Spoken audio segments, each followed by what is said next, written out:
everybody, and welcome to Grand Finals Sunday. It's the one we're all looking forward to. After a few days of competition, it's time for us to crown the best in each one of our three regions here. Live, it's Gamers Without Borders, brought to you by Savvy Gaming Group. Thank you so much for joining us. I'm Medic, your host, and of course, this cannot be complete without my wonderful friends on the analyst building, I guess, on the analyst rooftop party up here. Jacob and Jess, how are you guys doing today? Good. We had to have the top of the building because all the casters get stuck in the basement every single week, and Jackie makes literally like no question about like how far down we have to go to get there. But today's going to be exciting. It's five or best of fives back to back all day, which I know on paper might mean that we're just in for a marathon all day long. But that's the same case for every team involved. We've seen a lot of very quick series, and a lot of them have gone all the way to map number 3. So we've seen both sides of the coin so far. But today, it's all going to be long, but it's all going to be bangers.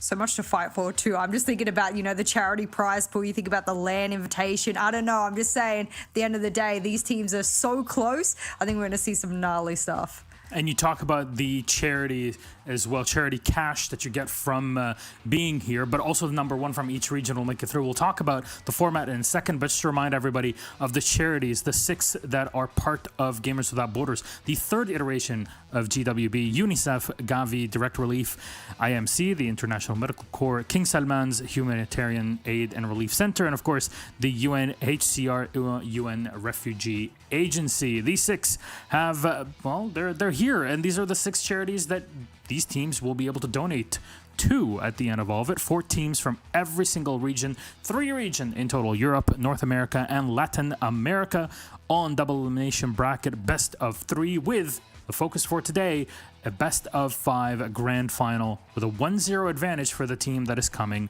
from the upper bracket. Price pool, what does it look like? I said 4 teams, well, they all get a cut. $50,000 for the 4th rated team, $75,000 for 3rd, $125,000 for 2nd, and $250,000 smackaroos for the 1st. They can all choose which of these 6 charities they can send the money to, but also the 1st of each region auto qualifies to our LAN event. It'll be held in Riyadh, Saudi Arabia, very, very soon, over the next couple months. So cannot wait to see which teams, and this is what we're going to follow through today, which teams will actually make it through and prove themselves to be the best. Expectation for both of you, just in general?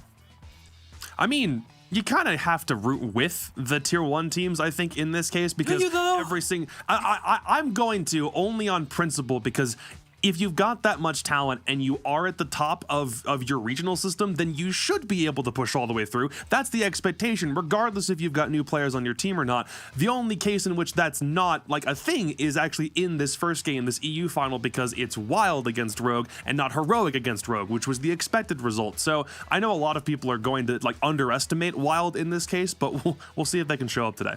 I just want them to. I actually want WYLDE to win purely out of fact. Not that I'm not a Leon Gids lover out there. If I could, pick him as my team today, I would. But the reason is they're so exciting to watch, and we love exciting games. And I think that's a little bit of a difference, and it keeps your eyes glued to the screen. So part of me wants WYLDE to walk away with this one if they put up an entertaining game today for us. Well, there's a look at the bracket. Then we started with 4 teams. I think it broke everybody's minds to see Heroic being knocked out so quickly, but that just kind of tells you the quality of the gameplay that we have with WYLDE having Corey and Aces on it.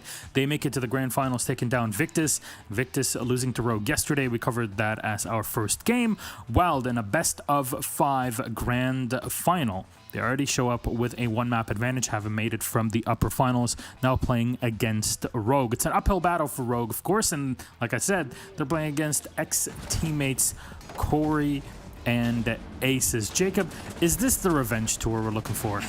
I mean, a little bit. I think anytime you see Aces and or Corey, like when they happen to have a chance like this, it's going to be a revenge tour no matter what team they face. But the fact that they're playing Rogue just makes it a little bit more perfect. I'm very in love with the fireworks show that's going to unravel today between Aces and Spoit. We've seen what Spoit was capable of doing in that series against Victus from yesterday. I believe it was like a 50 bomb in spite of him playing Finka over 3 maps. It was pretty insane. And I do think that Aces and WYLDE so far, especially with like the efforts of guys guys like Oscar and BZ should be able to really like shore this up. And sorry, I really said Oscar. I meant Jay and BZ alongside guys like Aces and Corey. These dudes have really proven that they deserve to be at a top level, but the nice part about it is it feels consistent. This isn't like a one-off thing. They did this through 2 series, and it feels as though this is the kind of thing they'll be able to showcase, especially in like EUCL and beyond. So I'm loving the matchup on paper, but it's just a matter of whether Rogue has all of their ducks in a row, especially with the way that Spoit played yesterday. It's like a full, like, I've got the full identity card for Wild. Like, every single player on the roster, I could tell if you took their name away. There's been a little bit of discourse on Twitter. If you took their name away, I could probably tell you which player on Wild we were spectating. And I think that's really cool, is because this is not necessarily one of the hyper established teams at the moment. You know, this is not a tier 1 team. So the fact that we can sit there and go, oh, that's Aces because of the way that he wields SMG11, the way he quick picks. Oh yeah, I know that's BZ because he loves DMRs. I mean, these are the kind of things. God, yeah. Oh, DMR God, I messaged him about it. Was absolutely insane. Shout out to him. But that's the kind of thing I love about Wild. So yes, a small part of my heart has a soft spot for Wild right now. And Rogue, they're the tier 1 team. The foundation is, you know, set and laid out as they should win. But I want Wild to take it all the way and really push it. Let's put things into perspective with our schedule for today. Like Jacob was mentioning earlier, we got 3 best of 5s ready for you, which means a lot of content and a lot of Rainbow Six coming your way, but that's perfect. Wild versus Rogue is up first. MIBR versus FaZe Clan will head into LATAM just after for their grand final. And finally, it's North America with Spacestation versus Parabellum. Very much looking forward to seeing how those 3 pan out for today as we continue with our coverage of GWB. A lot of excitement today. And you talked about, you know, Wild, and they're not a tier 1 team, but a lot of people will see them as kind of the best team in Germany, or I guess the German-speaking part of Europe in the DACH region. So what is there about them that helped them or aided them to get to this position today where they're knocking out pro teams left and right, Jess? I think you can't ignore the fact that they do have a bit of a backbone. You know, you got to look at Aces, you got to look at Corey, and you got to say, regardless of sort of the fragging power Aces, and Corey's always been that flex frag that we've always seen in tier 1, and he's been managing to come out of retirement and make his stake yet again. I think that would probably be where you would start with. You would say they've started with a nice foundation. These are experienced, well-known players. They've brought on a couple of other smart players, which I think is probably the key word there, is that when you're frag heavy like Aces, and maybe Corey, you know, in the middle ground, you need players to surround them, especially when you're talking about support and whatnot. And then, of course, they have a bit of firepower to go with it as well. So that's the kind of thing that I really want to watch them from top to bottom with. And I think that'll be what we're looking for, is the experience of the leaders in the team, and then the new... they're not necessarily rookies. Some of those players are quite a bit older, and they are, you know, quite well versed in the scene in Rainbow Six, but they aren't at sort of a competitive level just yet. Jacob, I want you to hold on to your opinions for just a moment, because we're going to take a look at a Rogue content piece. So take a look at it, see what you think, and we'll be back to give the rest of the deets.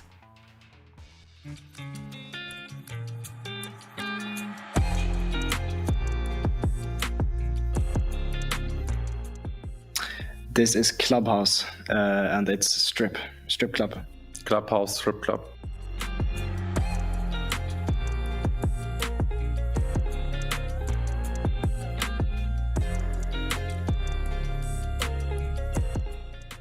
That's Blue on Oregon. And this is Freezer on the new reworked Oregon. Not Blue, Freezer, sorry.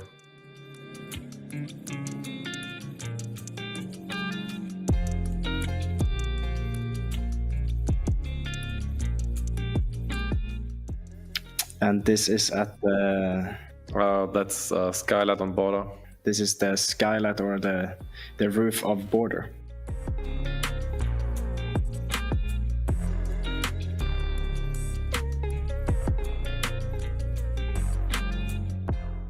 This is on Theme Park, and it's the Gong Room.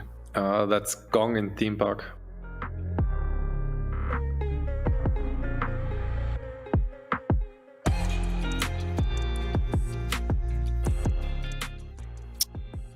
This is... I forgot the name of it.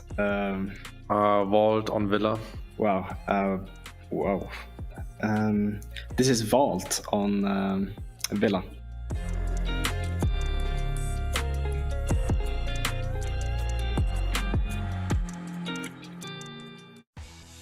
Now, do you think that you can name all the maps and the callouts that were in there? Well, let us know in the chat room. But our map bans are ready for EU Best of 5 Grand Final. Jacob, how about you start us off with it? All right, well, what we're looking at is a rogue ban tendency that's been brought out mostly from this tournament in particular. We can look a little bit from what they did in EUL Stage 1, but we want to pay a little bit more attention to what they've done so far through this bracket because they've played more maps than anyone else here thus far because all their series have been 2-1. So, no Villa, no Chalet. When it comes to this format, we do go into ban and then pick immediately afterwards to a point where there will be one map left all the way at the end. That's the one that Wild technically claim as their auto win, so to speak. So we'll start on Border, which is interesting because Rogue have picked it twice thus far in this tournament and have lost it both times. Something about Border is something they really, really like, but they've not been able to lock it down very firmly just yet. In terms of Clubhouse for Wild, it's a map they have played and they've won it before. That was a 7-4 victory against Heroic that locked them into the upper bracket finals. So it's a map they already have demonstrated enough proficiency on to feel confident in. But again, it's Clubhouse. If you don't know how to play Club, then you're kind of doing it wrong. So Border and Club will be the two guaranteed ones that we see today. If Wild were to win both of those, then we don't have to see any other ones after that because they're essentially playing a glorified best of 3, whereas Rogue have way more maps in this pool that they have to win. Oh, bless you, Rogue. I was confused when they got rid of Border. Rather, they picked Border instead of getting rid of it, considering that lost streak that they've had thus far. But they've gotten rid of Oregon, or rather Borrigan, for us. So shout out to them. They've done something right in the map veto at the very least. Bank going out hurts my heart a little bit. I like to see Bank and how different teams operate on the attack on it. So that one hurts a little bit more. But I think Clubhouse is one of those maps that we saw so many teams in the earlier part of the tournament get rid of. And the fact that Wild's like, no, we're happy to go there. We want to get this practice and everything. I'm wondering if that's what Rogue is doing on Border. You know, I don't think they're necessarily ones to want to enjoy the hurt of losing a map 3 times over, but some people say 3rd time's the charm, so not a surprise. But Skyscraper back for Rogue. Jesse and I we butt heads on it yesterday about whether or not Rogue was really good enough on Skyscraper to win. Turns out Jesse was right. They're good enough to win on Skyscraper, so Rogue picking that, not a surprise. That kind of map, that Skyscraper, is actually one I would have thought would have come up earlier in the map veto. In fact, I actually would have thought Border and Skyscraper would have been flipped in the way that Rogue would have picked them. Alas, they didn't do that, so they better hope they get that far because they're going to need that one in the pocket, I think.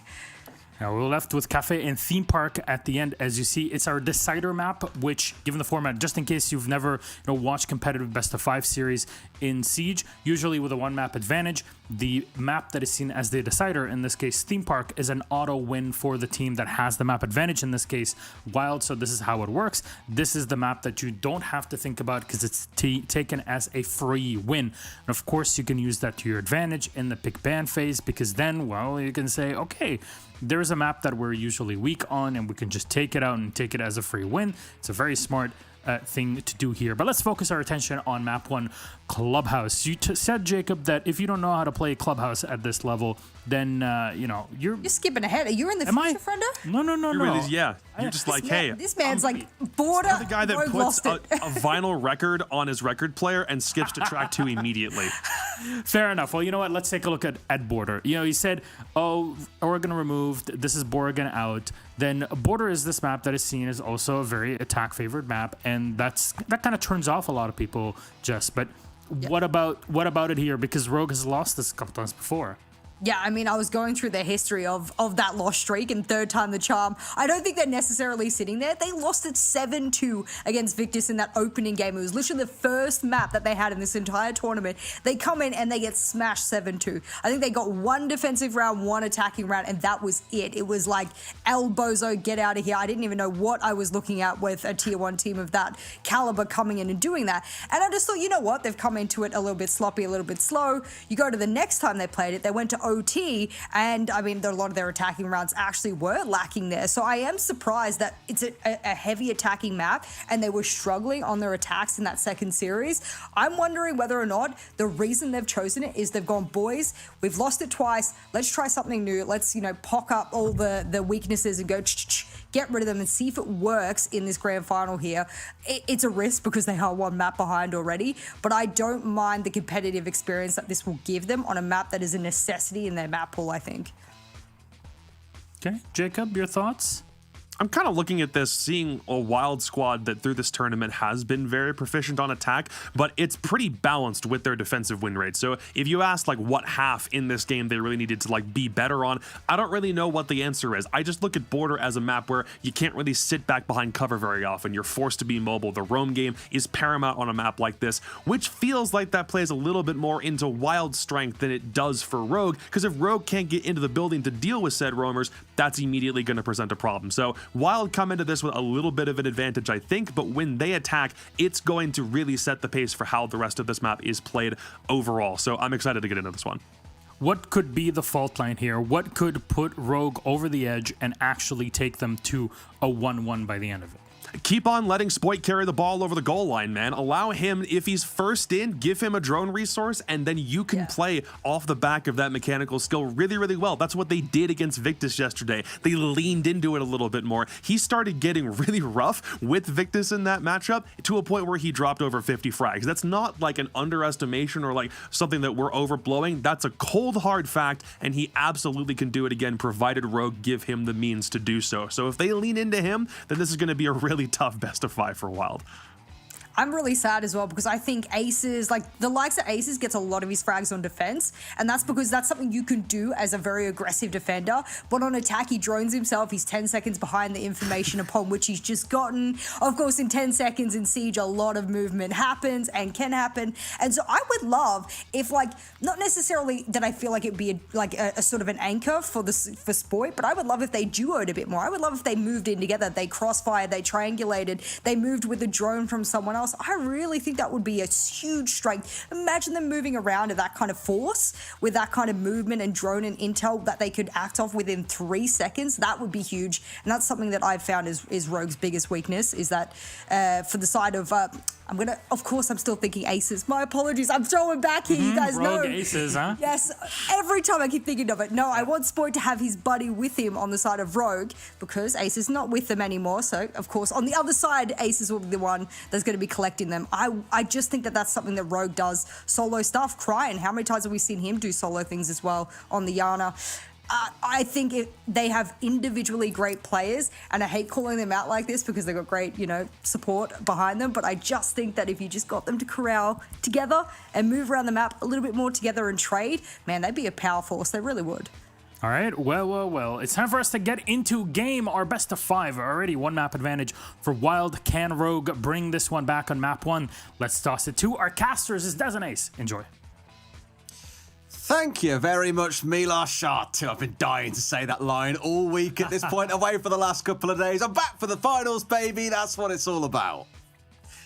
And what a day it's going to be, Des. We've got 2 absolute crackers lined up ahead of us. We've got the EU final, and then, if that's not enough spice, we're going to move on and we'll do the LATAM final as well. There's no stopping us today, but it is Rogue and Wild. 2 of the best teams that we've seen, I think, so far. Fair position in the finals for them. Wild have looked really solid. Border, I'm a little bit concerned about for Rogue. I think, going back to your point a second ago about the 2 teams we've got here as well, I do want to give a shout out to Victus at the same time. Heroic kind of bottomed out pretty quick, but the other 3 teams have really put on a show throughout this tournament over the last 4 days, and I think although these 2 are the ones we've got here, Victus definitely deserve that nod. But for these 2, this is where that lion's share of the charity prize pool comes into play. Border is that first one, as you say, Tim, and looking at Rogue's history, again, played it twice, lost it twice, not had the best attacking record on it, given it's a very attacker-leaning map at the moment. I, too, am a little bit nervous. That was exactly the big problem for them yesterday, was they just couldn't win an attack. They ended up managing to get 2, but they just didn't look convincing with them. And so I think, if Wild can come out here with a strong attacking half to begin with, Rogue are going to be sweating, as will Rogue fans, I think, at that point, because you could well be staring down the barrel of a very quick 2-0. We've got to remember that Wild, being the upper bracket winners in this tournament, come in with a map advantage. So this first game on Border is absolutely critical. And to see it go to this map, a little bit of a surprise. I thought Rogue might have tried to steer it somewhere else, but as the analyst team said, they may just want as much play time as they can get. You know, we have to remember, whilst yes, there is a lot on the line in terms of that charity money, you know, they are also thinking about EUL, thinking about the other competitions and everything, and they may just want the time on Border. We'll see if they've managed to, you know, make any difference from yesterday. I mean, they've got the full Skinergy going on there to begin with, so that's got to be something, Des. It's always a solid first sign, right? And I think a big part of this competition is young Spunk over there on the left-hand side, Spoit. It's a great chance for him to get a run in. Not quite an official setting, but knowing that if you win this, you get to a LAN, it's kind of a pressurized game still, knowing that it can still mean a lot to you as a team to get through to that LAN environment as we get towards the back end of the year, more deeper into the summer. So this game still has high stakes, and I'm very keen to see how he shows up today. I think everyone has loved the idea of seeing Wild and Rogue face off against each other again because of Corey and Aces formerly being on Rogue, coming up against old teammates and new ones on that Rogue side. It's just such an exciting prospect. Well, it's absolutely mouth-watering. No two ways about it. And mouth-watering is this matchup.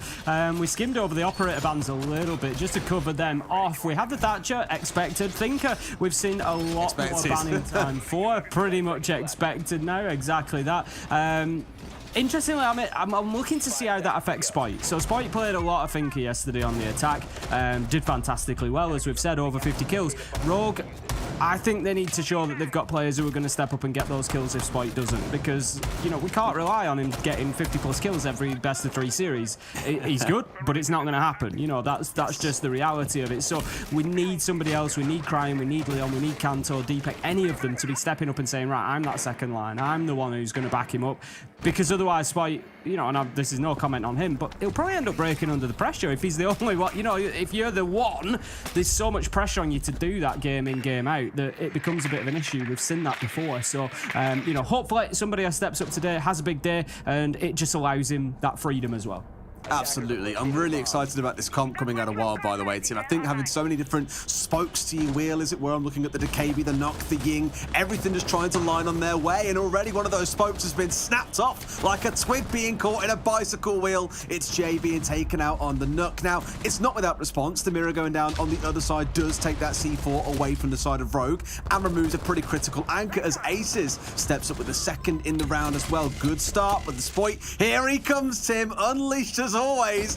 2 kills come falling flying back the other way. Ace is going to make it his only third of the round as well. So 2 players, one for either side, really starting to fly in this round before Kanto. Oh, my man, that's not the time to be doing it. Down goes Deepek. Giesler and Aces left in a 2 versus 1, sorry, as the plant is going down.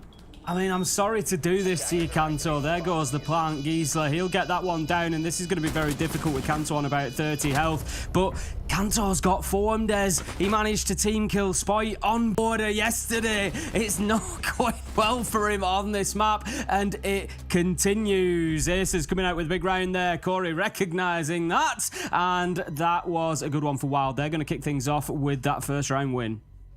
Beautiful stuff. I mean, a lot of it really came down to Aces that round. I think it was it a 4K at the end? I'm pretty sure it was, because Giesler was the one getting the plant down. But again, a huge first round statement. Like Corey said, it's the revenge tour. We said it in the kind of pre-start of that round. We said this could be a thing that comes in, and already you're starting to see it fly. We're going to be heading into round number 2 then. Wild getting themselves the advantage. And remember what I said, Rogue were not good on the attack of Border yesterday. So if that trend continues, if they struggle again today, they need to be locking down as many of these defences as they can. 4-2 they will be looking at as a minimum, if at all possible, to take the pressure off that attacking half. Right now, Wild already 50% towards their goal. They're going to be looking for a 4-2 as well. This first half is going to be hotly contested because, as you quite rightly said, Des, we expect the attackers to do well on Border at the minute. That's how it's playing. So Wild, again, will be looking for the advantage going in. But Rogue, they're not going to want to have to rely on the attack after yesterday's performance. So Wild, a good start for them. Also, the primary site that they managed to get locked down as well. Armory sorted, and they're going to move on to attacking Bathroom and Tellers this time as Rogue switch up the site.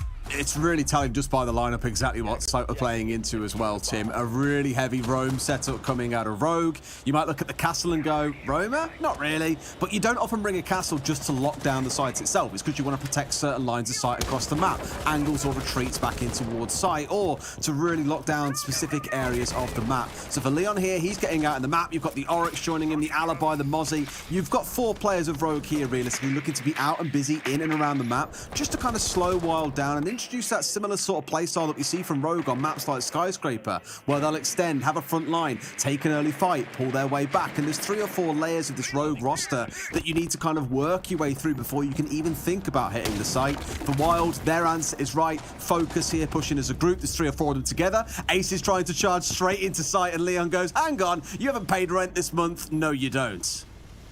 It's going to be another opener for Rogue then. They managed to get the entry last time around. They're going to be looking to have somewhat of a different outcome this time. They just need to not lose the men in the mid-round. Coming up to that halfway point, and Wild are going to get aggressive. Jay going straight in here, and this is an operator, a player that we saw have some great flanks, some great impact moments, and this could be another one of them as BZ goes in to try and get that diffuser down. He is going to stick it, but the kills come in. BZ Giesler managing to get 2 back as Cryan found 1 inside a site, but could not find that all-important planter. 3v3 diffuser down, and a great play by Wild here to just sneak in through the back door, really, and get that diffuser activated. Now then, BZ, he gets killed. Giesler gets killed. Claymore, though. There's a cheeky Claymore on that diffuser, Des. That's what I'm excited about. If they manage to get rid of it and get past it, so they're not going to hit it this time. He's on the vertical as well, but Corey, I don't think he gets the angle from here. No, there he goes! It goes off. They get it, but it doesn't get Spotty, who's on the diffuse. It looks like they have no idea, and Rogue sneak one out from under the noses of Wild.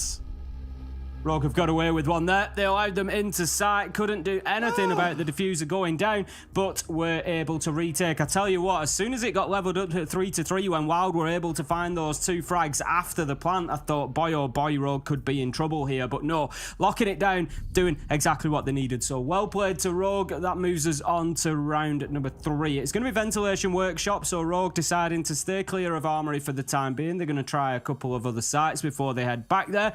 Going to be on the ground floor again, directly underneath Armory. A very similar defense. We're going to have a presence upstairs, I would be absolutely sure of it. And Wild, they're going to want that vertical control.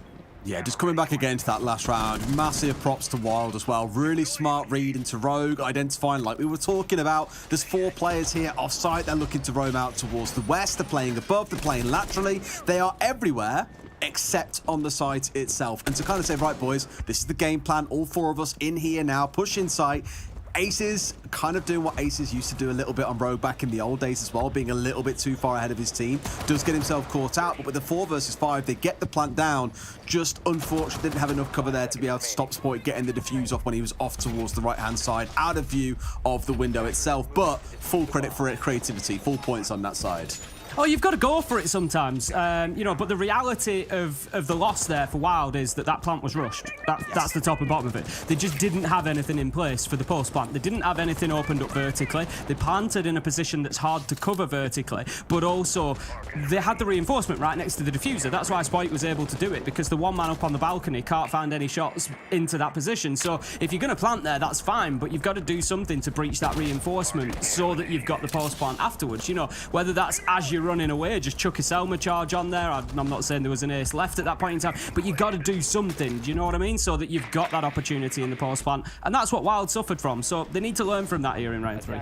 They do, absolutely. The focus this time around is Vents Workshop on the ground floor, like you said, and this is looking like a much more air quotes normal take here, Tim, right? They're getting themselves up on the top floor. They want to clear that out, get the vertical control, and then think about the plant. That last round was very much more of a Hail Mary, get inside, get the plant down in view of the balcony, and hold it from far away, but sadly just didn't consider that Spoit could tuck himself off to the side. Things should be a little more air quotes normal in this round though, and here we go, about 60 seconds in. They have got the drones in on this top floor. They're still got to get their way through this electrified wall. So before even thinking about the site itself, they've got to clear all the utility out on this top floor. Shields taken away, wall is still electrified for now, not a big deal, but you are forcing any defenders back that would be in those positions by doing this. I do want to draw a quick attention, Tim, to the number of drones left for Wild here. They're already down to 4, which is why you see them kind of blindly nading out shields at this point, right? They're concerned they can't get the information they need because of those mute jammers coming out from DPEC. Going to be relying on the hard breach gadget to get in through the wall there. They do have the Selma chargers on Ace available, but BZ's just going to be occupied elsewhere, and that's going to offer them everything that they need. Jay managing to find a nice opener onto Deepek. First time that Wild have had that entry kill, so let's see how well they can build on it, how they can control with the man advantage. Jay, he's going to start using those verticals. We've got the sledge upstairs. Corey's going to be opening things up. Does manage to get the down onto Spoit. Just can't see him. Going to keep blasting through the wall, and there you go. Finds his man, but it did take him a good 10-15 seconds, and I am looking at that clock at the minute. 5 versus 3, 5 versus 2, as Jay manages to get himself. Can he get another out onto the balcony? Yes, he can. Leon goes down, and Jay's going to move around and finish him off, and it's going to be a flawless round ultimately, as Aces picks up that final kill. Yeah, again, I spoke about those drones at about the 1 minute 45 mark being down to 3 or 4. Rogue were playing a lot of that, Wild were playing a lot of that round blind as well, and I really thought for the longest time it was all going to crumble from there. But what Rogue were then looking to do was to actively play for the retake, right? They know the drop had come through, the plant was going down, and they go, right boys, spring into action. 2 go up east. You have Spoit trying to push back in through sight as well. They just get completely shut down by the Wild side, and sure, again, that last round was a Hail Mary. We're going to go into sight, we're going to make a plant happen without much prep. It was trying to catch Rogue off guard. Where they're taking their time and assembled a really good attack here, Rogue have struggled to be able to get back inside, just not respecting the vertical angles, for example, or not anticipating Jay being on the double door, lay down like he is here, and it was just a really beautiful closeout by Wild there. I mean, really, it was fantastic. Wild never had to go anywhere near sight. You know, they didn't really have to risk any direct gunfights. A lot of them came down to just, you know, peeking through the floor, just finding those angles. They were never really challenged too much. So the flawless is absolutely no surprise whatsoever. And Rogue are going to have to tighten up if they want to be getting more defensive rounds here. They're going to head back to Armory this time around. It was the site that they tried back to begin with in round 1. Wild were the victors here. It was pretty comprehensive round for Aces, particularly. I think it was a 4K on the round. He went pretty big, and Wild maybe just need to find some kills elsewhere because he's been a little bit quiet for the last couple of rounds after that. Yeah, I think he had that 1 round flourish, right? Really showed what he was about, and he even joked in chat himself and was like, right, that's it now. We'll finish 1-7. You guys are going to win, but absolutely worth just for that 1 round of showing what I can do still. But no, they have got that second one on the board, and they're still keeping things going, as you would probably expect on the attacking side of Border. Righty, let's see what they can do then. Again, that's our first quarter kind of done, so you might get that full 3-side rotation again now, where for Wild to end at 4-2, beautiful half, 0 complaints. Rogue, though, they'll want to set things right. The 1 round they did win was off the back of that cheeky little disable of the diffuser there, despite there still being 1 man left alive on the other side. They should have won that round regardless. It was a 1 versus 3, but Rogue haven't really yet found themselves a convincing round as Corey is about to meet in the head. No way! Leon not quite able to find him first. Corey seeing him. That's the kind of perspective of angles closest to corners really working in action there, and Corey picking up a freebie. This is it. Perspective is the absolute key to that one. There's somebody who is closer to a surface, as Leon was, is going to have a more limited field of view in terms of the perspective than the person who is further from that surface. And Corey taking full advantage of that to peek around and just get that visual, as absolutely peeking around, getting the visual before Leon can contest it. Absolutely beautifully played. Crying, he manages to get a very late trade there, taking Corey down. BZ's going to lose his life as well, so we find ourselves now in a 4v2 as a flurry of kills come in for Rogue. That's the problem, right? You find the entry, things start going well, but it only takes a couple of kills to come back the other way before the whole thing is falling apart. It's now down to Jay and Giza to pull this one back. 1 outside in one to their right, in Sandwich. They've got 1 across in security. It's looking rough, but Giza might have found his man here. Pushes in, but no! Deepek wins on the swing. He goes from getting 0 kills across the whole game to finding 2 in the same round. Rogue picking up round 4 in a much more decisive fashion than what they did the other round they'd already won. A lot of work going on around Office and Fountain there from Rogue, just able to keep Wild out of the top floor. And me and Fresh spoke about it yesterday, we've said it about this map before, is as the attackers, if you can be prevented from getting into the building, it's very, very difficult to win rounds, which obviously it's going to be. But the defenders getting right up to the lines of entry there, right on that breach as you saw, not allowing them in from east stairs, not allowing them in from the balcony in towards CCTV directly into sight. Absolutely terrifyingly difficult for Wild to get a foot in the building there. Very, very tricky, and Rogue playing it perfectly. They're going to be heading now round 5 down to Bathroom and Tellers once again. If you remember last time. It was Wild getting in through the window, cheeky plant inside. I don't think we're going to see that again. They'll have learnt the lesson. They need more top floor control if they want to hold on to a plant. It is an identical setup coming out of Rogue, though, in terms of their operator lineup. Literally nothing has changed from what we saw before. The castle barricade that you saw on the right-hand window inside of site itself is also identical. So not a lot has really changed in terms of their setup, even down to this rotation coming out from Leon. I think that's just Rogue saying and acknowledging, right, last time round, boys, we stepped up. We found one, Leon got the kill onto Aces and assumed nothing else was going to follow, only for 4 players to all pile in on that side of the map. So I think this time round, you'll see Rogue being a lot more cautious. They'll be paying more attention to the verticals until they get confirmation while they're trying to go through the top floor first. Here we go then, getting into the action phase, and as you say, they're going to be meeting some resistance. There's at least 3 members of Rogue up on that top floor, as we would expect, because Wild this time, they're not going to get away with going laterally straight to site. Saying that, Jay looks like he might just be on his way straight into supply there as he gets the window gunned out. He is on the knock, just going to be looking to make a little silent approach if he can, have a little surprise on them. The barricades are going to make that difficult, because no matter what Knock can do, she cannot move through those silently. So if there's anybody playing in around that area, it is going to give an idea that Knock's on the way, but Corey is going to be the one to find that entry. It's a nice headshot onto Kanto to begin with, and that's the 2nd round in a row that he's had the entry. Yeah, 3 rounds in a row for Wild overall. Given Rogue started so strong on the entry front, it's good to see there's a bit of a swing back the other way. Sadly, the rounds aren't madly swinging with them yet. We still had that 1-for-1 nature, Wild Rogue, the whole way through. That hasn't really slowed down. Just waiting there. Right? It's an interesting little position. This is down in customs, and he's just using that hatch as a reverse angle up into CCTV, making Cryan's life difficult, and Aces is going to make it even more difficult as he manages to step forward and get the kill there. Nobody moving in through the rotation. The Knock was watching, so the Wild players were safe inside of CCTV, and the pressure's really going to start mounting inside of that top floor office now, because the players are going to have to think about dipping away. They need to get themselves back to site. Jay just misses his opportunity, and Spoit's able to give him the turn and burn, flip round and hit the headshot. That should have been a freebie, Tim, but it's crumbled there at the last second. Spoit almost going down to a nade, finally put on his backside by BZ, who may be able to finish him off at range here. Oh, I think he finds Deepak on the other side as well. In fact, Aces has got both. Never mind. It's death from above. Leon, the last man left standing, in a total reverse when he had the first engagement against Aces in round 2. Here, he was the last engagement against Aces, and he came out on the bad side of it. You gotta really feel for Deepak there. I don't think any of those bullets were intended for him. Aces knew, I think, that he downed somebody inside. Potentially knew that, you know, he doesn't have the points on or anything, so he doesn't know for sure. But he's landed a ton of bullets on somebody, so I think at that point he thinks, right, they might be down here. I'm just gonna put a few shots through.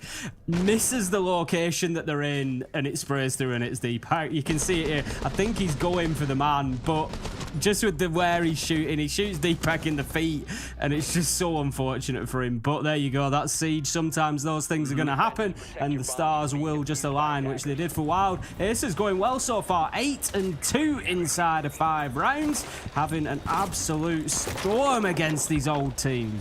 Although it didn't count because he did finish off a down player, he did have 4 kills flash up in the kill feed in that last round as well. I know he was 5-2 before. The one onto the down player didn't count for him, as it was down instead by someone else off towards the side. I believe it was BZ, but still a really high impact round once again. Round 1, round 5, 4Ks in both. Really showing up. I know admittedly it's only been in 2 of the rounds, but if you're winning your team 2 out of 5 rounds single-handedly, no one's going to be complaining, Tim. No, absolutely not. It's, you know, the thing is, for Rogue here, I think I'm going to go as far as to say, and I'm basing this off what I saw yesterday, this to me is a critical round for Rogue. They need to win this round. You know, if they don't pick this up, I think they're going to struggle on the attack. I think they're going to struggle to bring it back to overtime on the attack because they just didn't show us that yesterday. And I mean, today is a new day, Des. You know, the sun has risen again, things are different, and maybe Rogue come out and have discovered how to attack on border. But they just weren't on the pace yesterday. They just couldn't get anything done. So for me, this one's critical. This is the defense that they need to hold. It's going to be ventilation. We saw them win it. No, they saw them lose it back in round 3. Jay opened us up with an initial kill onto Deepak, and Rogue really never got back into the round after that point. So they need to be very, very careful here, because last time Wild didn't even really need to go near site. They took everybody out from above, if you remember. Yeah, the one thing that I do worry about for Rogue is across 12 attacking rounds in this competition, they've only won 3. A 25% win rate is not going to get you over the finish line unless you can really come up with something transformational in the second half of this map. And I agree with you, a lot of that rides on them actually getting this round here against WYLDE, bringing it up to 3-3 and making sure the affair stays close all the way through. WYLDE still looking to get themselves into the building really here, and this is what we've spoken about. If Rogue can continue this and make it difficult for them, meet them at the entrances, don't allow them inside, keep them out, keep them limited information, get those drones taken down, there's only 4 left, then it might just be something that Rogue can hold on to this time around. We're going to have Jay creeping around, he gets himself the opener again, this time onto Cryan. If he finds a second, no, Deepak, you gotta respond there. This must have been a call that he was pushing him from Fountain to Archives, and Deepak gets caught out, just stood stock still, taken down, and WYLDE have got a big advantage now. Kanto almost going down through the wall as well. Ace is collecting him just a few seconds later. WYLDE once again running away with the round off one player, hitting them off from the side. Last time round it required 4. Here it was just one man, and it was Jay. Spoit holding onto this long angle, but Jay sees him first. What a shot at 3K in the round. Can he make it 4? Yes, he can. WYLDE are on fire, and there is no stopping them so far, Tim. Absolutely not. 4-2 in the half. Advantage WYLDE. They've come in and shown that they can attack on border, and now it's Rogue's turn. History would suggest otherwise, but who knows? Maybe Rogue will have turned things around and will be able to put on a better performance this time around. It's going to be heading into round number 7, and I mean, Jay's impressed me so far. I know we've been speaking about aces and his kills. Jay's sort of slowly creeping up there, but the impact that Jay's having at the minute is in the beginning of the rounds. He's going in there, he's getting the entry kills, he's kicking things off for WYLDE, he's giving them some great foundations. The thing is, Tim, thinking about it back on day 1, I've been away for the last 2 days. I haven't had a chance to even watch the games. I've just been away at a nice spa weekend. But now that I'm back, we're still seeing a lot of the same stories as what we had back on day 1. Is that on WYLDE, it's not always Aces and Corey that we're talking about, which many expected we might be. You're seeing these other players really stepping into the fold as well. Think back on day 1, BZ, Clutchmaster, Giesler, exactly the same. Had so many 1v1s and 1v3s that he won against Heroic. It was absolutely nuts to see. And now you're seeing Jay stepping up as well. It goes to show this WYLDE team are really well rounded when it comes to the individual capability of the 5 players on the team. This is looking like anything but a spa weekend for Rogue at the minute, Des. They're going to need one after WYLDE have finished with them at this rate. What we're talking, any treatments going down, Des? Did you get anything? Yeah, I had a really nice deep tissue this morning, mate. It was actually the best one I've ever had. Absolutely. You know that I've been saying for months that I need to sort out a massage. Oh, mate. I'm sure everybody cares. I carry a lot of tension in my neck, my shoulders, and like, absolute nightmare for it. And I know that I am. And I keep meaning to sort one, and then you're a massage pro. Like every time I speak to you, you seem to have been for a massage. So you know, it reminds me every time that I need to sort one out. Tell you what I'll do. I'll bin the missus off and we'll book a weekend away together. Sounds like a perfect plan, Des. We'll get that one sorted out. And right now, Rogue are going to have to get themselves sorted out. 2-4 on the scoreboard. They find themselves behind here on border, and they've now moved on to the attack. The drones are raining in. We've got the knock coming along for Spoit. Keep an eye on that. And it's interesting as well, Des. Obviously, we've spoken about Spoit and his 50-kill series yesterday. I'm not saying he's not doing well. He's leading the team in kills, but he's only on 5. And this is the question that we've got for Rogue. If he's not going to come along and deliver the 50, who is going to be getting them instead? Now then, Corey getting really aggro onto these attackers as they try to get in the building. WYLDE just really not allowing any breathing space here in round 7.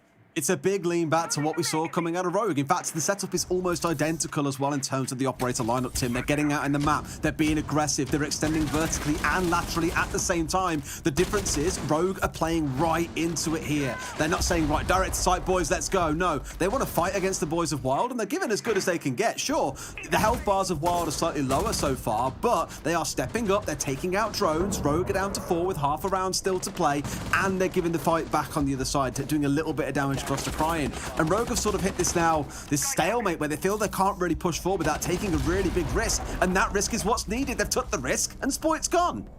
BZ picking up the opener then, and the attacking wars on border seem to continue for Rogue as Corey, he's going to find Deepak and manage to get him down. That's in CCTV. There may be the opportunity for him to be collected, but right now we're effectively in a 4 versus 3, and they need to be careful because Geezer, he's just waiting, Des. He's got jaws open, ready to pounce. I think Deepak is being collected as we speak. The push is not going to come, and he will be up onto 20 health, but Crying is low as well, and there is only 40 seconds left to go. Lots of work for Rogue to do, and not a lot of time as Aces, he steps up and is a thorn in the side again with a kill onto Kanto.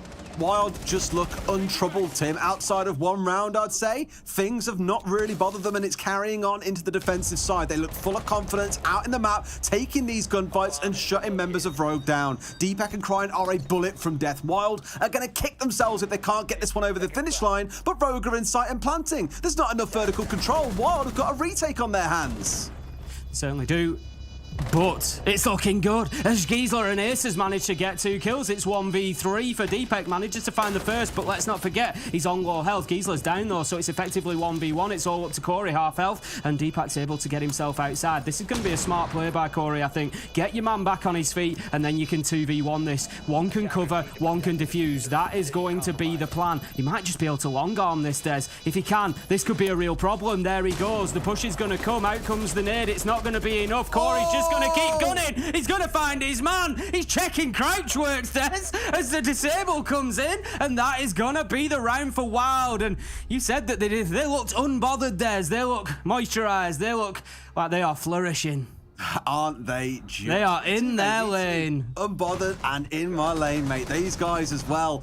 It looks like a bit panicked, I think, for a moment. Once we saw Geisler hit the deck and Aces went down, I think he went a little bit Rambo in trying to push by himself. But the 2v1 was just played absolutely perfectly. It was so critical that they won that 1 versus 1 on the upside down rappel. But I think even if he'd lost it, there wouldn't have been enough time for the Buck player to get off rappel inside the building and then challenging onto the long arm. Just again, another fantastic round being shown by Wild and Rogue, at least in map 1, are snoozing, Tim. And the big difficulty is if you lose this map, don't forget, Wild have come in with a 1 map advantage. They came from the upper bracket, they get the 1 map advantage, they win this one, they're 2-0 up. They're 1 round away from land, Tim, and 1 round away from, 1 map away from first place. What a weekend of siege that'll have been for them.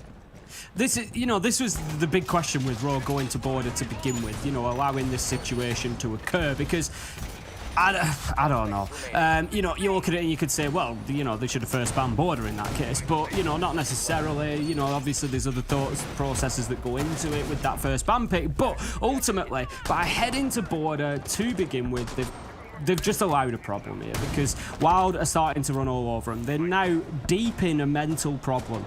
They're 5-2 down. They're on the attack of a map that they struggled to attack yesterday, and it looks like that's continuing. There was just, like you say, yes, they managed to get the diffuser down, but never in a significant way. It was smart play by Wild. 1v2, Corey picks his man up. 1v1 effectively, picks his man up.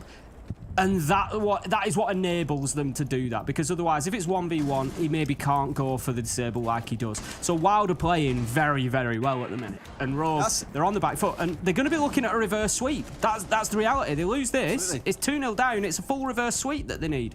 I think many will look at Corey C4 a second ago to jail, by the way, and just think, what the hell was that C4 all about? I think what his assumption is right, wall's been opened up by the Buck. They're going to be standing on drone just to the side of it. A C4 coming out might net you an easy freebie. They'd already moved off. They were on the rappel, but it wasn't a bad idea because it could have got them a free kill. Instead, it's Rogue walking away with the opener here, by the way. They've got 4 claymores in back pocket. 1's out on the field, 3 more still to place down. We spoke about this in place of, say, a Nomad historically, and supported by the Zero, which we know Leon absolutely loves running on maps like Bank. It's no surprise to see them also bringing it along to border. We've also mentioned it, when we look at what Wild are doing right here. Spoit has been frustrated. He's not been allowed to play the ultra-mobile game that we saw from him against Victus yesterday. He was all over the map. He was up and down hatches. He was, retaking top floors, bottom floors. He was just everywhere, and he was causing a nuisance of himself. And that is something that Wild have just really restricted and limited very, very well. And as we can see, there's nobody else on the side of Rogue really stepping up and putting the big numbers up in his place. Crying's going okay on 6, but still, it's not significant enough to cause Wild a massive problem. It sounds bad, but even with that 6 kills, that 6-6 scoreline on side for Crying, I still feel like he's been invisible this game. Most of Rogue have, to be completely honest with you. No one really, you know, grabbing the game by the scruff of the horns and going, let's go for it now and really run through. No one yet has done that, and that's what we're waiting to see come online. But I feel it might be too little too late at this point. I know Wild are down 2 members and Rogue should be able to find this round. However, there's 2 of them out towards jail here, so it's quite literally starting to look like a jail, Tim, as they're being held in there by BZ on the further side. Now moving himself back away. Geezer's on the ready, sees the man coming through. It's the Buck. Leon is coming up in a 1 versus 1, which Leon walks away as the winner. A 5 versus 2 for Rogue. This round is all but done and dusted. It's certainly looking much better for them this time out. They've managed to get on top of Wild. They've found the kills where they've had the opportunities, and it's going to be flawless. Rogue needed that at this point. It was essential for them to be locking that one out.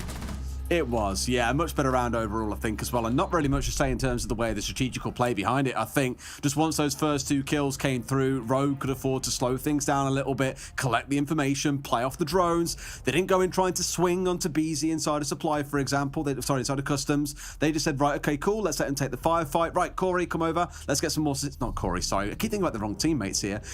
The more like, guys, come over, give us the support, pinch it on this guy who's left alone, close down him, get him finished off, and move the round forwards from there. So not panicking, not feeling they really have to put the foot on the gas just because they got a couple of kills.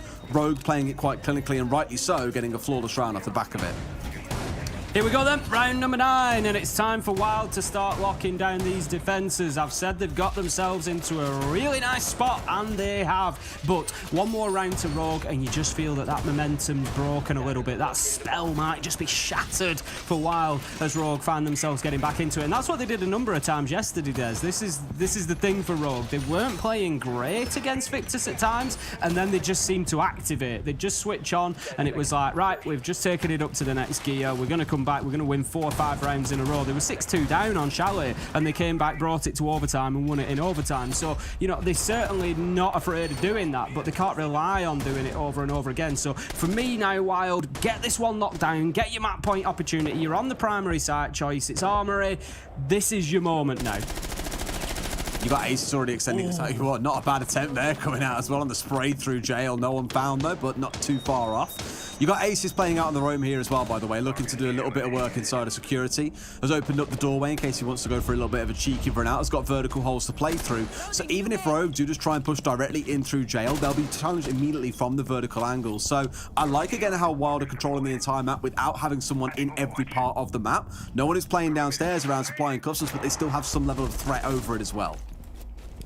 This is just going to be playing in and around Customs Hatch for the time being. He's up in CCTV, but he's looking to hold that angle. Needs to be careful because Kanto has got a long angle through from Passport that's going to be looking up there at the minute. So just needs to be careful on exactly where he is. Crying with a beautiful kill. And just using that yellow ping information to smash him down through the barricade. And that's going to be a good entry for Rogue. Unfortunate, because I know so Ace is being so mobile for the most part. Crying, LMG go brrrr, all the way through Geezer as he came up onto 90 as well. Wild crumbling in these last 2 rounds because Rogue, once again, are in a 5 versus 3, Tim.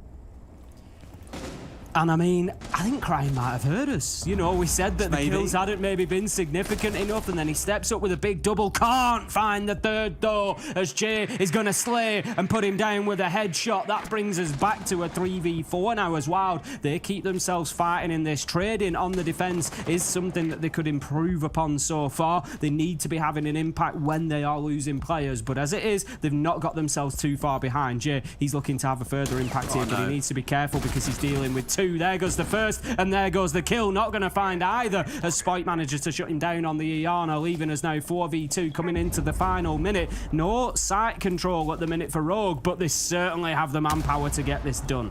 I get it for Jay there. He really wanted to make an impact to try and bring the round back in favour for his team, but couldn't quite do it. BZ might be on his way to do exactly the same. Once Crime was gone, all control of that side of the map was gone, and Leon now looking to step his way forwards, step into the shoes of where Crime once stood and see what he can find on the way through. It's still a big 2 versus 3 for WYLDE to pull off, but Tim, that 6th man, the clock is on their side. We're going towards that last 25 seconds. Corey must know that they're all starting to line up here. It's going to be literally this pixel angle to determine what happens next. Sees Kanto, can't quite land the headshot. Kanto down to about 60.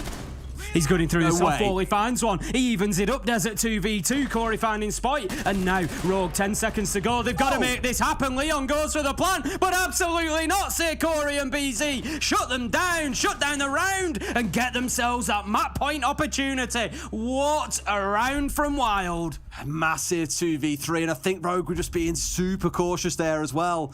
You know that WYLDE have been really enjoying getting out on the map and being aggressive. You're never quite 100% sure of exactly where they're sat. I touched on the drones, I touched on the clock. All these things slowly starting to work against Rogue as time went by. Jay arguably a little over aggressive in his roam on the downstairs, with no doubt ran over a couple of drones on his way through. But at the end of the day, Corey and BZ just able to pull off a mega 2 versus 3, and instead of this being a 5 versus 4 where suddenly Rogue have a look back in, now it's WYLDE at 6 and 3. We need 3 straight rounds from Rogue if this is even going to see overtime. BZ is becoming one of those players, Des. We cast back on day 1, we cast WYLDE against Heroic. We picked up on it a couple of times. He had those clutch moments.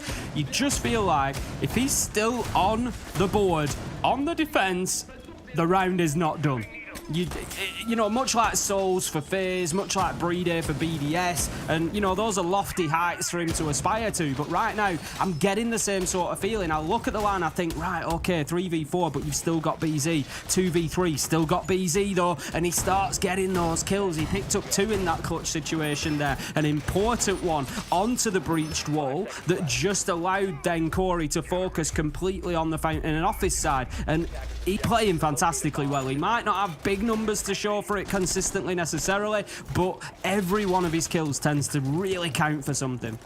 It's like we were saying earlier on, look, Corey and Aces, it kind of goes without saying. You can say a lot about those boys based on their history in Rogue and, you know, their time in Pro anyway.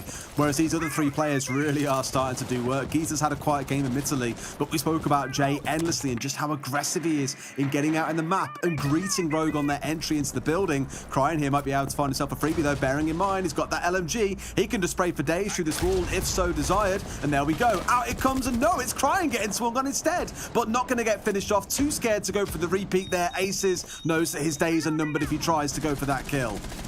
He's got other ideas, though. He's going to move around to the window. He's thinking there's an opportunity They didn't want to drone, going on here, but he's going to get found out. There's Kanto. Manages to get the kill, and Rogue have got away with one there. Crying, just getting absolutely smashed as that wall was open, but somehow back on his feet, 20 HP, and Corey, he's going to take up the mantle that Aces was playing, just trying to push through there into CCTV, reclaim a little bit of territory, but at this moment hasn't really been able to. Rogue getting themselves inside of the building nicely within the next 10-15 seconds, I'd expect, and they can start that top floor clearance. It feels like more of the same in a way. Like, you've still got WYLDE trying to go aggressive. The difference here is that Rogue are getting a lot better with their drone work and having these drones set up to catch these would-be roamers, the aggressors, as they try and run out, and now they're starting to catch people. Rogue are almost starting to figure WYLDE out, but it's still a little too late as Gisela gets out, finds a critical kill onto Crying, and may have just kept Corey alive. Indeed he has. Beezy gets him back up, WYLDE are back at 4.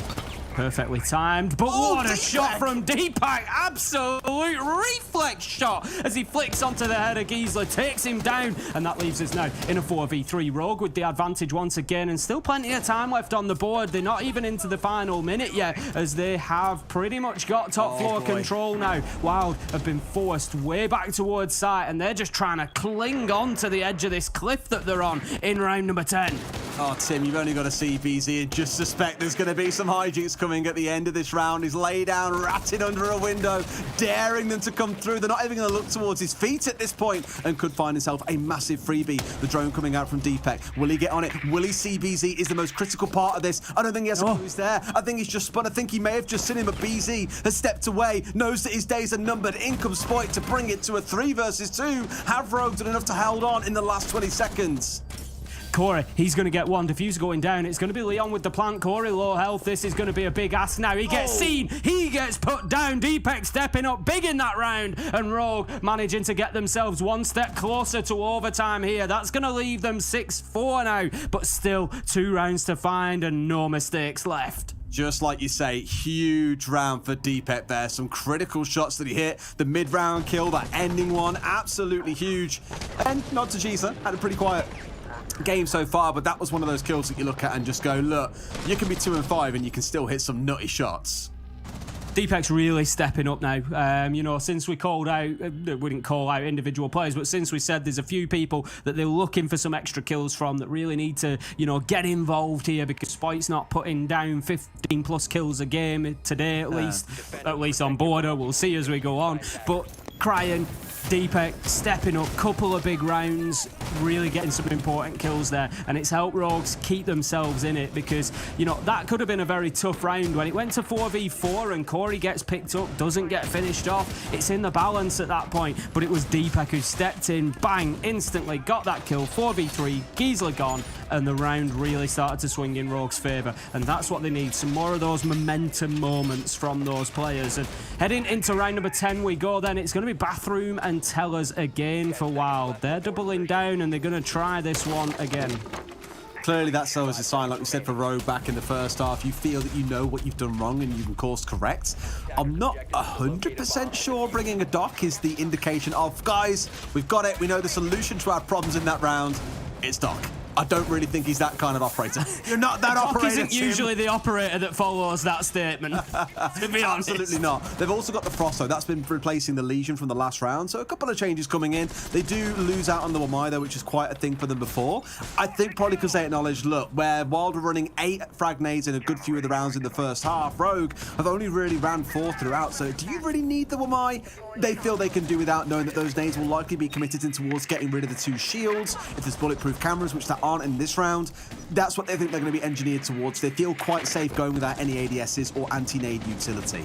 Look how quickly Rogue are pushing in here. I love what I'm seeing. This is much more what we saw from Spike yesterday, was having a drone at his feet, going in, feeding information and enabling him to get kills. Kantor's gone with him and he's going to pick up the opener onto Jay. And honestly, I think this is what we need to see from Rogue. Getting in there, getting aggressive, and stop letting WYLDE have all that respect. Stop letting them have that breathing space. Get right up in their faces. That was within the first 40 seconds that they were in a position to start challenging. Great play from them. Gets them the man advantage. Now they need to start working towards site, and that's what Kantor's going to look to do. Opening up those soft walls and just giving Spike that access to push in and potentially get onto that boundary.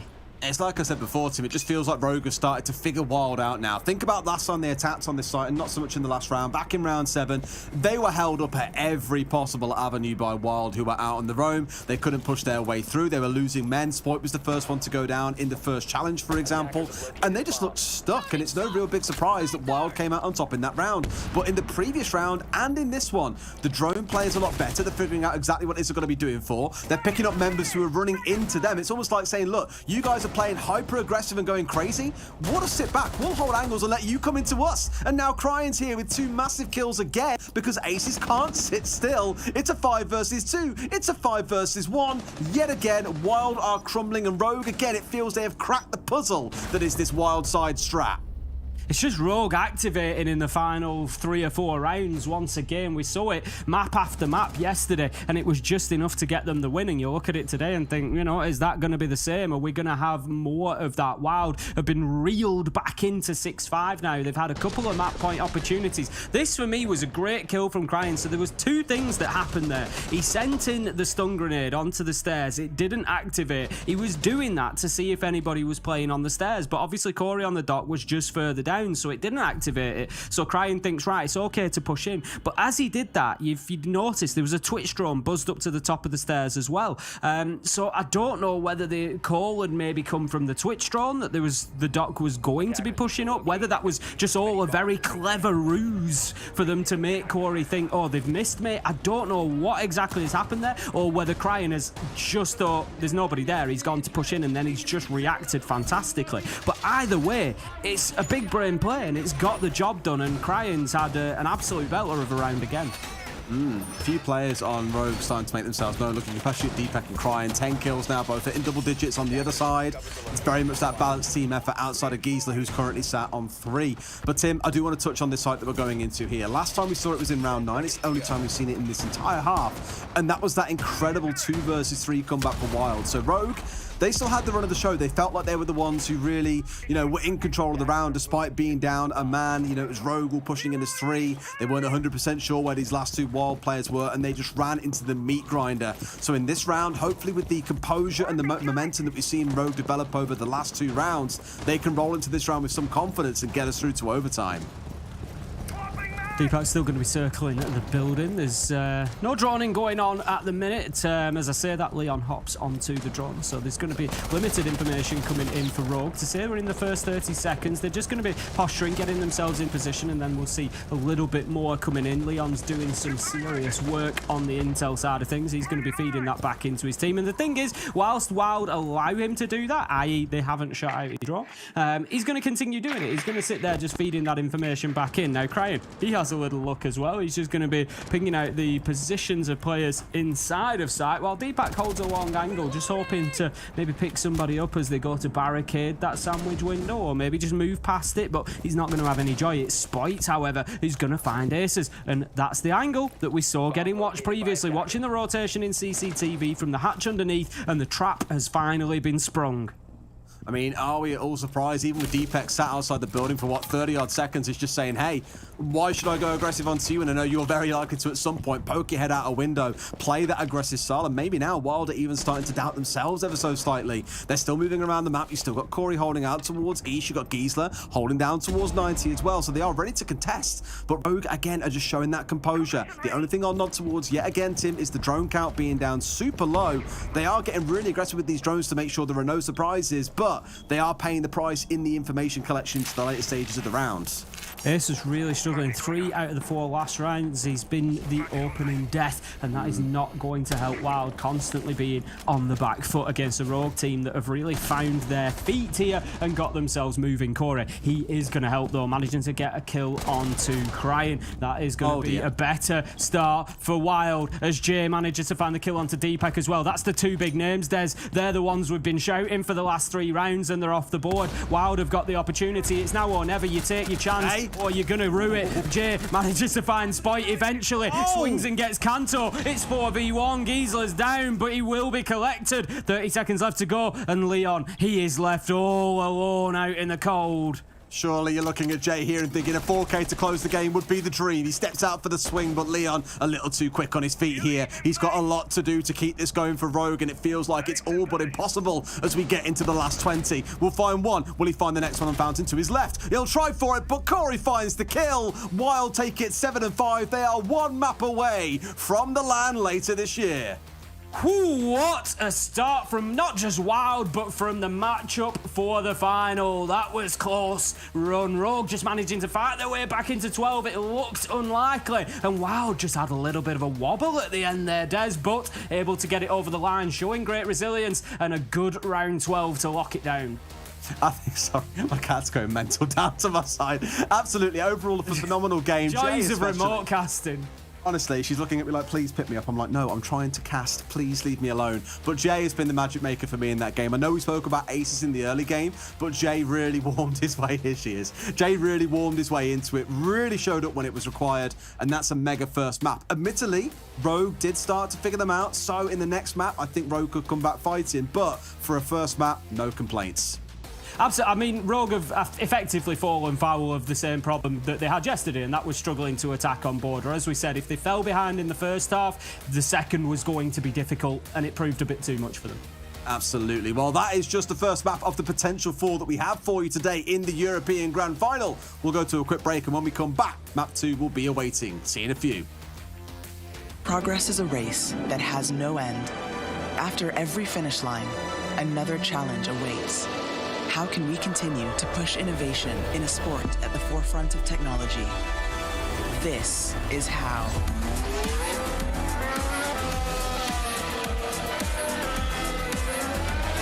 Discover how Aramco and the Aston Martin Formula One team aim to meet Formula One's sustainable fuel targets. Aramco, powered by How.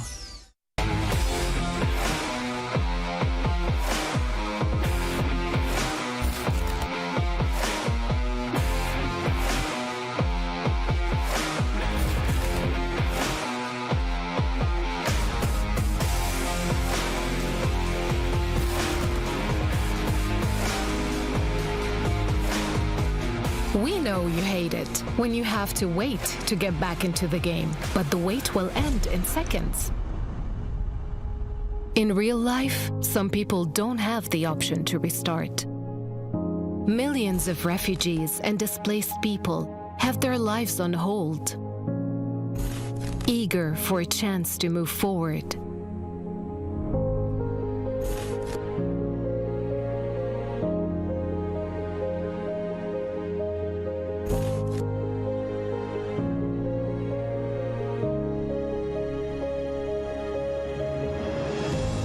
There are 84 million people around the world who were forced to flee due to war, conflict, violence, persecution, and climate change.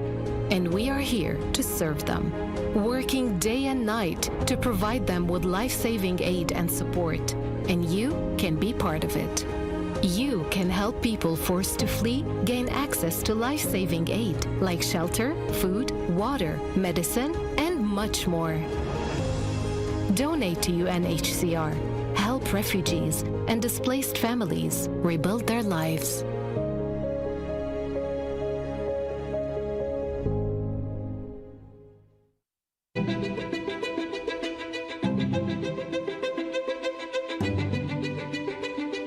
The divisions in the world are stark. Recent years have shown some of the largest natural disasters ever in history. And that really hits hardest the people who had the least to begin with. These people need help. It would be a real tragedy if all of these advances in science, in health and technology only benefit people in a position to pay for them. There should be no lesser standard if you happen to be poor. These problems can be overcome.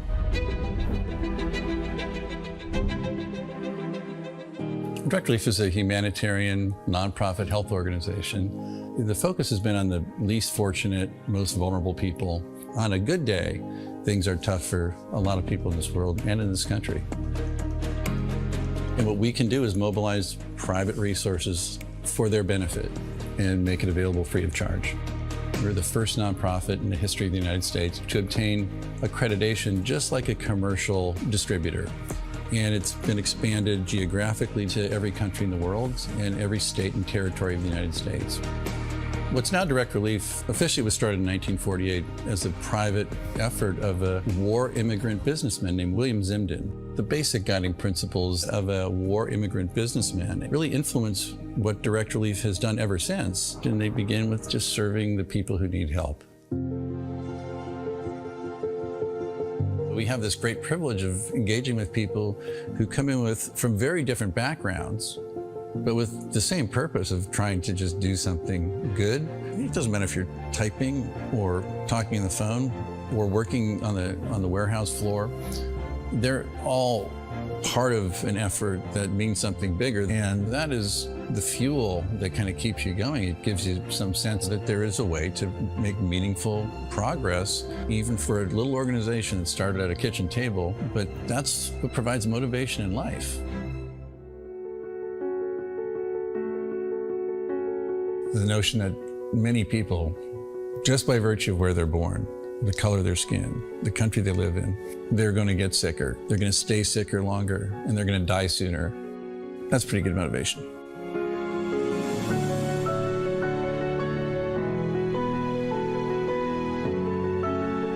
These issues are too big for any one organization to address.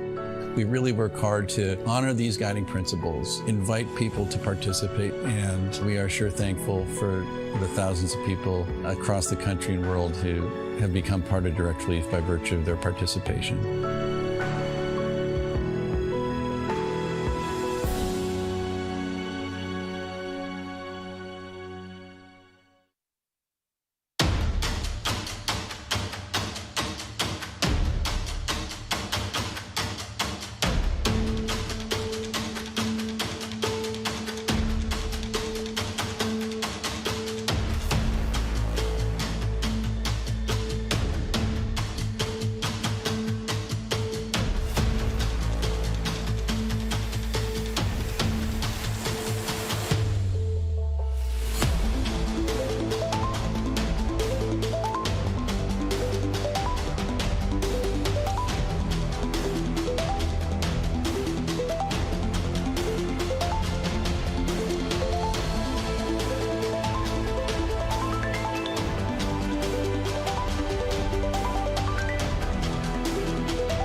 Welcome back, friends, to Gamers Without Borders, a Savvy Gaming Group, bringing you all this action live. And I can't believe it, but Rogue have thrown yet another map. Cool. Rogue? See, isn't they never left? Activated. That's what we got at the end of it. WYLDE taking it now, not just 1-0 up, but 2-0, because a reminder, they're coming WYLDE, that is, from the upper bracket, which means they have a one map advantage. Now, that is pretty ridiculous, isn't it, Jess? I think the ridiculous part is that we came into the map, Vito. If you missed that pre-test, you'll probably want to go back. We were hypercritical of the fact that Rogue has picked Border as the very first map against a team that already has a map advantage that they've lost twice in the past few days. They have not won Border since they have, imparted themselves upon this tournament. And part of me wanted to give them the benefit of the doubt that they wanted to practice it in a competitive environment. No problems. But if you want to make this land and you want to make the $250,000 for charity, you can't be throwing one of your worst maps in as your primary pick against a team that already has a map advantage. Like, that to me seems a little ridiculous. So I don't know the logic behind it, but I'm hoping there's something there somewhere. I'm not really certain what it is about this Rogue team, but it feels like they take a long time to get accustomed to new battlegrounds. No matter what map in a series it is, something about them always feels off for the first half, if nothing else. I feel like in that game against Victus, correct me if I'm wrong, Jess, it was like 4-2, 4-2, 4-2 constantly, and Rogue had to fight back a lot. That is not a problem that is without a fix. Like, Parabellum in North America is also very known for having slow starts, needing to come back into games after having like a pretty significant disadvantage, while they're taking advantage of the fact that Rogue sometimes take a little bit of a long time to get going. And Rogue have had to mount comebacks, not all of them successful, but that's been the trend over the past 2 days at minimum. And while they're doing a really good job of bursting out to early leads, using that aggression, ensuring that Rogue's game plan is thrown off early, because it means more often than not, Rogue don't really have enough of a plan to battle back. Oh, the amount of long arms we saw, Milosh. The amount of times I screamed and then I muted myself because I was like, not again. I remember the days where you used to be able to long arm an abysmal amount of distance. It felt like we saw both Rogue and WYLDE stretching their arms as long as could physically be possible, game mechanics wise, to be able to do that. I will say though, it's kind of fair. Rogue, had theirs, then WYLDE almost, mere rounds later was able to get that little bit of taste of their own medicine of the long arm as well. So all is fair in love and war, but I will say this is now going to be such a hard victory for Rogue to be able to obtain, because the next map is not their map pick. It is a good map for their opponents. Their opponents haven't decided to go to a practice map, third time lucky map, so that is just gonna be such a difficult one. My god. Yeah, Club is up next, like you say, and this is what we'll turn attention to as the players get ready for that next map. Jacob, this is one thing I wanted to say in kind of the pre-game or the pre-match segment, but I jumbled both maps in between one another. But Clubhouse, you mentioned if right now you're playing Clubhouse as a team, no matter what, Challenger League, like Nationals and beyond, you don't know how to play Clubhouse, there is an issue. You need to look at that. So what happens now? Is this the potential for Rogue to bring it back on such a familiar map, Jacob? I'd certainly hope so. I think the only downside to it being a map everyone is familiar with is that if WYLDE also themselves aren't familiar with it, then, I mean, they very clearly picked this one for a reason. I think it's not a case of outstratting. I think it's a matter of timing, because I still want to see them really use Spoit to its fullest extent. I think it's not a matter of Rogue getting crafty if it's a matter of flank timing, if they need to understand pushes more appropriately, if they have an opening to push or execute onto a site before we get to that 20 to 30 second marker of a round, then they need to take that opportunity and try to, use their aggressive force. They've got gunners. There are 3 guys on that team in Cryan, Kanto, and Spoit, all of which can create so much impact. But if they take too much time to get going, then that is ultimately going to be their downfall, because it feels as though WYLDE have everything pretty well scouted and adequately prepared. So Clubhouse is just that kind of battleground in this case, Milosh. Jess, your final thoughts on this? Are lobbies ready? They beat Heroic, one of the best teams in Tier 1 right now, 7-4 the other day on this map. That's WYLDE, it is. So if my boys WYLDE can't replicate the same kind of force they did the other day, my heart will be disappointed. The viewers will be disappointed, I'm sure. And that probably says good things about Rogue. So I'm going to sit on the fence here, and I'm going to let the actions, you know, do the talking here from these teams. Well, Jacob, Jess, thank you so very much for your input. Maybe we'll come back and end it all just there for EU, or we'll be going to our next map that is all on to Rogue v WYLDE. Casters, take it away. Thank you very much, Milos, once again. Clubhouse for map 3 then, Tim. WYLDE taking it 3-0. What you saying? Well, I mean, it's certainly looking like a possibility. As they said there on the desk, of course, Rogue have to be able to play Clubhouse. They can play Clubhouse. We know this. If you can't, you don't get to the point that Rogue have got to. So there is every opportunity for Rogue to come out and get a map back here. But they are up against it. You know, to really just highlight what Rogue need to do now, it's 3 maps in a row or nothing. That's it. Or they're out. It's done. Dub or bust, Tim. Dub or bust on Clubhouse. Absolutely, it's a wild pick. Interestingly as well, I did actually have a quick look through the map picks and see which side we're starting on all of these maps. Rogue have opted to start attack here on Clubhouse, and even more interestingly, if we do get to the next map, which is Skyscraper, WYLDE opted to start attack there. The only map where a team has opted to start on defense is Rogue on Cafe for our last map where they start on defense. So overall, to both teams feeling very confident on the attacking side of things. I mean, you saw WYLDE in the last map. This one could yet prove to be a bit of a spectacle for Rogue in that first half. Hopefully, they can get some good rounds on the board. Otherwise, that back end of Clubhouse could be very, very rough. Thinkaban coming in from WYLDE again. We saw it from them last time around, and it feels a little bit targeted at Spite. It was, you know, the operator. And you blame him, Tim? It's not just targeted at Spite. We know how powerful Thinker is. You know, the LMG. We are seeing a band out a little bit more, sort of, not routinely quite yet, but more frequently. But it worked. It worked last time around. Why not do it again? Bring it along here. Spite didn't really make huge impacts on the map like he did yesterday, so you know, yeah, you can't completely silence him, you're not gonna do, but it certainly did limit his sort of capacity to get those frags, it seemed, on border. So while doubling down, we'll go for it again. We're gonna have Thatcher, Kaid and Mirror make up the rest. No surprises there. Hatcher's not gonna be a problem because we've got Hibana, we've got Maverick. Easy peasy for the attackers. Well, let's see how things play out. WYLDE really thriving in the chaos on border. Yeah, looking at how aggressively they were roaming, swinging out, really charging around the map and looking to pick up 2Ks and 3Ks. It took Rogue time to adapt. But here, as they continue into the attacking side, as they ended on border, I'm thinking on a much more structured map like this, you might just find Rogue are just able to deal with that aggression that made WYLDE look so sharp. And when that aggression fell away for WYLDE on the end of the last map, you started to see a way for Rogue to get back in. That's what brought it all the way back up to a 7-5 from a 5-2 scoreline to WYLDE. So let's not write Rogue off yet, but there is still a mountain to climb. 3 maps needed back to back. And we start out in the basement, as you say, with a 3rd floor roam coming out. No surprise at all for this map, Tim. Yeah, I mean, making no mistake, Rogue are a team that can get their way back into this. You know, that's, like you say, WYLDE don't really need to take their foot off the gas much. You know, if Rogue can find that aggression again and really start going at them, it could well be that they can get themselves a decent advantage on the attacking half here before they move into the defence. So WYLDE need to be cautious of that. They don't want to overcommit, but equally, they don't want to give Rogue too much freedom. So it's going to be a fine line to tread. They need to get that tricky balance. I do indeed. At least this round starts out, things are looking at least mildly safe, I want to say, for the side of Rogue.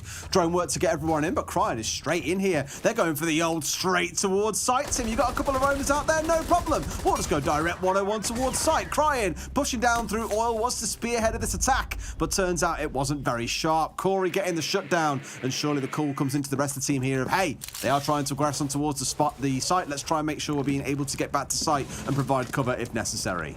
Not only does Corey get the kill, he's able to get back through the corner to Salvation Station to pick up a few of those hit points as well. So looking pretty good as the opener onto Cryan is done. Blue tunnel is still secure. Corey's on full health, and Wild are sitting pretty right now.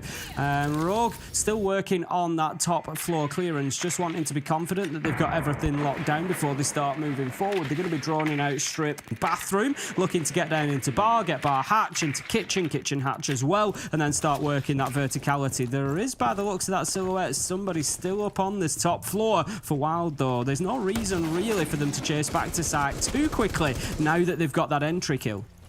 Surely not. Surely when there's no mute on side slowing down the attackers from getting all the information they need on this top floor, there should be no way they're getting hit on the flank by anyone really on this side of Wild. By the looks of it, I think everyone is now back on site once. Yeah, I think they're on the way back. There they are. Yeah, all back on site at this point, so now Rogue can slowly start working their way. No. What? Yeah. Let's just have a quick look at Jay. He is off in the map and he's looking to make a nuisance of himself. There you go. I spotted him up in construction. And if he hits them on the flank, they are going to be kicking themselves. I mean, Tim, after all I said about the drone work from Rogue really improving, yes, they lost a lot of them, but they were getting hit a lot less often on the flank by Wild, and they were shutting them down as they came running into angles. They should be ready for this. They must have a drone somewhere that's more than aware of him. In this point, he's going in towards kitchen. He can see the hatch from here, Tim, so he's going to shut down a whole part of the map as long as he stays alive. Being shot through the floor is down to about 5 HP, but it's enough to make Rogue panic as we get into the last 15 seconds. Well, that's the thing. It's just wasted so much time for them now. Rogue's got themselves established in dirt. Jay gets the kill onto Deepak Corey, and there you go. The round falls apart because Rogue's attention is split. The focus is diverted towards Jay. So then it's kind of like you've got all this forward momentum, Des. You're a train. You're rattling forward. You're coming towards that last 20 seconds, and something hits the back end of the train and just gives it a wobble. You know what I mean? So then it's got this big wobble on, but it still has to keep trying to go forward. And that's exactly what happened to Rogue there. They just couldn't keep it on the track because they knew that they had Jay behind them. They knew that they were seconds away from disaster, but they didn't have a choice with 15 seconds but to keep trying to push forward and hope that the problem didn't catch up with them. But guess what? It did. It's so bizarre. I mean, ultimately, again, there's no mute, there's no Mozzie, the sort of things that we're used to seeing when you come for a full map roam on Clubhouse. Droning through it should be absolutely no bother. At the very least, you stick the drone at someone's foot and have them follow it through the map. But Jay, just left completely undisturbed around construction, gets the full run of the top floor, and ultimately is the thorn in the side that Rogue really didn't need to be dealing with in round one. So more attentiveness needed here in round two for the side of Rogue. Wild stepping across towards gym and bedroom, and unsurprisingly, Tim, Rogue has seen this a million times. This is going to be an extended hold here out towards the far east side of the map with a couple of differences. 3 mute jammers going down out towards these walls on the side to, one, deny away the drones coming through, but also to try and keep these walls closed. And there is no rotation in towards red, which we're very used to seeing. Instead, they've completely locked cash down and no doubt want to sit in there and play for it with their lives. Yeah, that was the interesting one for me, not having that rotation to top red. You'd usually have somebody who's going to start playing on the stairs, and they're there to prevent anybody pushing up those stairs and opening the wall into the cash side of things, or from aggressing onto that wall of cash, whether it be through rotation or through opening it up. So that's pretty much going to be free if Rogue want to go up there and do that, but they're going to have to work around the mute jammer, but placed on the middle panel of 3, that shouldn't be any problem whatsoever given the current nerf. And so I don't know, Rogue aren't really focusing too much on that at the minute. They're looking instead to open construction wall. That's going to cut off anybody that's playing inside of cash, so it might force them back. Logistics hatch has been opened as well. Corey is in a very dangerous position at the minute. Could find himself, there you go, thank you, Leon. He's going to get himself a kill through the soft wall, nice and easy, but they've still got the clash to deal with. Yeah, Corey was so focused there on the hatch that he forgot about the wall being opened up behind him, where Leon, with the assistance of that drone, found him for absolute free. But now they're trying to focus on trying to get rid of Jay. The only real place they can push in through is through the single doorway itself, which Jay knows he can turn all his focus there and just keep on challenging. Here gets himself an impact coming in, I think that was, onto some of those X-Kairos pellets. The problem being that Deepak can go through these forever, and they've got the long angle cut off. And this is the issue. Jay has been cut. They're going to find him finished down as well. 3 kills for Rogue and half a round to play. I know who I'm backing in round 2, Tim. Oh, quite easily now. Rogue should have this tied up. It was a little bit of a strange defense coming out of Wild. I've got to say that. I'm not going to take the round away from Rogue. I'm going to follow on to say Rogue picked it apart beautifully. They saw where the problems were, they saw where the gaps were, and they've just exploited them at every opportunity. Fantastic play from Rogue. But Wild sort of offered them a couple of those opportunities. Corey led prone inside the logistics like that. I know why he didn't move, because the hatch had been opened. He recognised that the wall had been opened. He couldn't go anywhere, because if he's assuming there's somebody stood on hatch. If he moves forward, they're going to shoot him from hatch. He's completely stuck at that point. And they've just got themselves into a couple of really bad positions like that. Jay inside of Cash, without the rotation out of there was nowhere for him to go. So as soon as you hold from construction window with the wall soft as it was, Spite just downed him as soon as he had to move around, and then it's up to Cryin to just step in and get the kill. It was just really well played by Rogue. Really dodgy setup, I think, from Wild, if I'm honest. It's a good read from Rogue. It's definitely the one way that I would look at it. But now we get to step across into Ye Old Faithful, one of the most well-known sites in the game. It's Cash and CC coming up for Wild, with Dad's army once again being brought along for this exact reason you're seeing. This is one of those keeper barriers going down on side of the catwalk, just to make sure the small exposed area that makes it very hard for you to move around, like you're seeing now for Aces, is suddenly much more supportive of you, and you can move back and forth. You can peek from behind it. You've got so many places in which you can come up, and I love that little cheeky bullet hole that you can get low down as well. That's going to catch some people off guard, I guarantee you. Well, this is it. You know, it's bulletproof, so you're not going to be taking too many shots in reverse, and that is going to be a difficult one, even for somebody with the mechanical skill of Spite, for example, to be peeking on the opposite side of that and hitting that shot. Forget about it. Going to be very, very tough. So instead, right now, Rogue trying to get themselves inside of the building. Interestingly, Spite is down to half damage as well, half health. So obviously taking something along the way. He's going to be up onto the rooftop. Might just see a little bit of a split push coming in here. If he's going to move his way over to Jacuzzi side, they might try to get themselves on both sides, get the breach and move in from Master and Construction. I know it's not a kill, but again, it's really worth commending Wild for the very aggressive defensive game they've been playing so far. Yeah, it's very easy for teams to get scared and kind of sit back there and just kind of focus on the site itself, but they aren't showing any fear. They're getting out on the map, they're trying to disrupt Rogue, they're getting up in their face. That's all the more important now that we're in the kind of attacker repick phase of the game at the minute. Now that that's present, you know attackers can bring the perfect lineup for the site. So if you can get out there and bring down one or two of them, shut down a couple of critical tools to pull off and execute, you increase your chances of success massively, and Wild are really playing into that game, which is great to see. BZ still deploying those Kiba barricades depending on what's happening in the round ahead of him, and I love to see that. Just keeping a couple in the bank so that he can put them out there and just provide that extra cover. Now Jay, he's going to be in an important position here because he knows that the peaks are coming. He's going to take, I mean, it just shows you every millimetre that these players fight for. He's looking through the hole in a steel bar to get a view onto the door, and they're fighting back through it. You know, it's like threading the eye of a needle between these players. Absolutely. As it stands right now, Rogue have got themselves on this con side. They've done what some teams do. It's a bit more uncommon these days than what we normally see. Normally you'd see the East Breach take, get control of Garage, plant in behind the server chassis. Here what they've done is get control of the East Breach and then moved over towards construction side. So from here, with this being opened up, they can look for a plant inside of Cash. Jay, he bites first and finds Leon. Great start for them. I said Jay was playing in one of those pivotal positions. He moved himself away and managed to find the kill, taking down the thermite, but Leon's work was largely done. Spite is going to find himself down by the Corey DMR, though. He's going to crawl away, may well get picked back up, and it's Deepak to find what was an injured Jay. So 25 seconds left to go, and we're pretty poised here for an even finish. 4v3, effectively 4v2 if Spite is not going to be collected. Giesler managing to find Cryin, and the advantage is now definitely with Wild. Rogue are not in a position to really get this diffuser down. Spite has been collected, but they're going to need kills. Giesler finds Deepak, and Spite is going to be finished off by Corey. 4v1, it's all but done as Kanto needs to push his way inside a site. 3 seconds left to go. He's trying to find kills. He's dancing, he's diving, he's not going to see a person, and that is going to be the round. And it's Wild with another successful defense, and that's going to suit them down to the ground. There's 2 out of 3, ain't bad. I didn't quite see it, but I can only assume that Leon was playing with smokes there as well, and that would have been their big sort of lean. In fact, you can see it in the top right corner. One smoke left in back pocket.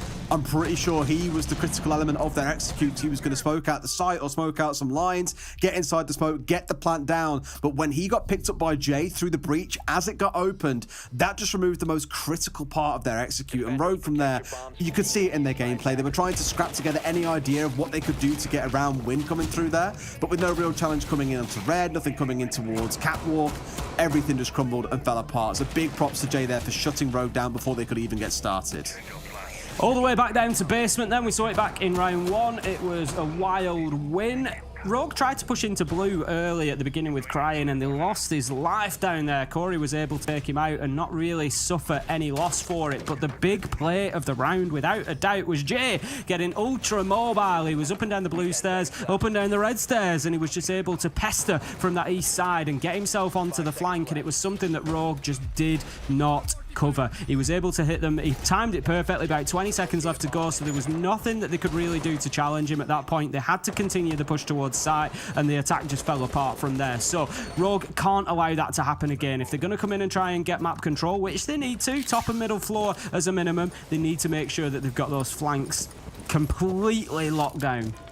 You'd hope so, yeah. For me, again, it's looking at how Rogue focus on attacking this round. For Crying is another direct-to-site attempt in which he gets picked off. They can't try and play things a bit more team-based.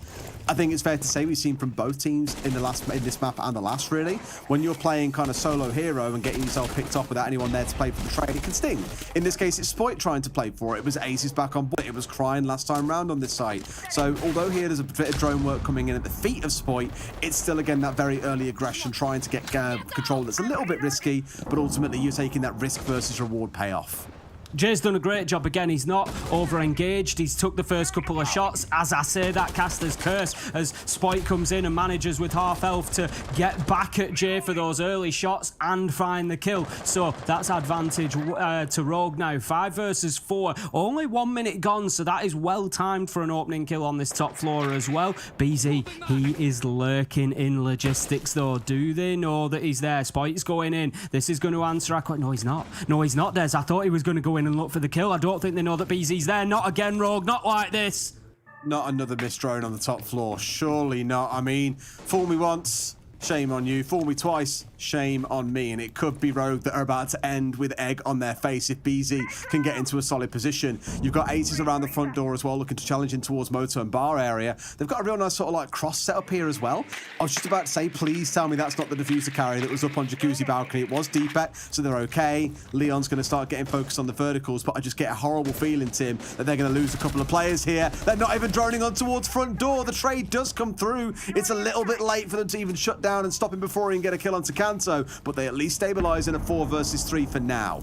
Wait, BZ, wait. It's too soon for him to go yet. He just needs to pick his moment, but no, he misses the shots onto Leon. He's going to disappear onto the top floor, but that maybe gives Rogue a little bit of time to react. They can send somebody up there quickly. He might have just bitten a bit too soon, but what's he going to do? His movement could be key now. If he can drop himself down onto another flank, it could be a nightmare. We're going to see one down in blue. It's effectively 3v2. 2v2 now as Corey manages to find the kill onto Leon. Diffuser is down at the feet of Corey. That is another problem for Rogue to try and solve, and this at the minute feels like it might just be weighted in the side of, there you go, BZ using that hatch. He still hasn't been dealt with. 14 seconds left to go. They've got the vertical, they've got the diffuser. Rogue, they need to find kills. They're gonna get one man is down. It's 1v1. There's no way this happens. Surely Crying, he gets in, he gets that diffuser, he starts putting it down, and BZ, he's being cautious. He's low health. He needs to get Crying without too much of a gunfight here. This is not good. Rogue have managed to turn this situation somehow on its head, and they've got it back in their own control. Crying getting burnt down by the fire pop coming out of BZ there. Steps over the Thunderbird Cola station as well. Is this where he can win this 1 versus 1? He knows where he is. Must know that he's in behind the bar. Steps across once again, looking for this fine angle. We saw Corey playing from here, but my God, the roles are reversed. The shots come in. BZ hits the shot. Down goes Crying, and once again, Wild are going to use guerrilla warfare to tear Rogue asunder. They get round 4. Oh, that is such a tough round for Crying there. There's all sorts that you look at and you just think, I know it's not a criticism at all, but we saw the Thunderbird in the middle of sight there. He'd taken so much damage. If only he'd been able to reach it, maybe he wins the round, but somehow BZ peeks into the LMG and gets the kill. What a round for Wild to lock down. 3-1 now, and they are looking electric here on Clubhouse. That is honestly one of the most enjoyable rounds of Clubhouse I think I've watched in a long, long time, Tim. And sadly, a lot of it came off just a little bit of tardiness coming out of Rogue. Being hit on the flank, not looking the right way when pushing in towards sight. Like you were challenged from towards dirt and no one was looking at dirt. You know, 2 kills in that round went against them. And they did find the trade admittedly afterwards, like about half a second after.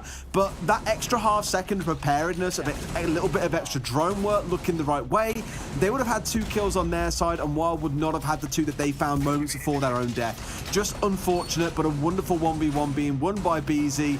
That round had it all, I think, a real spectacle of Clubhouse. Now we go into round 5, and my God, I really hope it can keep up that kind of expectation. The thing is, I said earlier with BZ, I picked him up and I said, you know, he's got the, you know, not necessarily right now, but he reminds me of that sort of Souls, Breedy style clutch player that you just, when he's the one that's left, you think, you know what, he might just do this. And I'm sure there were people that were like, calm down, Ace, you know, he's not Souls just yet. And I agree, he's not just yet. But 1v1 against an LMG, about 15, maybe even 10 health left, and he gets the win. He's just one of those players that just doesn't seem to die. What a round from him. I think, as I say, I'm being critical. He maybe went a little bit early at 48, I think it was, 48 seconds that he pushed and went for that kill into bar.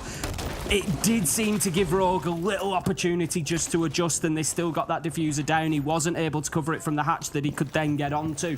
But that's being like hypercritical from me. BZ's played a brilliant round there. Rogue have made a big mistake in missing him again. They gotta learn that lesson, Des. And just not keep on giving things away to these roamers. In this time round, I think it's looking more directly in towards above the site itself. It isn't the site. Bar and stage is where we are. Haven't seen that tons lately. I kind of had a flurry when it first came into the rework. A bunch of teams were trying to make it work. I think some then started giving up. I think like Heroic, Na'Vi, 2 of the teams that I can really think of that played it. G2 did a few times as well. But outside of that, it has sort of faded away. I'm glad that a couple of teams, not just here, but also at the recent major, have been making good use of it. So Rogue, they've tried to get inside on the top floor. Spoit's been shut down by Corey, and still Rogue are stuck fighting away from the site itself. And we're just still seeing that additional security of the Kiba barricades being deployed there and being deployed at a cautious height. It's stopping the peak onto the feet. Crying, he manages to get himself inside the logistics though, finds the kill onto Jay, and that leaves us 4 versus 4. And the problem for Wild there is it looks like Rogue have got themselves top floor control. As soon as they have that, they can start thinking about a plant. But Leon is with them at the minute in the top floor, so I'm sort of wondering exactly where is going to be the aim for the plant. Quite often you'd see them get into stock, open the wall, plant on stage. Alternatively, they might need to get some control over the bar area to put it down there, but work to be done and only 45 seconds left to go. I mean, Wild here also employing the TSM strat that we first saw at SI, I want to say it was, where they used a Kaid instead of a Bandit. But what you've got here is Echo and the Bandit, I believe. In fact, no, it's Corey on the Alibi, out towards strip side, which means they control all of Kitchen Hallway. They can very easily step down and go for a challenge. You see the toe shots, everyone loves some of those, but no, Kanto staying alive. Geezer just reminding him, hey bro, these things work both ways, watch your step. You can see the posturing now as Rogue try to get themselves into position. Crying, he manages to get himself another. Going well so far. Kill onto Giesler. That's going to leave us now in a 4v3, but time could be the enemy. I think Leon's got himself inside of sight. One Yokai drone gets taken down. Corey, that's important. That's going to allow that plant to go now. But there's another Yokai. He can't see the planter and misses the shot. Cannot stop it. It will be confirmed, but Aces goes big with a double. It's 2v1 now as BZ fights his way back in, but there will be no clutch this time for the Wild man, and that's going to be Rogue taking their second round. Oh, that must have been a matter of pixels with that Yokai, Tim. So close to catching the head and disrupting the plant, but no, just slightly mistimed. Honestly, if he goes a little bit, if he goes 6 feet further forward, he stops that. If even that. I think even like 1 or 2 Tim, and he's probably in range of being able to disrupt him there as well because of the AoE, but clearly just blocked by the bar, and Leon manages to stick it. Again, another crazy round, chaotic in towards the bitter end of things, but Rogue, they get the round they need. Whew. Right, we move on then. We keep moving. Wild, round 6, and they are now defending for the final time. It's going to be Cash and CCTV. And as much as Wild feel like they've been bang on top of this matchup, Rogue just keep fighting. How many times can I say the same thing this weekend? Rogue just muscling their way through a couple of rounds to keep themselves in touch. They really need this one for me, though. They want that advantage of having the even half before they go on to the defense. Wild are going to be happy if they come away with a 4-2. I didn't see the site we were on, and for a second I was like, okay, looking at this lineup, that looks like a gym and bedroom. Or is it? They've got Castle, they've got the Bandit, they've got the Valkyrie. All these things just scream to me that we'd see them playing out towards gym and bedroom. But instead, with that Castle on side, they could come up with some really interesting ideas. And Mr. Observer, I would love it if we could find where those Castle barricades have gone down, where the hold has been set up, and where it is they're trying to pour their focus into. Because I know that he's got none in back pocket. They are all out and about around the map. It's on the downstairs. So they want the lounge to Nile. That seems to be the key part of their focus. And now we've got the active tricking coming in. With that lounge hold downstairs, you can't comfortably get inside of storage and blast out the bandit tricker from below. You're just going to be challenged at every single turn. I really like, again, what we're seeing coming out of Wild. Yeah, we've got 3 out of 4, 2 in lounge and 1 on garage door. There you go. Marciu getting in there on the Castle games. He's going to find all of them. A tip of the hat to him as he manages to get the last one on blue window. So, like you say, it's largely about that lounge denial. It's making that very difficult to get into. Lower garage as well. Interesting, really. Trying to just really close off that bottom floor area. We know that it's important, and it'll just give them a little bit more flexibility. We've got Giesler down there in the lower area of garage, so they might just be able to hold on to that a little bit better. Hold on to garage, support catwalk. I'm sort of fascinated. I'm not hating this.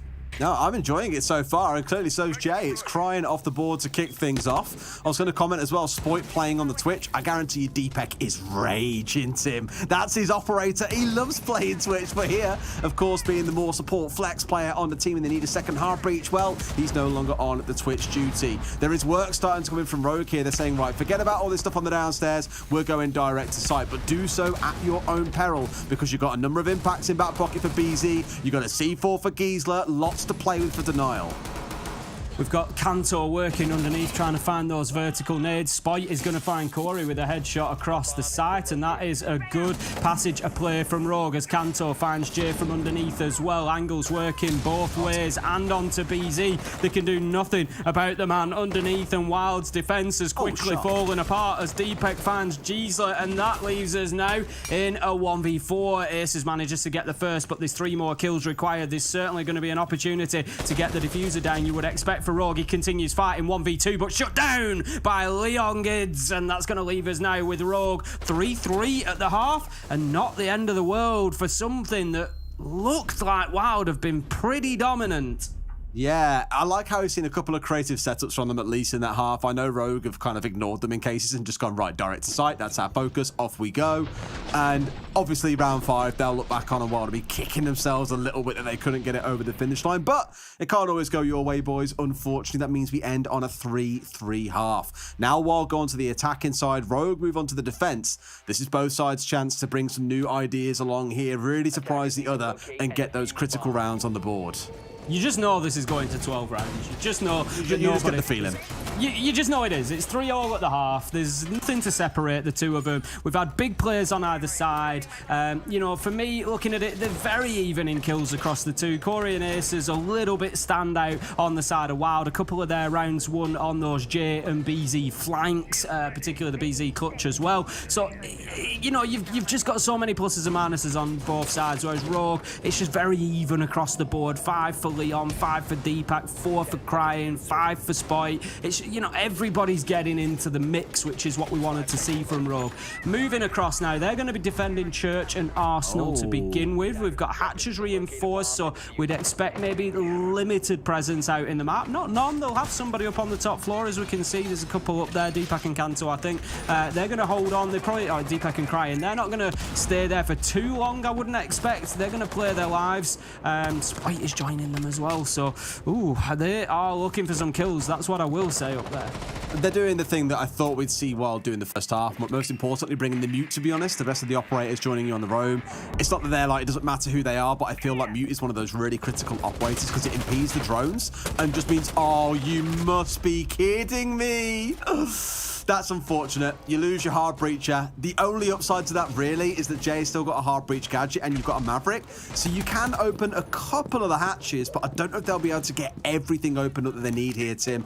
If they're going to, well, it's all going to come off the back of this Fuse and the Monty pulling off some absolute magic. BZ being tanked down to about half of his HP, but all eyes are going to be on Jay here and seeing what he can do with the Fuse.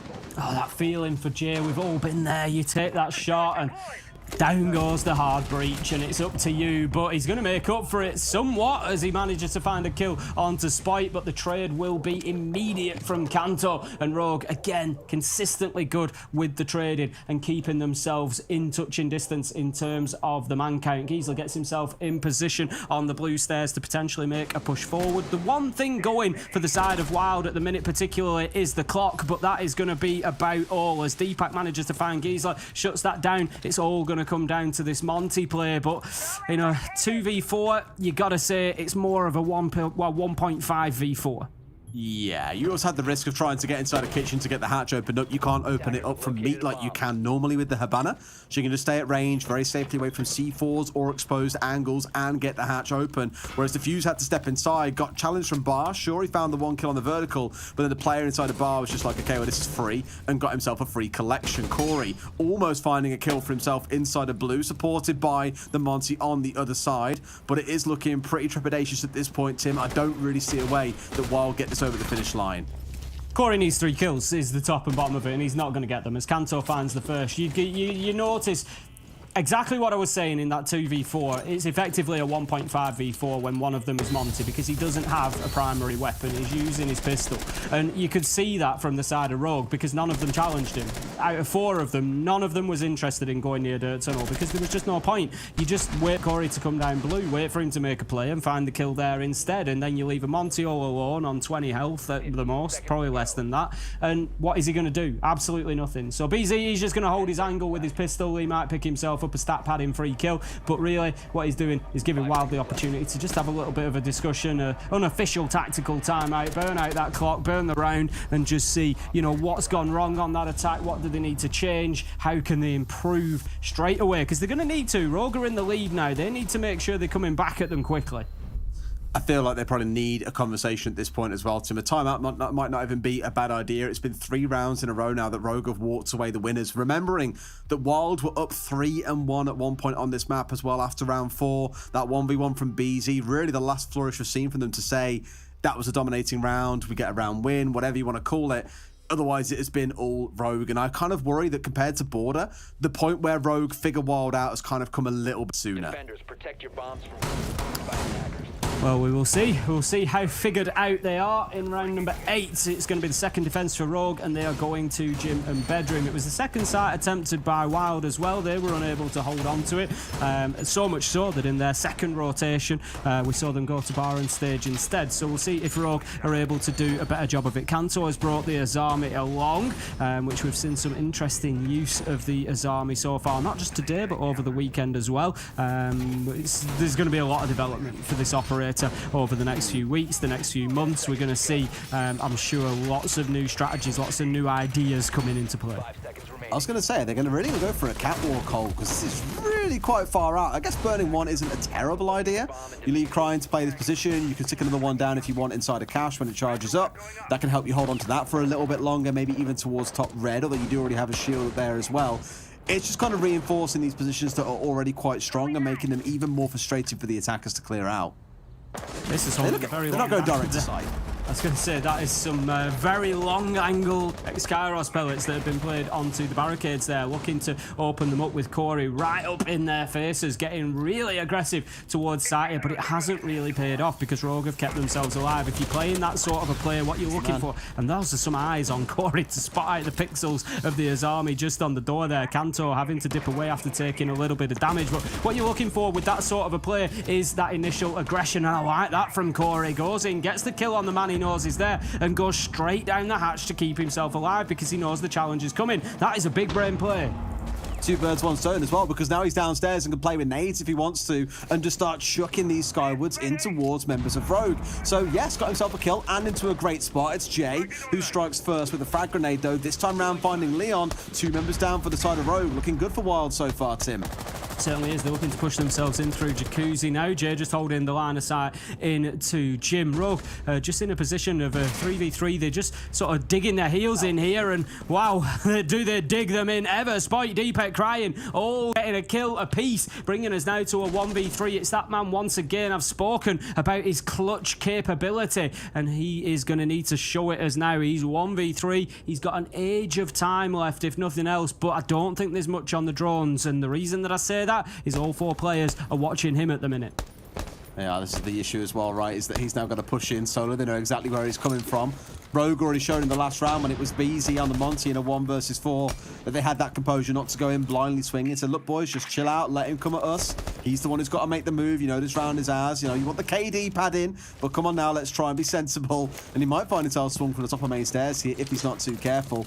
But again, that orchestration is there, that this is exactly where he's coming from. Steps in and finds one. Surely can't pull this one all the way back. Expects one to be inside the hallway. They're not. They've already gone across, and there we go. Crying with the closeout. Rogue, 4 rounds back-to-back, Tim.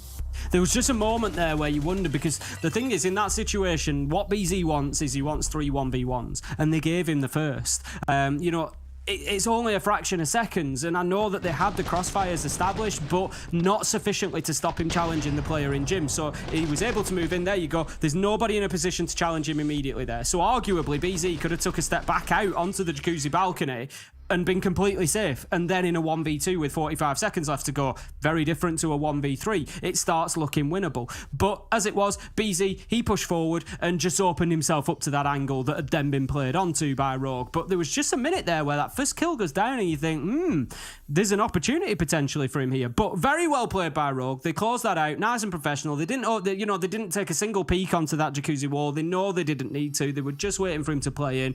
Great play from them. Rogue now found themselves 5-3 and cruising towards what could be a map win on Clubhouse. I said it after the last round, Tim. I'm glad that we're seeing it here, not in the next round when they could be down 6-3, while taking that time out to go, right, boys, everything's falling apart. If it carries on at this rate, we'll be in a 2-4 half. Rogue will walk away the winners. We want to close this out now with a 3-0, lock in that spot for the LAN. That is what they want to push towards. So the sooner we can get our way back into this game, the better.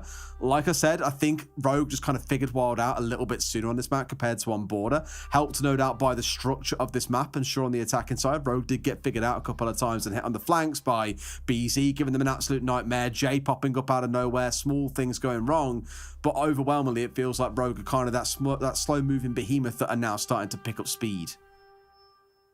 We're going to get through the tactical timeout. They get a minute to speak to the coach. Coach isn't normally allowed to speak to the players during the terms of the rounds or in between, only during the tactical timeout. So they're going to be having a good conversation at this point. Just make sure that they know exactly what is going on. We'll be heading back into it. And they're just basically, as you said, Des, they're just trying to steady the ship. You know, what's going wrong? Why we're not winning these rounds? You know, what needs to be changed? Maybe the coach has spotted something, or maybe it's just literally to try and break the momentum of Rogue at this point. So we'll be heading into round number 9. Rogue are going to be defending CCTV and Cash. That is going to be the next point. And if they get this one, they go not only onto map point, but it will also be a full sweep of the defensive sites. They'll have 3 successful defenses in a row, and they'll be going to Church and Arsenal most likely, which they won back in round 7. So they're going to be feeling pretty confident about taking the win at that point. That's it, and that is really what Wild have got to start finding a way back in right here and right now. A pretty standard setup coming in once again. We're very used to seeing setups on this site by this point. The whole hold inside a garage with the support coming in onto the catwalk, the reinforcement out towards construction. Admittedly, for both of these teams, we've seen active bandit tricking coming out, which we haven't seen in the longest time. For a lot of teams, they kind of go, oh, well, it's so easy to get control of below. You can't then defend the bandit tricker, so what's the point? We saw Wild really doubling down on that and saying, okay, we're bringing a castle to support the downstairs. Obviously saw how that worked out in the end of things, but at least the intent was there. We've got the mute jammers on the lower garage walls for the time being. They're looking to get those opened up to try and deal with the player on catwalk. So it just gives you a little bit of a safer ingress into lower garage, and then you can toss some nades up onto catwalk and try to clear them out. But some nades are going to have to be used to clear away these mute jammers. No other options, but we will see the X-Kairos pellets that will be able to be detonated now. So that is going to give access to that bottom garage area, and they can start pressuring on. So what Rogue are looking to do is get Monty up onto the catwalk, clear out the catwalk, get the east breach open, and then go for a plant just behind the server stacks. Absolutely. A much more standard take rather than what we saw on the road back in the first half, which was the east breach opening into a construction side take. So much more standard than maybe we would have seen from Rogue back in the first half. The Monty is the kind of old school throw-in here. We don't really see Monty all that much. He did have a few changes recently where he's a bit easier to stagger now. You know, not quite as hardy as he once was. I don't know what's going on. Maybe he's out of shape, but either way, can't quite hold his own as well as he would have previously. And Crying here probably fancies his chances of trying to hold on to catwalk for at least a little longer here as we hit that halfway mark in the round. Jay's going to find Kanto. That is a good start for Wild. They needed to get something going. The player down in Oil Pit is going to remove a lot of a threat for them in trying to get that garage control. BZ is now going to start bullying Crying a little bit. He's just pushing backwards and forwards, but needs to be very careful of that Toxic Babe canister. Crying still managing to find one despite the pressure onto him. Leon is on low health, but there was just too much gas for BZ to be able to maneuver through. Well played from Leon, just able to deploy those canisters to take up about 3/4 of the upper catwalk there, and the Monty could do absolutely nothing but breathe in one after another. Jay manages to find Crying though. That is now the catwalk clear, the breach in their control. There should theoretically be an opportunity potentially for Wild to get this diffuser down. Even in a 3v3, they have the control that they need to be able to do so. You only need 2 guns, one from here and one from the breach itself. Yeah, but I guess it's the worry here about the C4 in the back pocket of Defect. They might be able to Perfect. There's the 1J into a big 3K Spoit, overexposing himself there where it kind of feel like he didn't need to. You as the defenders here want to play behind that C4, but Jay's going absolutely nuclear. In he comes to the plant. Defect C4 over the top. Jay not finished off by it. So now, like you said, Tim, they can just hold these angles. In he comes, and Jay has had a thunderous round, a 4K to break Rogue's 4-round win streak. Great round from Jay there. We've picked him up a few times as being an impact player. I said it back on Border. You know, he doesn't necessarily get the most kills. He's got 4 in that round. He's not going to necessarily lead your leaderboard on frags. That's probably going to be aces. But the kills that he gets are so impactful. And just when they're needed, 5-3 down, bang, he comes out with a 4K and gets the round. And the 2 at the end, particularly for me, he got the kill onto Crying, which you saw there. But then these 2 at the end, where he gets Spoit and he gets Leon, that just blows the round wide open. The lid is off it at that point. The job is done, and you can just get it locked down. Great round from Jay. It's like I said, I had those concerns about why we had Spoit and Leon both stepping out to challenge when you've got that C4 in back pocket. That is kind of your Hail Mary. If nothing else, you want to maybe try and push and get bottom red control inside a lounge so you can C4 from below. But it just felt like a bit of a poor decision coming up from Rogue there in terms of the swings they made. One thing I do want to commend though is Leon on the smoke as well, because when we had the Monty coming up onto catwalk, he smoked behind him to stop him being able to retreat, smoked in front of him so he couldn't press forward into Crying, then dropped a smoke perfect in the middle of those 2. So BZ, either way you look at it, was going through about a canister and a half's worth of smoke to get forward or back. He was just a dead man walking at that point, and by the time he got halfway through the one behind him, he was down on the stairs and finished off. Just very good stacking of those smoke canisters coming out from Leon. It was fantastic. Fantastic play, but just not enough in the end. Wild then going to be attacking this time onto Church and Arsenal. Rogue were able to hold it down pretty well last time around.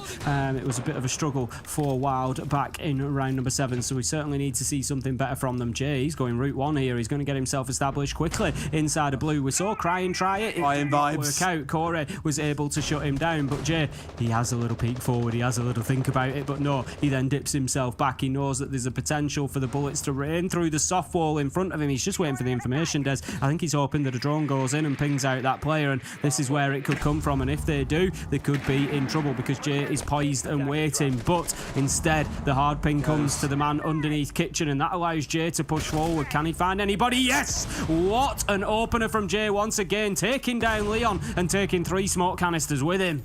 Absolutely, that is mega to remove the smoke. And admittedly, Leon, why would you expect someone to come pushing up at that point straight onto the vault cams? But here comes Spoit, a big 2K coming up storage, and that removes the blue threat really coming out of the side of Wild. They've lost Jay, they've lost Giesler. It's all falling apart, and 3 members left to keep the dream alive in this round. Such a shame after the big start that they had, but Corey, he's getting aggressive. It's not going to pay out as Spite manages to delete him from the bottom of blue stairs, and that leaves us now in a 4v2. BZ and Aces are scrambling here. They've got the hard breach utility. That is something in their favour at least, but they're now going to find themselves coming under increasing pressure because in a 4v2, Rogue are happy to throw a couple of men at this and just keep hounding them, keep hassling them, keep them on their toes. And Aces, he's going to get himself in to try and pressure the top of blue stairs, try and move into bar. He's trying to get into a position to link up with BZ, I think, but he could find himself getting shut down. He knows there's somebody on the pool side of things, but Kanto has not yet revealed himself fully.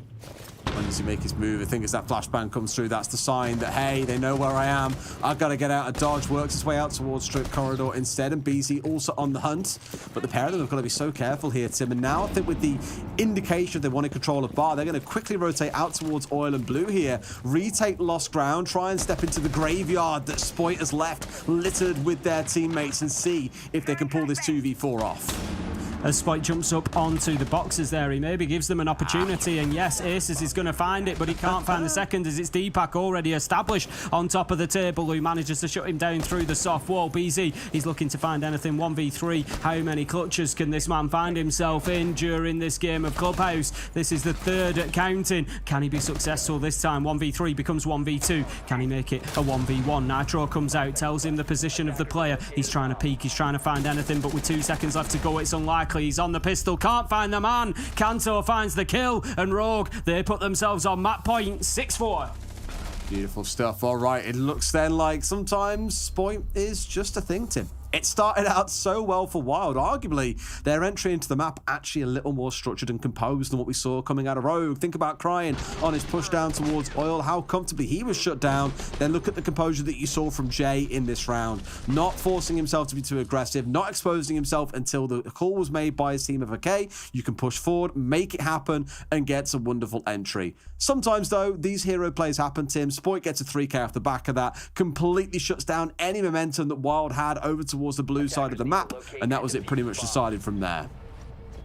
Going to be heading up to gym and bedroom then for Rogue to try and finish things off here. They won it last time around in round 8. It was, again, another round that came down to a BZ clutch, and it was another round that came down to a 1v3. So Rogue fairly confident up here. We had a good start from Wild, if you remember. They got themselves in aggressively. Corey got himself the opener onto Kanto, went straight down the hatch from Jim, working underneath, but then Rogue just found kill after kill after kill, and there was just nothing that Wild could do to get themselves back into it. So they need, for me, I think, a slightly calmer approach here, Wild. Last time they tried to go explosive, tried to get directly into sight, didn't really pay off other than the opening kill, and it just wasn't sufficient to get them around. So for me, get yourselves the map control, get CCTV, get cash, get construction, work across, pressure from breach, and just, you know, tick all the boxes this time.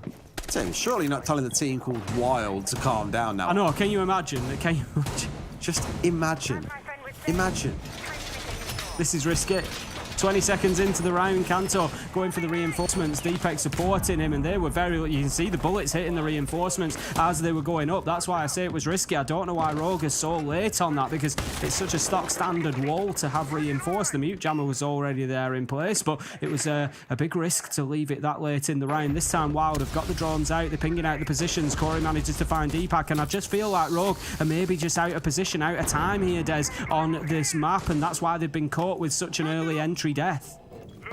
I think by my counting as well, Tim, the last 7 rounds in a row, Wild have walked away with the entry, but the game has just gone against them time and time and time again. So even though, again, they're finding those initial kills, it's about, ignoring the TK, of course, it's about then converting them into the round wins. It seems to be evading them for now. Spoit, down to about 5 HP as a grenade from below connects, but doesn't quite finish him off. Corey is going to be back on the drones along with BZ as they just try to get the information in. There's a yellow ping if Jay gets this right. No, the man just moves away, but Spoit will be downed. Probably not going to be an opportunity for him to be collected. Certainly won't be as Jay manages to fire a few bullets through Corey with the vertical nade onto Kanto as well. And Wild are playing this much better. BZ manages to find Leon. It's all up to Cryin. He's trying to work his way back through. He's not going to catch anybody on the windows. One does just drop down outside. I think he's going to go for it. He looks out. He does manage to find aces. That's his freebie. He's not going to get any more because they know which side he's coming from. BZ will start to put that diffuser down on the ground. 1 minute 10 left to go, but that's going to be irrelevant because there's now about 30 seconds for Cryin to do something about this. It's a lot to do though, right? You've really got to run the gauntlet here, kill every single player on the return back to site, ground that you once held, now lost, and that it's able to stick all the way through as well. He's only got about 20 seconds to play with here at this point, Tim. I don't see him walking away with all 4 of these. But for Wild, mate, they were literally playing their own game of the floor is lava. It was ludicrous, just blowing up these members from below. 3 nades coming in, 2 kills found. Wonderful stuff, really well played, and capitalizing on the ground that Rogue simply didn't have control. You may have just seen from Leon in the all chat, we will have a tactical timeout in just a moment as Rogue know there needs to be a conversation here to get things back on track. Well, I think, at that point, obviously, there's discussion about at what point do you make that decision. The round is still... But that's not about whether Cryan's going to make... there's been a decision there where it's... I'm not really going for this clutch. Like, we're going to use this time to have a chat and we're going to extend that by having, a timeout to follow it. So I think that decision had already clearly been made with Cryan just keeping himself inside a CCTV. He wasn't trying to push forward. And Rogue thinking, yep, we need that time. Wild have got themselves back within touching distance. It's 1 round now. We've gone all the way to 12 again. And they want to get this close down in style. There's no two ways about it. Wild want the 3-0. That's what they're looking for here. And, what a statement that would be. Already their performances through this tournament have shown that they are definitely, a contender. This team is good, Des. Absolutely, yeah. Let's look at the last 7 rounds, by the way. 5-2 in scoreline to Rogue overall. I mentioned about it being 3-1 to Wild, and Rogue have really battled their way back in and done it excellently.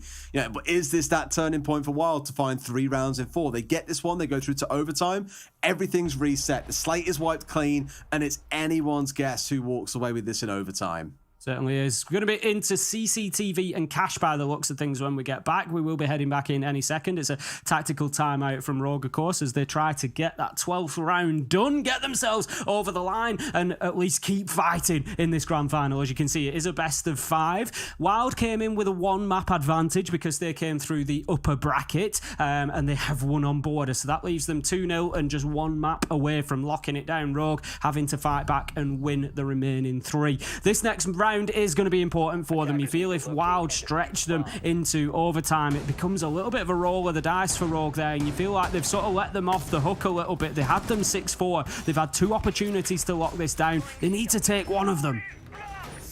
Now the big question is, can Jay do it all over again, Tim? Last time round on this attack, walked away with that 4K, was overswung by a couple of members of Rogue, which is what makes me a little bit nervous. Hopefully, they've got a bit more composure here, had that time to talk and go, right, boys, no more craziness, keep it sensible. But even they've changed up exactly what their lineup looks like here, where we've seen Azami coming on before. We've had things like the Bandit on side. Instead, we've got the Frost on side here for Kanto. 2 of those already deployed up towards Catwalk. I think out of anticipation of there being a Monty, but as we know better, Tim, with our lovely 2020 vision here from the top down, we know there is no Monty on side for Wild. Kanto's just put down the cheekiest Frostmart I think ever. It's, when it's called hiding in plain sight. Basically, he's put it in such an obvious position that it might just work. He's put it right slap bang on the default plant spot by the server stack, if you would please, Marciu. Just inside of the wall. There you go. Surely that doesn't get somebody going in for a plant.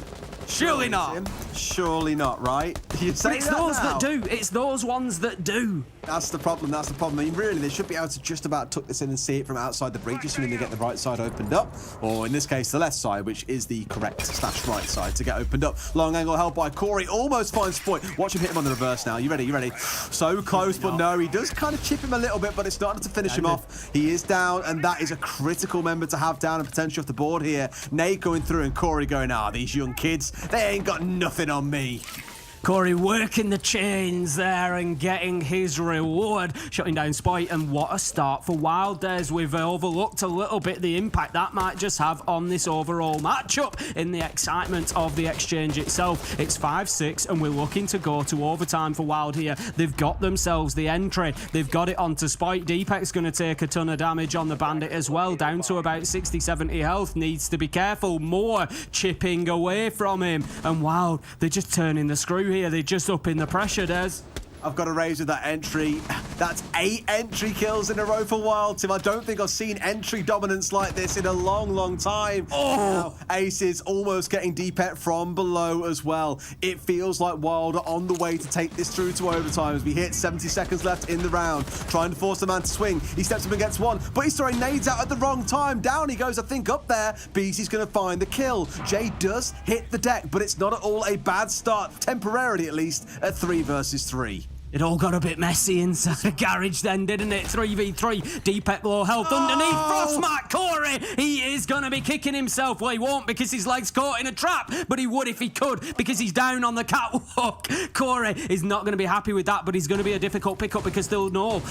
They may well have heard that snapshot and it ain't in the server room, so they know where it is, and if Aces goes for it, it could be a big risk. I think he's going to take it, though. He's going to try and get his man back up, but he could just do with a little bit of cover. He's taking it. He's going for it. The cover is coming in from the breach. BZ able to just hold it on so they can get it done, but Deepek, he's underneath. He's got a nitro, Des. 15 seconds to go. And there's still a smoke canister in back pocket with 2 members literally a 1-hint inhalation away from death. Corey working his way up towards red. They will know about him coming up here as well, but BZ's going shallow. He's just inside the breach here. Aces has got to provide heroic cover here to make this work. Can they find the man? He's going to stick it and get away with it as well. Corey finds another kill. It's a 2 versus 2, Tim. They've almost nicked this one. All they've got to do is hold on here for about 30 seconds and it is theirs. Aces gets one. Can't get the next. Leon's found a huge triple kill. But now, oh my God, Corey versus Leon. You couldn't ask for a better story. Out goes Leon. Gonna try and go for the long arm here. Can Corey get up in time because he'll be locked into the animation here? Leon on 1, on 2. He gets the swing. Rogue are gonna hold on. They'll take themselves map number 3 and they'll be going through to number 4, Tim. It's gonna be Skyscraper. Oh, what a finish from Leon Gids. 4K in the round and disables the diffuser. I have not seen much of the like in a long time, Des. My glasses are steaming up. That's how hot that was. I mean, we love these 1v1 rounds. We've had a few of them throughout that. We had the 1v1 from BZ down in base. You've had Leon at the end there as well. This is a series that just keeps on giving 275 maps. Like, I dare anyone to try and predict how the hell Skyscraper's going to go. And Jess, I know exactly what you were saying when you were like, look, I'm sitting on the fence with this one because the fence is the right place to be. It is so hard to call. It really is. The thing is, above all, right, forget everything else that's going on. What a clubhouse we've just been treated to. We've had it all. Big flanks, plants, retakes, disables, clutches, ticking every single box. I can't believe Leon's play at the end there. He almost goes off the edge looking for him on the rappel. He baits him with the long arm and then gets the kill. Unreal. I really thought he was going to lose it out there, to be honest, but just about holds on there. How's that composure to take down his former teammate and win his team the map? Beautiful stuff. And the best thing is, Tim, we got Skyscraper waiting for us after the break. So let's go to it now. When we come back, the desk will break it down, and then Skyscraper awaits. See you in a few.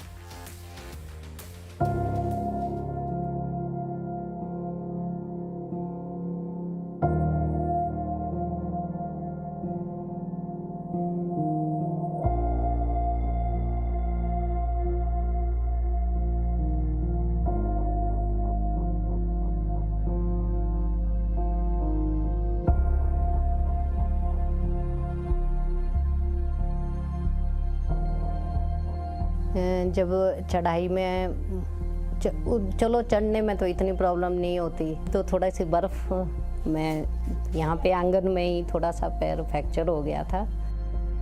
मेरा नाम सीमा ठाकुर है, मैं housewife हूँ। Vaccine लगवाने के लिए हमें टूटू जाना पड़ता है, नहीं तो नहीं आयुर्वेदिक वो भी है ऊपर। बच्चों के साथ आधा घंटा लग जाता है। गिरब में जो है डिस्पेंसरी, उसके लिए आधा घंटा लग जाता है। जो टूटू जाना हो तो टूटू जाने में पौना घंटा बच्चों के साथ लग जाता है और पैदल जाना पड़ता है। बारिश बर्फ में तो बहुत मुश्किलें होती है क्योंकि बच्चों के साथ आना जाना बहुत दिक्कत होती है।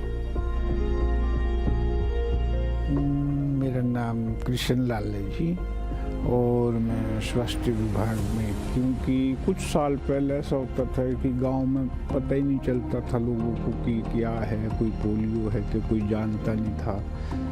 अब जब सरकार ने इसके लिए इस तरीके के अभियान छेड़े, जब तक हमारे को पूरा कंफर्म नहीं होगा कि इस बच्चे ने यहाँ पे दवाई नहीं पी या पिलाई या नहीं पिलाई, चले जाओ आप दूर दराज के क्षेत्र में चले जाओ तो हमारे को कोई ऐसा केस या ऐसा कोई बच्चा, अगर यहाँ बच्चा आ गया तो हमने यहाँ पिलानी, किसी कारणवश अगर बच्चा हो जाता, गांव में लोग रहते, क्या पता क्या मजबूरी है उसको, क्यों नहीं आया बच्चा, क्या पता वो बीमार है या कोई उसको कोई और प्रॉब्लम है।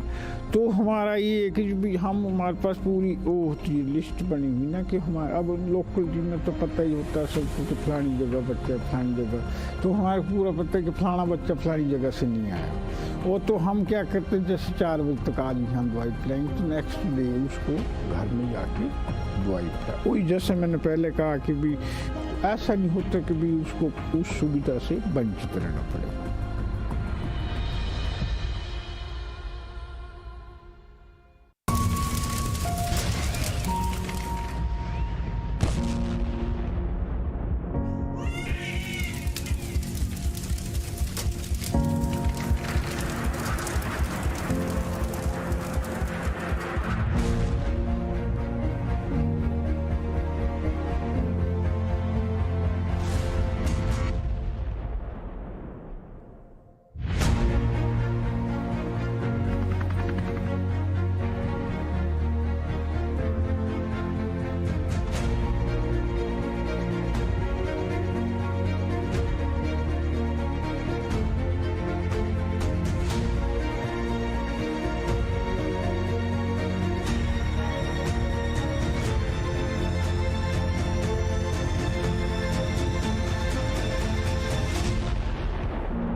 Welcome back, friends, and believe it or not, but Rogue have actually done it. They push it back, and they push back against WYLDE and take technically the third map in this series. Welcome back to the desk. We're going to discuss things about what happened on Clubhouse and how it almost went all down the drain. I'm Dominic, your host for the show. With me are Jacob and Jess. Now, Jess, I'll turn to you first here because we're talking about Rogue and what they really had to show up. If they had lost this map, it would have been over for them to, be in the first place, qualify for the LAN event in August.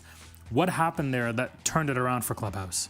It definitely looked like more synergy, way more synergy between the players. I tell you what, I will say that Clubhouse is easier and forces you to be more synergized. So maybe by layout and virtue of the map, it made it look a little bit more synergized than maybe they actually would have been on another map had it have been a different, third map, a quality third map. But I think that overall, that's what allowed them to really push it. I will say that there was a few times that Spoy got absolutely deleted. So I wouldn't say he was necessarily the leading man. He took a lot of high risk, high reward fights around the map. He caused a lot of havoc, but there were so many more players.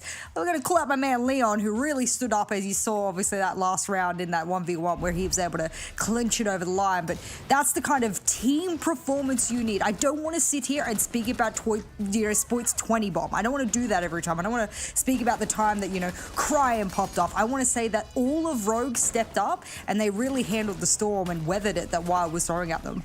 Yeah, they got the timing right, which was the thing I was a little worried about Rogue coming into this map, was because it felt like in map 1, the timing wasn't there. If you're coordinating your flanks, if you're worried about when you're meant to come back towards site on a retreat, on a retake, or if you're approaching site on an execute, it felt like Rogue had that way more dialed in. The only thing I really have criticism on is just how much when they got onto their second half, it felt like they had momentum behind them. We get up to 5-3, their defenses looked like they're all locked in, and then suddenly WYLDE themselves start mounting a little bit of a comeback. We had an even half, Rogue get out to a lead, and then WYLDE suddenly keep things close.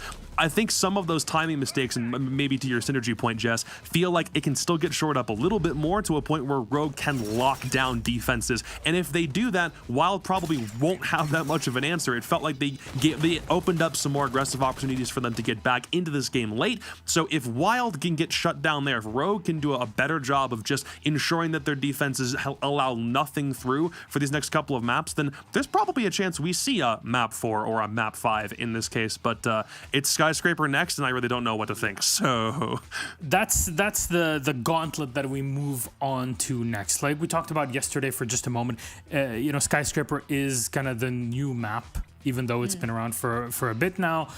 Teams are still trying to figure it out, and you're always kind of thinking, okay, do we really have enough experience to play on it against teams and players that have quite a bit of experience in terms of individual play? So the question is now, WYLDE are looking to close this out still 3-1 and then make it to the event which will break everybody's minds because nobody would have expected it anyways. What's the X factor that needs to happen on Skyscraper? Because so far, both of these teams, they've won one another's picks, Jess. Skyscraper, one of those maps that, again, I got to point out, Jesse was right. I have to keep saying I was wrong, he was right, and that is a map that Rogue can perform quite well on both halves, and I think that's going to be the tricky thing is, yes, we have seen WYLDE perform on it, and in fact, against a team I would consider to be quite good on that map as well. Victus is no pushover on that map if you watch them strategically from start to finish. I enjoyed it.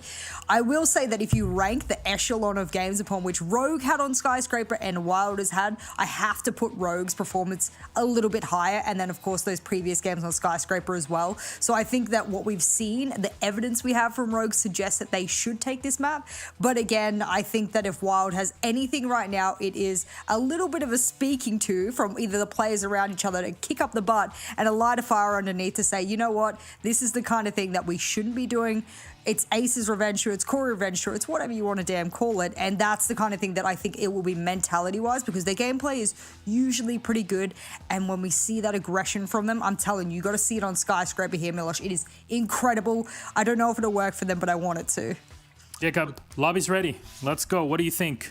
While they're doing a good job of creating problems for Rogue, but Rogue are kind of getting into a bit of a groove now. Map 1 might have been a bit of a misnomer, but map 2, I mean, even if it means that like a 7-5 result is like the closest thing that we see, sure, maybe Rogue can win this one in even faster time. So I like the trend we're seeing from Rogue, but WYLDE really have to like turn on the jets now and end it quick. Yep, and the longer it goes on, the more this will favor the experience of Rogue as a whole unit versus what WYLDE has to do. When you're thinking about best of 5, we always say it. I know we all sound like broken records. You're here for, you know, a marathon, not a sprint. Take your time and you will have a payoff at the end. That's Rogue's game plan. Let's see if it actually shores up and works well for them in game as WYLDE look to close it out. Who knows? It's Skyscraper, back to our casters. It's in Des Enjoy. Thank you very much, Milos. Tim, into map 4. Now, you and I had a bit of a chat after that first map over on WhatsApp, and we said, wouldn't it be funny if we had a full-on reverse sweep right now? Are you starting to get the feel that might be a thing?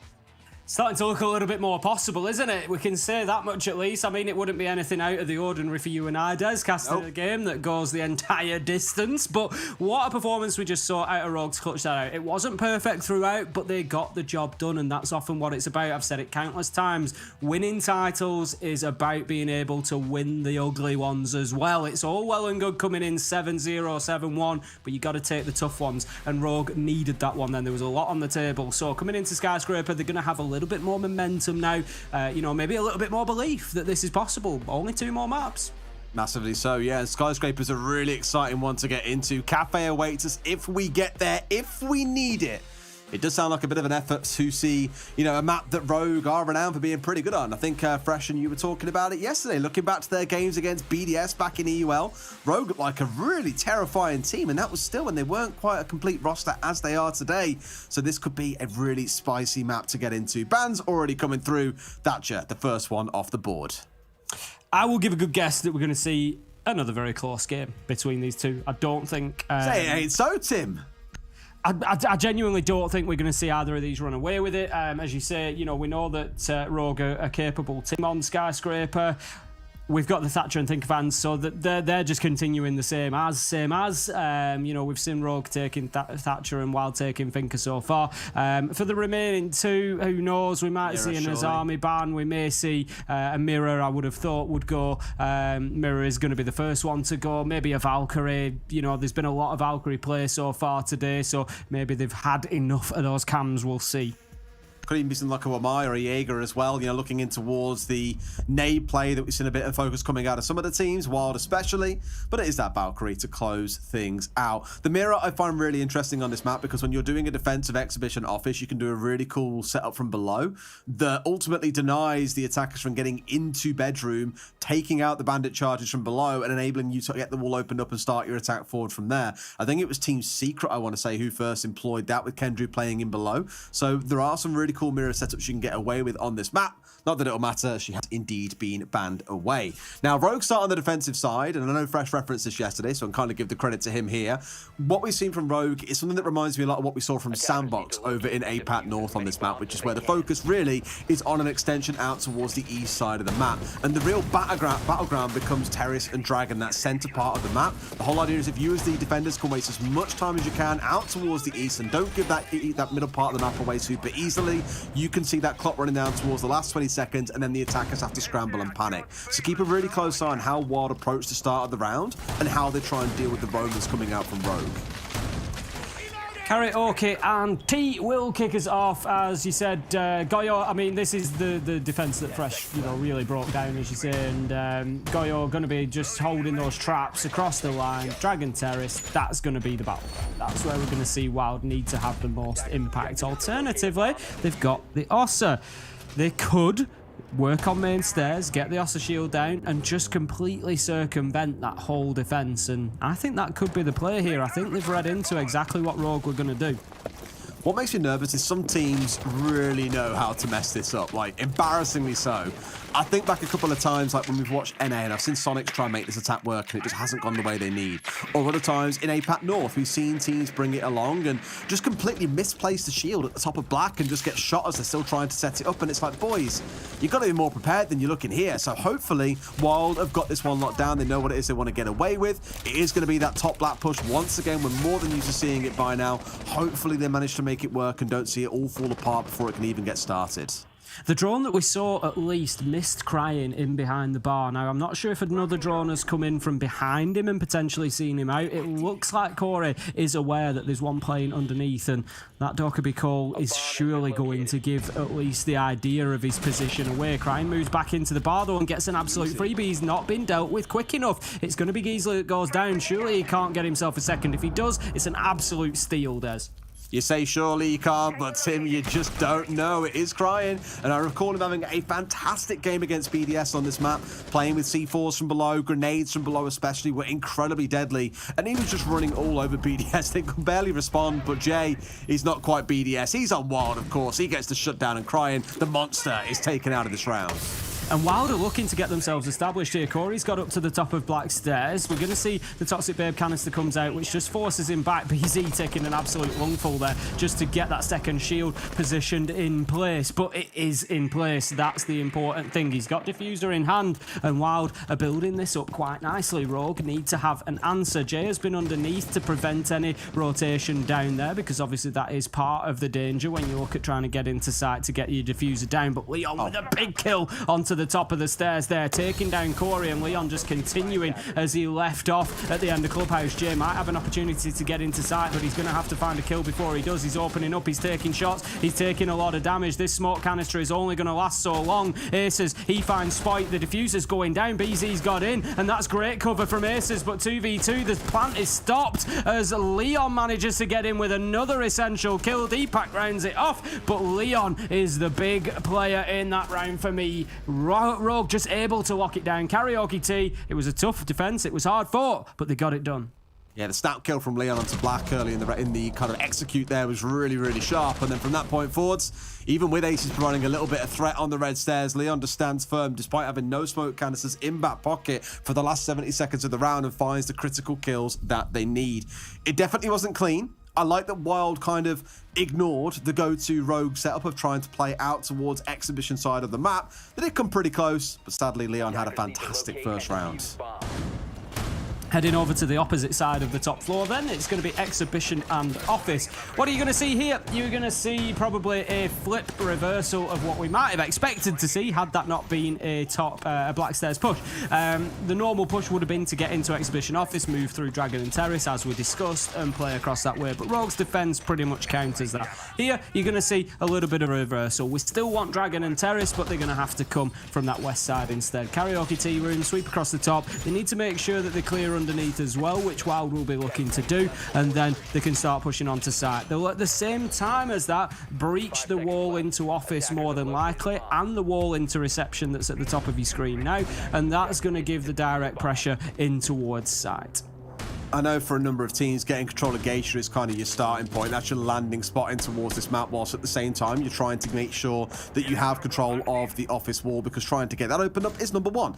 That's where you see some really creative defenses. Like, again, I go back towards Sandbox in APAC North, because they were one of the first teams that we saw playing this map. They played it 3 times, I believe, inside the first few play days of APAC North back in Stage 1. And they've run things like Clash and stick it out on the balcony and really try and challenge onto the office wall. I don't think you'll see anything quite that chaotic here coming out of the defenders of Rogue, but I won't be surprised to see something with kind of put in place with the intent of supporting Deepak on that Kaid, because sure, the wall can be closed up, but you know Geezer's going to walk right up and just get that opened up for free, unless you look to try and disrupt him. The work is being done to get the breach open. We've got Thermite on the exothermic just approaching. BZ going to be the man to get that job done. Jay manages to find one underneath. It's going to be Spike shut down. 2 rounds in a row now without impact. And look at that absolute beautiful teamwork coming out of BZ and the Maverick of Giesler there as they open up the wall, and he's ready to take the shot, and Deepak is put into an early bath in this round. That is going to be over for him, and he's going to be on the cams just trying to give any support that he can now. 5 versus 3, and what a start for WYLDE. They don't even need to worry about the west side, Des. Now that they've got this man advantage, they can just focus on the breach. Or worry about the wall in general, really, at this point. They look kind of less interested in it. I imagine Geezer will get to work on it soon, but their whole focus has been these cheeky bits of team play, the fights off and around the map, the nades from below. That's what's really helped them out here. Kanto picking up a freebie. Is Corey a little bit kind of confident there, I guess, trying to push through on the Nook. Didn't expect to get picked up, but that's exactly what's happened. And now WYLDE are down to just 2 drones out on the field. It starts to get a little bit hazy here for WYLDE. They're playing dark, essentially, Tim. Exactly that, as you can see, they're just waiting for Gisela to get himself up there and start burning the holes open. They've got nades in hand, so Aces will then dump that inside, look to take off any electricity that is there. There it goes. He doesn't get the electricity burnt off. Waits for the second one to go in. It gets picked up by an ADS, if I'm not mistaken, and that is starting to cause some problems. Gisela might need to open a little bit more of this wall if they want to get that Kaid Electroclaw off, but where is it located? That's the question. Is it underneath? I was about to say, is it on the downstairs? It very well could be, because they're still trying to find it here. I mean, they did have this downstairs window opened up. You can see where they've hit it inwards. So they they surely should have been able to see it on a drone. They would have already looked for it. But if not, that's a bit of a kicker. Marcius as lost as we are, having a look on the roof anywhere that he can go to try and find that one, but they've got us boxed at the minute. We've not been able to find where that electrical is, but I tell you what, great placement from Rogue, because it's wasted a ton of time, Des. There's 12 seconds left to go. This kill's raining in. Rogue have turned it around. It's 3v2, and Wild are trying to push in. They do exactly that. 2v2, 1v2, 1v1, as Jay manages to push through. Does he find the last? He's got 1 second. He's not going to do it, and Rogue just managed to hold on. He's just there. He's just around the corner. He's just around the corner, just shoot him. You know he's there, right? Right? No, absolutely not. So close, but also good composure being shown by Rogue to a level. 2 of the players didn't in that 3 versus 3. But just again, not feeling like you have to go for the gunfight there, not going for a swing, instead of just saying, look, I can tuck in tight. There's no time left. We've got this one on lock. So good play by Leon there, of all people, who normally would be the one that wants to get swinging and go for firefights, Tim. Certainly would. I mean, for me, the big question coming out of that round is, where was that electrical? We saw, you know, one nade exploded just inside of the wall. They sent the second one in, it got picked up by the ADS, but the first one exploded before it could be picked up. So it couldn't have been anywhere near the ceiling side, because that nade should have picked it up from any distance, really. So, yeah, certainly an interesting one. We'll have to watch next time they're on that site. If we get them there again, which we probably will, we'll maybe just have to try and keep an eye and see exactly where that one goes, because it foxed us and it foxed them, and it did a great job for Rogue, because ultimately what happened there, because they were focused on the breach, they couldn't get it open. They had to rush in with 15 seconds. You're running into funnels, and granted, it came down to a 1v1. It could have been won by Wild, but it was a lot closer than it ever should have been. You know, Wild should really, with the start they had, have been winning that round. Absolutely. I think it's one of them where it probably was below and they just simply didn't drone it out. They knocked the window through, just kind of provide the idea of threat, but then don't actually play inside there or drone it. Like you say, maybe we'll find out next time around they jump into that site. But here and now, at least, though, we are seeing the focus from Rogue going to be a little bit different in terms of their setup. The Mute and the Mozzie coming along, for example. The castle on side. And you know me, Tim. I see a castle, and there is always, I always know there's going to be something cheeky afoot. They've got some kind of interesting corridor back towards site. They're trying to make defenders think and go, okay, good luck using utility here. Grenades at the minute aren't really the best at clearing out those castle barricades, so you have to go through things like Gone Sixes, of which they've only got 1 because of the ban against the Finker. So there's lots to really think about when you look at how things are lined up. A great nade in response coming out of Jay, catches out Deepek. That's going to level us up at 4 versus 4 inside the first 45 seconds, and that should tell you a little bit about what we are experiencing in this matchup on Skyscraper. It's starting to turn into one of those games that's going at breakneck speed. There is some real pace to this one. Both teams wanting to get aggressive, wanting to get in there and get the advantage as early as they can. Gisela just looking to take out the mute jammer there. The drone still looked like it was jammed. I think he's having to do a little bit of extra work to try and find this. Quite possibly so. I mean, I said earlier, he's got it. Gage is always a big point to get control of for this site, especially because of the vertical. Now that wall's been opened up, they can start moving their way forwards. But Leon finds Jay on the downstairs. I'm pretty sure it wasn't all that long ago. In fact, I think it was back in round 1, so just 2 rounds ago, where Cryan found an entry in a similar spot on the downstairs when an attacker came pushing in through restaurant side. So that's twice now Wild have been stung on the entry in the same position. They've got to start being more aware of that. Easy just doing the diligence with the drone, getting it through, making sure there's no roamers on the top floor left before they start pushing into Geisha. Don't want an immediate challenge coming in from Karaoke, for example. He's then going to get himself onto the rappel, just skims above the head of the man inside a site there. Aces take him down default cams, looking to move across from the office side. They just want that top floor control at the minute, but you just feel that Wild maybe not confident that they've got it. Gisela manages to find the nade onto Leon. Leon's been deadly so far on Skyscraper, so that's a great kill to pick up, but just peeking into Kanto and gets removed on the reverse angle. We see Gisela go down as well, and once again Rogue in the driving seat here. Ace is left entirely by himself as well I will give it to Wild. Their nade kills have been pretty good as well. I think in most of these rounds, I think if you have to think in all three, we have seen nade kills come out in some form. So looking good with them, but the problem, like I've always said, is you can find the entry, you can find those mid-round kills, but if you can't convert it into a win, there are questions to ask. What a shot coming out of Aces onto Kanto as well. Makes it look casual. He's still got 2 more to get through though in the last 15 seconds, Tim, and somehow I feel like he might find himself getting swung on here as he has to work his way in towards the diffuser. Both members of Rogue upstairs here playing on the vertical. This round is done and dusted. Rogue going to find themselves up 3-0, Tim, on the defense of Skyscraper. Yeah, I mean, Cryin and Spoiter played that really well there. You see exactly what they did when they went into the 2v1. One went up Black Stairs and one went up Drum Stairs. And they just basically on opposite sides of the map on the upper floor. They can get to a position where they can impact on a potential plant if they need to. But with 15 seconds left to go, it's just not physically possible. Aces has to pick, even if he knows where they are, he has to pick one of them and go for it. He's never going to get across to the other one in time. So really smart play from them two. Just separate themselves as much as they can. Burn out the last of the time, and Rogue pick themselves up a 3rd consecutive round, and they can just rinse and repeat. They're going to be going back to karaoke and tea room for round 4, and they're going to be hoping to bring more of the same. I tell you what, this could be a 5-1, dare I say it, even a 6-0 half. Bold claim there, Tim. Bold claim. Only seen 3 so far. Mark my words. All right. Wild admittedly have got to find something. Like, I'm kind of surprised in a way that, again, they haven't called an earlier timeout. Like, after even 2 or 3 rounds, knowing that you chose to start on the attack on this map, really there's a point where you're saying, okay then boys, look, this isn't working. What ideas have we got? We need to have some ideas now. Otherwise, like you say, we're going into that second half, 5-1, 6-0 down. We can't make any mistakes on our defensive side. You're basically just conceding the map at that point if you aren't having that call. So I think after this round, if it goes against them again, Wild really should be leveraging that timeout for a conversation. Into the action phase we go. Deepak just relocating, getting them mute jammers down. Last of the preparation happening. Now then, what we're going to see, we've got the Orsa onside from BZ. So last time they tried that Black Stairs push, I'm not going to say it was close, really, because they didn't get the diffuser down. Leon was able to prevent that happening. I think Rogue still had 2 or 3 left at the end of the round when all the kills came in. So while they need to change something up at least, they sort of got the first half of it done okay. They still had 4 men. They had themselves established at the top of stairs. They had the shield down. They just couldn't get that push from beyond that point. So if they're trying to do the same thing, first half, absolutely fine. Go for that again, but then they've got to mix it up in the second half.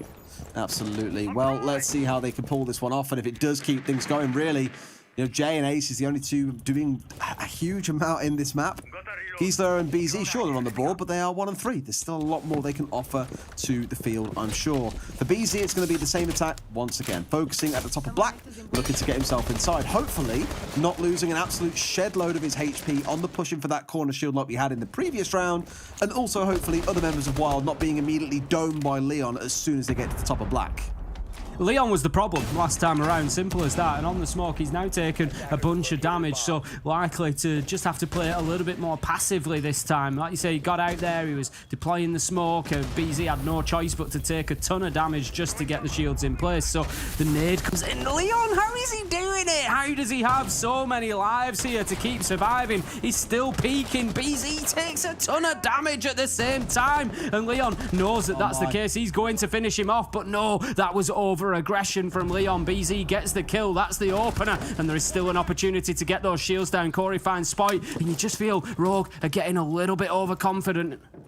It's a little bit of an overcommittal, absolutely. You know, I thought they were going to go for a jump out as well, take the Oster offline, remove their strength, but yet again, another nade kill comes in from Wild. They just cannot stop hitting these at the minute, Tim. Cryin, trying to fend off this attack coming up at the top of Black, finds one on the down, gets traded out by Giesler just after, though, a 1 versus 3 for Kanto. And I've got to say, Tim, it feels like Rogue have done this one to themselves in this round, and Wild might finally find themselves a way onto the scoreboard. That plant about to finish up for BZ here. It's a big retake for Kanto.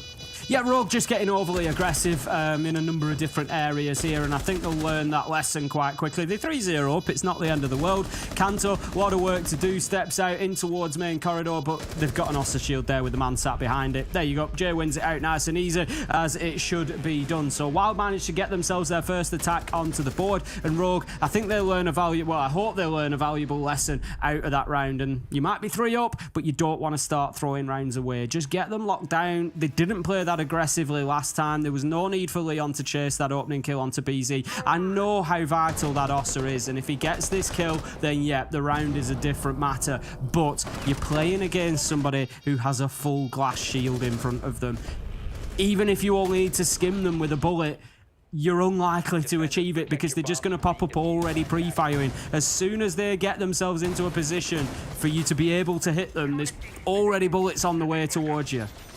And I think you can see I imagine like frustration from Leon as well, because I know BZ was expecting it, that there would be a jump out from the top of Shrine to join in Leon on going on this offensive to help shut down that Ossa, but it simply never came. Whether that was out of fear of making the play and being like, look, there's no reason to press the Ossa right now, like why are we bothering? Or whether it was just a fear of Claymores being outside the window. You know, I think back to APAC North, we've had some teams double stacking Claymores on those Shrine windows purely because teams jump out, they impact one, you need a second one to be able to catch them when they actually do get outside the window. It's absolute madness.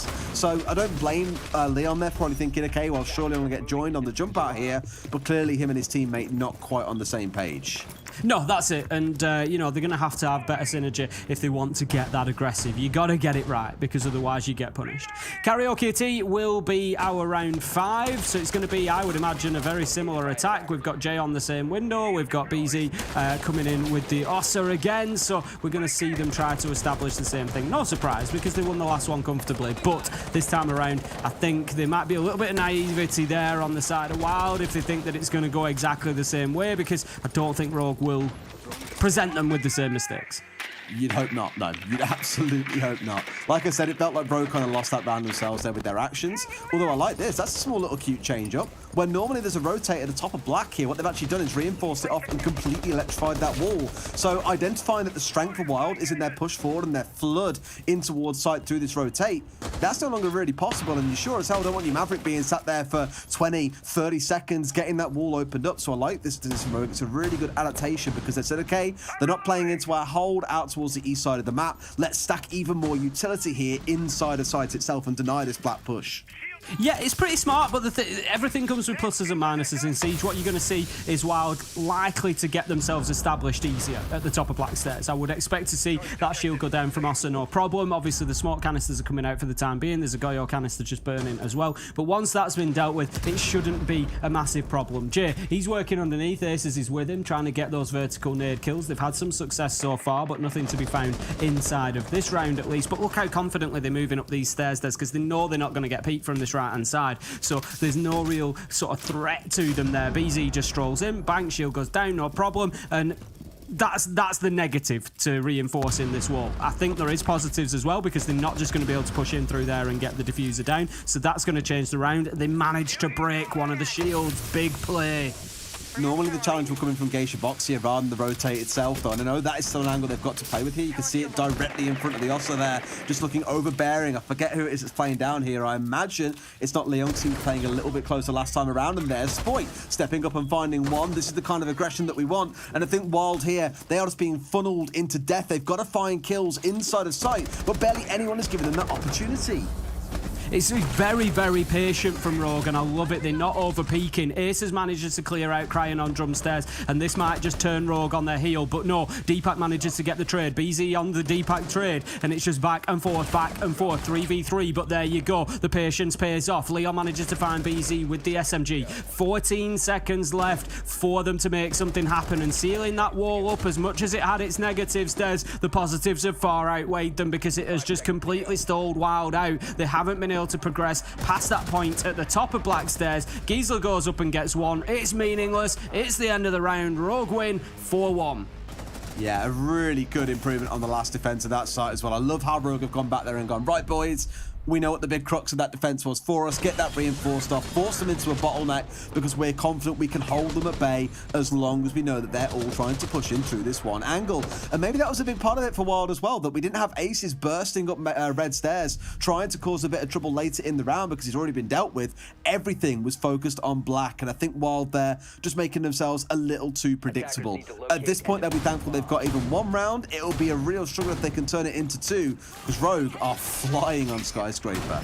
Yeah, they're looking great at the minute. Leon's having a real half. He's 6-2 at the minute, and that's over 5 rounds. So 3 rounds, 60% survivability is great for his team, and he just continues to deliver round after round. It's going to be the final defense for Rogue now. They're going to be over to Exhibition and Office, looking to lock this one down, close it out 5-1, and I tell you what, they will be having a party at the thought of that. If they can get 5-1 heading into the second half of this, they are going to be ecstatic, because they know that they are likely going all the way to map 5. Oh, now I see what he's done. So one of the electro claws is in the other room, I think, off to the side. Next to the bar, yeah. Yeah, and then the other one is actually off behind the office. I think maybe tucked in, or it's up in the shelf. In fact, I think it's in the like shelf at the very top of the wall. It's like a small little square on the far right-hand side, and he's tucked it inside of there.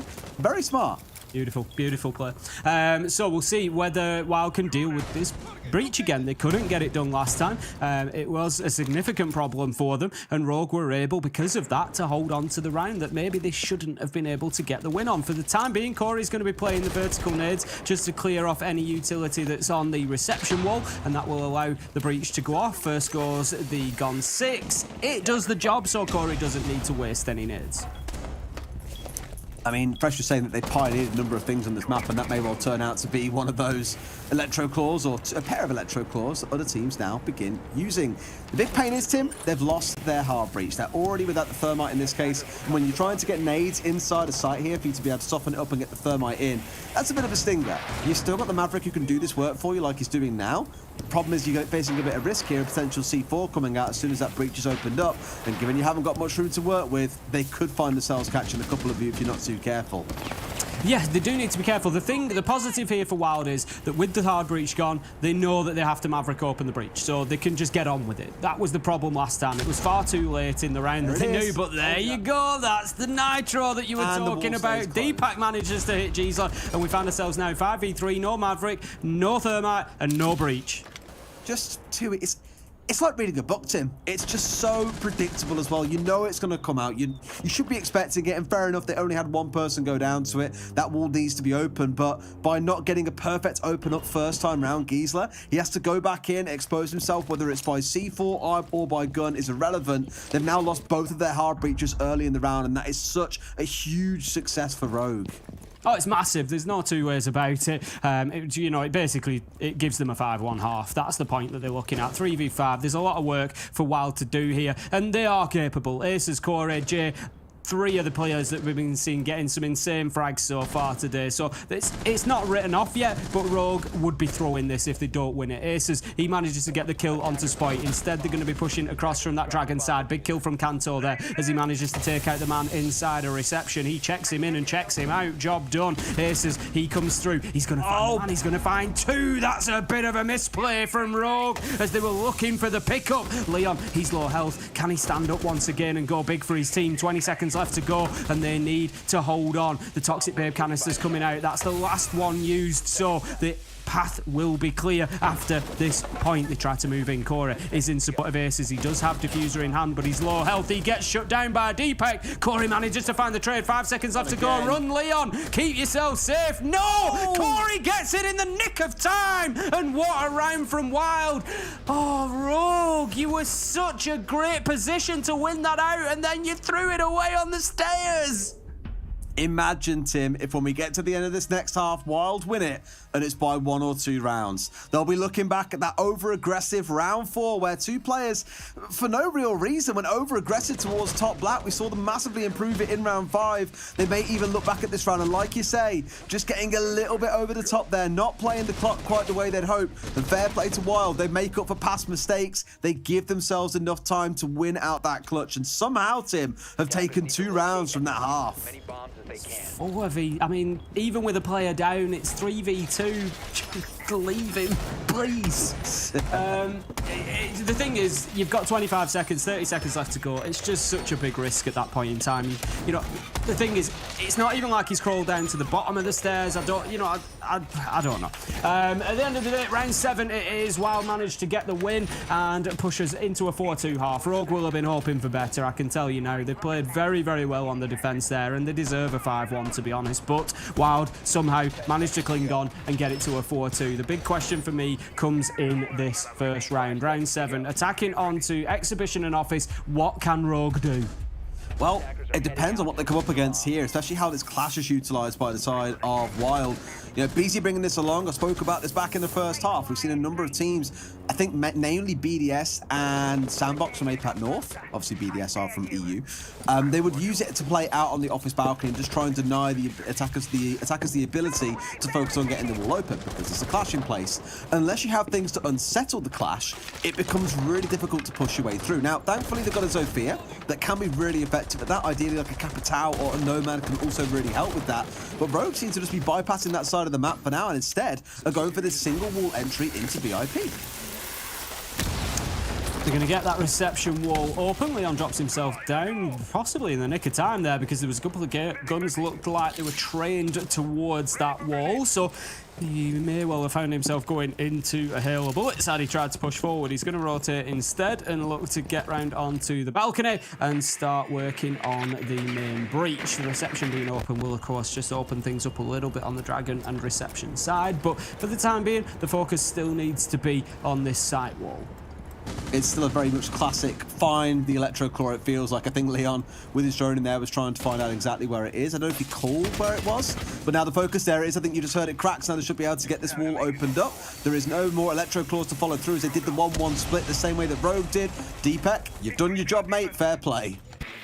Jay, he's just going to hold a tight line behind that bar there. He's quite aggressive now that the breach is opened. He's ready to just pop up and try and put a few bullets into anybody who progresses in through that breach. The thing is, we see that breach open so often, but, you know, so rarely do we see players actually move in through there. Jay, he does manage to get Leon from behind the bar. Great play from him. Out goes the nade, finds the trade. Well played, Cryan. That leaves us back in a 4v4. Coming in towards the final minute now, Corey just trying to play in behind the shield and hold off anybody from coming inside of that breach. I'm just not sure how much progress Rogue are making here. Yes, they got a nice nade kill from underneath, but there's still a clash on the board, and there is still a lot of work to do to get themselves into a position to actually execute on this site.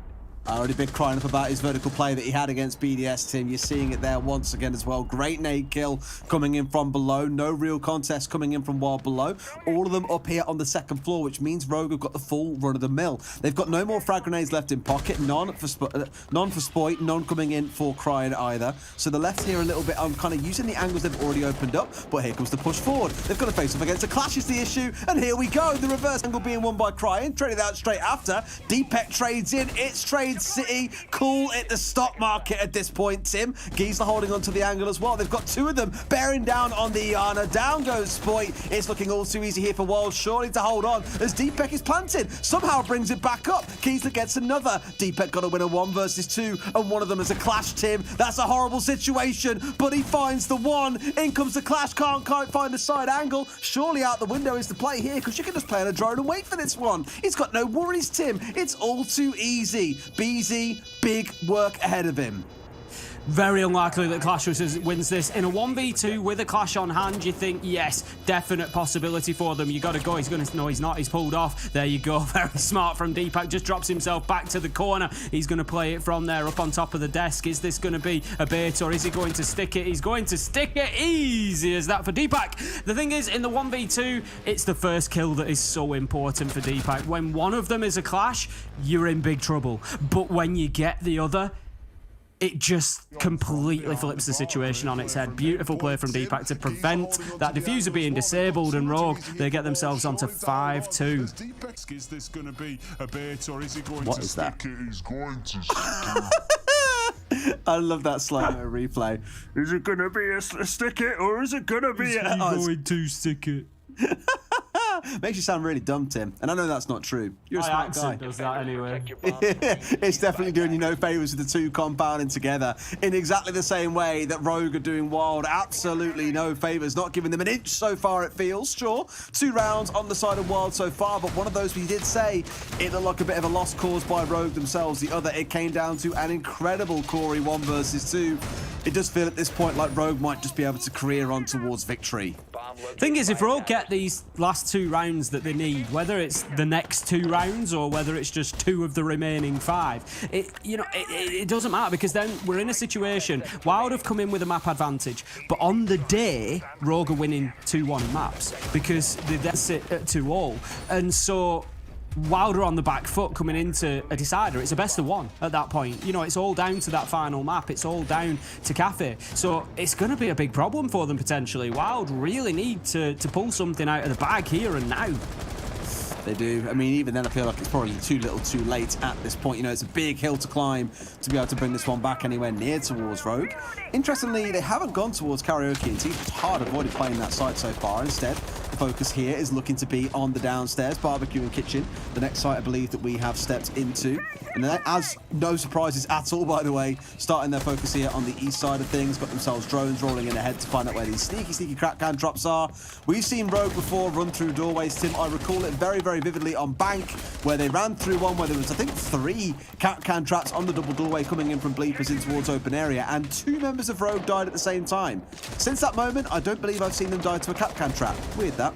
It's funny how that works, isn't it? Spike taking a lot of damage from the tea room there, but he's going to at least force the man away, and the progress of Rogue can continue. Got themselves established in Drone. Drone going ahead of Spike now, just telling him that he is clear to push up as far as tea room, but another challenge comes in from the man back in Karaoke. So Wild certainly not ready to be pushed out of the top floor yet, trying to hold on for as long as they can. They're nearly at the halfway mark, so this is not terrible, and the Mute Jammers are just holding things up at the minute, but Spike gets an absolute beauty through onto Corey. Just peaks at the right time, and Corey just finds himself in no man's land. A wonderful shot coming through there. Just instant reaction as well. Cold in the kill. Jay getting back, though. The trade coming in onto Spoit. So far from the end of the world for the side of Wild. They have got that one back. You've lost the alibi. You've taken out the Iana. You'll take it at this point. But Rogue are now starting to do work on the vertical. Crying. The king of Skyscraper, it feels like, Tim. Just always finding vertical kills no matter where he seems to go. Drones will be racing out before the final minute. I think Rogue at this point just wanting to cement that man advantage that they've got. 4v3, they don't need to rush. They can take their time, make sure they know where the remainders are. That's unfortunate. The drone gets taken out, but they won't know exactly from where. They'll have to make an educated guess, and I'm sure behind bar is going to be one of the places that will be on their mind. So a little bit of a rotation coming from Leon now as he's going to drop underneath and look to get onto the site window, just looking into kitchen, and then straight through onto the balcony to continue that pressure. 30 seconds left to go. He's got the Geisha side opened up now, so they can have another angle of attack here to work with. BZ moving his way around. Does he know where the man is here? Yes, he does. Down goes Crying, who had no idea, it seems, that BZ was there. Not even a shot being taken, but Kanto on the follow-through, capitalising on the information. Giesler elsewhere finds Leon before he gets traded out too. I've called it a stop market at this point, Tim. It needs to close up because these trades just do not stop coming. Aces back on the upstairs. Kanto's hit the deck, and then down goes Deepet with the diffuser. Aces stepping his way through. Can he see the man? Oh, he's with the shots. No way! But won't get finished off, just about holds on. And Tim, that gave me big, massive flashbacks to a certain Chalet round where Aces whiffed a very similar shot in a 1 versus 4 that could have won his team the round, but he missed the shot and lost the round for his team. I've just seen it all over again. I mean, he knew. He gave us the little wiggle at the end there. It didn't matter. Like, no, don't watch me, don't watch me. It didn't matter as Ace has managed to keep himself alive, but I tell you what, if he loses that gunfight, there's a big problem and a big question to be asked, because that would have been extremely serious. Rogue, however, not able to get that one won, and this time they're going to find themselves attacking into Exhibition and Office again. Wild, as you say, just wanting absolutely nothing to do with Karaoke Tea Room. It's interesting, isn't it? I guess it's the kind of de facto go-to site on this map. You just don't want to go against a team that feel really confident attacking into that site in particular. If I remember rightly, Wild really struggled to defend it against Victus. I think Victus won 2 out of 3 or maybe all 3 attacks onto them. And with the Oster available as well, right? Yeah, they basically were terrorised on there. They're enough troll to send them away from that site and to never ever return. Now, Wild are going for the same setup once again with the Kaid on side here, along with the Clash. I said about it earlier on, I'd really like to see them using that Clash more aggressively in the early round. It kind of felt like it came into effect in the late round last time, which is great, and it was helping them out around VIP when Rogue did eventually come in for a push on that alternative side of the map, rather than going in through the standard breach. So again, if you can mix things up a bit here, get the Clash more involved in the early round, waste a bit more time, that could really come back to help you in the later round when things start to get a little bit more pinchy. Kanto just having a little bit of information fed in that there was an attempted peek there, potentially coming in from Wild. So Rogue looking lively from the very beginning of the round, not wanting to lose any manpower too soon. Kanto gets himself then onto the rappel, looking to pressure Dragon and Terrace for the time being. But as we said, it is an attack onto Office and Exhibition. I mean, it was close in round 7. Rogue were able to get the win, but it did take a 1v2 clutch at the end from Deepak. The diffuser was down on the ground and he was able to close it out with a Clash on the board, so it was a big play from him. But they're not going to want to rely on that sort of hero play this time around. The Clash is present, the Kaid is no longer. Not quite the end of the world, but you do concede the C4 that was in back pocket, which is a shame because we already saw earlier on just how effective those C4s could be. They found the Thermite, they got a C4 into the Maverick, and that wall stayed closed back in the first half of this game. Now the breach opened up, those and the Rogue had proved themselves to be pretty good at playing on those verticals with, I think it was Deepak and Spoit both running around on the downstairs. No doubt Cryin would have been helping out as well, but both of his nades are out of back pocket, so you can repurpose him now as you wish. But slowly, steadily, they are getting control of the areas of the map they need, the downstairs, the breach. You can see the coming together and execute here, Tim. You can't, it's all about halfway mark, get the information. Where are we now? Where are we established? And what are we fighting against? Where is the space being created from that Corey death? Particularly Spite has a little opportunity there, but a very difficult shot to find. He's going to take a bit of damage himself, and also his location is revealed. One nade's still in pocket, so if they want to try for the vertical kills, they don't want to be losing that life just yet. And there it is. He finds it, just maximising that utility before pushing forward. Leon onto Giesler, it's falling apart. Leon onto Jay, it's 5v1. It's all up to BZ on the Clash. There's absolutely no chance. Machine pistol in hand, manages to find one. Can he get the second? Unlikely at that sort of range. Diffuser goes down, planted, shut down by Deepak, and that's going to be Rogue winning the round and getting themselves onto match point now. They might just do this, Des. They might fight their way back into this. 2-0 down on maps, and this would put them 2-2. It's incredible seeing the difference in confidence out of Wild back on border compared to here, right? Like, back on border, they would challenge everything on the map. They'd get out there, they'd challenge you on the entryway, they'd be looking at windows. Whereas here on Sky, they've basically just sat back and let Rogue take whatever they want. They got 2 nade kills from below. They were looking for a third. They got the wall breach open with no real difficulty. They dealt with Clash pretty quickly as well. Just nothing really seemed to phase Rogue. And I don't know if like Wild are running out of steam or they're just super not confident on this map right now. But Rogue are fully in control. Well, we head to Karaoke T-Des, and I can almost hear the site saying they must be truly desperate if they are coming to it for help, because, as I say, Victus really did dominate them on this site, and that's clearly why Wild have not picked it so far, but they've decided that now is the time. Maybe they've got a secret strategy, a adaptation that they've made based on what they struggled with a couple of days ago, but they're going to need something, because Rogue, they can smell blood in the water. They know the opportunities here for that best of one to level things out and to just decide who's the overall winner here, and they want that chance. No matter which way you paint this as well, it's still 3 sites that Wild need to win consecutively. And it isn't just one. They haven't got to win just one site 3 times. No, they've got to do the full rotation all the way through. And given they've lost Exhibition twice now, I wouldn't feel too confident about them even getting through that, let alone Barbecue again. Like, it just feels dicey. I mean, Barbecue, they won down to the clock, really. Now, Ace is whiffing that potential 1 versus 2 massively.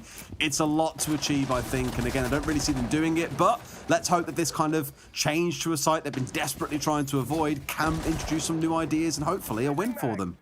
Just got to give Deepak and Leon a shout as well. 19 kills between the two of them, both going fantastically well. You know, we said earlier on in the game they've been a little bit quiet and, you know, we could do with a little bit more out of them. And basically from that point on, Deepak has really turned up and had a great performance, and that continues at the minute. He's on the Ossa and he's going to be using the tactics that Victus did to make life so difficult for Wild to hold on to Karaoke T. Understandably, right? I mean, the Ossa is the go-to for most teams on this site. It's very rare that you wouldn't employ it in some way. Sometimes teams put pressure on Geisha. They'll come up through red as well. There are options to play with. But the Ossa, when available, does seem to be the absolute staple. So let's see if Rogue can employ it better than we saw Wild using it back in their first half. For me, a part of it came down to getting a little bit tunnel vision, right? They had all their focus on that Ossa shield on the corner, had a bit of support coming up black, but that was it. There was no real pressure coming in, for example, from Geisha window. No one inside a Karaoke window was looking to threaten in towards Tea Room. It was just a little bit one-sided, so I'm hoping here that Rogue have more angles and dimensions to their attack. Wild are certainly casting a wide net at the minute. They've got eyes on Geisha window. They've got eyes on multiple locations. They're not being drawn in too deep by that Ossa shield, and that is a good thing for Wild at the minute. Rogue, they need to get a little bit of support here for this Ossa. I feel like, you know, they've got Deepak in there, but there's not too much for him. This is the support that they needed. Hello? He just tries to relocate himself, and it allows Giesler to find the angle. Spike gets taken down by Aces as well. 5v3 as Wild. They just managed to cling on in what could have been a very tricky situation. I think there was almost a Mega 2K coming out of a nade as well. I think it was thrown by Crime, but instead all it does is put Jay and Giesler down to sub 50 HP, but doesn't finish either of them off. It looked good for Rogue once Leon managed to get the rappel inside. I thought, oh my god, he can stick a plant here. They have no idea he's even there, but gets a little too aggressive, I think, in trying to find a kill before he goes for the plant and pays the price. Deepak left 1 versus 5. I don't want to say it's the start of a comeback, Tim, but it definitely creates the opportunity for the side of Wilds.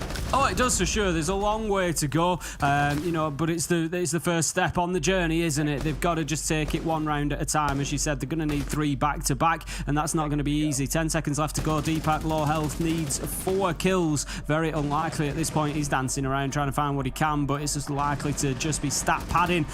He's going to save his death, not give anything away, and that's going to be the end of round 10 as well. Managed to lock up what was a very good defense for them on a site that they have significantly struggled with recently. So, hats off to them. Great turnaround, and that just could be the momentum shift that they need.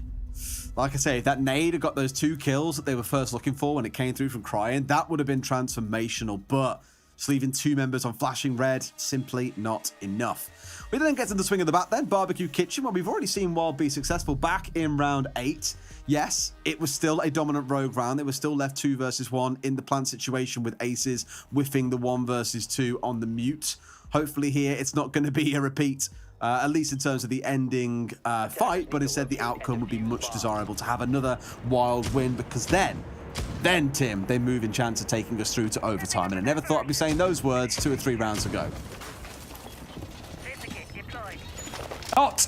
We are then getting into the action phase. In 30 seconds time, we're going to see them setting up down on that bottom floor. It is going to be Kitchen and Barbecue for the next step in this journey for Wild as they try to continue on. The thing is, you just feel like it is a matter of time for Rogue. That's how it's felt throughout Skyscraper. Do I honestly, heart to heart, think that Wild can hold on for another 2 rounds? They have the capability, absolutely. But with the way that Rogue are playing at the minute, I just can't see them not winning one of these 2 sides. No, absolutely. Like I said earlier on, you've got to do a full rotation here and get through absolutely everything. I'm not super confident they can, but you never know. It just takes 1 step up from Rogue, 1 nade, not killing 2 people when arguably it could have.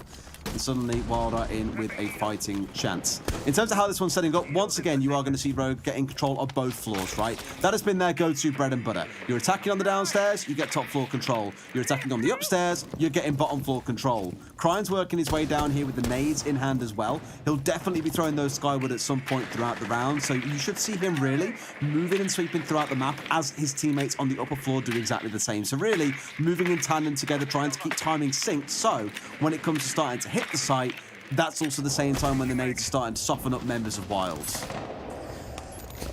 1 minute in, still yet to find an opening kill in the round. Kanto has got himself established inside of the map and he's looking to push on in towards Drum. Just needs that drone information ahead of him to know whether it is safe or not, as the top floor clearance continues here for Rogue. Now then, Leon manages to spot out somebody underneath. I think they just saw the drone. They were down in restaurant there. I think they were aware of the drone above them, but maybe just couldn't get the angle to shoot it out quick enough. So they will be cautious, I'm sure. Deepak, he's going to be sending 2 drones into Geisha. The first one that will get eaten up by the laser gate, and the second will go in and be able to feed any information again. Just pinging out utility there, recognising that there's nobody playing in that position at the minute. Been forced back. Leon, we get a great view of it from the drone as Aces gets taken down, and that leaves us now 5v4 advantage Rogue. Awesome, great start as well for Rogue to close this out. 7-4, and the kind of kill you're looking for onto Aces. We've already seen him in a couple of clutch situations and have a great time throughout the series. He'd be the man to do it if anyone can. Down goes Jay, another big clutch master throughout this series. That's not what you're looking for if you're on the side of Wild, but should be able to get him back up there, as it looked to be that kind of outside swing that really worked for him there. Now as things step forwards into that last 60 seconds, it's a big C4. The man who was down comes back from the grave. Huge C4 coming in, finding Leon. Wild not quite out of this yet. Corey still holding on to the top of main stairs there. He's finally going to be forced away, but with only 40 seconds left to go, there's plenty for Rogue left to do. They haven't got any sight control yet. They're not nearly in a position to be able to put the diffuser down. Jay gets himself a second, and what a performance after a pickup, Des. This is why you pick your teammates up. He's gone and got a double, and he's just really putting Rogue to the sword at the minute as Wild continue to hold on. We could be going to all 12 rounds once again. The stakes are high. If Wild can win Skyscraper, they win the whole thing. If Rogue win, they're going to the 5th map. Spite, he's peeking around the corner. Can he find anybody? BZ puts down Deepak. This is not looking good for Rogue. The push comes in. It's Spite inside a side. 4 seconds left to go. No diffuser, no dice, as Wild managed to win another and take us all the way to 12. It's 6-5, and they've suddenly found their defensive form. That'll be the kill they didn't complete that will come back to haunt them. And Tim, I want to go back to what we said earlier on. Rounds 4 and 6, when Rogue got a little bit over-aggressive, when Corey won that 1 versus 2, just by holding out behind a corner and not going too crazy. Those are the sort of moments you'll look back at and just think, man, if only things had been a little bit different there by a second or two, or that man that we put down had been finished off, Rogue could have had this map already wrapped up. But right now, they're staring down the barrel of a possibility of overtime. We go back to Exhibition and Office. These are the sites that Rogue have won twice at this point. Wild, desperate to avoid it, but now have no choice. They have to go here. Oh, what a prospect we have ahead of us. Actually, you know, it's interesting that you touch on that stuff, Des, round 4, round 6, because it's a big part of the mental game, isn't it? You know, that's the key to being able to play. You know, a lot of people ask us along the way, you know, when we meet people with, you know, get DMs, things like that, people saying, you know, sometimes about casting, about, you know, about all sorts of things, but about playing and, you know, what do I need to develop? How should I get into being a pro player? How do I do that? You know, one of the things you really need to work on is that mental ability to forget what has gone, because it's done. You know, you've got to be able to ignore it. And I'm not saying whether Rogue can or can't.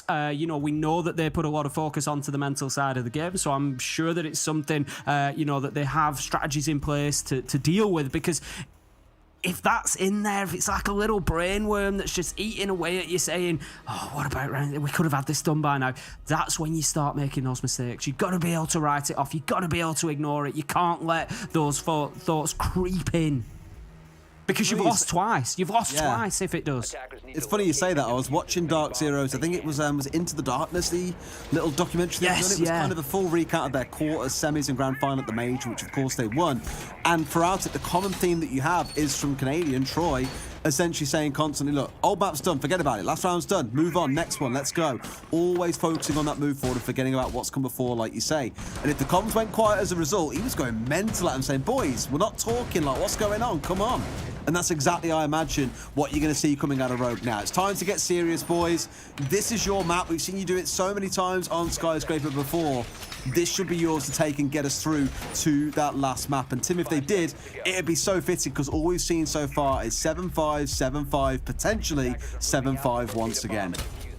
Oh, we're witnessing an absolute brawl. It's a war between these two, and I'm just pleased that we get to sit and watch it, as does everybody at home, because it's been fantastic entertainment so far. Final sight, it's gonna be the one, Des. It's exhibition and office. Wild have not been able to defend it so far. It has been a problem site. Are they going to be able to hold on to it this time around? They really need to. They keep themselves in it. If they do, it goes to overtime, and they get to keep fighting. But Rogue, they're going to do something about it. They're going to have something to say. Crying's just waiting on the underneath here. If needs be, he can put the nade up underneath and clear out the utility on reception wall. I think it's interesting seeing a Maestro coming along here for the first time on this map. Haven't seen it being a thing so far, but here it is for Corey. Interesting when you know that you've had Kanto bring in Zofia the entire map as well. Plus you've of course got the Gonsets coming out from the Yana, plus the nades coming in from 3 of the members. Feels a little bit redundant to bring along the Maestro at this point, knowing those should be dealt with. Equally, if you can keep this wall closed up and leave it down to a last second kind of push in, that's when those Evil Eyes can really come to bear. Deepak getting his focus on the wall. We've already spoken about the C4 several times over, Tim. They've got to be so careful of that because they caught Wild out with that back on the first half. And there it comes, Leon. Perfect timing on the shot will save Deepak's life. Leon is absolutely red hot at the minute, and the electrical is easily dealt with there by the nade. But no, it wasn't. It was picked off and reapplied. Absolutely beautiful play from Jay. And at this point as well, Exothermics are now gone. So yep, Maverick's got to get to work. They've got a C4 or 2 still left to play with. Don't think they want to chance it at this point, but I wouldn't blame them for having a good go, because if Leon sat here on the drone, there's no one to shoot it out for them. Not going to bother just yet, though. In goes the drone, collecting a bit of information for them on the way through. I think you can see actually the Elder laid down here, just off towards the side. He's waiting for the angle, and he finds him! Corey playing it beautifully, laid prone, waiting for the angle to open. And was the wall opened up? Yes, it was. So he had just done his job, but it's still a beautiful kill coming out for Corey. Going to be leveled up by Spite. Honestly, this is going to be a bloodbath inside of this round. Wild get themselves the advantage. Spite manages to fight back, find one, 4v4. Rogue, they're still trying to position themselves. They've got the breach open. That's a good step for them at least. It's a little bit limited, but they can work with it. Aces manages to get one. Corey as well. Leon, BZ on the Nitro with the trade. 1v3. Kanto, it is up to you to stop this happening. It is up to you to get your team into map 5 rather than overtime. He pushes through, he finds one. It makes a 1v3 to a 1v2, but he's going to have a long way to go. Doesn't have to reload here, as you say, but he's going to be picked up on that Maestro cam. They're going to know exactly where he's coming from. I think he's being pinged out, and there it is. The call comes through to BZ, hits the pre-fire and closes down the round. We're going to overtime, Des. I've been waiting to hear you say that one, Tim. We did 175s all the way through. 3 more rounds on the way. Wow. Again, we said it after that round 6, Tim. If we get through to this and it goes to overtime or it's a loss, we'll be looking back at those rounds, and it is one of those yet again where we'll be saying it really should have been wrapped up earlier than this. Fun little one for you, Tim. Of the rounds we've had so far, 6 of them have been won by the clock. So not down to elimination or down to a disable. It's been won by the clock. So attackers falling short on 6 occasions when it comes down to being timely. Both teams dropping the ball a little bit, it feels, throughout this game. And, interestingly, Rogue start on the defence, Des. So that stat will play directly into their hands. If we're seeing a number of rounds come down to the clock and attacking teams struggle to get in and get it done, the defenders are obviously the benefactors of that. Rogue start out, therefore, on the defence. It was, of course, when Rogue defended, a 4-2 half to them. So they certainly have a little bit of an advantage here. We're going to have to see Wild really deliver. My big focus, there's the left of the screen. Is that wall going to get fully reinforced and electrified? 5 seconds to go. At the minute, no appears to be the answer. They've still got 2 reinforcements in back pocket, though, so there is still an opportunity for them to do that. But for now, at least, it looks like just the one is going to be electrified and the other not yet reinforced off. For Wild, the Ossa is the play once again. Like you say, I really feel if you're anticipating the Ossa play, reinforcing it off is the right play, because I don't really see anything massively as a change here for the side of Wild that says, hey, we've got an idea on how to deal with this hold. No. So let's see how it plays out in the next 30 seconds or so. Corey onto the balcony, looking to get aggressive in towards Terrace more than likely, or he may just Claymore it off, we'll see. Yep, Claymore it off, and he's going to try and get himself inside of Geisha. Giesler is going to be there to support. He's going to open up the window, but the electrification is going to need to be taken off the wall if they want to get it breached. There is a man inside of there, so it would be helpful. At the minute, we've got Leon playing in and around that area, but I think more of the focus is going to come from the other side, from Wild. We're going to see them try to push in behind that Ossa again, but it's going to have to be something a little bit different to it. It's again where I'd love to see some nade play coming in really here as well. Especially for those sat around Geisha on the soft flooring, for example. Just try and soften them up, make them sweat a little bit. You know, think about Leon when he managed to repel inside when he was on the attack just a few rounds ago.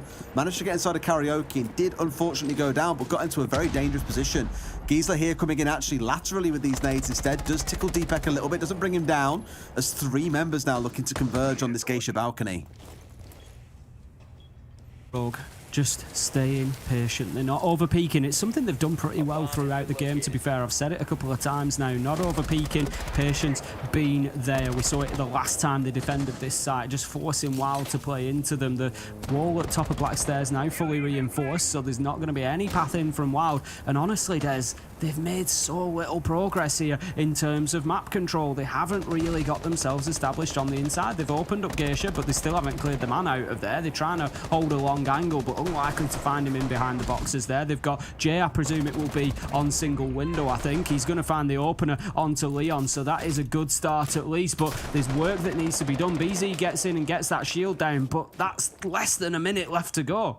That wall is reinforced, by the way, Tim. They came across and did it later on. So, yep, they've gone for the sort of setup they were thinking about before. Now, whether Corey gets over there and uses those Salmas to start getting it open so they have a way forward is entirely up to him. Right now, he's still on Geisha's side. They find a second in the round. The impact comes out. Crash goes the shield in front of BZ's eyes. And the C4 over the top. It gets the canister. BZ's forced to expose himself. He's on 5 HP. One more tick would have been enough, but he'll keep himself alive for now. Down goes Jay.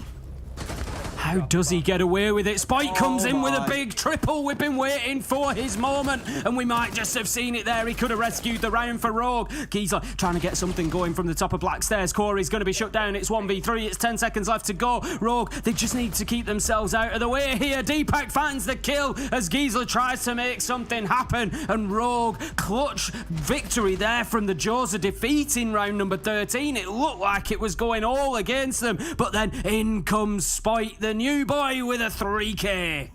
That's exactly what you're looking for as well, Tim, right? 2 kills coming in for Wild, and you think, oh my God, have they figured it out? Are they making this work? They even survived the C4 and the destruction of one of their Ossa shields, but Spoit off towards the side. He's been holding there throughout most of the game whenever they've defended this site. Similar story for Leon, who was playing there on the smoke, but it's just Spoit popping his head out. A massive 3K completely clears up Black side of the map, and there's nothing more to be said. Great round by Spoit, and what a time to make yourself known. What a time to be alive watching this game, Des. It's an absolute classic that we've got on our hands here. Wild, they're going to be going to Karaoke and T on the defence. I said that they struggled with it against Victus, but they managed to get it done when they needed to against Rogue here today. So they are doubling down. They are taking the risk, rolling the dice, however you want to label it. They're going to try it again and see if they can do it twice. Rogue, they know how to attack this site because they know how to defend it very, very well. So this could be the last round. Rogue now on match point again. They've had plenty of opportunity but not been able to get this one done, not been able to secure that 5th map. This is another chance for them. I'd just love to see Wild win this round and take us all the way through to the last one. I don't really mind who wins it at that point. I mean, Cafe would be fantastic to see to really settle this down, but at this point I'd be happy if Wild walk away with it. It's been a real spectacle of a series. Border saw some fantastic Roman aggression coming out of Wild. Clubhouse from start to finish was just super enjoyable. The most one I've seen in a long time. And Skyscraper, it looked like Rogue were going to run away with it, only for Wild to battle their way back in. Such a back and forth series, and we're living for it. I mean, we've got to remember, Des, Rogue were 5-2 up. Wild have shown some serious resilience here. Not only were they 5-2 up, they were dominant. They were running rampant over it. But Cryan, he's going to get himself inside, focusing back to this round. What a nitro from Aces. Just at the time they need it. Gets that opener onto Cryan. And Wild, they can now retire back a little bit. They can allow Rogue to push forward into Exhibition Office and play into their hands in Dragon. Again, thinking about the work that Cryin does, playing those vertical nades, to be picked off like that so early is absolutely mega. You've still got to be wary of Spoit, looking to do exactly the same. He's had a few nade kills himself in this game. Same can be said for Cryin, however, not as many as we're used to seeing from him. 6 and 12 on Sky, not the normal stat line we're used to seeing, but when you've got another teammate going absolutely nuclear, you can't all be the hero. You really can't. Leon, he's going to be trying to work through, still in exhibition office reception. They haven't managed to progress any further forward yet, haven't Rogue. The line of Wild is still holding fast. Spoit was able to do this yesterday, we saw, get himself aggressively up in towards Drummond to push forward towards Geisha, but it never really paid off for Rogue as they just didn't make the same sort of progress on the right-hand side through Dragon. But that's a great kill from Kanto, shutting Corey down. 4v4. We're coming in towards the final minute. BZ, he's got Nitro in hand. He's not going to hit anybody with that one. He's trying to just force them back away from that door, and he's successful in burning at least 10 seconds by doing so. It's a little bit early for sure, but it does, for now at least, hold Rogue inside of Drum. But they're starting to square up. You've got Leon coming in from Shrine. All it's going to say is go, and 3 members will be flooding in towards that whole way and in towards T itself for a plan. They've got about 35 seconds on the clock, and you just know this is building up to a bloody end. As there come the first couple of kills, Aces traded out by Deepek. BZ could be in an important position here. He's on Black Stairs, and I don't think Rogue are too aware of him. Jay finds Leon, 3v2. The T-push has been broken. Deepek finds Jay, though. It could be back on. They come in from Geisha. We've got Giesler. We've got BZ trying to hold on. 17 seconds left to go. There's Giesler. Big kill onto Spoit. It's now a 1v2 for Deepek. Can he keep Rogue in this, or will Wild keep fighting? Giesler manages to hit him with the pistol drop shot to finish off the round, and we are going all the way to 15. Absolutely beautiful. I said I wanted to get this far, Tim. You know what? I don't care who wins it at this point. I'll just take all 15 rounds. It was a great first shot out of Kanto as well. I think he knew straight away he'd found someone as he did fire down the concussion very early on. It went off pretty quick, and that's the indication of, oh, someone's inside Geisha box. Guns up, boys, ready to shoot, and he finds the kill first.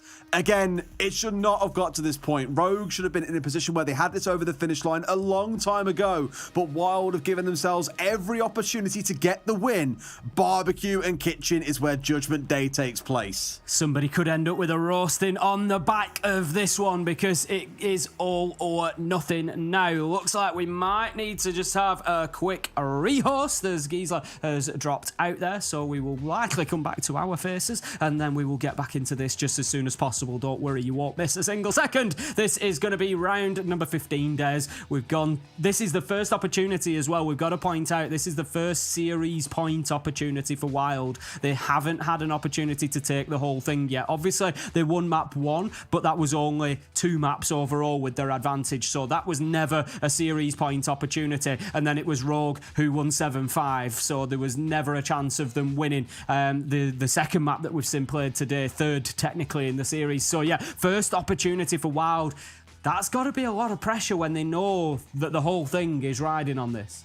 That's it, right? That's the scariest part, is that, again, I keep saying it, but for Rogue, this feels if they let this one go, they'll be absolutely kicking themselves.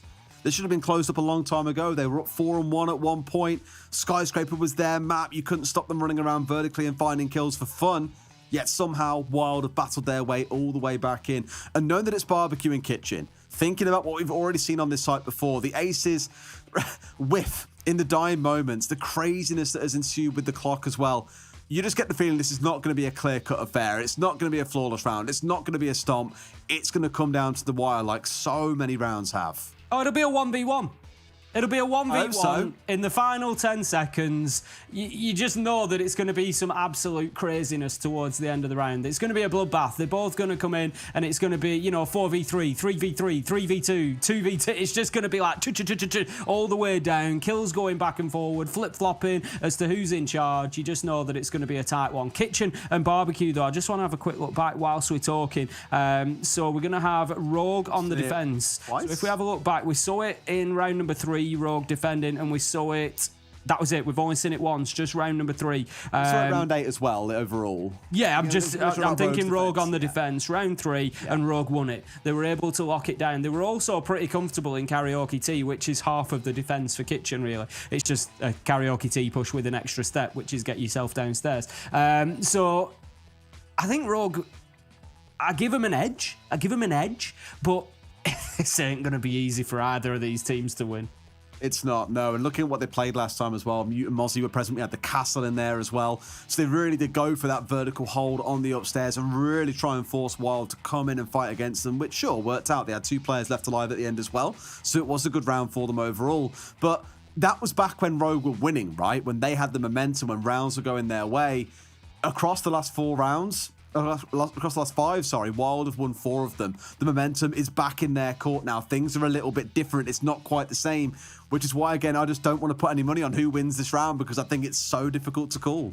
It is. It's a nightmare. There's no way that I'm predicting it. I'm not going near that because it's a toss of a coin. I mean, no matter who wins it, whether it ends now, whether it goes to map 5, there's a little bit of me that would like map 5. But no matter how it ends, what a spectacle we've seen between these two. They've both come and put everything on the line for this. We've seen some great plays. We've seen nitros, vertical nades, we've seen clutches, we've seen trades, we've seen absolutely everything we could hope for.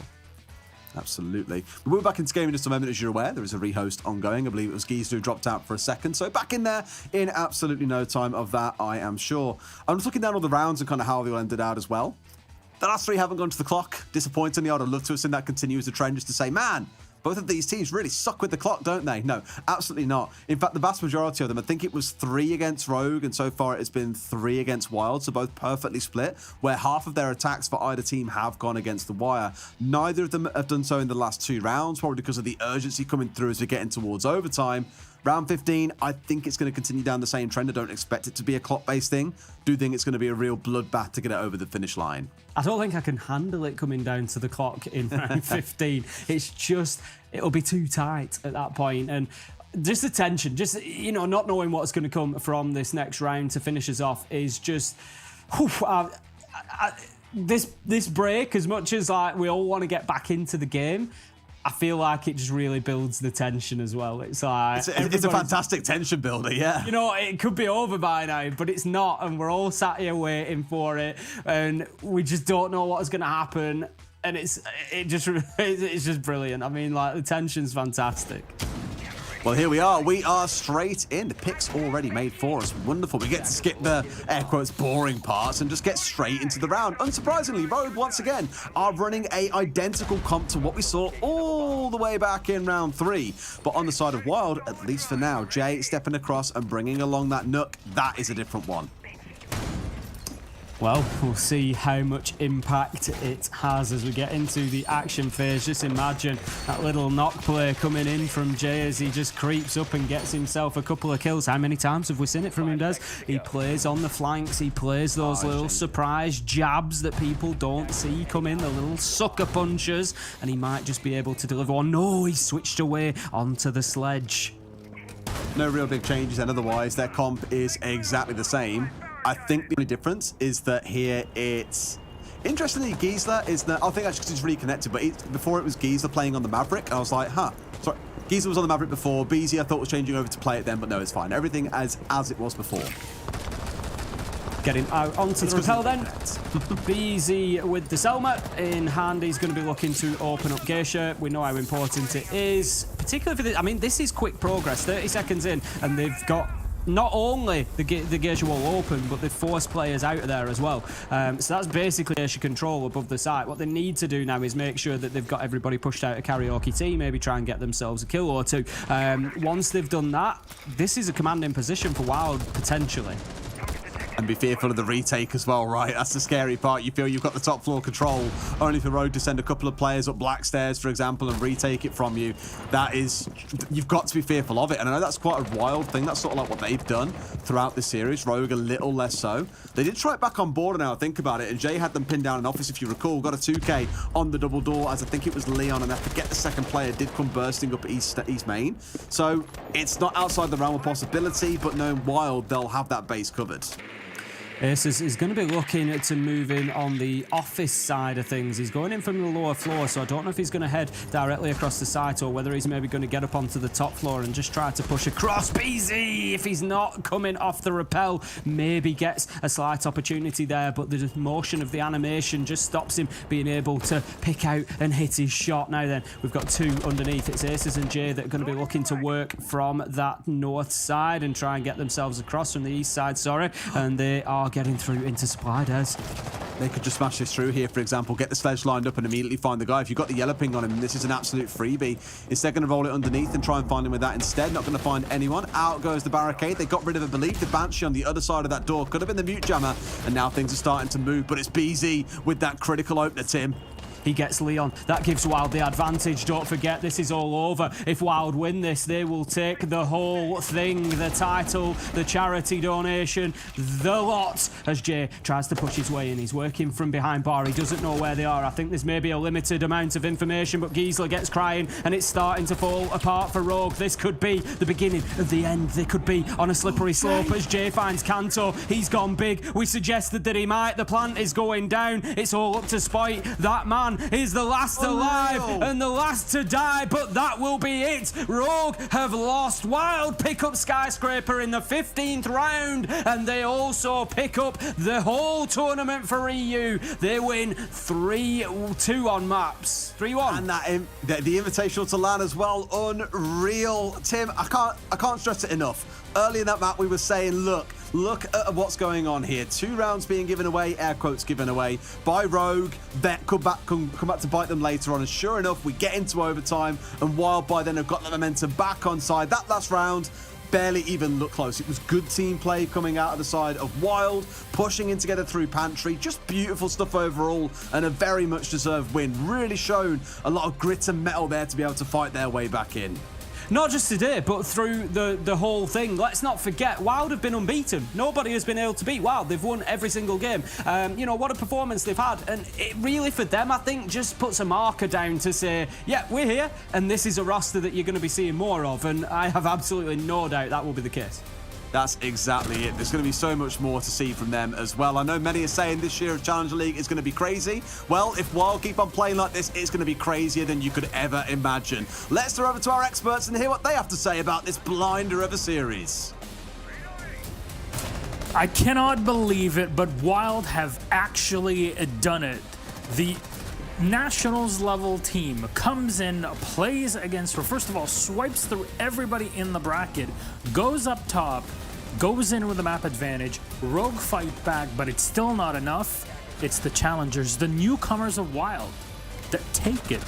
Keep in mind, Corey was on Rogue in the past. Aces, also from Wild, both they were on Rogue in the past. The revenge is complete, and they have done it. Rogue fall apart against Wild on our penultimate map of Skyscraper. That's how far we've gotten today, and that is only one of the 3 best-of-5 series that we're going to go through. Welcome back to the Endless Tower, the tippity top of the tower here, where there's celebration fireworks all around. You can't see them. They're a bit behind the buildings. It's a big city, but that's what we just had. Jacob, please help us break down Skyscraper. I mean, is it really worth it to break down Skyscraper, or is it more worth it to break down the fact that Rogue went to Border again and lost it for the 3rd consecutive time? The whole catalyst of this series might just have been the fact that they opted to go back to that map, and that is the feds coming for them right now as they... I thought it was the ambulance to take them to the Burns victim unit.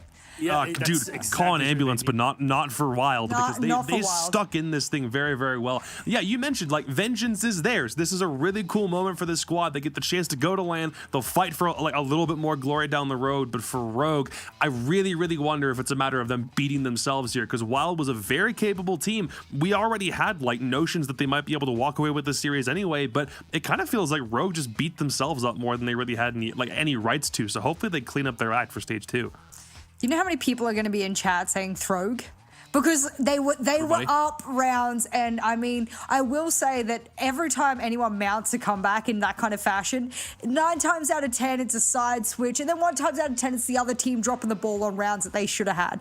I will say in this case, Jacob is right. There was a bit of self-inflicted loss capacity here for the side of Rogue that they themselves probably could have stemmed the bleeding of way earlier. Even when we got into OT, they get that first round, and I think to myself, Skyscraper is a map you know, and the way they moved on attack really showed me they understood the map, they understood positioning really well. The way in which their utility was used was to maximum capacity, and even though Wild lost a lot of attacking rounds on time, then we did hear the casters refer to the fact that both teams actually threw rounds to time 3-3, so it was pretty even in the end.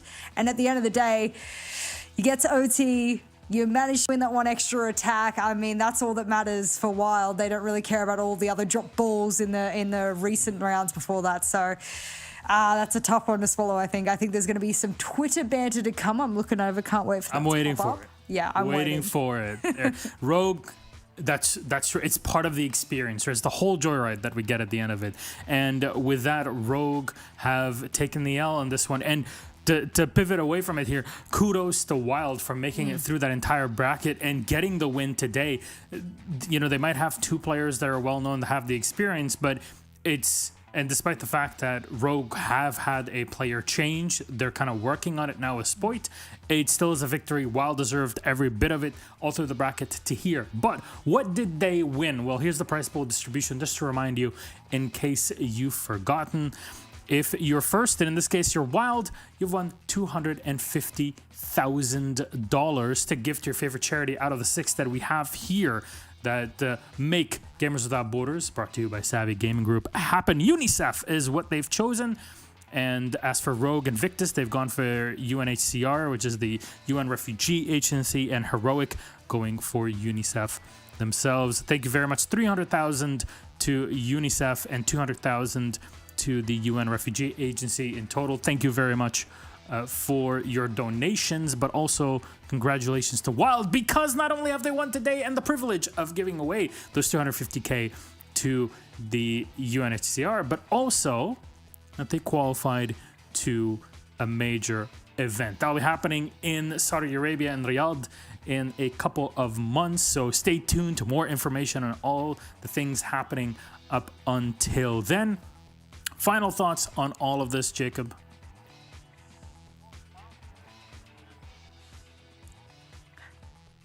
It's not because they won the thing, but because they defeated every single team in the bracket straight up. They beat Heroic, they beat Victus, they beat Rogue, back to back to back, technically in best of 3 scenarios because they only had to worry about winning 2 maps in that best of 5, but still, they did a fantastic job, and if anything, I'm just proud of how far they've been able to come in such a short span of time. So very, very well deserved, boys. Good luck in LAN. I think the biggest talking point that I've seen come up on social media is that the discourse is now the tier 2 and tier 3 scene in Europe is so deep, it is so impactful that a lot of these, different regions are looking at it saying, wow, the strength is strong.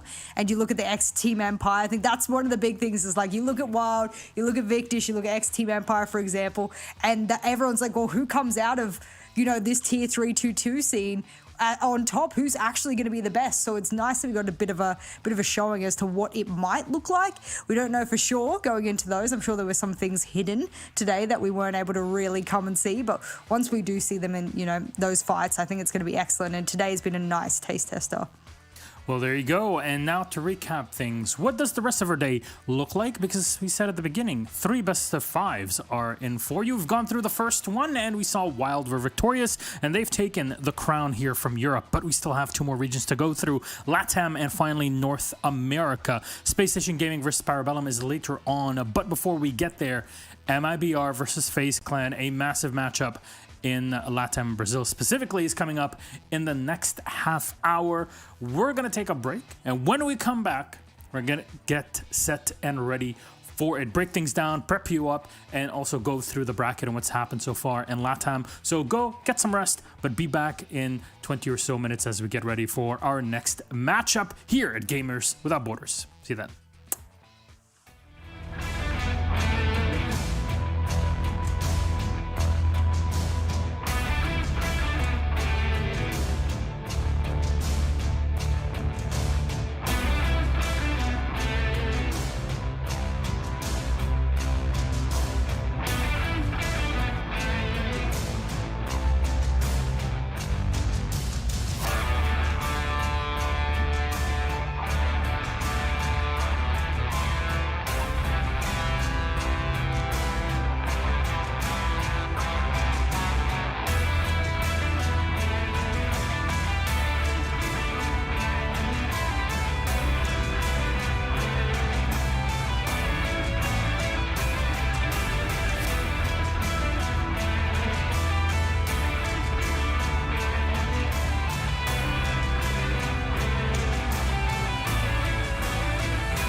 no end.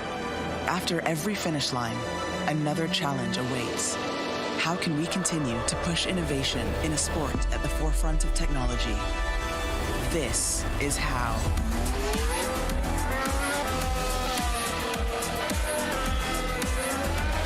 Discover how Aramco and the Aston Martin Formula One team aim to meet Formula One's sustainable fuel targets. Aramco, powered by How.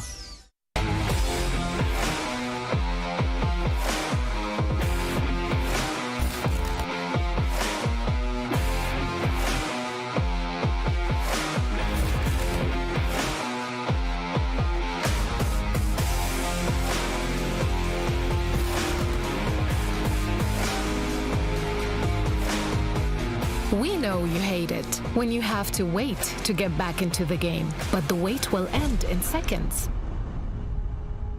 In real life, some people don't have the option to restart. Millions of refugees and displaced people have their lives on hold, eager for a chance to move forward.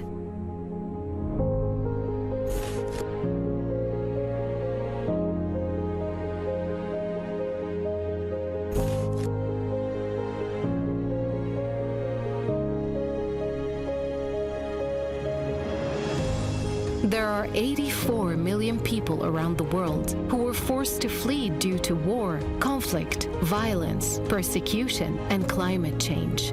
And we are here to serve them, working day and night to provide them with life-saving aid and support. And you can be part of it. You can help people forced to flee gain access to life-saving aid like shelter, food, water, medicine, and much more. Donate to UNHCR.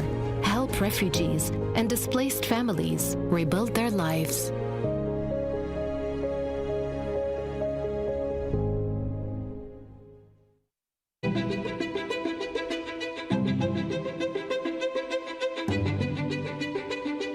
The divisions in the world are stark. Recent years have shown some of the largest natural disasters ever in history. And that really hits hardest the people who had the least to begin with. These people need help. It would be a real tragedy if all these advances in science and health and technology only benefit people in a position to pay for them. There should be no lesser standard if you happen to be poor. These problems can be overcome.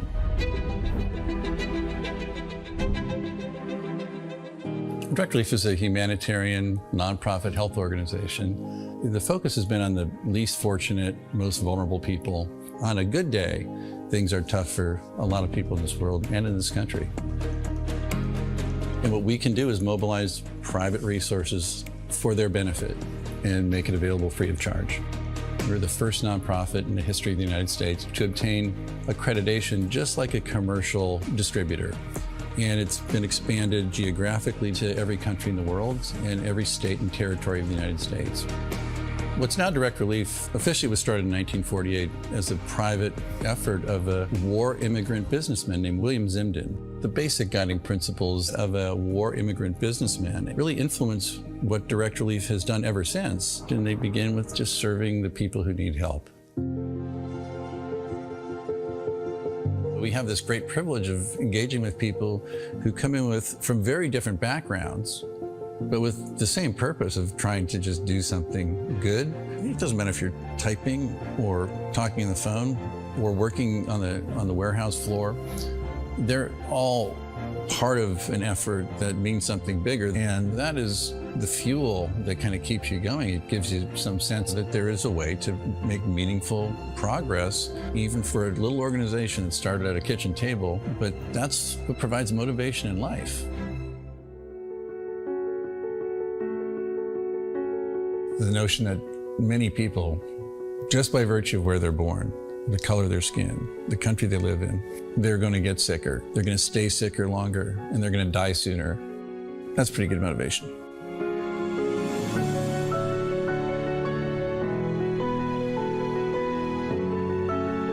These issues are too big for any one organization to address. We really work hard to honor these guiding principles, invite people to participate, and we are sure thankful for the thousands of people across the country and world who have become part of Direct Relief by virtue of their participation.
Hello, everybody, and welcome to the tippity top of our tournament building, where the casters, we put them in the basement where they're supposed to be, and here on the desk, all the way up top on the fun side. I'm Austin Medic, your host for the show today at Gamers Without Borders, brought to you by Savvy Gaming Group. And we've just gone through Europe, but we still have 2 more regions to go for today. Next up, our attention turns to LATAM, and for that, I'd like to reintroduce the desk, Jess joining again, and Jesse for this time here on this matchup. How are you guys doing? Good. I mean, it's been nice. Analysts are also actually kept in the basement when we're not on games. So we're it's not nice supposed to say that. I'm sorry. I appreciate the fresh air that we're being let out to watch some LATAM games. I mean, sheesh, I thought we weren't spilling secrets, but I think there'll be a little bit of spilt blood today by MIBR if they get their revenge again against FaZe that we've already seen happen. So this kind of like rematch of that goes back so long ago that I don't even think we can quantify at this point. Yeah, I'm excited to see it yet once again. Yeah, I think a lot of us are sad that Escolinha de Bubu did not make it through to this grand final. I know it was heartbreaking for everybody to hear it, but here's a bit of an update on the bracket just in case you've not seen what kind of went down, because let's be honest, it was a bit of a banger. Escolinha de Bubu moving down to the lower bracket and then being knocked out by FaZe Clan. Like you guys were saying, these two faced off against one another in the upper bracket final a couple days ago, and now they go up in a best of 5 setting grand final. You see MIBR has 1 point up, 1 map up. That means that is just because they came in from the upper bracket. That's the advantage that they play with.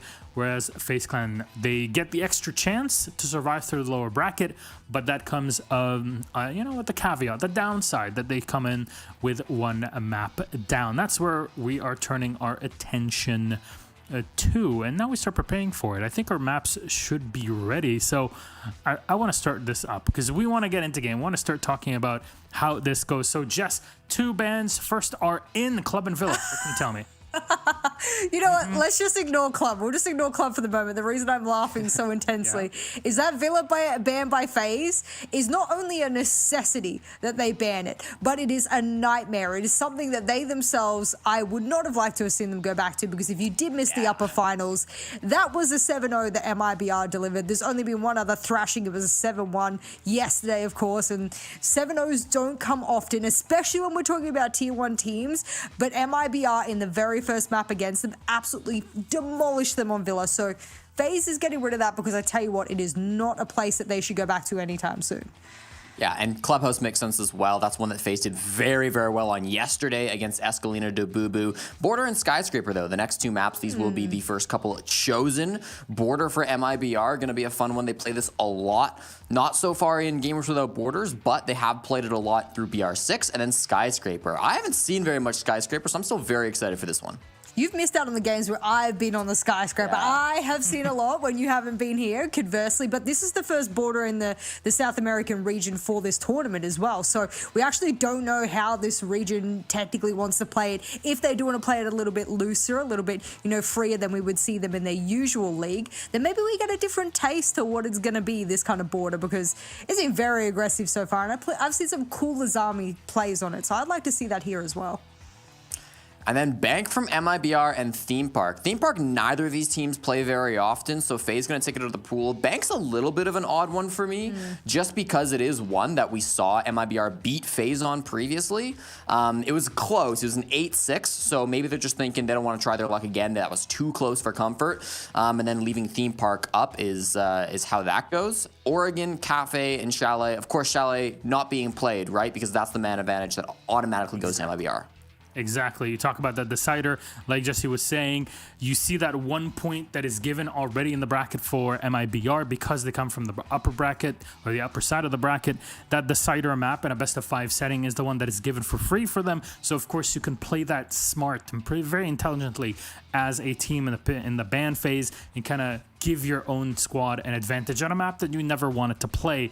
So that's one thing that they've gone for. Chalet has been taken away from all of this. We're starting on Border, then Skyscraper, then potentially Oregon and Cafe. Let's focus on Border for just a moment. Jess, what do you expect on here? We've seen a lot of Border. We've been very happy though when teams ban it out and give us a fun time. So what's going on?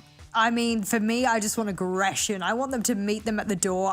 You got to think about the fact that MIBR is going to be feeling really good going back up against FaZe after they dominated them 2-0. The round differential looked very much in their favor. Sometimes it could be a really close game and you go, maybe that's something we might struggle with next time. MIBR must be filled to the brim with confidence right now, and going on border where they can harness that aggression, that real good team synergy to just take over FaZe. I think that's something that they have a really good chance to do. So we haven't seen it in this region, but that doesn't mean that what we've seen in their own region particularly is not strong, because it is. Yeah, I'm going back just to their own region. In BR6, stage 1, they actually played on borders, a 7-5 victory for MIBR. So they've played this in the past. There's a little bit of history here.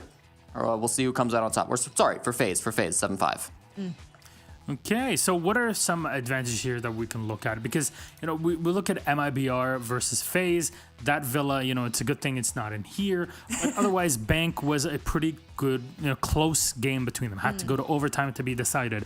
So we're looking at two teams that potentially could be on very much equal footing in this game. What are we expecting on border to happen? Because, it's as attacker favored, or very close to how Bank is seen also in the metagame, Jess. I mean, I'm just checking who's starting on defense, and it looks like FaZe will start on the defense. So for me, I actually think we can sit here, watch the very first half of this, and tell pretty clearly how dominant MIBR is going to be. Albeit, I will say that their defenses in some of those maps that you would consider to be leaning towards attacker favored have been a little bit weak here and there. So that's a manipulation that FaZe can go into that second half with. But if they do dominate the first half, a lot of people might be throwing in the towel and going, MIBR, they've won it and everything like that. They're starting on attack. That's the leverage they'll get. I'm hoping for MIBR's sake they take that momentum and run with it. And I think FaZe, that will be something that will really be on their, I suppose, on their minds at the moment, because they themselves have already lost MIBR. I think this is a mental game. I actually don't think this comes down to like who's better. I think FaZe just has to have a little bit of confidence and just step up after yesterday and just go, yeah, this is well, not yesterday, the day before. There we go. Right. I think that one player you can focus on as well for FaZe Clan is Cyber, because you look at the last game that they played against Escalina de Bubu, and Cyber was the frag hunting machine that we saw all the way back at the Sweden Major that we know and love from FaZe Clan. He had a pop-off game yesterday, but you go back, you look at the stats against MIBR, and he just wasn't showing up there. I think he was 4th in kills on his team, which is really, really hard to see when he is kind of the star player, the big fragger that FaZe kind of builds their team around, that like him to get a lot of kills. He's in a lot of those clutch situations, but also a lot of those opening frags. He's a very entertaining player to watch when he's on, but the last time these two teams faced off, he just didn't seem to show up. And then how then who then, especially outside of Cyber himself, do you expect to kind of be the person or the squad that kind of lift him up and give him the space that he needs to? Because it's not always just about, the spearhead, but also the support system to allow this person to really perform as best as they can. More of an open question here. I mean, Astro? I'm leaning Astro. Yeah, I was like, look, I don't want to put the man under the scope, but you know what I mean? I'm like, if I'm thinking of someone who's next in line to take the mantle, I'm like, Astro, you got to step up, my man, because your boy Cyber, he's struggling a little bit. And then you think about Souls, the back line and everything like that. He's the soul of the team, I like to say. So I'd like to see what the whole team has to show. But it's so bad because you come into a desk like this and you have to speak negatively about them because they put on there was not a lot of positives to pick out of it. And if we could have, we would have. It's really that Villa game that we're just sort of leaning onto a little bit and going, there was pockets of greatness there and there's opportunities, and obviously that lower bracket game, but again, not against a tier 1 team, so we have to really give that the kind of echelon that it deserves. This one is just a test for FaZe. It really is a big test. Yeah, and I'm looking back at the numbers for the last time these two players faced off, and it was Lukid who topped the server with 22-9 over the best of 3 that they played against one another. Lukid has long been kind of one of their star fraggers. He is typically the entry, getting in there first, getting a lot of those opening frags. He plays the Finka, he plays what he wants. So hopefully we're going to see another big performance from him. I'd like to see more of an even contest with him and Cyber kind of butting heads in those really frag-heavy entry engagements, but we'll see. Of course, I do think MIBR are a pretty deep roster. I think Felipox can pop off from time to time. I think Raps has been really, really strong in the fragging department recently. So I think there's a lot of depth on this MIBR team. Really looking forward to see how it goes in the game itself. Jess and Jesse, thank you very much. We are going to start watching this game because our lobby is ready. Let's toss it then to our casters. It's Ace and Des. Enjoy. Thank you very much, Milosh. Time for us to go once again, Tim, and this time we're jumping into your old home region. It's like going around and checking out the old house where you used to live when you were a kid, back over to LATAM. And this one has got two real star-studded roster names coming into this one as well. Where are you leaning with it? Because you've done a bit of LATAM over the last couple of days. Mystics have been away. What's your take been so far? Honestly, I'm leaning towards MIBR. I know they come in with the map advantage and it's kind of an easy pick, but FaZe, not just through this tournament, they've been a little bit off the pace since they won that major back in Sweden. You know, we saw them not qualify for SI. They had a shaky stage in BR6. MIBR are a team that have been slow burning for quite a long time now, getting those two back-to-back SI top 4 finishers. They're threatening to become one of the really dominant teams from the region. They played really well the other day. We saw them 7-0 obviously on Villa and then able to close it out inside 2 maps. I just think FaZe have really got their work cut out today. Yeah, and a lot of it as well is looking at the maps we're coming into. They really aren't too dissimilar from the ones that we had in the last series. Border and Sky are our first two.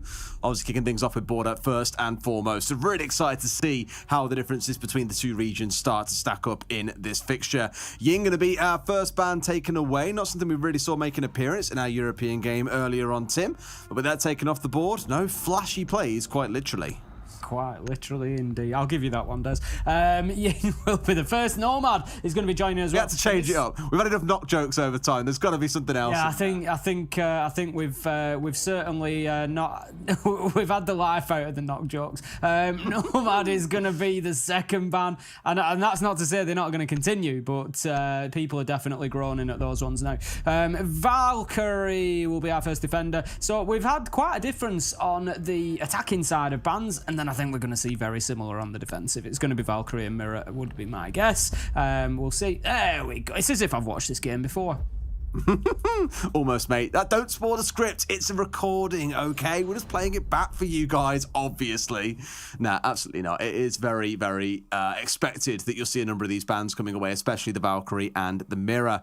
Let's get into it, though, Tim. We're going to start things off with FaZe on the defensive side. Again, we know that Border, as of late, has been the most attacker-leaning map in the game. I believe for a while throughout Stage 1, the average was 37% around the world. Defender win rate very, very low, and attackers having a lot of fun with it, likely because the proximity to site, or for the majority of sites, to the outside of the building was very, very low. Same as you have with, or very high, I guess, high proximity. Low proximity? Low. You're close to it. Same sort of thing as you have back on Coastline, where you can hop in through a window and basically already be standing inside a site on every single site on that map. Border isn't a mile away from that. And MIBR are the ones that will take that advantage coming in on the attack. It's not necessarily how we've seen it play out over the weekend, but this could be a bad omen for FaZe. Of course, coming in with a 1-map advantage in the hands of MIBR. You see that up at the top of your screen, currently 1-0. It's a best of 5. They only need to win 2 maps versus FaZe's 3. And if they get a strong start here on Border, they could find themselves, FaZe, in the same position that Rogue did earlier. 2-0 down going into map 3. And we all know how that one ended. Despite a valiant fight back from Rogue, they were unable to overcome such a task. Now then, we're going to have MIBR straight onto the action phase, stacked up towards the detention corner of the map. Aside from Felipox, who's on the glass, he's going to be working from the opposite side by himself, but I think we're going to see some immediate attention to CCTV. As you've come to expect as well, it is one of the kind of key staple points of this map. It's kind of the base where that's where you get inside the building, you work your way forward, you can threaten in towards 90, stop the defenders using that to rotate around, and also end up controlling a lot of east stairs as well. It's just where you want the focus to begin, so for MIBR to keep their attack off there makes a ton of sense. You can see a couple of the red outlines as well, or orange outlines, darting around by 90, so FaZe are aware that it's going to be a point of contention. They want to keep them outside of the building for as long as possible, as we hear one of those key barriers from Cyber go down. Speaking of Cyber, pops up, finds his first kill onto Reduct, the ace going away. You hear one of those Selmas going off in the distance, but that's all the hard breach they had for this round, Ace. That is a great first kill from Cyber, just not been dealt with at all inside of there. Raps manages to find Bullet through the bullet hole. That is not bad at all, but with that wall being soft, it might not be the end of the world, but they can't keep feeding Cyber like this. He's going to keep eating you for dinner if you give him the opportunity, and they're just feeding into him one by one. Astro manages to get a kill onto Luke and make that 2 as he finds Felipox, and this is round almost done for FaZe here. Falls will be shut down by Souls, and that's going to leave us with a strong opening round for FaZe, and that is exactly the sort of message they needed to send.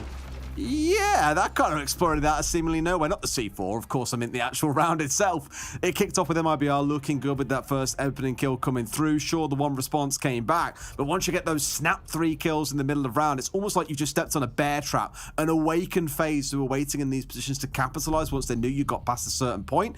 Just very good, very snappy, really showing that they're awake and ready to play in this game. Round 1 decisively going in their favor. Round 2, down to Vents and Workshop on the downstairs. Tim, wouldn't be surprised to see a similar round play out again, where a lot of the focus comes on the upstairs, because for this site, you do often see defenders playing upstairs around Armory and Archives.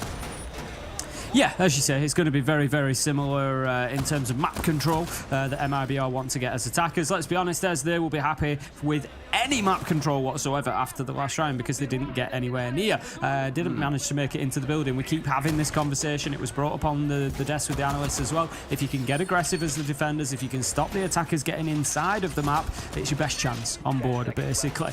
Because as you said, quite a lot of the doorways, corridors, doors lead directly into sites, or at least into very key areas. So you got to meet them right up at the boundary, and that's something FaZe Clan were able to do really, really well there. All the way from that first kill from Cyber, they just kept on the pressure. You can see those vertical angles already being opened up as well, so they are ready to wage war from above if MIBR don't respect the fact that FaZe has set up on that top floor. We do see some teams not bother with the vertical play, really, right? They'll just go direct to site and go, look, we can deal with it. The angles are restricted. Like, it's not a big deal. Already they've seen the alibi decoy like tucked into the corner there as well, taken out, and now it's Ring Around the Roses with the Twitch drone, which Cyber ultimately walks away the winner of. Another alibi decoy coming outside the building just to keep on winding them up, Tim.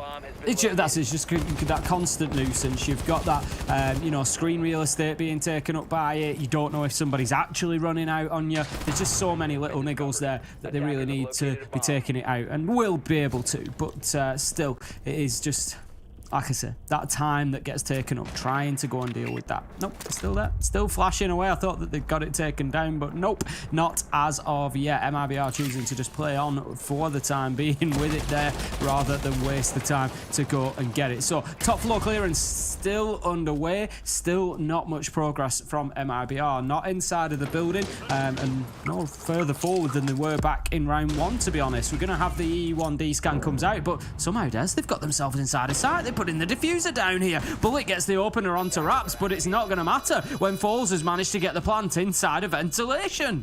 All this debate and debacle has been going on around the alibi, the Gemini, sorry. He's just got inside there and nicked that one away, and now is in a great position to hold it down and make sure this diffuser can't be disabled on the outside of the building. Lukid finding one onto Cyber. Now suddenly FaZe are going to have to throw themselves out of windows, and they do try. They get a couple of kills, but MIBR with the shutdown like a Venus flytrap, just catch their prey waiting on the upside down rappel. Here comes Cameraman looking to try and stick on the diffuse. Can they get the angle now? Surely they know, and they can stop this one. Reduct comes in for the save. A little bit of panic there on the window for a second. MIBR balancing things up at 1 apiece.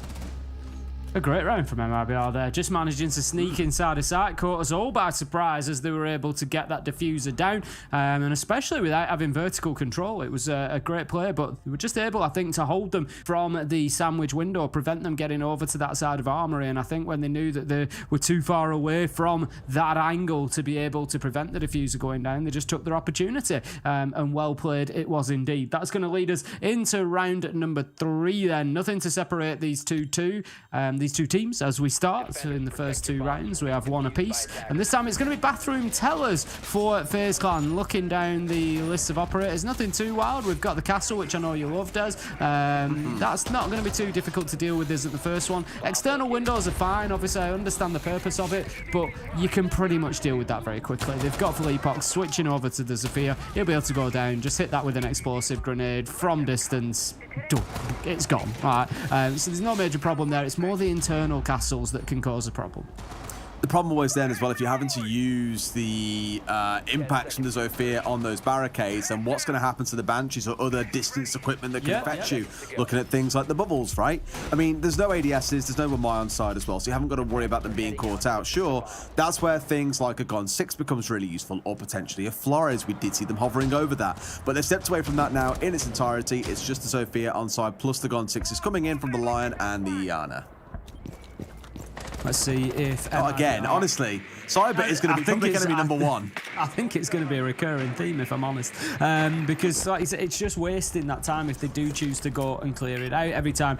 Armory, you probably won't play it because you know they're going to play up to that wall anyway, so it doesn't really matter. But everywhere else, you're just trying to pull them out of position for 20-30 seconds whilst they clear it out, or they live with it throughout the round. So FaZe look like they're going to be committing to that for the foreseeable future whilst they're on the defence. But MIBR, they don't look too rattled by it. They carry on with what they're doing, getting the drones out and seeing that it's safe to get into sight. Absolutely. In through jail comes Raps, then just completely circumventing, at least for now, the one castle barricade set up on that door that leads through in towards Customs. Otherwise, got himself tucked inside a supply, can get one of these walls opened up here. Of course, playing on the ace does mean he has those Salmas or the breaching rounds to break his way through, save onto those valuable Salmas in case you need them for a reinforced wall a little bit later on. Lukin also rotating himself back around, so for the vast majority of the team, Northwest seems to be, at least for now, their focus, Tim.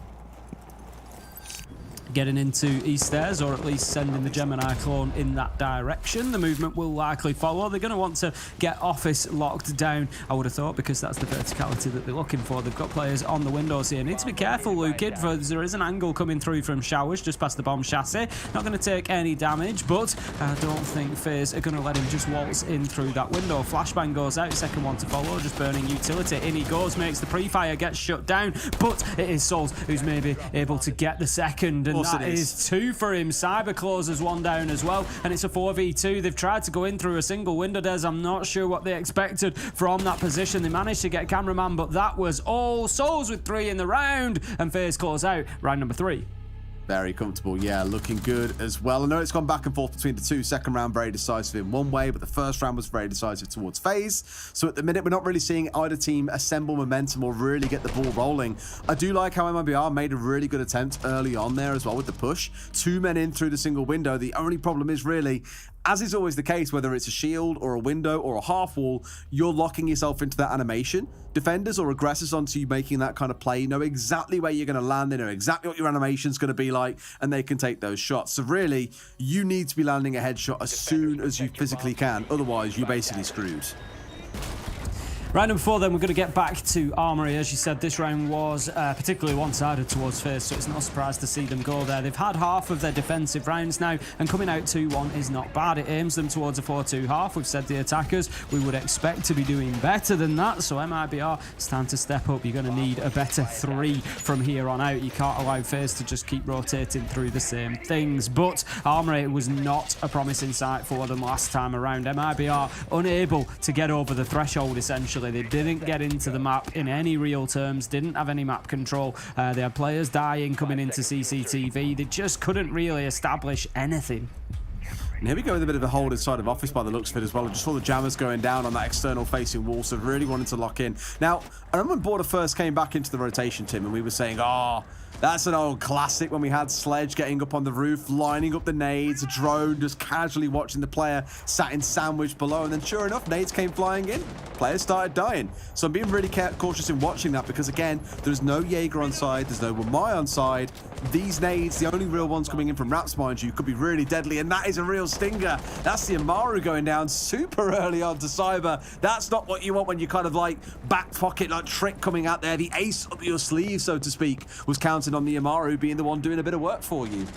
I mean, it was Cyber that got the frags underway for FaZe last time around. Him and Bullet are having a pretty good time of it so far, just getting right up in the faces of MIBR from the off, completely understanding what needs to happen on Border and looking to level this one out very, very quickly. That one map advantage could well disappear if MIBR don't step up. We've got Redux down as well. He will be boosted by the Thinker, getting back on his feet, and Raps then manages to get a kill as well, just showing the value of that Thinker to any team. Being able to find frags, get people up without going across the map, just from wherever they are located, and that at least keeps MIBR in this round. There we go, finally seeing the glass coming into effect as well. However, these are the only smokes on site. Camera man! What is that? Sprays him through the smoke and finds him for free by the looks of it. Bullet goes down. The Warden, who really would have been the ideal counter to the Glass, but hey, a bit of bright blind fire also works just fine. Raps locked in a 1 versus 1, but where does the man step through? Astro is just tearing the team asunder right now. It's looking like a good day so far to be a FaZe fan or a FaZe player. Lukid, the last one left alive against 3. It lands a wondrous shot, but is down to half HP against 2, Tim. Astro just goes where he wants at the minute, 6-1 and looking unstoppable. I can't believe MIBR are trying to push directly onto site, having not cleared out CCTV. That's why they're in the position they are right now, facing a 1v2 clutch. Lukid, he is established inside a fountain, tries to push in. He's got one either side. Cameraman it is who can pick him up, and that is another fairly easy round for FaZe. They go 3-1. Nice solid start, and I think teams today overall have struggled with attacking border. It's been interesting again after we saw how it was observed when it first came back in that attackers generally did very well. When normally it's the reverse, you know, a new map kind of gets reworked or put into the pool. Defense is generally quite easy to figure out. The most optimal way to attack it and to deal with all the new variations defenders bring out is what takes a little bit more time. Maybe because it's a rework or a small touch-up rather than being a full map rework, attackers are still very comfortable coming into it. But this is definitely a different flick on what we're used to seeing again with defenders so far powering ahead. Ventilation Workshop going to be the round choice for round number 5. FaZe have 2 defensive rounds left, and I tell you what, if they can get away with the 5-1 half here, Des, they're on an absolute steal, and what they're looking to do is send a message back to MIBR after that 7-0 embarrassing on Villa. They want some revenge, and the best they're going to get at the minute is 7-1, but I tell you what, I wouldn't put it past them with the way things are going. FaZe are absolutely all over MIBR right now. Every move that MIBR make, FaZe already seem to know that it's going to happen. Cameraman with the kill last time around onto that Glazon window. It was through the smoke. He was just able to spray it down. He knew that the player was going to be playing the windowsill, and it was just job done. I think it was really interesting how FaZe kind of read into the possibility that MIBR might bring along the Glaz as well, because they had the Warden, and probably even droning out the Warden, MIBR still stuck with the Glaz as well, just thinking they could really come out on top, whereas ultimately those two operators never even got the chance to interact, both dead before they could have really any impact on the round at all. FaZe once again going for a very wild-esque approach that we just saw in our European finals not too long ago, of being quite aggressive out in the map, wanting to make sure that MIBR are challenged at every entryway to the building. We spoke about this earlier as well, attacker repick, really letting attackers have the most ideal lineup to think about and execute or getting control of the map. So the best thing you can do is disrupt them early, try and get rid of a couple of critical operators, and again we also saw that in our European finals. Losing hard breaches early really cost a few rounds throughout that series. Cyber, Astro and Souls have been a great front line through these first 4 rounds effectively that we've had so far. 14 kills between the 3 of them. Really impressive stuff, and going at MIBR at every opportunity. Lukid, he's trying to get some lines of sight there into Office just to again get MIBR established inside of the map. There they go. They've got themselves through there, but they will likely find themselves challenged very, very soon by FaZe, who have not been one to sit back in this encounter so far. Absolutely. Still Astro dancing around. We saw him put on an absolute masterclass of ballet earlier on around this wall when he was dancing in and out, but Redux has managed to get himself in on the backside, has the idea, but the big question is, has he got support coming in from elsewhere? That is what they don't seem to know right now. Raps gets the entry juiced up. Here he comes in towards 90, but the man has just slipped through the rotate. Do they have any idea he's even worked his way in here? Astro is still playing around on this west wall with no idea that Redux is just meters away here, looking to cause some trouble. Maybe now the call is coming through. You can hear a couple of pings coming out, but there we go. Redux is in, unknown to Astro, and shuts down the terror of round 4. Just over a minute left to go, and MIBR definitely looking better than they have done so far. Astro has been a real problem, so getting him shut down, that's a big move. It also gives them CCTV control. Souls, he manages to find Redux. We see Lukid taking a little bit of damage there as well. The next step for MIBR, the next problem that needs to be solved, is getting enough control to be able to go in and get the diffuser down. I don't think they feel that they're confident in that position yet. Souls, he gets a double in the round, finding another onto Falls. Lukid onto Bullet, keeping the man advantage in place for MIBR, but there is work to be done. 3 versus 2, and FaZe can hold on here with 25 seconds to go. They can, but we always say can, and you never know what happens in a round of siege. Lukin finding one more. Souls, he is the clutch master. Tim, you've picked him up so many times, but he has got to pull off a little bit of a miracle here. The ceiling above him is coming down. He's being shot from every which possible angle. Felipox going in and trying to stick this plant. Souls down to half HP, but the Angel of Death from above waits for no one. Lukin closing out the round. A good round that MIBR needed that one. If they can come away 3-3 here at the half, honestly, I think they'll be sort of counting their blessings. They'll be thanking their lucky stars because they won't know how they've got away with it because FaZe have been running rampant for the last few, to be honest. But MIBR, a much better round from them. They just found like they'd sort of found their foundation there. They'd just got a bit more settled than we've seen them. They weren't rushing. FaZe weren't able to go and play into them with the same aggression. I think the entry kill really helped MIBR and it just slowed the pace down to where they need it to be. Whew, okay, back and forth, back and forth. I know FaZe have looked slightly stronger, I'd probably wager across the round so far, but MIBR, at least for now, keeping it close as we go into this another defense down here inside of Bathroom and Tellers. So what I'm looking towards here again is what we spoke about before, right? The castle with the extended hold on the upstairs, really making it harder to push through. The Azami kind of functioning as a, I don't want to say like a pseudo castle barricade, but you can use it for that kind of purpose. I will say that often you don't, only because if they get control of the other side of the doorway or the wall in which you've used the Kiva barriers, well, you walk up, you punch it a few times, it breaks away, no real biggie. Whereas the castle barricade, as we know, takes 11 hits to get through, a little bit more dicey in that case. No mute on side, but the Mozzie there once again, just to help try and lock away that information gain coming out of MIBR. Attackers are moving to defuse a bomb.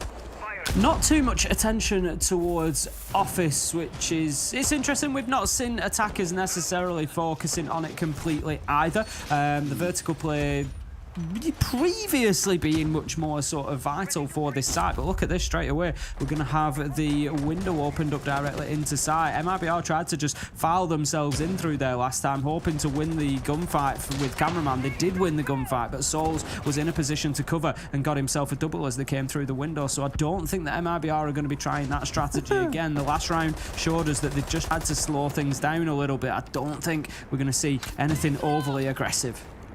It would have been really interesting if they'd just gone for it then, because the castle hadn't opened the rotate between Bathroom and the site to the south. So it would have been a bit like, well, we can just rush in here. There's no wall opened up. No one can shoot us from north side. Let's just go for it and try and make a plant happen. Sure, it would have opened just after, but a castle with a super shorty in hand versus someone on window with an AR, know who I back in that kind of gunfight. But still, a little more kind of restraint shown there, nothing too crazy, and things can carry on from here. And they carry on well for MIBR. 2 kills coming in the early round, looking to maybe balance things up at 3-3 here. Although it's felt like FaZe have been sharp in a couple of rounds, MIBR have matched them step for step so far. Yeah, there was just some shock and awe to begin with from FaZe, but MIBR have done really, really well to just sort of put the brakes on FaZe and stop them running away with this before MIBR were able to get themselves into the game. The last 2 rounds particularly, they've just controlled the pace where the gunfights have been happening, but here come FaZe fighting back. Souls and Cameraman getting one apiece, bringing us back to a 3 versus 3. Just over halfway through the round, and it just means MIBR, again, need to just take the foot off the gas, have that step back, have a little look at what's going on and decide, do we move to plan B? Do we move to plan C? What's the next step? Well, now the red pings are coming out as well, just to give a little bit extra assistance to the 3 that do still remain. They've got this top floor control that they were looking for here, and you can see, again, on that vertical, looking to make sure they're as geared up as possible. I imagine for Felipox, he might be the unlucky soul who's got a vault inside a site and try and look for a plant, but they're looking for something, anything, just a small opening here, and if only he knew, I tell you what, the timing there from Cameraman, if he was even a step to the right-hand side as he opened up that rotate, it'd be a dead man. So I don't think he knows probably quite how lucky he was then. Lukin going to be filing down the east stairs, taking the long angle all the way through to customs. Just seeing if he can spot anybody out, but he won't because they're all on the other side of the map. They're all playing inside of ventilation and workshop and then back on into site. But this is allowing MIBR a little bit of access down to the bottom there. 20 seconds left to go and they're going to have to get in sight. I think that FaZe are pretty happy that they've got their angles held down here. They do indeed. Souls manages to shut down Lukin at distance. That's a 2v2 though. Plant's going down. He might be able to stick this. It's up to FaZe to try and get themselves back in. They need the cover, but no. There comes an essential kill in through the soft wall. Does he know where the man is? He does. He goes for the kill. Does not get it as Bullet is able to wheel around 180, take his man and save the round. It's unreal there. He knew exactly where he was too, but Bullet still gets the 180 and finds the kill. Brilliant round for FaZe, and that spray as well, not having any control of waiting area. The spray through the softball, it was absolutely beautiful by FaZe. A well-deserved 4-2 half overall. MIBR probably kicking themselves a little bit, feeling this could have been a 3-3, but now they'll have to battle their way down from a 2-round deficit. Armory Lockers, it will be as the primary site of choice for MIBR. They now head on to the defense. We keep expecting the attackers to have the better of things on border. We've been expecting it all weekend, but it still hasn't shown up. Quite often, teams are struggling to attack this site now. The defenders just seeming to have got a better grasp on things over the last month or so. So MIBR, can you match or better what FaZe Clan have just done? You're going to have to if you want to extend your lead here in this best of 5 grand final. This is the first map, of course. It's 1-0 up at the top of your screen, but that's because MIBR come from the upper bracket, so they start with a 1-map advantage, and they will only need to win 2 maps to FaZe's 3 if they want to take the title. Well, the beauty of it all, of course, is that Skyscraper is that next map, Tim. So you know what? I'm like, the Skyscraper map, absolutely in love with it. Very excited we get to see that guaranteed as the 3rd map in this series. But if things do carry on, of course, there are still 2 more waiting around the corner. And as a reminder, they are Oregon and they are Cafe. So 2 very much staples of Siege, it feels like, if we get that far into the series. And FaZe so far has started off really well and ensuring we'll see at least one of those 2 maps. Cameraman just going to be getting the Claymores down to in pocket now, of course. That's going to prevent not any run-outs, but it's at least going to prevent some run-outs so they can play with a little bit more. Double. They are very concerned about that window. They don't want anybody coming out of the office window, which is reasonable because it would probably slice their attack in 2 and make it very difficult to complete anything. So we're going to double Claymore that. They're going to have no explosives going out of the window there. We're going to have the Book of Souls just heading underneath there. Going to be opening up and making things difficult for the defenders inside. A couple of strategic holes in the ceiling is going to make it very tricky for them to keep hold of positions near the bomb chassis, near half wall, for example, can all be dealt with from underneath. Absolutely. It's worth stressing again, I spoke about this on the Shrine window jump out that you have on Skyscraper. Some teams, especially in APAC North, where we have a lot of aggression from teams like Cyclops, will put 2 Claymores on the window. 2 Claymores, 2 dead. FaZe already falling by the wayside as MIBR start out strong. But Tim, let's not forget, last round was also a 5 versus 3, only to come back into being a 3 versus 3. And Cameraman has already started doing some work to ensure we have that status quo once again. Having a good game so far. He's had a couple of important kills, just needs to continue on really. Bullet looking for the vertical nade, not going to catch anybody. Does a tiny bit of damage onto Reduct, but nothing to write home about. Astro getting the angles into sight. Shut down by Raps though, as they now push on and get control completely back in their hands. Reduct closes it out downstairs. Bullet absolutely no idea he was walking into him. He drops down the hatch, gets right in front of him. There you go. Thank God. I was genuinely like, because he just completely missed the guy right in front of him. I'm glad he dropped hatch. I didn't hear it, but hey, we'll take those. All good. For MIBR, that's the kind of first round they want in this half, then bringing things back up to 3 and 4. Still around lagging in behind FaZe, who didn't really have the most prolific start to that attacking half. But hopefully here, after that first round, they start to warm back into things and they can push on towards, not quite a win, but at least getting us towards that overtime mark guaranteed. Bathroom will be the second site of choice for MIBR. The thing is, MIBR could be in a good position here. If they get this done, go on a 3rd choice to Ventilation Workshop and say they win that.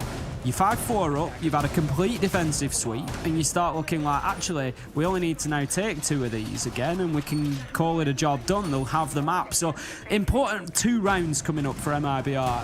It's an absolute jackpot for them if they can get both. How are they going to be setting up? They're in Bathroom and Tellers. We're going to have a presence in Armory. That's going to help them keep hold of Office. They're going to want to keep hold of that entire north side of the map, realistically, for as long as possible on the top floor. I think they're playing much more of a top 4 presence than FaZe were, but they need to be careful because when they attacked, they didn't really worry too much about the top floor. They were playing largely directly into sight, trying to go through that single window. They didn't really have too much success with it, so I suppose MIBR could hope for the best and hope that FaZe do the same and just pile in through a window, but I don't think that'll be the case. Well, equally a little bit different here for MIBR as they haven't got Astro dancing inside of security and playing Ring Around the Roses with Twitch drones. Instead, going for a much more I don't want to say like normal or standard, but definitely a safer setup in terms of having a player behind a shield inside of Armory, looking down towards half a soft wall in West Main to contest on towards this balcony. So small stylistic differences, one a bit more mobile and risky, the other one a little bit more dug in there, but requiring a bit of utility to make it happen. I think the note that everybody can make if you're going to be playing FaZe in the near future is don't jump out of a window. 6 claymores have been brought along. They are getting deployed all over the place, and we've seen that round after round after round. FaZe just do not want to worry about jump outs. They're doing it at the detriment of their nade count. They're only bringing 4 nades along, which, you know, with the prevalence that we're seeing at the minute of them vertical nades, it is a sacrifice because, you know, they are regularly getting kills and they obviously see it as important enough to bring those claymores. And when you think about Border as a map, you want some kind of vertical destruction, right? And often that means leaning into more than just a sledge. Having the Ashe on side, having the Zofia does mean you've always at least got options. But like you say, it means less frag grenades. Oh, the drop comes through the Azami. Hello! Souls getting 2v1 there as Redux comes in for the trade. But to finish that point real quick, without the Nomad on side, you know that it forces them to bring Claymores along. They have less frag grenades on side. You don't need to run things like the Wamai and the Jaeger every single round. And in fact, both of these teams have generally avoided doing that throughout this game because the expectation is there that there will be more Claymores and there will be frags on side. So fair play. I can see how it's having a real big impact in the game. Couple of kills coming in for FaZe there. Astro cameraman bullet. Cyber finishes it off. Almost 1 apiece for them. There was only Souls who didn't get involved in the action, and he'd already had his kill, so it was 1 for all. FaZe taking round number 8 and pushing us now to a 5-3, and they are looking like they could close this one out and level things up very early. In a best of 5 with a 1-map advantage, this is the dream, isn't it, really, Des? You know, you want to take that first map, just write off that advantage immediately, and then push on from there. It just puts everybody down into level pegging. It's basically a best of 3. Well, knowing how we were at the half, again, that 4-2 with the defenders taking the lion's share of the rounds, 2 attacking rounds here is enough to get you over onto that overtime guarantee. Although ideally, of course, over towards a win. MIBR now got a bit of a mountain starting to form here. 2 rounds between them and FaZe. Got to do some work here on the defense, event, and workshop to keep this game going. And I think this is the first time round, Tim, we're seeing them now switching over to bringing along that Wamai. Just out of fear of those nades, though I wouldn't say nade kills have been massively prevalent throughout the game so far. No, it's not something that we've seen, particularly with FaZe not bringing as many along. It's limiting their opportunity for them. We've seen them have an attempt or 2. MIBR didn't have any great success with it either. So no, definitely not something that they're sort of doubling down on at this point. We've got the Azami coming along for MIBR this time. Redux going to be playing the new operator, so we'll keep an eye on where those keeper barricades go. It's still very sort of evolutionary play style. We're seeing a lot of changes, a lot of new ideas, a lot of teams doing things in slightly different ways, and with the flexibility of where those barriers can be placed, it's going to be a long time until we see sort of standard setups, if you will. I guarantee you, probably in a few months' time, there's going to be one player that has just been sweating the hell out of his army in customs and has got some really wacky placements that you can abuse. And so they're going to use it and when I'm naming a spot or a certain keeper barrier after a player because it's just that impactful. Give it time and you will see some wacky stuff coming out of that gadget, I guarantee. Oh, absolutely, no question. We're going to see a little nade coming over the top there. Can we just agree, by the way, we're never ever going to call it the hack. Never the hack. We're not having that, are we not? No. It's illegal. I cannot let Hap have a call out after him naming the game. It's just not a thing. I mean, to be fair, Hap does have some top-tier Azami placement. He played her a lot when she first came out, and he got to grips with Azami very quickly, and we won a lot of rounds on the back of it.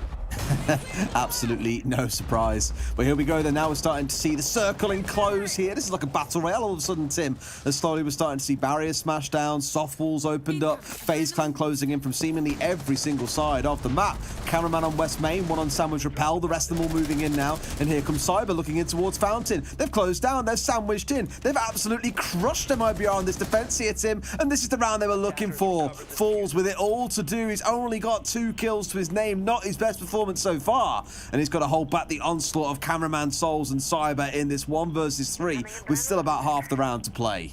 It just really puts MIBR on the back foot because there's then no more mistakes. They're going to have to get it done, you know, in 3 rounds consecutively. And given how it's gone so far, you got to look at that and say that it's pretty unlikely. FaZe are going to be feeling pretty good. Foles will detonate the nitro that we saw in place. It's not going to have any joy, and Cyber is able to go in and start putting that diffuser down. There's somebody on the main door, so very unlikely that the peak is going to be allowed here, as he will have to pass cameraman. Surely sees the man outside. No, just about misses him, looking for the rappel, but cameraman was on ground level, wasn't quite taking off just yet. That's match point moving up here for the side of FaZe, Tim, and it feels like they might just be on for a map 1 win to give us a reset and then move us into what is then basically a justified best of 3. We're going to have a tactical timeout come in for MIBR as they just decide this is the time to put the brakes on. I always feel like reasonable, maybe a little bit late now. You know, when a team waits until the others have got that map point, until they've got onto 6 rounds, and then you call the tactical timeout, I just think you've lost all your wiggle room. You've lost all your opportunity to give something a try here. And, you know, yep, they're going to try and fix whatever's going on. They're going to try and get back into it, but there's no room for mistakes now, and it just adds pressure onto this tactical timeout. For me, bring it around a go when it's 5-3 and give yourselves an opportunity to be like, right, we spoke about this, let's go and do this. Oh, it hasn't worked, we've still got another opportunity. I just always think it's a little bit late on that 6th round. No, I do agree with you as well, because normally by that point, as you say, it's sort of panic stations. You've got no more room for error. The attackers equally have got, or the winners or the victors or those in the lead, whatever you want to say, have got the ability to come up with something a bit wacky for that potential last round and just keep you guessing. They know they've got room to play with. Like, FaZe in that last round, I wouldn't quite call it a rush, but once they kind of, again, started enclosing that circle, they got the soft walls open, they knew exactly where they were going to go to get towards site. As soon as they pulled that trigger and they were taking 2v1s everywhere and hitting them on the flank, MIBR just looked completely lost. So it's like there's a lot of stabilization work for MIBR to do, whereas FaZe, they can look to do the same thing again. They can play in behind a shield. They can play a normal round. All the options are in their court right now. This is, you know, that's exactly the point that you've made there. If I'm sat on the other team, if I'm winning 6-3 at this point, and the other team calls their tactical timeout, I've got 3 rounds in hand, and I think, right, they're planning for what they think we're going to do. Well, you know, they're trying to fix whatever they think is broken right now based on what we've done so far. So let's just do something completely wildly different. Let's just bring out a complete cheese round, like you say, maybe rush into side, you know, whatever it might be. Let's just do something that's not going to be on their radar whatsoever, because then sort of whatever talk has been had at that point, it's sort of redundant almost, because, you know, you're going to be bringing something vastly different to the table, and you can take that chance because you're on that point, you've got a couple of rounds spare. So I don't know, we'll see how it goes. We'll see whether MIBR are able to turn this round out. It's going to be Bathroom that they are looking to hold down. FaZe eager now, you can just feel it in them. They've been very aggressive throughout this entire map. And the thing is, this isn't their map choice either, Des. You know, MIBR have chosen this map to start, I believe it was. I'll double check. But if that, you know, that being the case, it's not a good start for them. No, this is MIBR's picking DJ. FaZe opted to start on the defense as well, which was interesting, again, given the lean for this map that we've seen historically, being very attacker-sided. You compare that back to our last series. In fact, it's the exact mirror of what we saw in the last series, where last series we had 3 of the teams using to sort 3 of the teams. 3 of the picks were starting on the attacking side, 1 in defense, but the defense was the very last map. Here we've got the 3 of the picks being on the attacking start and only 1 on defense, but that's the first map, which is this one. The next 3 maps, all the teams that have had the choice of what side they start on have opted to go on attack. Yes, even on Cafe and Oregon. And Sky. Still no opener inside of the first minute. Lucid's going to be playing on the hatch, just waiting for anybody trying to come in through that window. We'll be looking to get them shut down, but pressure will no doubt mount in towards Office. I don't think he's going to be allowed to play there for too much longer. Philippox on the Azami, just trying to, again, create that safe space, use those Kiba barricades to get the angles locked down. Cyber working his way through to the top of East Stairs, and Astro has managed to get himself in underneath. This could be a dangerous position for the defenders if they don't pick up on him.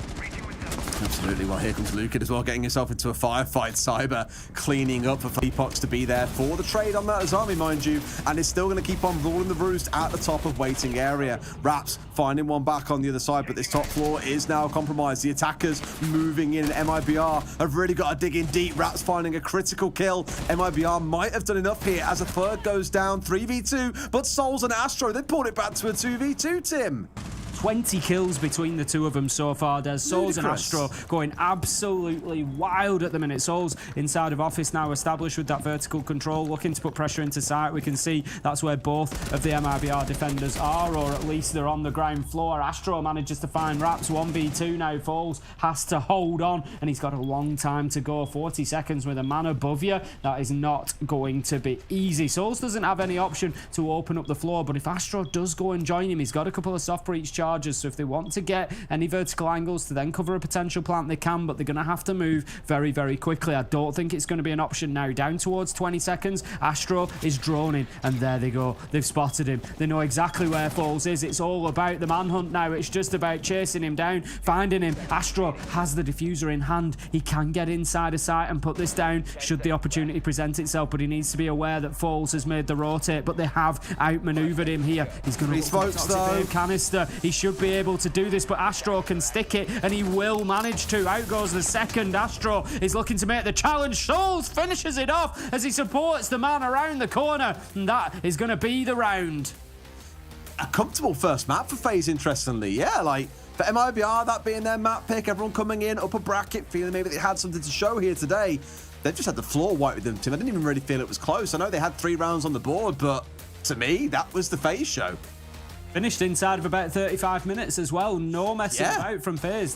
This is because they've played some of those rounds so aggressively. They're finishing by like the halfway mark. They've really cut through that map in short time. Border is that kind of map though, right? It does reward aggression, it does reward pace, and FaZe really showed that they knew what pace meant coming into this map. When you go onto a map like Skyscraper, which is our next one, things could vary up a little bit. It's not so easy to get in towards site. It does require a little more teamwork and coordination, slowing things down, but I have a lot of confidence based on what we just saw out of FaZe. If I were MIBR right now, I'd be feeling quite nervous, Tim. Let's go to a quick break. When we come back, our analysts will break down Border for you. See you in a few.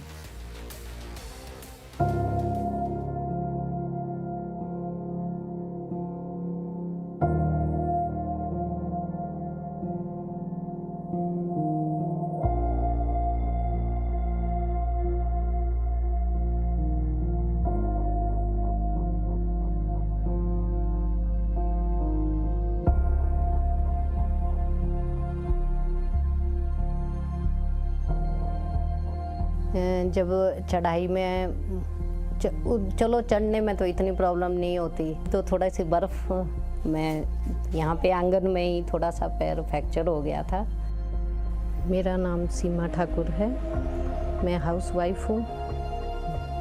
Vaccine लगवाने के लिए हमें टूटू जाना पड़ता है, नहीं तो नहीं आयुर्वेदिक वो भी है ऊपर। बच्चों के साथ आधा घंटा लग जाता है। गिरब में जो है डिस्पेंसरी, उसके लिए आधा घंटा लग जाता है। जो टूटू जाना हो तो टूटू जाने में पौना घंटा बच्चों के साथ लग जाता है, और पैदल जाना पड़ता है। बारिश बर्फ़ में तो बहुत मुश्किलें होती है, क्योंकि बच्चों के साथ आना जाना बहुत दिक्कत होती है।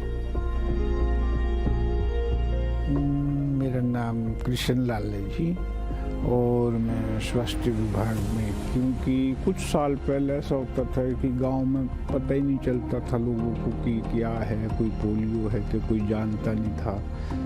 अब जब सरकार ने इसके लिए इस तरीके के अभियान छेड़े, जब तक हमारे को पूरा कंफर्म नहीं होगा कि इस बच्चे ने यहाँ पे दवाई नहीं पी या पिलाई या नहीं पिलाई, चले जाओ आप दूर दराज के क्षेत्र में चले जाओ, तो हमारे को कोई ऐसा केस या ऐसा कोई बच्चा, अगर यहाँ बच्चा आ गया तो हमने यहाँ पिलानी है। किसी कारणवश अगर बच्चा हो जाता, गांव में लोग रहते, क्या पता क्या मजबूरी है उसको, क्यों नहीं आया बच्चा, क्या पता वो बीमार है या कोई उसको कोई और प्रॉब्लम है। तो हमारा ये है कि भी हमारे पास पूरी वो होती है लिस्ट बनी हुई ना, कि हमारा अब लोकल में तो पता ही होता है सबको कि फलानी जगह बच्चा फलानी जगह, तो हमारे पूरा पता है कि फलाना बच्चा फलानी जगह से नहीं आया। वो तो हम क्या करते हैं, जैसे 4 बजे तक आदमी हम दवाई पिलाएंगे तो नेक्स्ट डे उसको घर में जाके दवाई पिलाए। वही जैसे मैंने पहले कहा कि भी ऐसा नहीं होता कि भी उसको उस सुविधा से वंचित रहना पड़ेगा।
And welcome back, friends, to the studio, to the top of our skyscraper. Now, before we talk about that skyscraper, which is coming up next as technically map 3 of this series between MIBR and FaZe, let's talk about our first one.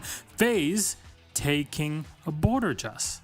Yeah, I mean, we didn't really expect it because this is MIBR's map pick, and the last time they went head-to-head, it was a pretty dominant showing from MIBR, so I feel like there's revenge in the waters. I think FaZe are looking back on that last game and going, we don't like what we put out there, we know we're better than this, and I mean, a lot of us know how good FaZe is, just in the regular league anyway, so I think there's been a little part of us that had wanted to see FaZe operate at this level, plus, they possibly have the most annoying border setup I've ever seen in my entire life on defense. So for me personally, as much as I hate it, I love it because they've gone, this works for us. It's really annoying to the attackers and we can take full advantage of it, which they absolutely did.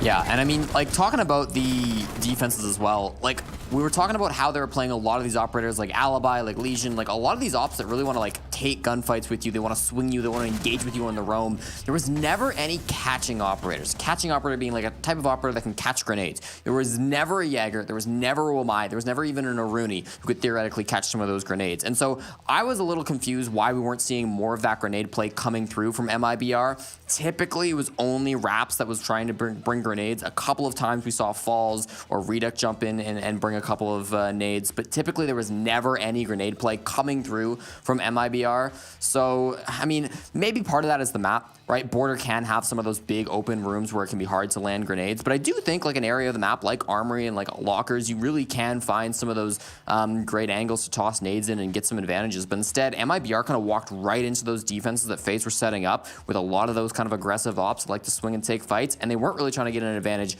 with the grenade play, which was something I would have liked to see.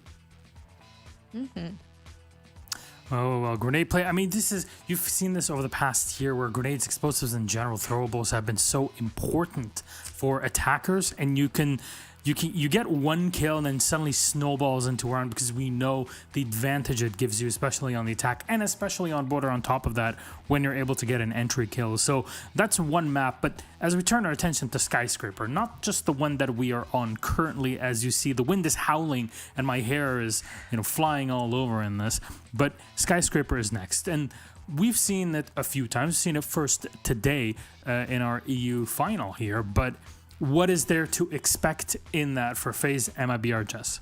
Well, I mean, the only teams in this particular region of this tournament that have played it are the two teams that are not playing right now. So we're really, we're throwing back to other teams in the region. So I won't reference that one so much. But what I can say is that just like Border, it's another quote-unquote unknown quantity. And what happened to MIBR when they picked an unknown quantity and tried to take it to FaZe, they got taught a deep, deep lesson. So I think I'm wondering whether or not that will happen in the reverse here, whether or not we'll see FaZe's map pick here or come out of Skyscraper and then MIBR suddenly becomes, the gods on it, So for me, I am a little worried. Unknown quantities so far don't have a good correlation with win rates. So far, I do think that some of the defenses of FaZe, if they replicate that annoyingness we saw on Border and you do it on Skyscraper, which is very, very possible. We know the map structure. It's just sort of like Border on top of each other kind of thing. Then I just totally think there's an opportunity for them to just really run riot on this. So which side are they starting on? Let's have a little look here.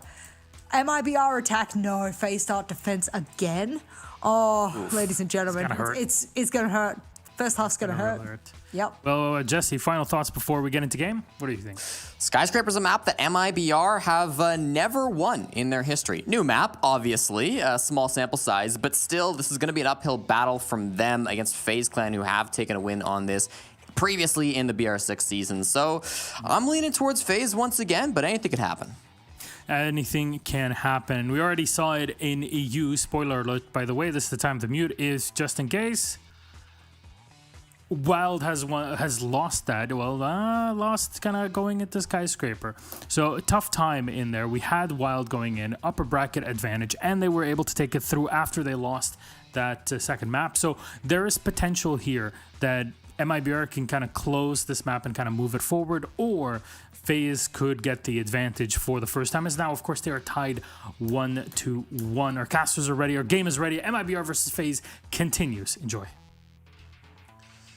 Thank you very much, Milos. Tim, made in Brazil, definitely not made in Border, but could Skyscraper be where they reach new heights? FaZe looking dominant today. We've already said it's feeling like they're a little more switched on than MIBR, but maybe, just maybe, it's that first map jitters and we see a different MIBR here in Skyscraper. Possibly. I mean, hopefully. My expectations went right out of the window on Board, didn't they? 35 minutes, one and done. FaZe go in there and just tear them apart. It's not the FaZe that we saw 2 days ago. Is the top and bottom of that one. They are just looking much, much better today. And to be honest, I think that sort of characterises FaZe since that major win. And I know I keep referencing back, but the period of time in between, it has been inconsistency. They haven't been able to maintain those same high standards every single game, but it certainly seems like they've switched on today. They've leveled things out. We find ourselves, although it's an overall best of 5, it's effectively now a best of 3 from here on out, and MIBR, they need to hit that reset and book quite quickly. They do indeed get themselves back into the fray because we're getting into Skyscraper right now. Ying, the first ban being taken off the board by FaZe. MIBR switching over to them for the next attacking ban. Thatcher quite possibly coming through here. No, it's going to be the Ossa. Tim, one of those picks that we've spoken about a number of times when it comes to this attack at the top of Black, especially when trying to push in for the karaoke and T attack. Clearly, that is just enough of a ban that needs to come through purely for that site because we haven't really seen Oster used for any of the other sites. No, it is pretty much there. I mean, the first couple of times we ever saw Skyscraper, I think we saw a few attempts. It was in APAC particularly. We saw a few attempts of using Ossa in other locations. They were getting the shields put down in Dragon towards Exhibition Office, that kind of thing. But none of them really worked out or developed any popularity. So yeah, it's pretty much trying to deal with karaoke T push there. We're going to have Kaid and Azami coming in as our final defender bans there. So no surprises there. We've seen the Azami ban rate. I won't go as far as 50-50, but we've certainly seen her in quite a few of these maps. Absolutely, yeah. I think her and Finker have kind of been dancing in and out of that ban spotlight now for a few days. I know when we saw Rogue play, obviously Spoit drew that target ban a couple of times, but other teams also a couple of days ago did ban it away here on the A stream. Wasn't quite sure about the story of the B stream though and how often it was banned away there. But either way, I digress. We're into game, Tim, and we are indeed going to start out on that site that now should feel I'm not going to say viable, but more viable than before. It's going to be that karaoke and T site. And MIBR have kind of taken the Osaban in their stride here. They've gone straight over to picking up the Monty here for their attack, coupled up with things like the Finker on side, of course, and the Capitao. Capitao, one of those operators that for me is just the ultimate execution-focused operator. He can make anchors move with the firebolts. He can block off lines of sight with the asphyxiation, or smoke bolts as they're now called. That's what the firebolts are called. Firebolts, smoke bolts, makes sense. Asphyxiation arrows. Asphyxiation arrows, they used to be called. They got renamed to firebolts. Did they? Oh, well, I mean, it's a bit more. I don't know. It's a bit more straightforward and probably a little bit less graphic as well. Probably a combination of the two. Yeah, thinking towards new players. If you say to a new player, oh, it's the asphyxiation, you know, they're like, what? It's not necessarily. You go, no new Firebolt. Just hit them on the head. Look, fire. Oh, yes, what it come from? It come from bolt. Yeah, firebolt. Okay, I understand. Very good. Excellent. Firebolts and smoke bolts. We're all on the same page with that one. But yeah, I think it's going to be all about that. Oh, Cyber. Hello, Raps. How's it going, buddy? That's going to be a big opener for FaZe, and MIBR need to be careful here, because the problem is that FaZe could continue at the pace that they left off on Border. Jess spoke about how annoying their defences were to play into and that frustration, and that's not going to help at all. If they can carry on like that, MIBR are going to be backs to the wall, and Skyscraper could become a very difficult place very, very quickly. They need to get Reduct in here, and they need to get him to start bullying these defenders so that they're not having it all their own way. Oh, well, Reduct that is bad news. He's literally swallowing lungfuls of smoke there as well. Lost half of his HP to the smokes from Cameraman, who's got himself in a really interesting position. Normally where the smoke is sat, you'll have an attacker coming up black there and looking to support the push on the other side. But with no one trying to threaten from below, Cameraman can sit here and very comfortably challenge into that Monty. So perhaps a small oversight by MIBR. They need Reduct to push him here, really. They have to get Cameraman moved. Nade is good nades. And that's going to do the job. That's what they were waiting for from Lukin. It leaves us now in a 4v4, just over the halfway mark, and the march can continue. Reduct taking more damage. He needs to be careful, down to about 35-40 health. It's not going to take too much to finish him off. There won't be any more Toxic Babe canisters coming his way, but he does have defenders on both sides of him, so the angle could be found onto his flank. Oh, Cyber, does he know about the man? Oh, Lukin knows about him. Do you want to touch on the excellent play that came around that nade kill onto the smoke, by the way? They had the firebolt on the top side of stairs, so he couldn't run up. So either he had to run down to the window or sit still and get killed by the nade. Either way, that smoke was dying no matter what happened. Lukin, what is wrong with this guy? Lukin the Ludicrous, a triple kill in the round with a spray through the smoke. Really setting this round on fire for MIBR. Now they've got to get this setup coming through, though. There's a C4 left in Bullet's back pocket. That could be a big difference maker, but it feels like they've got some of the control they need to make it execute happen. They feel like they've just been a little bit sloppy on this round compared to how they were on Border. They've just overextended. They've exposed themselves to angles. Bullet has now killed Astro. Like, they've just been a little... I mean, it's perfectly timed for me, isn't it? Just as I'm saying that they've been a little bit sloppy about a couple of things that they've done. Cameraman left himself exposed to a nade operator at the bottom of stairs. Didn't have an ADS or anything to sort of try and help him out. A magnet from the Wamai. You know, there was just nothing in place there to keep him. Bullet, he's going to miss the defuse going down, so he's now going to make his way back upstairs. They know exactly. Look at they've got Capitao perched at the top of the stairs. Philippox is just waiting for him to come up here. He's going to die as soon as his head pops above that step. You know that it's coming. There you go. Philippox steps around with support from Twitch, and that is going to be the end of the round. Great start for MIBR. FaZe looking a little off the pace there for me. Do you think Bullet heard clown music when that C4 came out? I think Astro probably did. Oh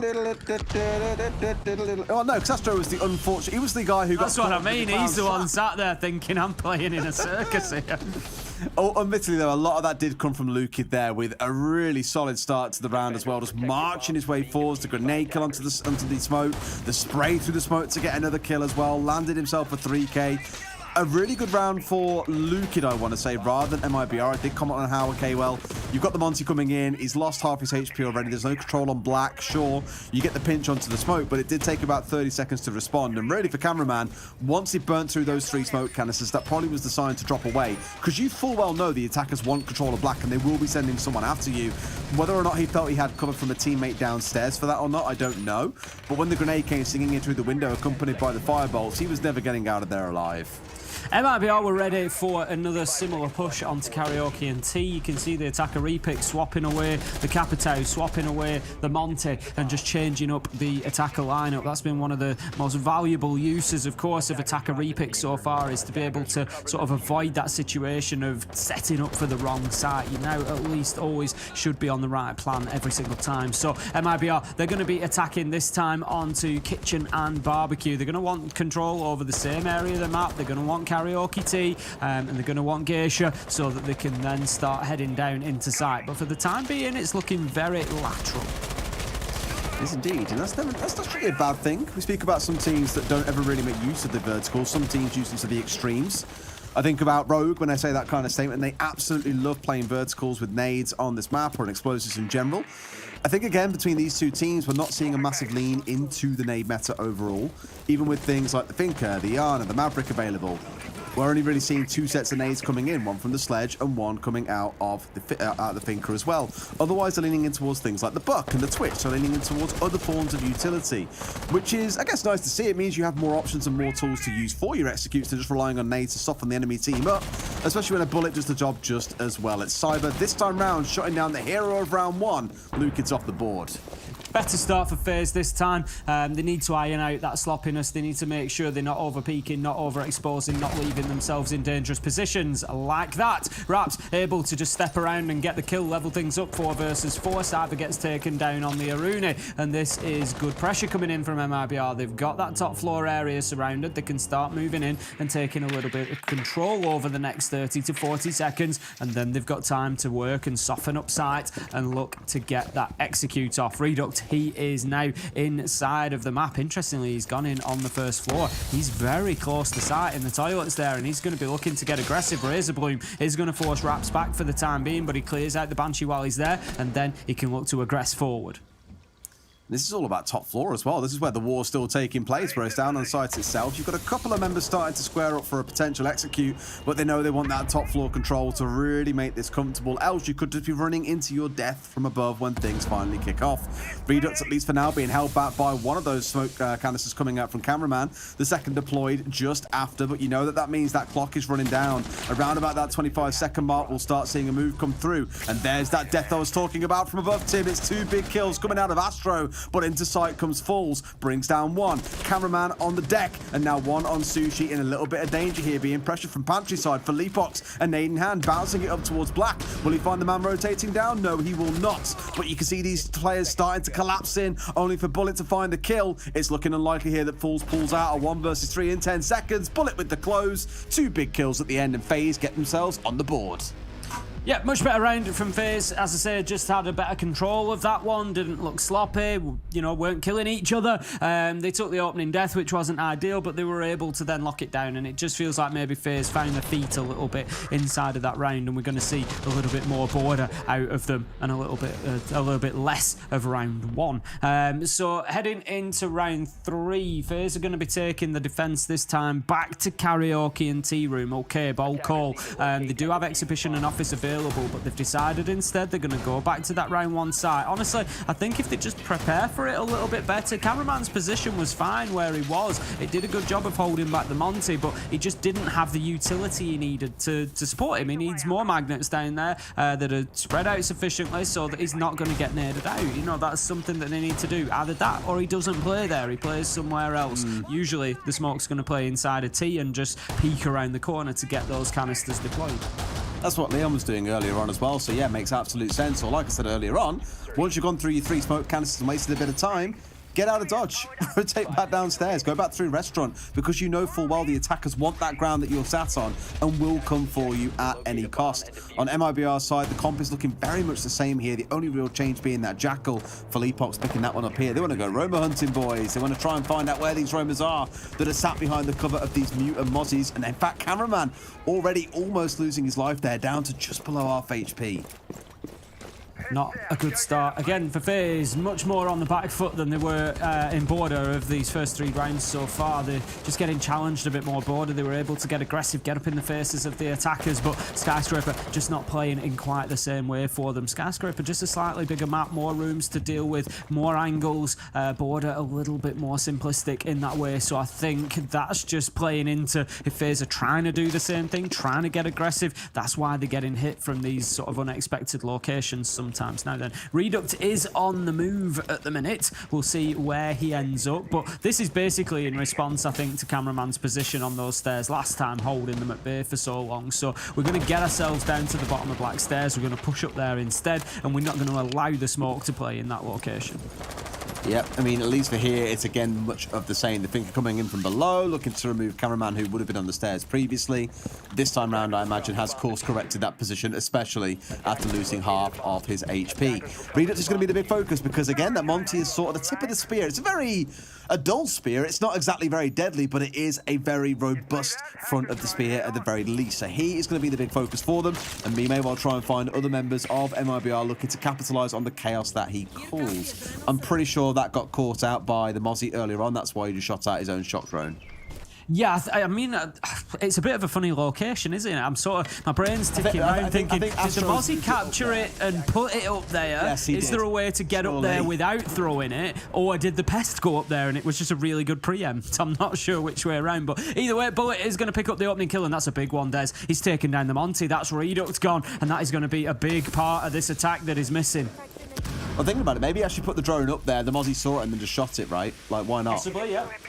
Oh, the quandaries and quarrels and concerns of this positioning of this drone. How did it ever get there? We'll never know. Raps on the Iana decoy, looking to charge his way forward. Cameraman letting those smoke canisters sing here in towards Black to slow them down. Luke is stepping around, hoping to find someone on the other side of the rotate, but there is no one there. I say that, they've just stepped back across. The nades come through and they think, surely a second one doesn't follow. Luke could pay the price here if he's not too careful. Another nade up and over the top. Will they get gunned down here as they step their way forwards? One man trying to challenge from inside of T itself, and now stepping across. There's no one there ready and waiting. Cameraman, a shotgun in hand. Luke is stepping forward to find Bullet at 4 versus 4. It's all going to go off in the last 10 seconds, Tim. It's just a Hail Mary at this point as the Jackal tries to get into sight, gets killed trying to do so, and then we're going to have the diffuser actually going down now. Can FaZe do anything about this? 1v3, it's unlikely. Cameraman, he gets gunned down by Luke Kid, waiting for him to cross, and that is going to be the round for MIBR. Another successful attack onto Karaoke and T. Luke Kid is just becoming the slayer of Black Stairs, isn't he? That's another round where he's found himself with 2 or 3 kills coming through once he gets established on the top of those stairs. An absolute demon, Tim. And FaZe will be having nightmares about him later on, I'm sure. A good little push in as well from Fools, it's worth noting, to give them that sort of side angle pressure, so it's not just a one and done job of, okay, one of us is standing top Black, we're getting the plant down at the same time. No, they made sure they had a little bit more going for them than that. And MIBR, sorry, FaZe, just caught sleeping a little bit there, I think, as well. Didn't really respect exactly how much firepower was coming in from the north side. Round number 4 then, FaZe are going to mix things up. They are not going back to Karaoke and T for a 3rd time. You can't blame them having lost it twice. This time it's going to be Exhibition and Office. They've got the reinforcers in place on the double wall, and it's a pretty standard setup. Otherwise, interestingly, they've got the mirror coming along. So for anybody who doesn't know, you could be looking over at that side and thinking, I didn't think the defenders had defender repick. They don't. What that is signifying is that the operator was changed during the pick phase that comes before the prep phase. So when we see the defenders picking their operators, Bullet initially picked Jaeger and then moved on to the mirror. So it just signifies that a change in the lineup was made during the pick phase. Absolutely. It's, I know the first time we saw it, we were all just like, wait. Like, what? Is that a thing now? Like, absolutely not, no. Just a small little indication. I believe it was Jesse who figured it all out as well, wasn't it? I believe it was, yeah. Yeah, put it on Twitter as well, getting large and in charge on Twitter, saying, guys, don't worry. I've cracked the case. Inspector Jesse is on the case. And we did then have that little explanation to guide us, which is always lovely. Attackers, of course, still with it in full flow. But for this round, they're stuck once again with that Monty. MIBR finding success so far, 2-1 up on the attacking side, clearly saying, you know what, boys? if it ain't broke, don't try and fix it. Just keep on cracking on, rolling out the same thing, maybe change an operator or two around it. Say here, for example, they've got 6 breaching rounds on side. I'm not 100% sure on what the use case for those breaching rounds is going to be, but they've got them on side anyway, plus the Thatcher in case they come across mute jammers, which of course they will. Thatcher making life much easier for FaZe here as he gets the double wall opened real quick. That's the breach sorted, and that's reception wall opened as well. So that is the hard breaching work done for the Thermite. He just now needs to sit back, get on the drones, and try and find himself a kill or two as a little bonus. Redux has the diffuser in hand on the Monty. He's going to be one who looks to push into sight. He could well go and stick his face into that breach. As long as there's a little bit of cover onto the single door that could be the run out, he can then just feed information in. For the time being, he's going to be doing the same job from the single window. And MIBR, they're getting themselves quite advanced here. They're into positions whereby they could start looking to challenge into sight. They'll do exactly that. Raps, he is not stopping there despite taking damage, but Cameraman has been backed away down to about 25 health. He keeps the Toxic Babe canisters going. That's 2 out of 3 deployed, and Redux gets aggressive. Oh, gets shot in the back though as well. Souls, no idea where he just picked him up from. It might have been through the softball, but surely wouldn't have had the angle. Either way, your main man in the Monty is gone, and that is the real pain in this round. Cameraman with a shotgun onto Raps gets traded out by Falls just a couple of seconds later, and we end up in a 4 versus 3. FaZe looking likely to hold on here. Despite losing their smoke, they've still got a C4 in back pocket. They've got the numbers advantage. The Monty is gone. Things are looking good. So MIBR have really got to pull something out of the bag here, and that's one way to do it. Lukid, go kill. What an incredible strategy. The big problem for MIBR at the minute is that the diffuser is down inside of sight, so they're going to have to go in and collect that because, of course, Redux was carrying it when he went on his long mission in and was shot in the back. Astro is going to find Lukid out underneath. 2v2, though, as Falls manages to trade out and get one for himself. They also recover the diffuser, but there's the Nitro. Brings us down now to a 1v1 for Leapox versus Bullet. Bullet with the health advantage and the Vector in hand. Not an easy gun to go up against. He's getting constant red pings here to feed information in, and with time ticking down, there's no option but for him to stick this plant now, and that is exactly what Bullet was waiting for. No opportunity to challenge back for Leapox gets shut down, and FaZe, they get the round and level us up again, 2-2. I was so nervous that he was going to go too soon. Then I think when he actually stepped through the laser gate, there was still time for Leapox to come off the plant and take the firefight, but obviously not that it really mattered. It was very, very finite, and he does step across to the right-hand side as well to make sure he's still behind cover, just in case he does come off anyway, so still smart play overall. These two teams, just like on the first few rounds of Border, Tim, back and forth, back and forth. And it doesn't look like it's going to stop anytime soon. I think the halfway mark is going to be the interesting point. If we get them onto the second half, we're going to have FaZe come out and just give us an attacking masterclass, for example, and just run away with it after it's maybe 3-3 at the half. FaZe will look for at least one more round here on the defense. They're going to be going to Kitchen. We saw this back in round 2. It was another one that FaZe were able to hold on to. MIBR never really getting too much meaningful control over site or the map, to be honest. And FaZe able to find those kills almost everywhere around the map and get the round closed out. Absolutely. Well, let's see then if we can keep things going here, if maybe MIBR can pull ahead once more, or if FaZe can keep on balancing the books. One of the two will have to take place. It's going to be this big focus up on the top floor. And finally, Tim, we are sitting a step away from the Monty. Redux here moving across the playing on the ace, clearly not too happy about being 0-4 and just being figured out by the members of FaZe time and time again. So even with that Ossa band away now, they're saying, okay, look, guys, we've got to try something a little bit different here. Maybe ace is the play. Right then, we're going to have, again, it was fairly lateral approach last time, at least in the early round. They didn't put too much aggression towards the top floor to begin with. Leapox is going to be heading in from the master bedroom side of things. So it's, again, a very spread out approach from MIBR here. Happy to go in ones and twos, and Redux with that quite direct approach to site. This is what we saw. Hopped in through bathroom last time and continued pushing forward from there, but didn't really get much for his troubles. Is he going to catch out? Ah, no, he naked across the doorway, and FaZe able to keep themselves alive. The Roamers up on the top floor will continue challenging. I don't think they're going to give the life away on this door this time, Raps. Hopefully not.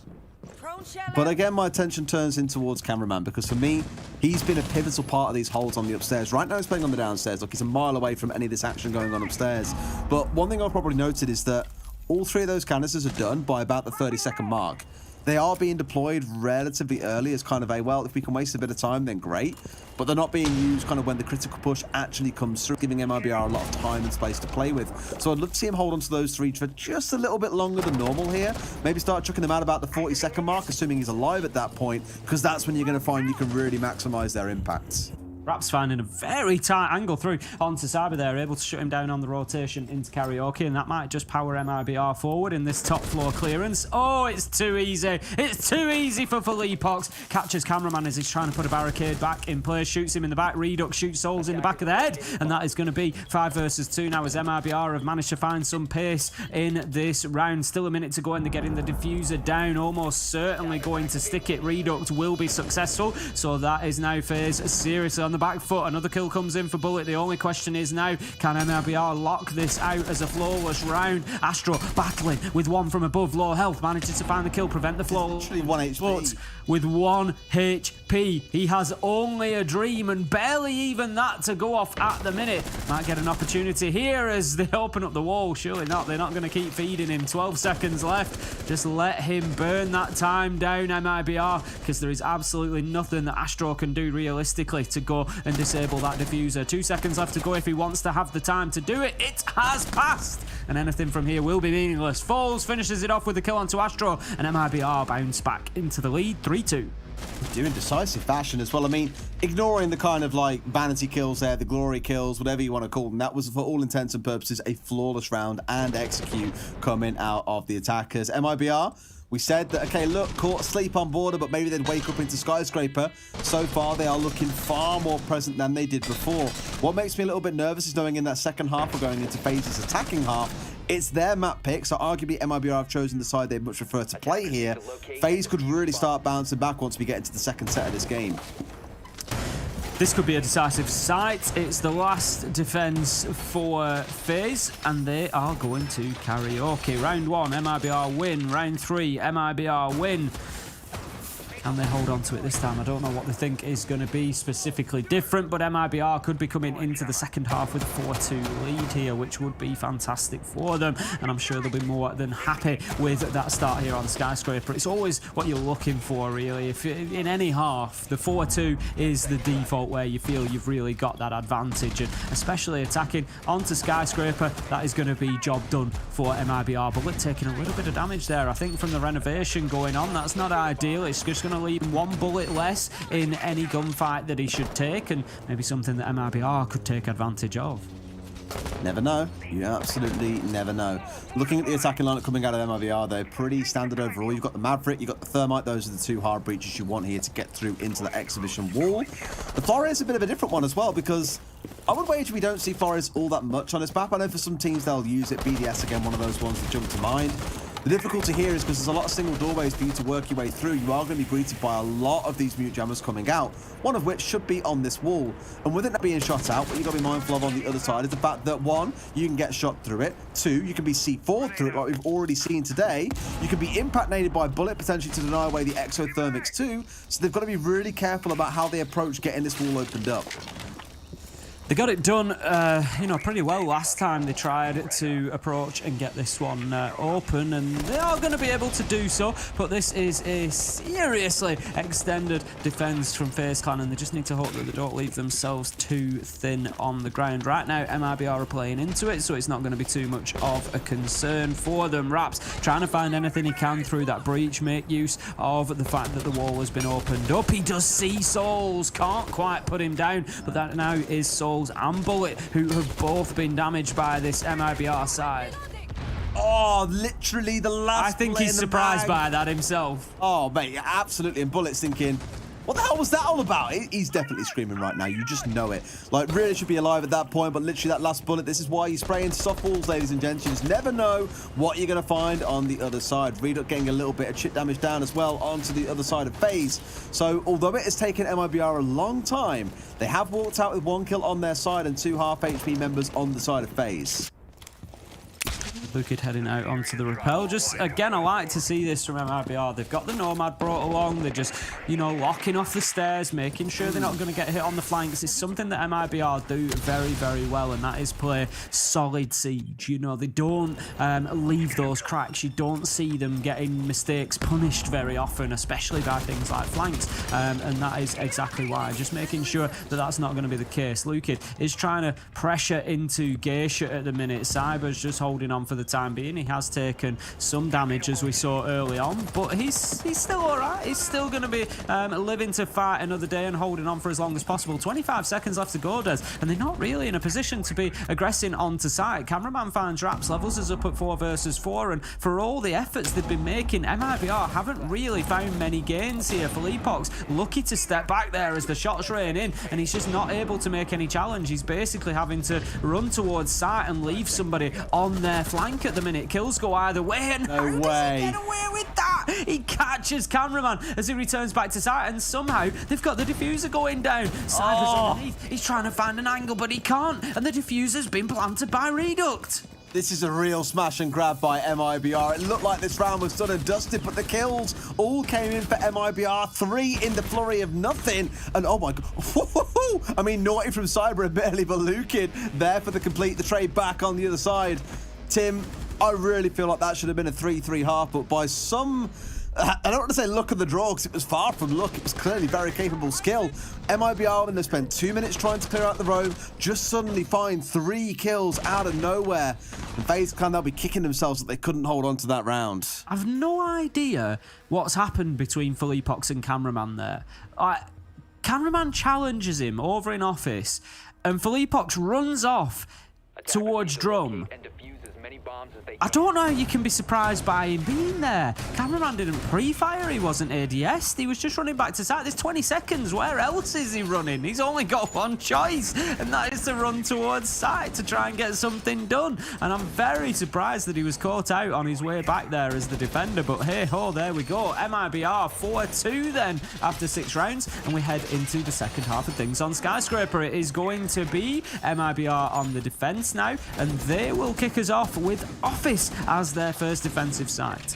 And a Chanka coming in as well. Really interesting operator to pick up here, where we've seen Cameraman running smoke for the entire half.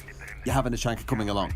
Now, we can speak about Chanka a lot because you and I have done this a lot over all of Stage 1, throughout the Major, for example.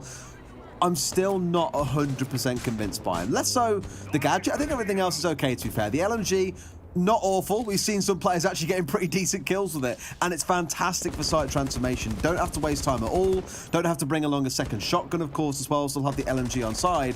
It's the gadget that I'm just not convinced by. Those Shumakers are so specific in area that they kind of cover in flame. It's really good if you're trying to deny a default plant spot, and it's like the only plant spot you can really use. Outside of that, teams can just run through it and take about 25 damage and basically ignore it for the most part. It's just not all that effective, in my opinion. No, I'd agree. I look at the amount of times we've seen a plant actively denied, and it's fairly limited. We're going to have a kill coming in on either side there. Astro the first to go down. Philippox traded back out, leaving us then 4v4. Soul's looking for the vertical nades at the minute, and it's not something we've seen too much success with throughout this game so far. Even here on Skyscraper in the 6 rounds we've had, I don't recall one where we've had a kill from underneath. So very, very limited. Souls does try, but won't find any. We've got a couple of claymores on the side of FaZe, but certainly far less than we were getting on border. But of course the jump out opportunities are fewer and far between here now. Then as we get in towards that halfway mark, FaZe have got themselves inside of the map, and they are looking to push across from Karaoke and T. That nade just opened below from Souls. I think was try and force Lukid away or just scare him and just go, hey, you know, we've got control of bedroom, we've got the window. You can chuck those up from below, and if there's a high electric core or bandit batteries down on the office wall, it will clear them off. I don't think at the time there were, but Lukid just knowing that that floor is now open means that he can't actively go and bandit trick it. Much the same as what you're used to seeing, for example, on the club wall on Cash and CC. Stepping into flames there to go for that firefight, not quite going the way of FaZe, the way they were looking. They're down to just 3 members at this point. Tim and MIBR could well and truly be rolling onwards to a bounce back here in map 3. Well, map 2. certainly could be, and you just wonder what it'll do to the momentum of FaZe, what it'll do to their confidence, especially after the difficulties they had against MIBR. If they find themselves one map away from a loss, we'll have to see how that affects their performance and whether they're able to get back into things. Right now, they've got 40 seconds to get themselves back into this round. Souls in a pivotal position, looking to push forward. He gets himself a 3v3, levels things out, and he needs the rest of the team to go with him at this point. They try to, but Lukin and Redux are ready to cut them down as they try to move in. Souls is all alone, 1v3, shut down by Redux, and that is going to be the round. MIBR pick up number 7, and that is 5-2. A little bit of a whiff admittedly by the Iana there, rather than so much a big play by the Chanker. Should have been dead to rights, but just slightly right aligned there to the side of the Chanker and not quite on him means that LNG kill does come through at the end. Just like we were talking about, Tim. It does feel like MIBR here have recovered. They are bouncing back through, but for all we know, we go into the next map, which is Oregon. And you could well find with it being the map pick of MIBR that FaZe suddenly swing their way back through. Who knows? But with MIBR being more awake and with them being the favourites coming into this game, I do get the feeling that going into Oregon, they could well close this out 3-1. Well, it's one of those maps, isn't it? You know, Oregon's your stock standard map. We say it in the same way as we say Clubhouse. Pro teams like this need to be able to win on Oregon, right? Simple as that. If you're not going to win on Oregon, if you're not going to win on Clubhouse, then you're not going to win tournaments. You know, in a best of 5, you are absolutely 100% expecting to play Oregon during that map, I would say, or at least 90% of the time. It's going to be Oregon or Clubhouse or both. So, yeah, I would expect MIBR to be coming out with a very strong game on there. They're not going to be easy for FaZe to beat, so the mental game will probably play into it a little bit more as to who has the edge. I wouldn't expect anybody to come out and necessarily play better Oregon, so to speak, if you look at their sort of average ability on there.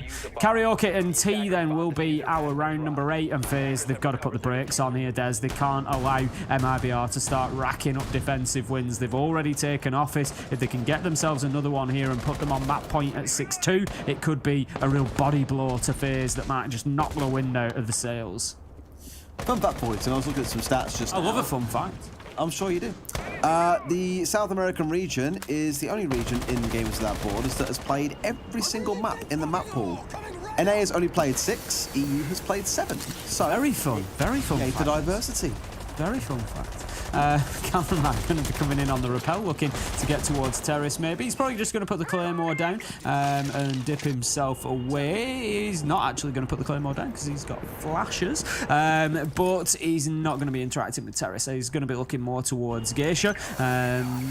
Right now, FaZe sort of working a number of angles. Souls is going to be the one who's going to be pushing in towards Geisha now that that wall has been opened. They've got players underneath, sort of just really trying to soften up the defense from all sides at the minute.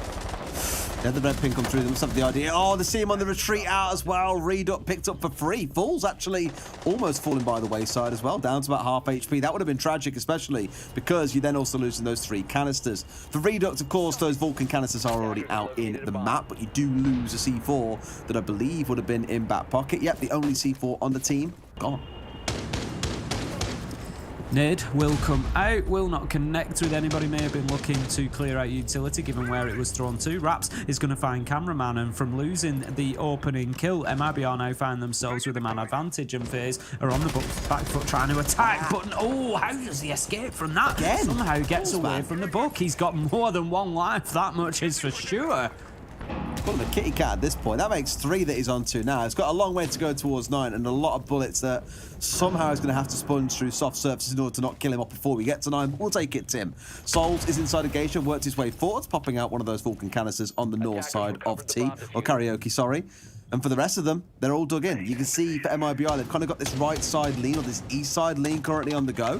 They've also circled around towards drums, so now they can challenge in towards Geisha itself. So for Souls, his backside is now cut off. He can't get back out of this room, I think, unless he gets himself challenged in from towards drum. For Leapot's getting one more down. For Souls and Astro, it's looking pretty dire. A 2 versus 4 on the cards, and MIBR, they can smell that match point rolling up, Tim. Can't they just? This is looking much more like the MIBR that we saw playing over the last couple of days. Lukid able to pick up Souls. Now it's a 1v4. Astro's got it all to do. We know he's got the ability, but he can't find the kills. Raps with the headshot, and that is going to be a timeout called immediately by FaZe as they decide, once again, they're on that match point. They're facing the loss on Skyscraper. They need to have a discussion. Well, heaven knows they need it at this point, right? I mean, it's like you were saying in the last map as well. It feels a little too late to call it once you're down like 6-2, 6-3. You really want to be calling it when it's sat at 4-2, 5-3, 5-2, whatever. When you have time to kind of course correct and let the other team get away with something cheesy or a little bit hectic, absolutely. Whereas here they've left it all for themselves to do. 4 rounds back to back they need to take this game through to overtime. Not even to get near victory, but to get to overtime and then to have to do it all over again for 3 more rounds. It just feels like a very, very steep hill to climb for FaZe. The thing is now, as well, there's 2 defensive rounds been played and 2 defensive rounds have been won by MIBR. And that last one particularly, as an example, didn't even really feel kind of close. You know, it was a 1v4 for Astro at the end and he couldn't get any kills. So FaZe are struggling on the attack so far. They've not really got too much going. And MIBR at 6-2, the blood's in the water, they can smell the victory. You know they're going to be coming in for it, wanting to shut it down because they need to respond. You know, 7-3 in the first map, they got beaten up a little bit on border. So they need to respond to FaZe. They need to come back and say, yep, you might have landed a punch, but here's one back of our own, and give themselves that lead again. So MIBR, yeah, they're going to be looking to just get this locked down, and like you say, maybe just a little bit late from FaZe to do anything about that. But I really don't know what they can change at the minute. I think they more need to rely on MIBR slipping up a little bit here rather than, you know, exactly what they can do to come in and win it because the attacks just haven't been overwhelming so far. They look a bit tardy, I think is the best way I can describe it, really. They haven't looked particularly sharp, right? Even back to the defenses, you know, Lukid walking in and mopping up 3 of them a couple of times when getting towards top black. Just doesn't really feel like they're all there. And again, knowing this is their map choice and they've gotten to that side, you know, the argument they would have wanted because MIBR started on attack and chose to go there. FaZe going onto the attacking side on their map pick in the second half. We just haven't seen that sharpness that I think we saw back on border. But this is the way these series work out. Sometimes map to map, you can see completely different sides of teams and you really start to see the impact that certain maps have on a team's play style and achievements. Here we go then, round number 9. Will it be our last? Will MIBR be able to lock this down in a complete defensive sweep of their 3 rounds? They've managed to win Office, they've managed to win Karaoke and Tea, and now they take us to Kitchen and Barbecue. What have they got cooking? That is the question. Cyber is going to be approaching straight away towards that restaurant window. We're getting the Claymores down, always conscious of the run-outs. We've seen that from FaZe, not wanting to give up any easy kills to jump outs, and they're looking definitely to get themselves towards Karaoke and Tea. They want to get in there on the top floor into Geisha, make sure they've got that vertical control, but there are MIBR players up there that they're going to have to get through first. Absolutely. Well, here we go. The El Clasico of an attack on this map, Tim. Starting off on this Shrine balcony side. Now, being wary of jump outs is one thing. They do have 3 sets of Claymores in the back pocket, 3 of which have already been deployed down. And here I think they're just trying to find a way to get through onto the wall. I think one of those, in fact, the Selma did land, yeah, went really, really deep. I think onto the single wall inside of Geisha, just to help open up the angle in towards Geisha box, do the same from window in towards stairs, just to give the attackers some more angles to be aggressive into. You know, I just thought about this earlier on, actually. I've never really seen an attacker shoot out a smoke canister, despite it generally being stationary for about half a second before it goes off. Kind of weird. I could count on one hand the amount of times. It's like, it's such a difficult shot to make, very small target. I mean, on LAN, maybe that's a little bit easier, but online, I can understand why it's hard. I mean, we saw a good effort there, but unsuccessful. Lukid manages to open things up with the kill onto cameraman. Reduc does get taken down, though. Falls with a nitro, and look at that long angle. We're going to see Falls just getting dropped, but Lukid manages to get Cyber along the way, and again, they just can't get anything going, Des. It is looking good for MIBR, but they've got 3 down. They've got 3 down. This is a 1v1. It's Philippox versus Bullet. Almost certainly not going to be able to pick any of these up. And this time here. What? I mean, how? He's got one up. He's got Falls up. He's got Falls up. He got Falls back up while the other 2 were still alive as well. They just wasted a little bit of time for him here. They're down to about 60 seconds here. Bullet, you're all that stands between your team here and going, well, not quite going home, but going out of Skyscraper, catching the nearest helicopter off and taking us towards Oregon instead. With 2 members still to bring down as well, knowing they've got a C4 on side. They've got potentially the information of the bout cams. You can see 3 players currently sat, like, rifling their way through those cameras. The chances are they have a pretty good idea on where he's coming from, or will do very, very shortly.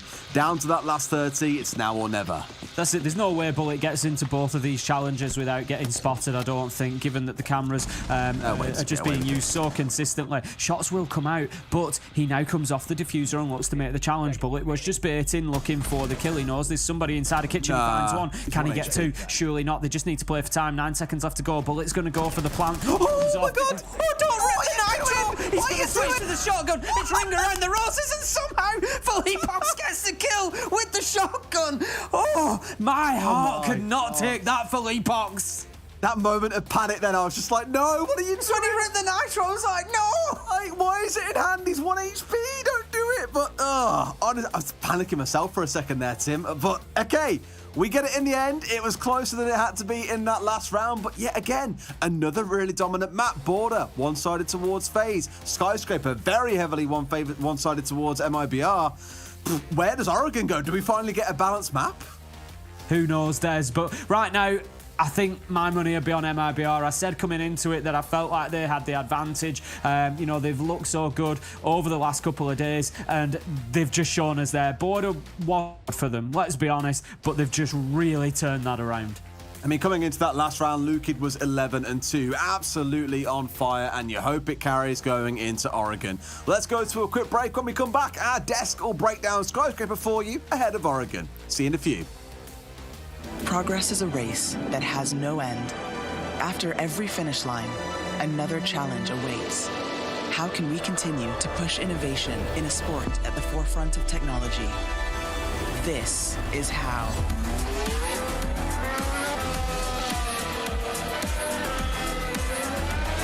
Discover how Aramco and the Aston Martin Formula One team aim to meet Formula One's sustainable fuel targets.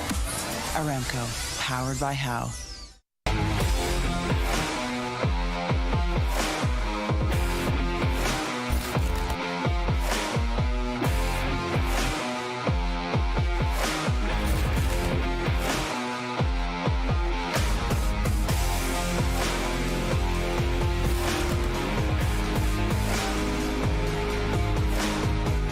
We know you hate it when you have to wait to get back into the game, but the wait will end in seconds. In real life, some people don't have the option to restart. Millions of refugees and displaced people have their lives on hold, eager for a chance to move forward.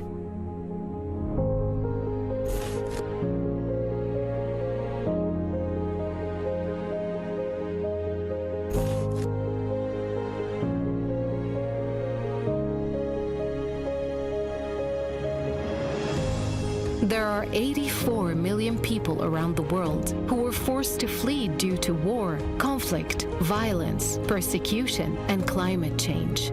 And we are here to serve them, working day and night to provide them with life-saving aid and support.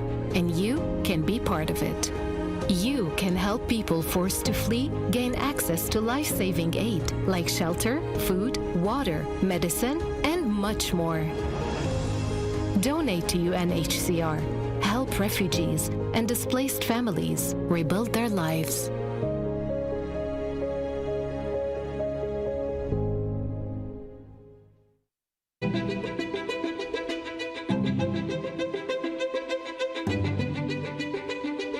The divisions in the world are stark. Recent years have shown some of the largest natural disasters ever in history. And that really hits hardest the people who had the least to begin with. These people need help. It would be a real tragedy if all these advances in science and health and technology only benefit people in a position to pay for them. There should be no lesser standard if you happen to be poor. These problems can be overcome.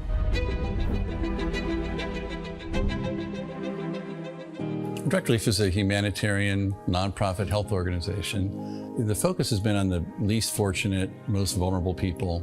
On a good day, things are tough for a lot of people in this world and in this country. And what we can do is mobilize private resources for their benefit and make it available free of charge. We're the first nonprofit in the history of the United States to obtain accreditation just like a commercial distributor. and it's been expanded geographically to every country in the world and every state and territory of the United States. What's now Direct Relief officially was started in 1948 as a private effort of a war immigrant businessman named William Zimden. The basic guiding principles of a war immigrant businessman really influence what Direct Relief has done ever since, and they begin with just serving the people who need help. We have this great privilege of engaging with people who come in from very different backgrounds, but with the same purpose of trying to just do something good. It doesn't matter if you're typing or talking on the phone or working on the warehouse floor. They're all part of an effort that means something bigger, and that is the fuel that kind of keeps you going. It gives you some sense that there is a way to make meaningful progress, even for a little organization that started at a kitchen table, but that's what provides motivation in life. The notion that many people, just by virtue of where they're born, the color of their skin, the country they live in, they're going to get sicker, they're going to stay sicker longer, and they're going to die sooner. That's pretty good motivation.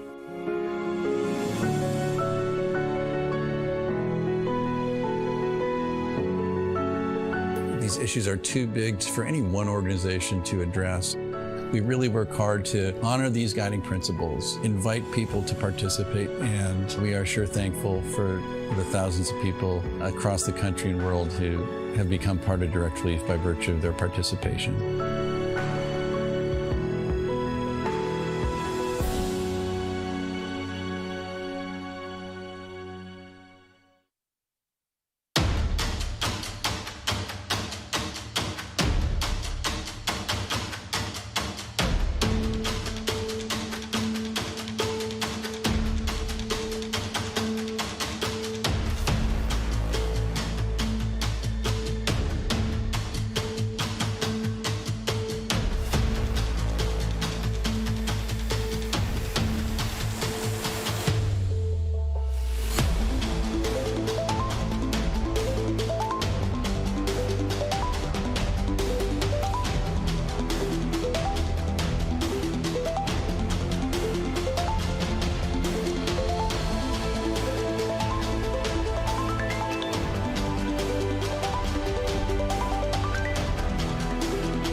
Hello, everybody, and welcome back. We just saw a lot of action go down on Skyscraper, and unfortunately for FaZe, they lose out on their map pick. Starting off on the attacking side, and actually pretty substantial loss there, Jess. Yeah, that was a bit of a thrashing. I was sort of hoping FaZe could bring the momentum, and then I think we saw pretty clearly that the map knowledge, no, I don't want to say necessarily map knowledge, but it definitely painted the picture that there was a little bit of problem in understanding how to manipulate the map there for FaZe. And conversely for MIBR, think about those few different attacking routes. I just think that overall FaZe didn't understand what MIBR was doing, and if they did, they have very, very poor counter and adaptation skills in order to deal with that. So that map, obviously being FaZe's pick, is pretty disappointing, although we can say that goes with the trend of both of these teams winning each other's map picks so far. So both of the maps, we hadn't seen them from the teams thus far.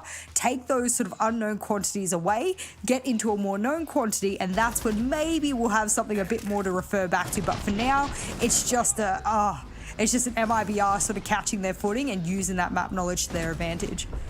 Yeah, there was one big difference, I thought, between these two teams when they played their defensive halves, and that was their primary bomb site that they wanted to go to. For MIBR, they ran Exhibition first. They only got to play each bomb site once because they went flawless on their defensive half, but that seemed to be the one they wanted to play the most. And then inside of FaZe Clan, they really wanted to make Tea Room and Karaoke work. And the more I watch of this map, obviously Skyscraper, you know, new into the pool this stage, the more I feel like this bomb site is just not very good, especially in comparison to what MIBR were running as their their primary. The first 2 times that we saw MIBR attacking it, they ran the Monty strat where you walk in through the door into Black Stairs, you get into Karaoke through the corner, rotate, and then you manage to get the kit down. And as long as you can control that bottom floor, as long as you can avoid any C4s, and as long as you can wake up 3 smokes, which you can start baiting at the beginning of the round because it's right there with the outside balcony door, it's a pretty easy take to pull off. And there was never really a response from FaZe Clan. On their 3rd attempt, they finally reinforced both of the walls, and that did force MIBR to full clear from the other side of the map. They didn't run the Monty strat,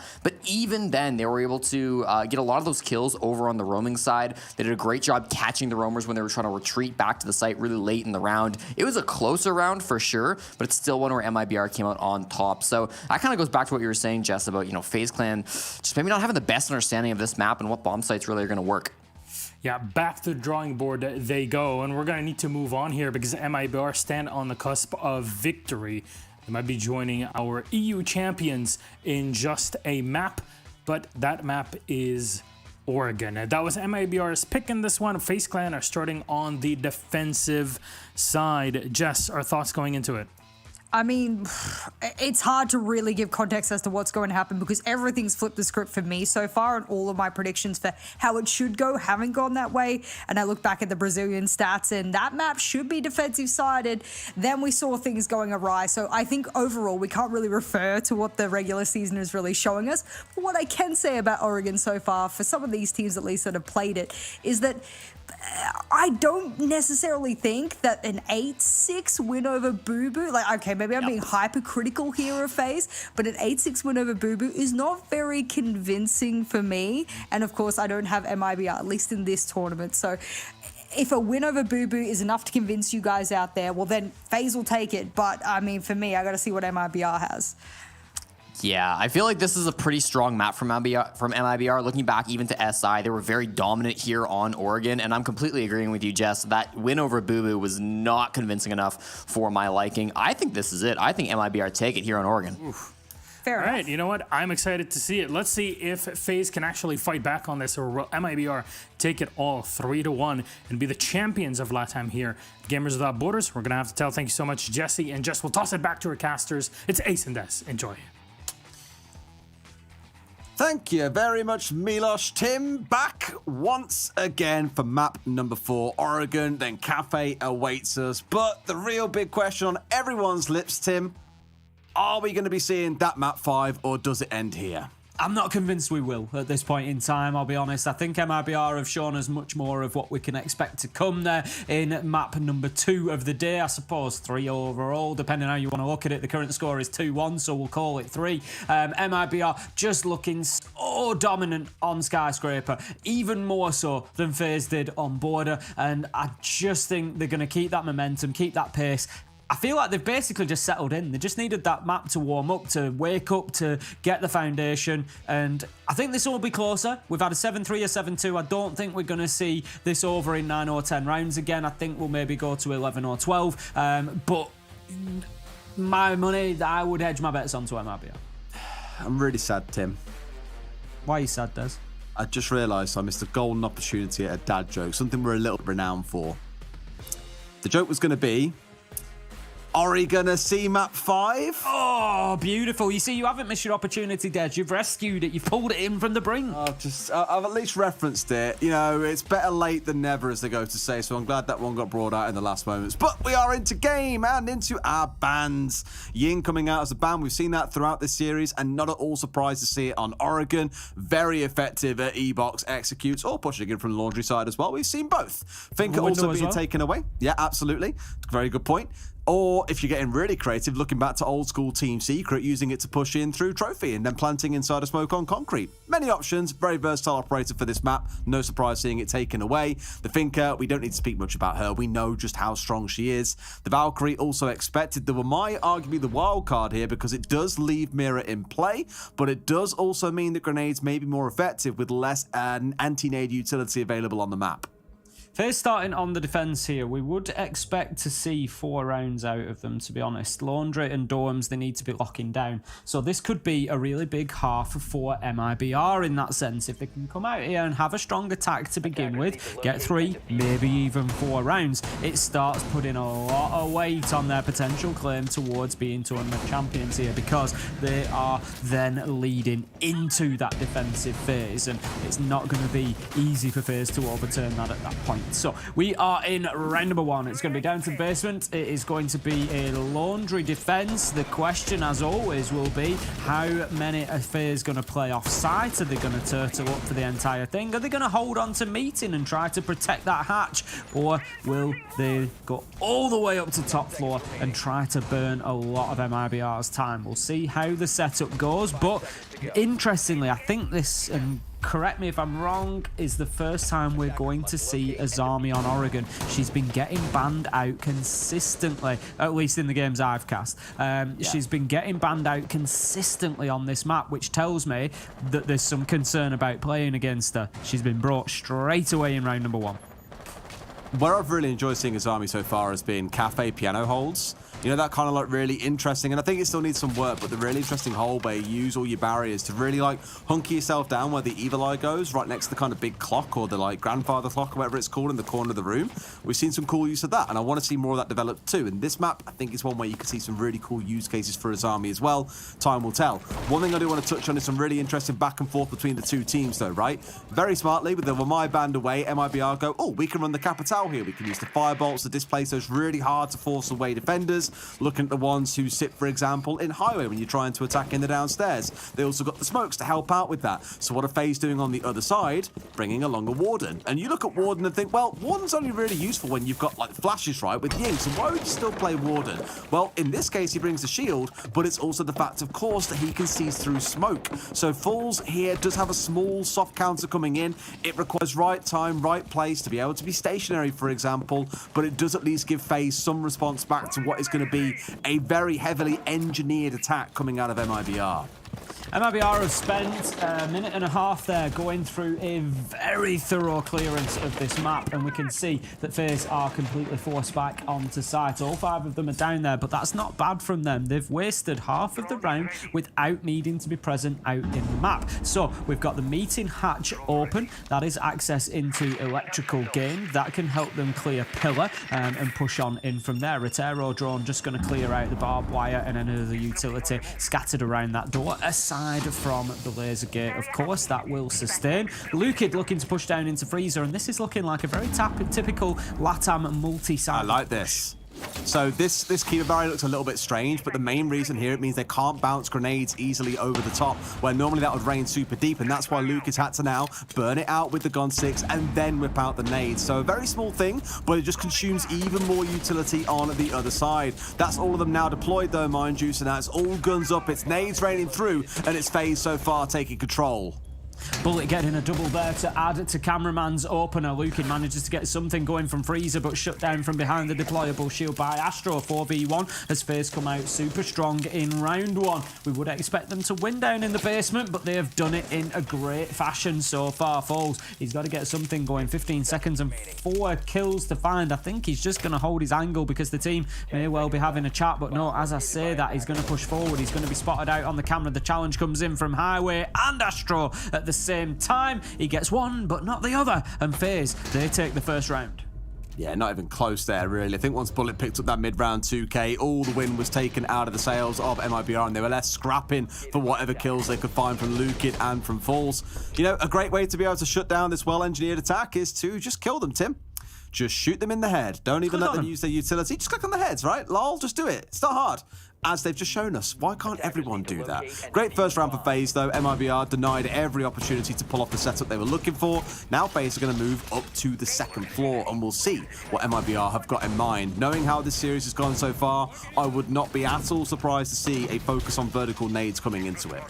No, I think is going to be the order of the day. Try and get in there, maybe get a couple of kills without too much risk. I would imagine we're going to see FaZe play underneath, in and around kitchen and security. It's become quite a staple of playing on this site, just preventing that push in through the double window. But with Ying off the board, it may well be something that we don't see too much of a focus on from the attackers. MIBR, they need to wake up quickly here because FaZe have just run rampant in round number 1, and that's the last thing that MIBR want to happen here. They're 2-1 up, they've got their advantage back, they are effectively winning in what became a best of 3, and they only need this map to get the whole thing locked up. They don't want to get themselves too far behind. The first couple of rounds are kind of fine. Laundry, dorms, no major problem, but they need to be in a position where they're competitive come that tertiary side.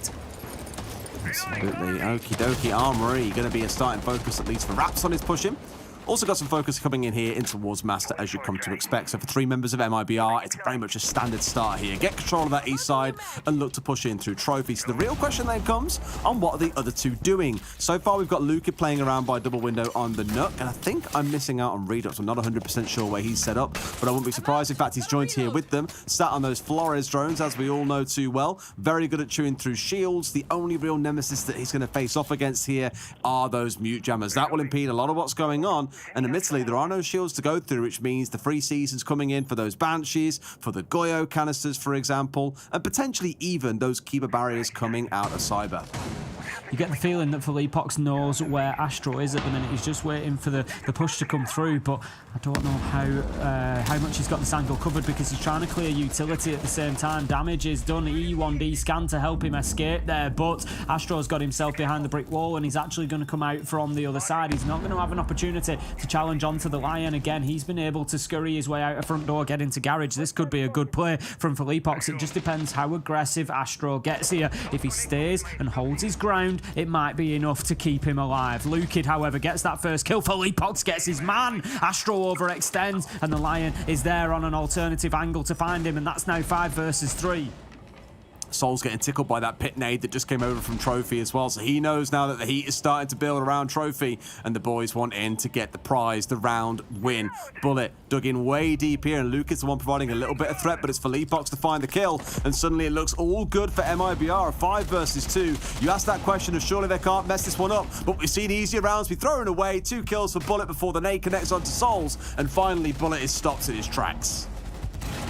Much better round from MIBR there. FaZe not able to pick them apart like they did in Laundry, and that is a good site for MIBR to be winning. That secondary choice site, it may well be that FaZe choose to go there again, but given how comprehensive that win was, maybe not, and that is exactly what we see. They're going to switch it up. They're going to be heading to meeting instead, go into that third choice site, and this is the opportunity for MIBR now. This is the opening that they were wanting. Really, the defenders are looking for a 4-2 on Oregon, because you want to lock down Laundry, you want to lock down Dorms. If MIBR can get this round now on the tertiary side, one that they might be expected to win as the attackers, that puts them on their 2 that they were expected to get. So anything they get out of the second set of 3 rounds on the defense, they are just picking up bonus points then if they manage to win any more. So it takes the pressure off. MIBR need a strong round.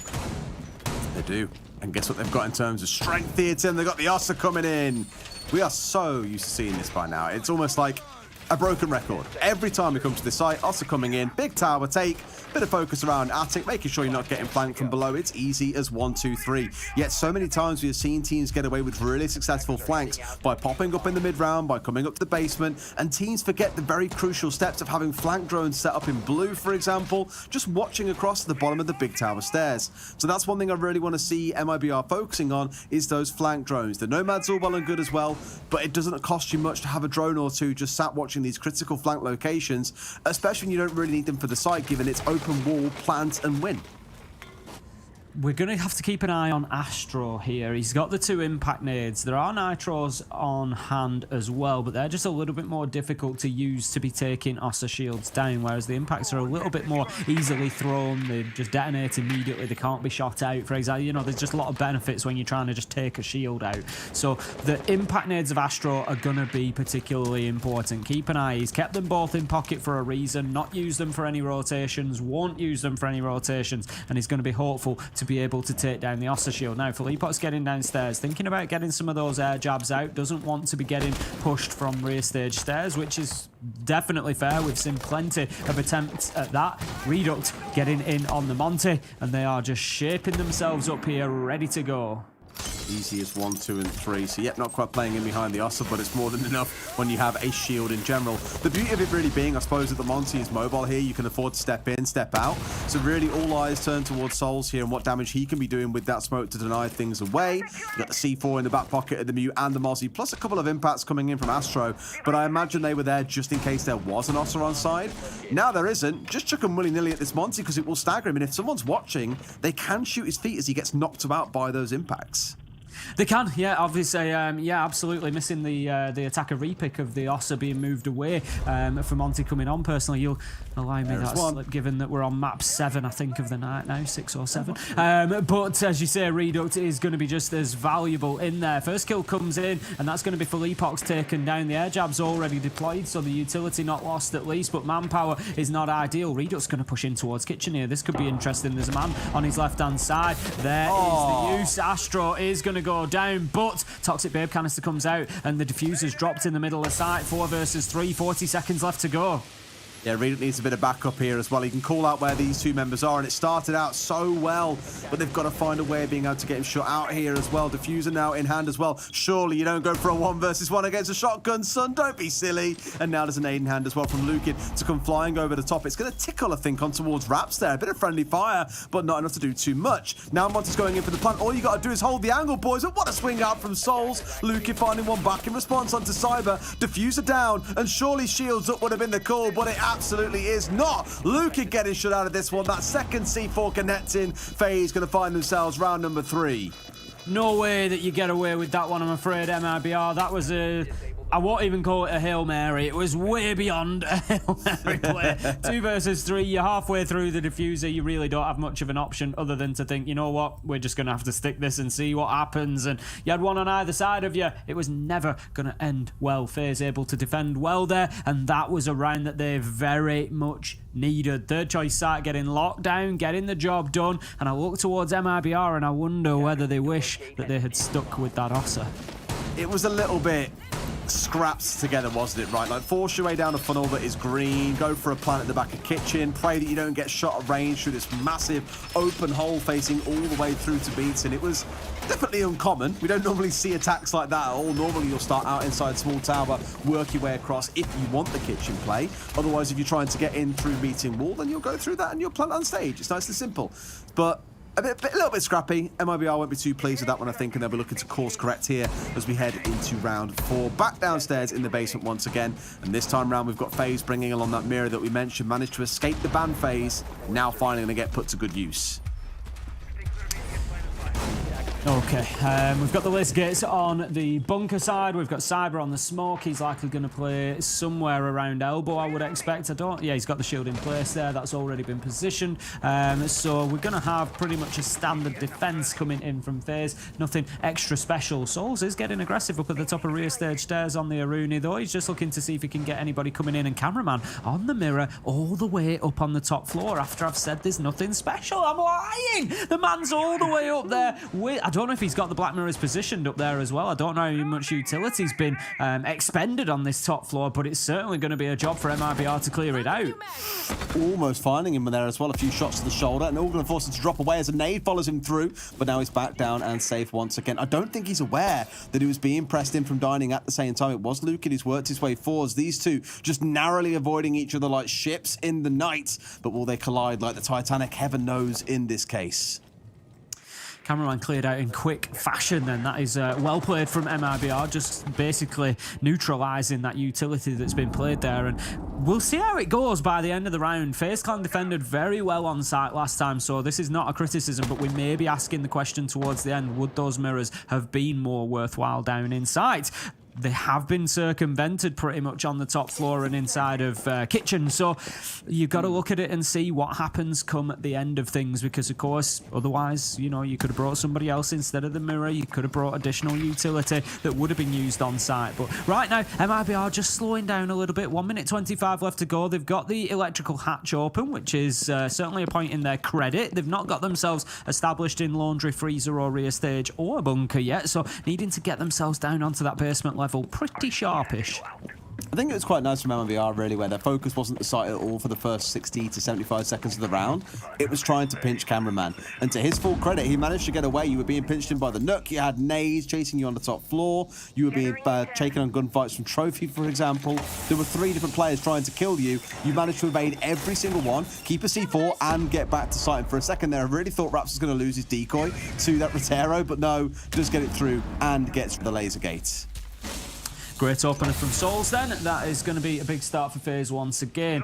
We managed, of course, in round 1 to hold this site down. They're going to be looking to get themselves onto 3-1. Lukid being challenged. Thinks about pulling the pin on the nade, but he's just going to edge back for a second before going for it again. He's looking for the bouncer, but the ADS takes it out. There's no clearance for him. Shots are missed by Redux as he comes in. Cyber managing to get the kill, but falls with a trade. Lukid onto Souls, and somehow MIBR have got themselves down here and established. But look at the health. There's no time, there's no health, there's no nothing for MIBR here. This is going to be a huge play if they're able to pull this off. Oh my. FaZe, they're just going to sit nice and deep, but... the fire!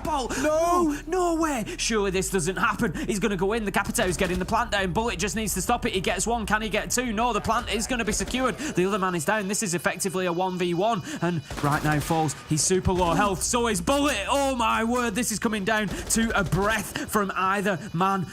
Falls just needs to pick his position carefully.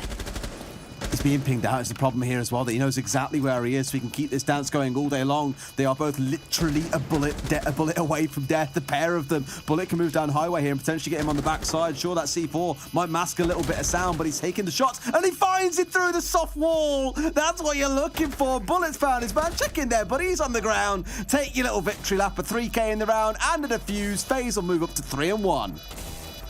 Whew, what a finish to the round there. Falls able to get the diffuser down 1v1 and unable to hold on to it as Astro manages to get the job done. I mean, we're not going to see many rounds come closer than that, but FaZe, they'll be quite happy with that. Puts them on a 3-1 lead now, but here comes a key site. They need to get Dorms held down. They didn't manage it last time around. If they can get it locked in this time, then they are sitting pretty. They've guaranteed themselves the 4-2 half that they wanted at least. But if MIBR can get the win on this site again, they have another chance at a tertiary site and they could lock it up 3-3 at the half, and that is why this is an important round.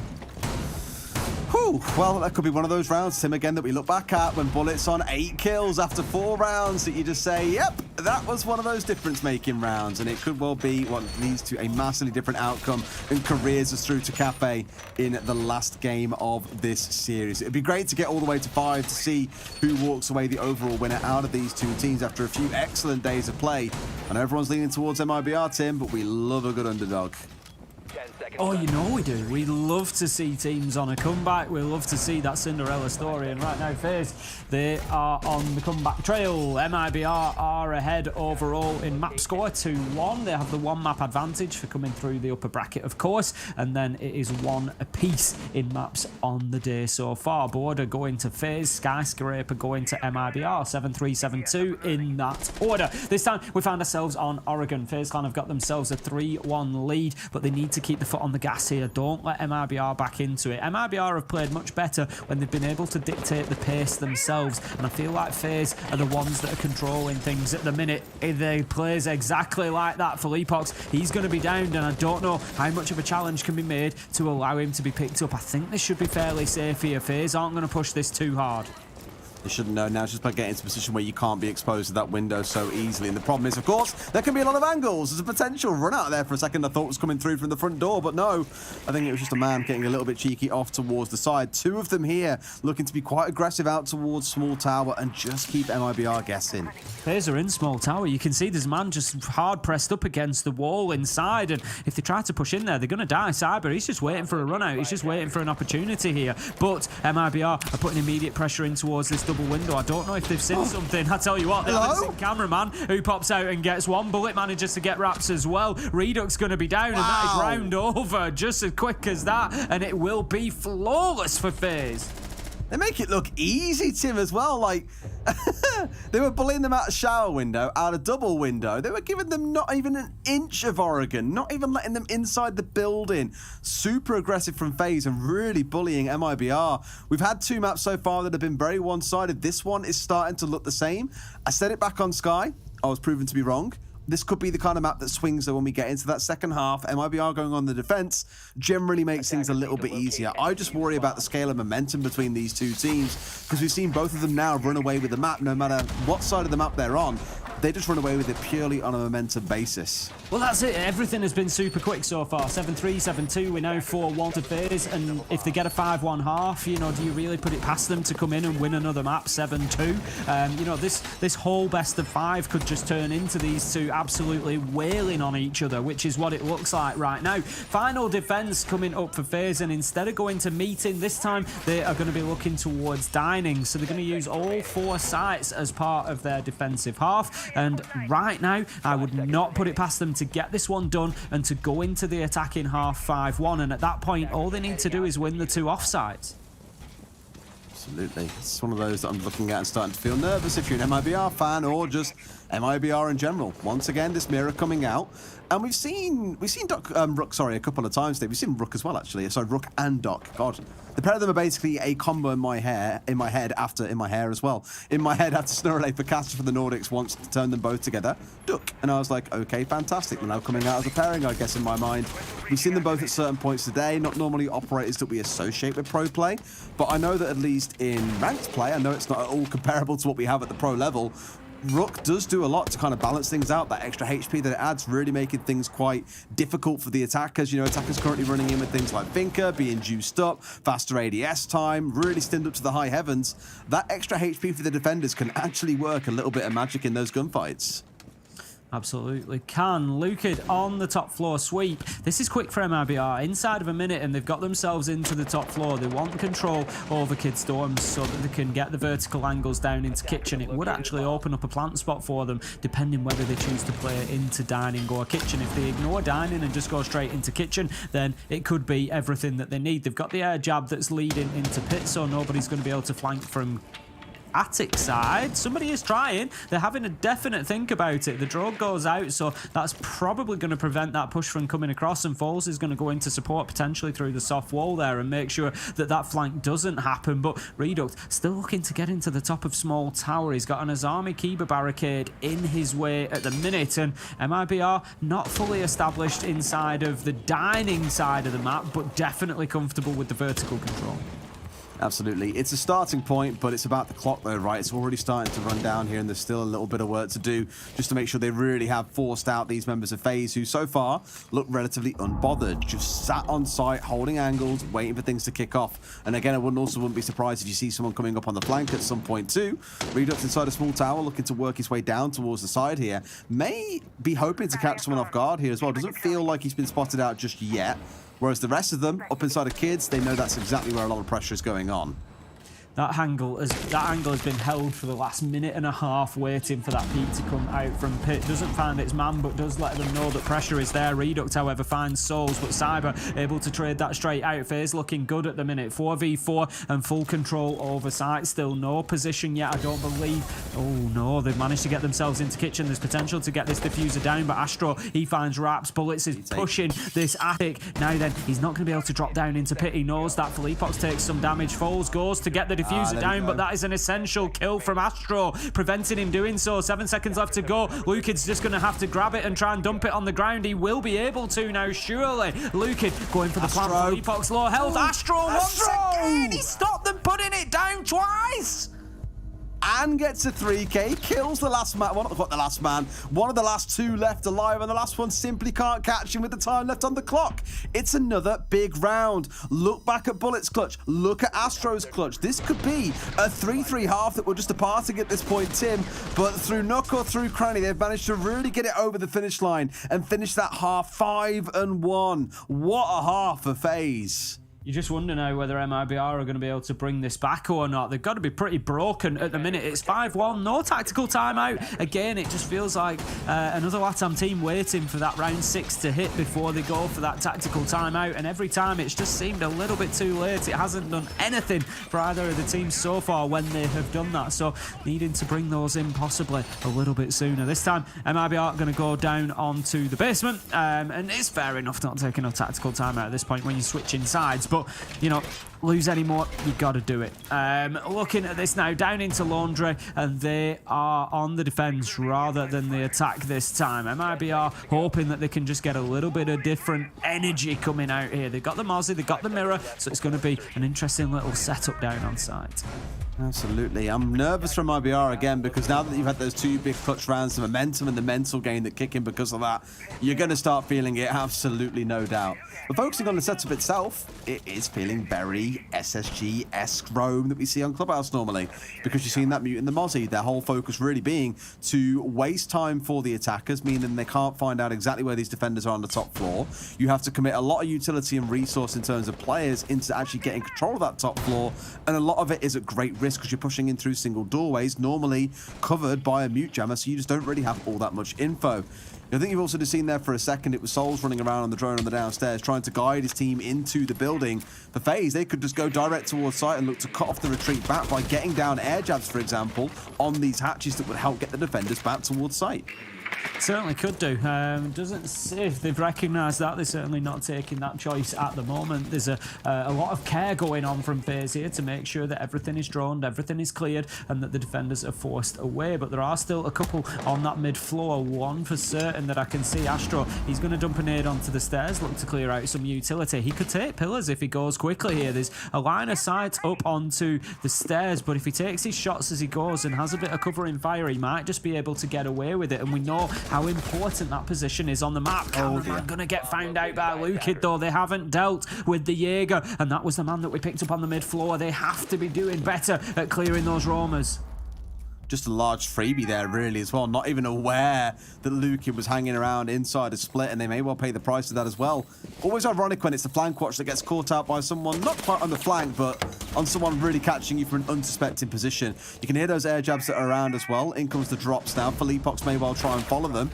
He'll have to be respectful of the fact that we do have those air jabs down. There's a massive fight here around construction as well. It's a 2-for-1 in favour of FaZe overall to balance things out, and Souls is inside of sight. Does he know about the man tucked in hard left here as well? Because the guy pushed for him, but gets shot from the bottom of highway instead. In fact, it's inside of Freezer. Unfortunate timing, but FaZe, can they really keep this one going, Tim? 3 members still left for MIBR. 1 more coming back. Bullet, the hero of the hour, the hero of Oregon, is still holding tight.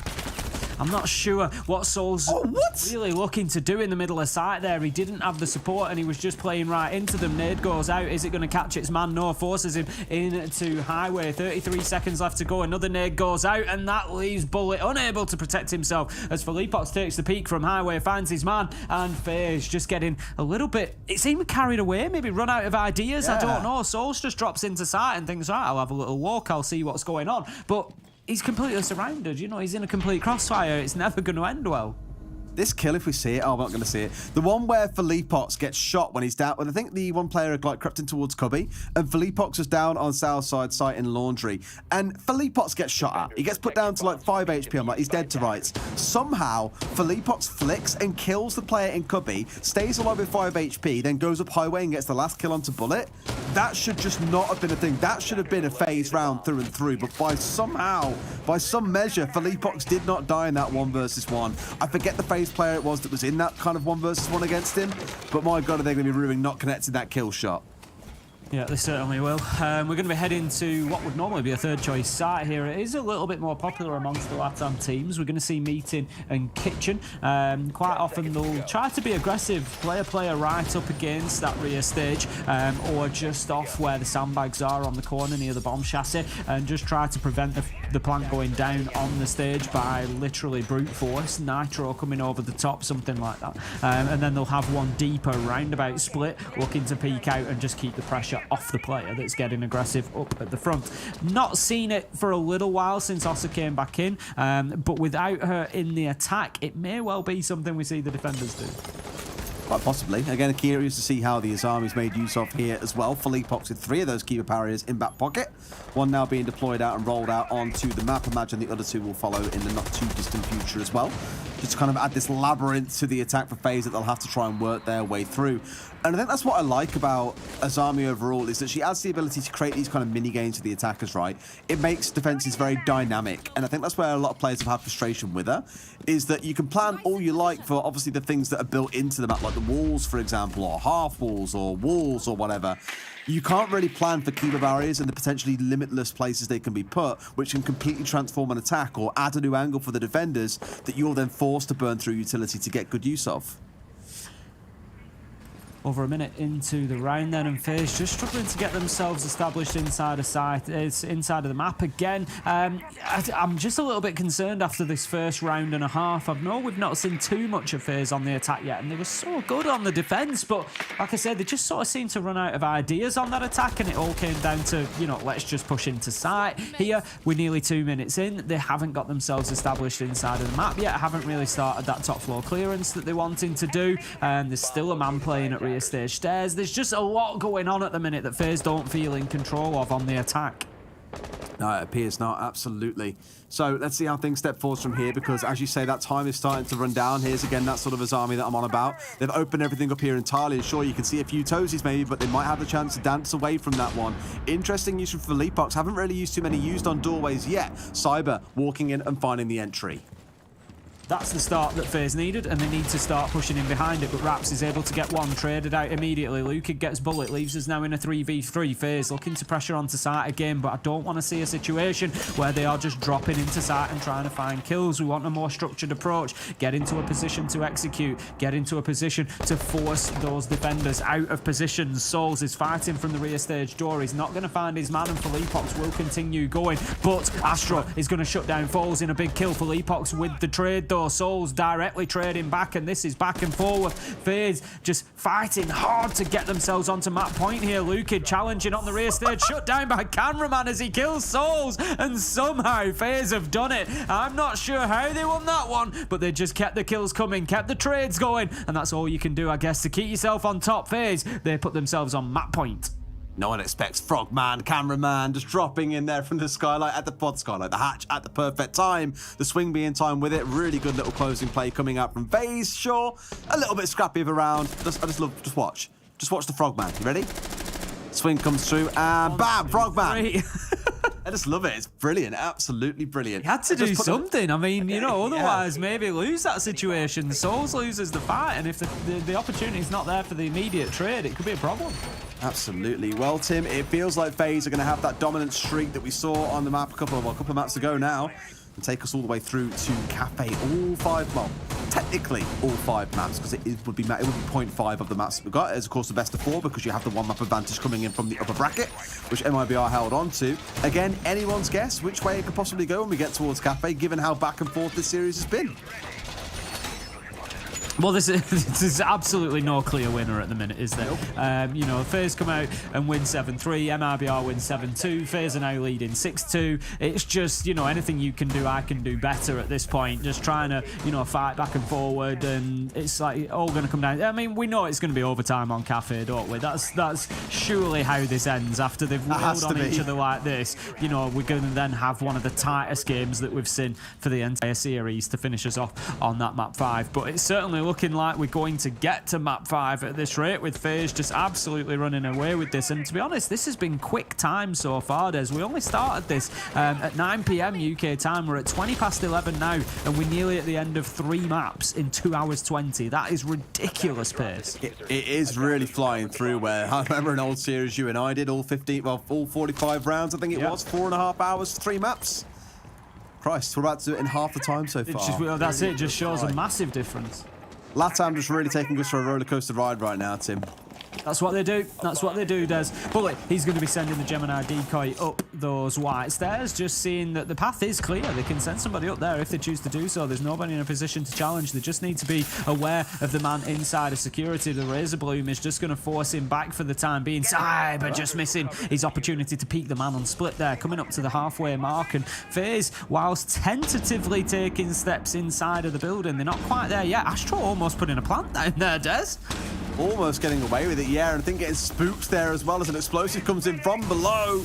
Not quite finding his man, still 5 versus 5 for now. In fact, it may have even been the canister coming out from Philippox just to keep that fire burning away. A smoke comes out, and FaZe, at least for now, are forced back. Entry kill coming in for Cyber, and they want this man here out of security that's been tucked in. Astro's down to about 5 HP. He really wants to make this plant work whilst chaos is unfolding around him, Tim. He was just waiting for the kill onto Raps. Raps was the player inside of Kid Storms who was going to peek around and get him should he try to, and then the kill's just raining afterwards. Astro unable to get that diffuser down on the ground. That is going to be the game for FaZe. They caught me without my glasses on. It was such a surprise at the end there. All coming down within the last couple of seconds. As I said, they were waiting for Raps to be cleared out. Astro managed to somehow get past the man who was underneath in security. They had the Goyo there ready to try and deny that plant. That's where all the damage came in from. It was a Nitro underneath, but onto the window, not onto the plant spot. Absolutely. It's one of them rounds, again, looking at it, where, 3 kills for Cyber out of 3K, literally marching around top floor like he owned the place. Cameron with a 2K on white stairs as well to kill off the would-be flankers. MIBR just didn't really feel like they were there for half of that map as well. I know we had a couple of rounds we looked at and went, man, this could be a 3-3 half, not a 5-1, but ultimately all that matters at the end of the day is that scoreline, that 5-1 at the half, a couple of dominant rounds on the other side. All too easy for FaZe.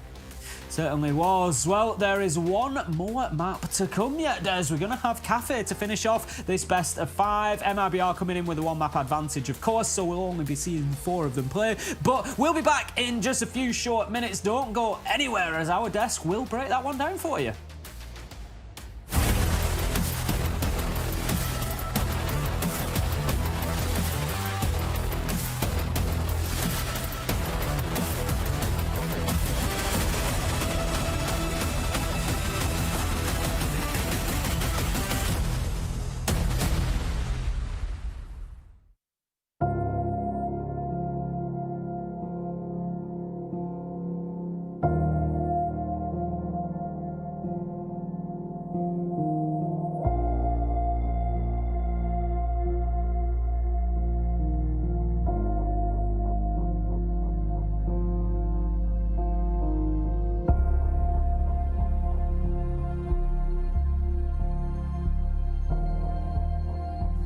जब चढ़ाई में चलो चढ़ने में तो इतनी problem नहीं होती, तो थोड़ा सी बर्फ़ में यहाँ पे आंगन में ही थोड़ा सा पैर फ्रैक्चर हो गया था।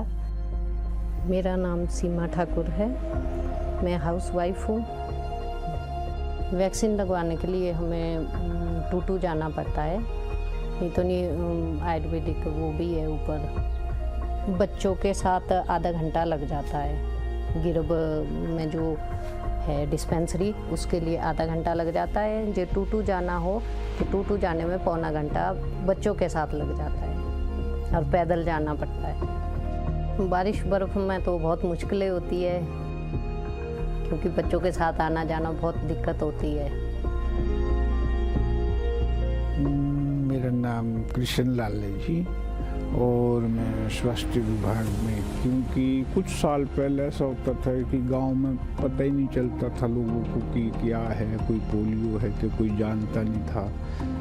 अब जब सरकार ने इसके लिए इस तरीके के अभियान छेड़े हैं, जब तक हमारे को पूरा कंफर्म नहीं होगा कि इस बच्चे ने यहाँ पे दवाई नहीं पी या पिलाई या नहीं पिलाई, चले जाओ आप दूर दराज के क्षेत्र में चले जाओ, तो हमारे को कोई ऐसा केस या ऐसा कोई बच्चा, अगर यहाँ बच्चा आ गया तो हमने यहाँ पिलानी, किसी कारणवश अगर बच्चा हो जाता, गांव में लोग रहते, क्या पता क्या मजबूरी है उसको, क्यों नहीं आया बच्चा, क्या पता वो बीमार है या कोई उसको कोई और प्रॉब्लम है। तो हमारा ये है कि भी हमारे पास पूरी वो होती है लिस्ट बनी हुई ना, कि हमारा अब लोकल जी में तो पता ही होता है सबको कि फलानी जगह बच्चा फलानी जगह, तो हमारे पूरा पता है कि फलाना बच्चा फलानी जगह से नहीं आया। वो तो हम क्या करते हैं, जैसे 4 बजे तक आज भी हम दवाई पिलाएंगे तो नेक्स्ट डे उसको घर में जाके दवाई पिलाए। वही जैसे मैंने पहले कहा कि भी ऐसा नहीं होता कि भी उसको उस सुविधा से वंचित रहना पड़ेगा।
And welcome back, friends, to Gamers Without Borders. We continue on with the competition, and who would have thought a big match between two massive teams in Brazil, Latin American region of MIBR and FaZe Clan will have to go to map 5 to decide who takes it. Incredible to see this, Jess. I mean, one map advantage where? One map advantage who? I mean, like, at this point, I'm sitting here like, why did you bother doing the upper bracket run? No, I think that overall, this has been a very clear indication to us that we should take all of these maps in isolation to each other. Jesse and I are sitting here as analysts, you know, born and bred into the Siege world of taking every series as a whole unit. You analyze it, you look at the momentum, you look at the strengths and weaknesses on attack and defense. We've done all of that for you on the previous maps, and it is giving you no indication as to who is going to win. So let us pull that away. Let's cut that away and just be honest. All of these maps in isolation are being played in a complete separate mindset for these teams. Look at FaZe's domination. Think about MIBR's domination on previous maps. I think it's a good idea for us to just look at the map, forget all the previous maps, and the last map is a glorified best of one here, Milosh. That's it. That's all we can look at it. Pretty much so. Yeah, and I mean, dialing in on Oregon from what we saw in this map, it did feel like it was a very strong start for FaZe Clan on their defensive half, and I get it. It's hard to attack onto Oregon, and you know, sometimes when you're running in at Laundry, they're giving it their best shot with these Capitao takes. I'm not gonna be too critical of those rounds where they're losing their attacks because, like, you expect that. It's Laundry. But then you look at some of these other bomb sites that they're not able to win, like when they're attacking onto Dining or they're attacking onto Meeting, and I really do want to give credit for FaZe, like, being able to keep these bomb sites really unpredictable. I love the way they were able to kind of work in Rook towards the end of that first half as well. They got really aggressive with it. They were able to have a really nice retake strategy on that Dining bomb site, and there were some close rounds here. Like, I see the score was 7-2, but it felt a lot closer than that, just because it felt like we could have seen MIBR take a lot more of those attacking rounds in that first half, but ultimately they didn't. And we saw Astra having some big saves. I thought Cyber had some really good moments. Bullet as well, having a big 1v1 there in round 4. So ultimately, it was those little moments that did push FaZe ahead. And I think a lot of it just comes down to the fact that they were playing so many different styles of defense, and they were willing to do really whatever it took to get those round wins. Now, those different styles of defense will also, of course, apply to different sites and how they play, which is perfect because we're going to Cafe Dostoyevsky where all sites get played almost all the time. So we got enough variability here to really tell which is the best team to take the #1 spot at Gamers Without Borders here in LATAM. So let's talk about Cafe Dostoyevsky. Jess, what are your expectations here for a final map in the series? Look, I said I was going to take every map in isolation. I was going to do my due diligence of, like, our analysis isn't really applicable here today for some odd reason. But I think, like, fifth time is the charm, rather fourth, because, you know, the fifth math doesn't count for us, but the fourth time is the charm, I promise. The 7-2 loss to Boo Boo, I think, is the nail in the coffin for FaZe. The momentum might be in their side, and we use all nice, cute keywords, but we've completely cut that away here because it doesn't count between these two teams for some odd reason. So I don't think the momentum is going to count. I think that 7-2 thrashing by Boo Boo shows there's a lot of mistakes from FaZe, and that kind of sneaky sort of way of playing and trying to change things on Cafe is not as applicable as it could have been on Oregon. So I'm going with MIBR. I think they've just delayed the inevitable. That's it. I'm putting my foot down. Yeah, I mean, Jess, I agree with all the points you just made, but I also understand that literally every prediction we've made so far through this best of 5 has been wrong. So I agree. That was a rough game for FaZe Clan against Boo Boo. I don't care. I'm going FaZe Clan anyways. Somehow they're going to turn it around. MIBR won this map 7-1 over Furious earlier in the bracket. I don't think that's going to come into play at all. I think FaZe are somehow going to flip the script, and they're going to win this despite all the numbers suggesting otherwise. I mean, they've been flipping the script the whole time. He just wants one of us to be right. He's like, if I pick the opposite to Jess, at least the analyst desk is correct at some point. So we've got this last map to do it. Last time you were right, Jesse, and I even had to quote that today, and it felt really, really bad in my chest to have to quote that you were right. So please, MIBR, I'm begging you, I don't want to do it a second time. I don't want to say that Jesse's right. So come out strong on Cafe here and show them what's what, I suppose. We've already had one team make it through from the upper bracket and become the champion of their region. That was in Europe. Now the big question is, will it be FaZe or will it be MIBR? Two teams that have been oddly absent from international competition in Rainbow Six over the past few months. Now the question is, who can win this matchup? It all comes down to a map. Like you said, Jess, a glorified best of 1 to see who can automatically qualify as the #1 team from the region to the next LAN in 2 months' time in Riyadh, Saudi Arabia. So a lot happening here in this matchup, 100,000 difference between them in cash, that is, to see which one of the 6 charities they'll be donating to. So a lot of questions that we look to answer in a game. We'll be ready in a second. So Jesse, Jess, thank you very much. Final thoughts? Jesse, you are still sticking to MIBR on this one. Jess on FaZe? I think so. I think MIBR the other way around. Other way around? I was testing you. Just Jesse, to see if you you have jinxed it. Jesse. Oh no. Oh no. You see? Oh no. No, they're fine. They're fine. FaZe are going to rock it. All right. Perfect. Perfect. There it is. We're jumbled all over. That's exactly what we want. Let's see if this is all going to be resolved in the server. Jesse, Jess, thank you very much. On to our casters. Enjoy. Thank you very much, Speedlush. I think you've best summarized exactly how everyone's feeling about this series now, Tim. It's one of those where it's like, okay, well, they just played really well, so surely they'll knock it out the park next map on their map pick. Don't be silly. It's going to go completely the opposite way, and I'm with Jesse. I can't call which way this last map goes, really, so you know what? I'll stick with FaZe as well. Let's go for it. Why not? Given they're above me in this corner, other corner, this one. Other corner. And you can go MIBR, yeah? We're going to go for it that way. Why not? I mean, I'm going to toss a coin for this one because I've predicted MIBR twice so far, and they've lost horrendously in those maps. So I'm having nothing more to do with this. It is unpredictable. We're going into Cafe. Honestly, the only thing I'm going to predict is that we see overtime. All right. You're not expecting a stomp then like we've seen across the other 3 maps, Tim. Yeah, why would consistency be a thing into map 4, right? It doesn't make any sense. Of course, we've got to see overtime. Time will tell. Time will tell. Let's of course first, that's what I was looking for, get into the operator bands. It's been a long night, Tim. We've basically done 3 maps earlier. We're into our 4th map now. It's back-to-back casting. It's keeping us busy, that is for sure. Thatcher, the first ban, being taken away by FaZe. MIBR going to go for the Nomad ban, so no Ying this time. For the first time in the maps we've seen between these two, Ying will be available, but unlikely played, I would have thought, although you've got the old Skylight drop potential, so we'll see if that gets brought out. Wamai will be our first defender to go, and then I would expect probably Valkyrie or Mirror to be the second, although who knows, we've seen a lot of his army play, so you know, maybe they decide that they don't want to deal with the new strats coming in. But no, it's going to be a smoke ban, and now that is one I would not have guessed in a million years. And taking it away from Cameraman and Souls as well, who have played it throughout this series, is interesting. You know, it's something they've enjoyed, whereas on the other side, MIBR, I think they were the ones that played the Chanka earlier on, so they're the ones most likely to flex between different things, but it does mean these attacks can come in a little bit quicker now. No waiting out that 25, 30 seconds or so of downtime because of a smoke. You might just see the attackers with the ability to go a little more aggressive when it comes down to the short end of things. As we start though, Tim, it's going to be a reading and fireplace defense. You've got that Mirror on side, the Goyo, the Alibi off on the own for Cameraman. It's a bit of change of tap for him. He's like, you mean I'm free? I haven't got to play smoke? Nope. Get on the Alibi and get out in the map. Be free. And he's like, yay! So off he goes. First one are going to start us off on the defense once again. Going to be reading. I did check, by the way. He does sound exactly like that when he says it. Is that exactly it? Absolutely.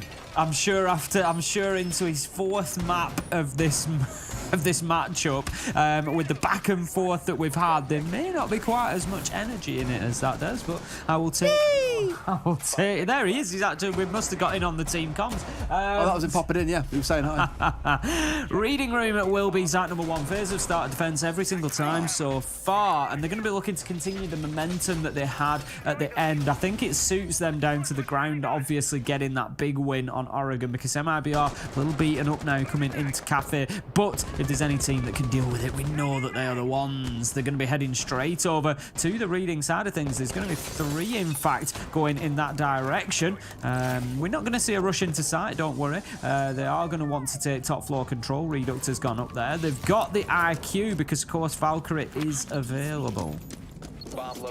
Yeah, but so is attacker repick. So I'm not fully sure what he's after here.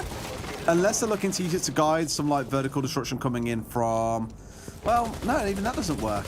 I don't know, Tim. I really don't know. If you maybe got the G8, I'd be able to say, okay, well, you wanted the LMG, I understand. Decent gun, you got the breaching charges, you need the vertical destruction. Sure, you can play whatever you want. But he's running the commando, Tim. So I'm just not sure. Nade is going to do a lot of damage to Foles, but there's going to be one that does a lot more damage to Souls as Felipox manages to find the opening kill, and that is going to be the Mirror that is gone off the board. Straight onto the cams for Souls as he's trying to get some information back in for his team, but that is a solid start for MIBR. I mean, it's a start, but does it tell you the whole story of what's going to happen in the rest of this round? Absolutely not. Heaven knows which way things break down from here. But yes, it is the opener on to the mirror. That C4 being denied away for the rest of the round. In fact, no. Did she have one? No, I don't think she did, because there are two C4s. Goyo has got one, and the Mute has got one. Tim, I'm ashamed to say this. I actually have no idea what her other second gadget is. I've never seen anything except a C4 on a mirror. That's a very good point you make. Philippe Box is heading down the white stairs. Going to be barbed. It's barbed. It is barbed, I was going to say. Philippe Box is going to be going down there, looking to head into the fire, taking a little bit of damage and just can't progress for the time being. But a lot of vertical control here for MIBR as the sledge and the book go to work, and that is going to be an awful lot of destruction that they are able to bring above the heads of the defenders. But FaZe holding on pretty well at the minute. They've lost a couple of players, but 3v5 has been the status quo for nearly the last minute now. So MIBR, they need to get moving in towards side, need to be finding something, but they're not a million miles from that drop over the balcony and in to get the diffuser down. Now, they are slowly starting to work their way in, but that's my concern here, Tim. The word slowly really is the most important part of that sentence. They've got about 15 seconds to make their move forwards here. Another juice coming out from Raps, and that really should be the go sign. A flank potentially coming up brown stairs here, as well as a nade comes through. Up comes Astro, will find himself one. Redux over the top, gets shut down by cameraman, and just like that, MIBR is slowly losing out on the control they had. Raps with some fine cover, but income from behind. No way! As Astro just nicked that from the dying moments of the round. Unbelievable! How many times? Massive FaZe clutch. How many times is Astro going to stop them putting the diffuser down? How has he just ratted the hell out of that one? That is magic. That is honest. Look at this. Just like, oh, here I come. Hey guys, how's it going? In the middle of three of you. Unlucky, I guess. That's unreal. Honestly, I think I've only ever seen it done worse than that once. And that was, I remember Pino up on the top floor. It was on Cafe again, actually. He was up on the top floor and he was in a 1v5 and he was completely surrounded. And he found the one angle that he needed that went through onto the planter, and it was at 0 on the clock, and it was a one tap. He won a 1v5 with one bullet. And it was unreal. That's the only time I've ever seen that bettered. That was unbelievable from Astro. I just don't get how he's like sleuthed his way through there like a snake and managed to get away with that without being caught, heard, seen, shot. You name it, just madness. But hey, don't say no to a gift. FaZe do not say no. Round number 1 goes their way, and now we go down to the basement. So, avoiding bar and cocktail so far, Tim, but I would not be surprised to see that be the next site that we go to. Yeah, probably the third choice. To be honest, the LATAM teams don't play the top floor quite as much. You know, it's one that I've complained about a little bit. The win rate on it really isn't that fantastic. And the LATAM teams do tend to stay away from it as defenders. So maybe a third choice site, but this time they're going to go, as you say, down to the bottom floor, down to kitchen.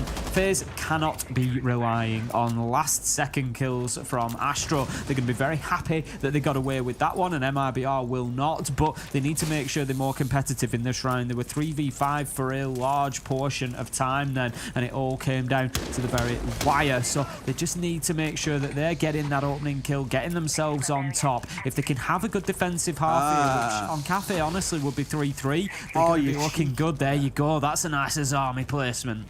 It is. I love that. When this Buck's come in and try to like shoot his way through it, what do? Just block the hole up with the Azami to stop nades going over the top. I think now they've finally got their angle over, it will come in and over and take out one of those keeper barriers on the way through. But like we spoke about earlier, Tim, in the last map, it's the fact that it forces you to consume even more utility than you already would just to get through what is essentially a temporary barrier. I'd love to see the timing on that keeper barricade going up after the nade's been released and it just bounces back. That'd be absolutely amazing. Now then, Redux, he's going to be... Oh my God, look at that! So oppressive, isn't it? The attackers looking to move in, but they just can't be confident because there's a slight peak available at either side and very difficult to hold the defenders back from their FaZe at the minute. Are on the back foot. MIBR have got in quickly here, halfway mark, and they've got that bakery wall opened up. They've got the prep wall open. They're sending nades on into sight, but FaZe are looking pretty resolute at the minute. Yeah, not quite the biggest opening to push through either. A crouch level 1, one more coming up on the left, but I imagine this is more for shooting through than it is to go vaulting through. We spoke about the bolt animation earlier on and how it makes it very predictable for defenders to know where your character will land once you go for a bolt. So really here, they're looking to get in through the right-hand one, get tucked in behind one of the counters and go for a plant. FaZe are just sitting. Whoa! I was going to say waiting at the minute, but Astro has absolutely none of that. He could be the player that wins this game for them. Steps out and gets a fantastic peek across the bakery counter, serving up a treat as he gets himself a second, surely not a third. He's going to challenge into prep and he gets it. That's 3. He's going for 4 with the pistol, but no. Shut down eventually by Raps, but the damage is done. It's far too late for MIBR now. 28 seconds left to go, and they're in a 2 versus 4. FaZe can sit back, just play behind those Kiba barricades that are making life so difficult for the attackers here. Cameraman finds the kill onto Raps. It's all up to Falls. He can get nowhere as Souls shuts him down, and FaZe are 2-0. It's unbelievable how much damage this guy has done to them in this entire series. Just time and time again. If it's not Astro, it's Bullet. If it's not Bullet, it turns out to be Cyber. If it's not Cyber, it turns out to be Cameraman. Like, I think Souls might be the only player that hasn't pulled off a ridiculous, like, 3K to solo win a round. And even then, he's had some good rounds throughout the series as well. Just clutch potential on this team is unreal today, Tim. It certainly is. Astro there is just taking a flick to the space above him, but it was actually one of his own players that was playing on the hole up there, so he could have left the challenge into prep and he would have got away with that because he would have had the cover there, but still wasn't necessarily to know that, and it was a great 3K from Astro. 2 beauties across the bakery counter. So that's going to move us not into bar, but third choice site being mining and dining. So they're going to mix things up and not go all the way. They might leave bar completely out of the rotation here, going for that middle floor once again. But the problem for FaZe here is they gave up top floor control really quickly last time to MIBR, so they need to make sure that doesn't happen, because MIBR really did punish them, and it came down to that final second denial from Astro that they cannot rely on. So if it is essential that they hold on to the top floor for longer, I want to see them up there for 2 minutes. I mean, that's the dream, right? The thing is the attackers, like 60 seconds is enough. If you as defenders I've just noticed they've actually reinforced off the cocktail hatch as well. Normally that's left soft so you can drop back down through it, but this time around they've hard reinforced off, and the only real, well, it's not the only, but the main danger you create for yourself there is you don't have an easy way to drop back down towards site again. I guess because it's not, well, not really sight, in this case reading. I guess you're assuming that you will lose control of it anyway, and the last thing you want to be doing is having nades thrown at you anyway. And maybe they're also trying to control more around white corridors, so they can test it towards piano. That would make sense somewhat, but I really thought they would have left that hatch soft to be able to play through, to be honest. They're playing through the hatch on the rooftop for the time being, trying to get themselves into piano. Lukid's going to dump a nade into Pixel Spot, looking to take the shield out. Sounds like it was successful. There's nothing on the defensive side to have stopped it anyway. No Jaeger ADSs, no Wamai magnets. So that one goes in, clears the utility, and that's going to give access to piano. But hopefully FaZe will keep fighting for a little bit of control. We're only a minute into the round, and right now MIBR are looking a little bit comfortable on this top floor for me. Yep, they're starting to step that play forward, but by the looks of it, most of FaZe have already dropped away. So MIBR is like, okay, cool, come in, make yourself comfortable, hope yourself some tea and cake. But we are not there, simple as that.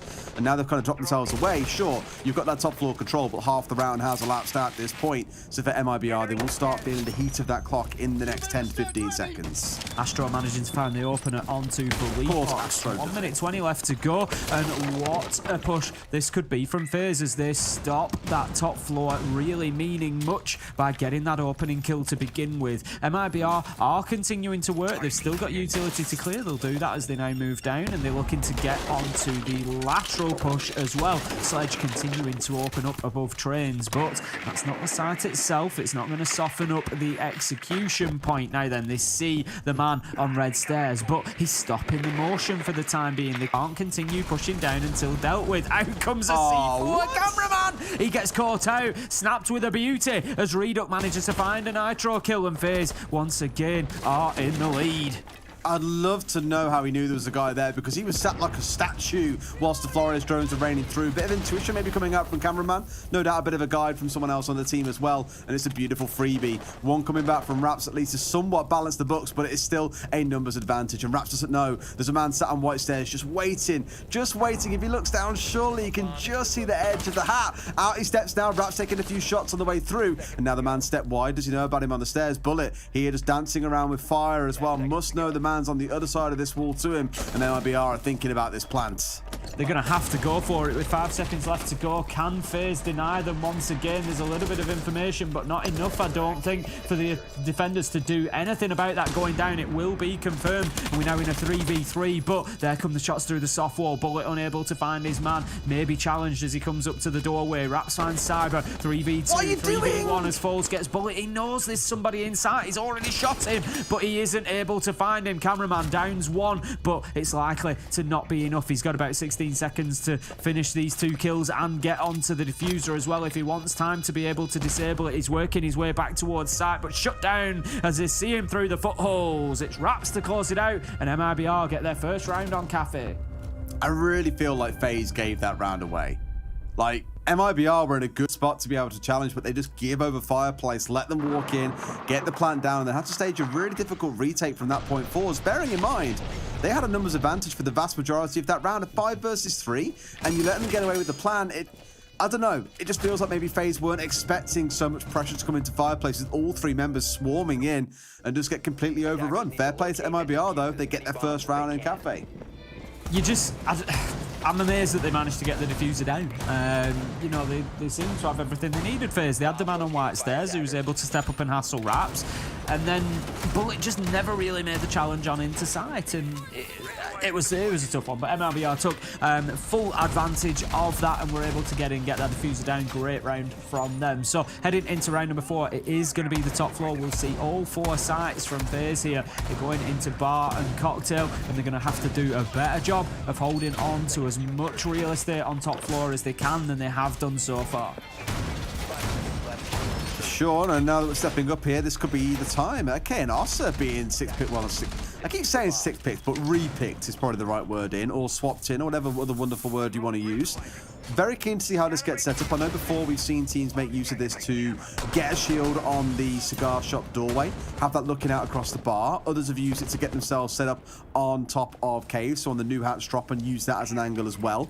Helps you control the players that be playing on Heaven, those across from you on the other side of the map. So it makes sense to use it, but you're obviously very, very susceptible to being C4'd out as well at the same time in both of those positions, or just caught out by impacts, which fortunately there are none of for the side of FaZe, understandably so. Again, no one really brings Ossa on this map overall. It'll be interesting to see just exactly how those are used. Raps on the Thinker, going to get upside down. There we go. Just Redo using it at the minute, almost like a blitz shield, just to get in and feed information back in. A little bit of protection, just offering that pane of glass between his face and the bullets of the enemies. But the feet can be shot out. Will get it deployed inside of Cigar though. So interesting position there. He's just going to be able to aggress onto the Maestro spot particularly. See exactly what's going on. Feed information back in. Could be a power play. Cyber taking a lot of damage, but so does Redux. We've got a bit on both sides at the minute. Coming up towards the halfway mark, still trying to get access into Piano consistently here, MIBR. Absolutely, still holding on at least for now. Cyber still holding on. With 2 of those, well, one of the C4s already expended, only 2 now remain to use for the denial effort, if of course it comes down to that, depending on how close they can get through. In comes Raps then, propelling his way inside of Piano, and the Habana also getting to work. I was going to say, actually, I saw this earlier on when they were and I assumed it was just some weird thing with the mute. Have they changed the colour of the pellets? Because they used to be obviously bright red, but right now they're very grey in the middle. Dark. Yeah, they look very It's very weird. Maybe it's a temporary thing, heaven knows. Not a temporary thing is the kill from Astro onto Raps. Nice headshot as he shuts the man down. Advantage FaZe once again. 2 minutes in. MIBR not really getting too much going here. Cyber is low health, but that's about it. The jump out comes out from Astro. He gets away with it, but he's being exposed at the minute because he can't get himself back inside. Cameraman gets read up, but somehow Astro keeps fighting here. Hello? He's keeping Philippox at bay, who has to reload. Finally, the kill comes in 3v3, but a lot of time wasted by Astro. I was going to say, absolutely no way Philippok should be losing that one when there is a permanent lion scan on someone going off literally every single millisecond. We'll find the kill and bring us back to that 3 versus 3. A C4 still in back pocket here for Souls as well to make use of as Lukid now going to start working his way forward in towards storage. A great shot onto Souls, who's holding just off to the side. A couple of kills fly through for MIBR, and surely they win this one. Yes, they do. Falls finds the kill. Down goes cameraman. MIBR with round 4. Souls really shouldn't be losing that one in barback storage. He's playing on the mirror. He's right next to the wall when it gets sledged. So guess what? Somebody's going to come through that hole. You know that it's happening. You've seen the sledge open up the wall in front of you. You can't then lose the peak when it comes through. So it was, there you go, a pivotal moment. You can't be losing that. I know it was a headshot as he came in, but there was just no return fire coming from Souls there. Big problem for FaZe Clan, and it brings us back to 2-2 as MIBR are looking definitely for that 3rd attacking round. Aren't they just? Reading and Fireplace on the repeat once again. The Maestro being brought in here by Souls as well. I think teams are having to, well, both of them will have to get a little bit creative without the use of that smoke, it being banned away by FaZe as a reminder. They're the ones who will come into this map prepared with ideas on what they can substitute in place of the smoke, whereas for MIBR, it might have to be a little bit more on the fly when they get onto the defensive side of things. Top floor has not been a strong point for FaZe so far. It certainly hasn't been a strong hold, that much is for sure. They've been chased away from there usually within the first minute and had to play very laterally from sight, and it just hasn't worked out for them. They've lost reading, they've lost mining, they've not held on to these mid-floor sites. So they're going to need to, sorry, no, they won reading, but only by the skin of their teeth with Astro closing out the plant in the last second. So it's unlikely that they get that sort of situation again, and MIBR are going to be confident that they can get in here and get this job done. It's going to be straight up to the roof, into the top floor, and get those FaZe defenders scurrying away with their tail between their legs. That's it, yeah. I mean, here it's okay to drop away because, of course, you've got the site to play behind. Only a couple of C4s on side to play for that vertical denial if they're really looking for it, but I imagine this might take some more heroic efforts towards the back end of the round, given how things are already starting to shape up. I was going to say, Philippos gets in and gets the entry, then suddenly it looks very, very dicey, but of course, it's Astro to find the entry. Astro is going big so far for FaZe. He's definitely one of the driving forces. 8 and 3 at this point. 3 of the team members, Bullet, Souls and Cyber, 0, 1 and 1. 2 kills between 3 of them in 5 rounds is not really cutting it for FaZe. If they could step up at this point, FaZe might just be able to come away with an advantageous first half on the defense. But Cyber, he's going to take a lot of damage. Does manage to get the kill though. Must be listening. Takes down Reduct, and that's now 5 versus 3. Nade goes in, still not able to find a kill as Souls manages to dance away and take about 40 damage there. Halfway mark, FaZe looking pretty good at the minute. Still hold of the top floor, much better than they've done previously. Yeah, Souls, honestly, I thought he'd get caught out by that nade as it came singing on through, but no.